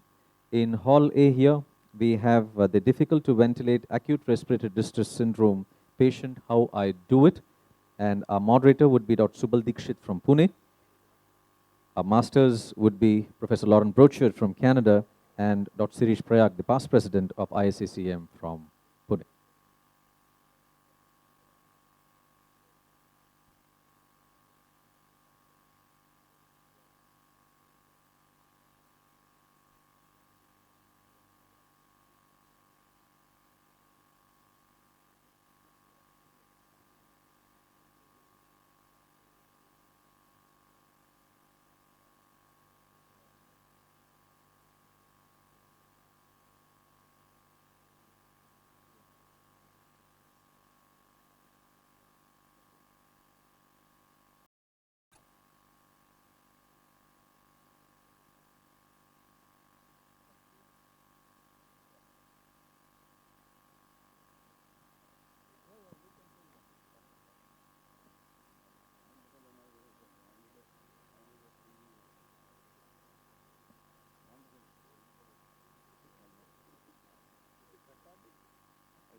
Ladies and gentlemen, request to all the speakers from 7 a.m. onwards, we'll have the preview desk. Kindly load your presentations and please join us from 7:30 onwards. Thank you very much. Enjoy the evening, ladies and gentlemen. We'd like to thank all the faculty members, chairpersons, and the wonderful delegates for helping us out. We'll see you from 7:30 onwards. Thank you.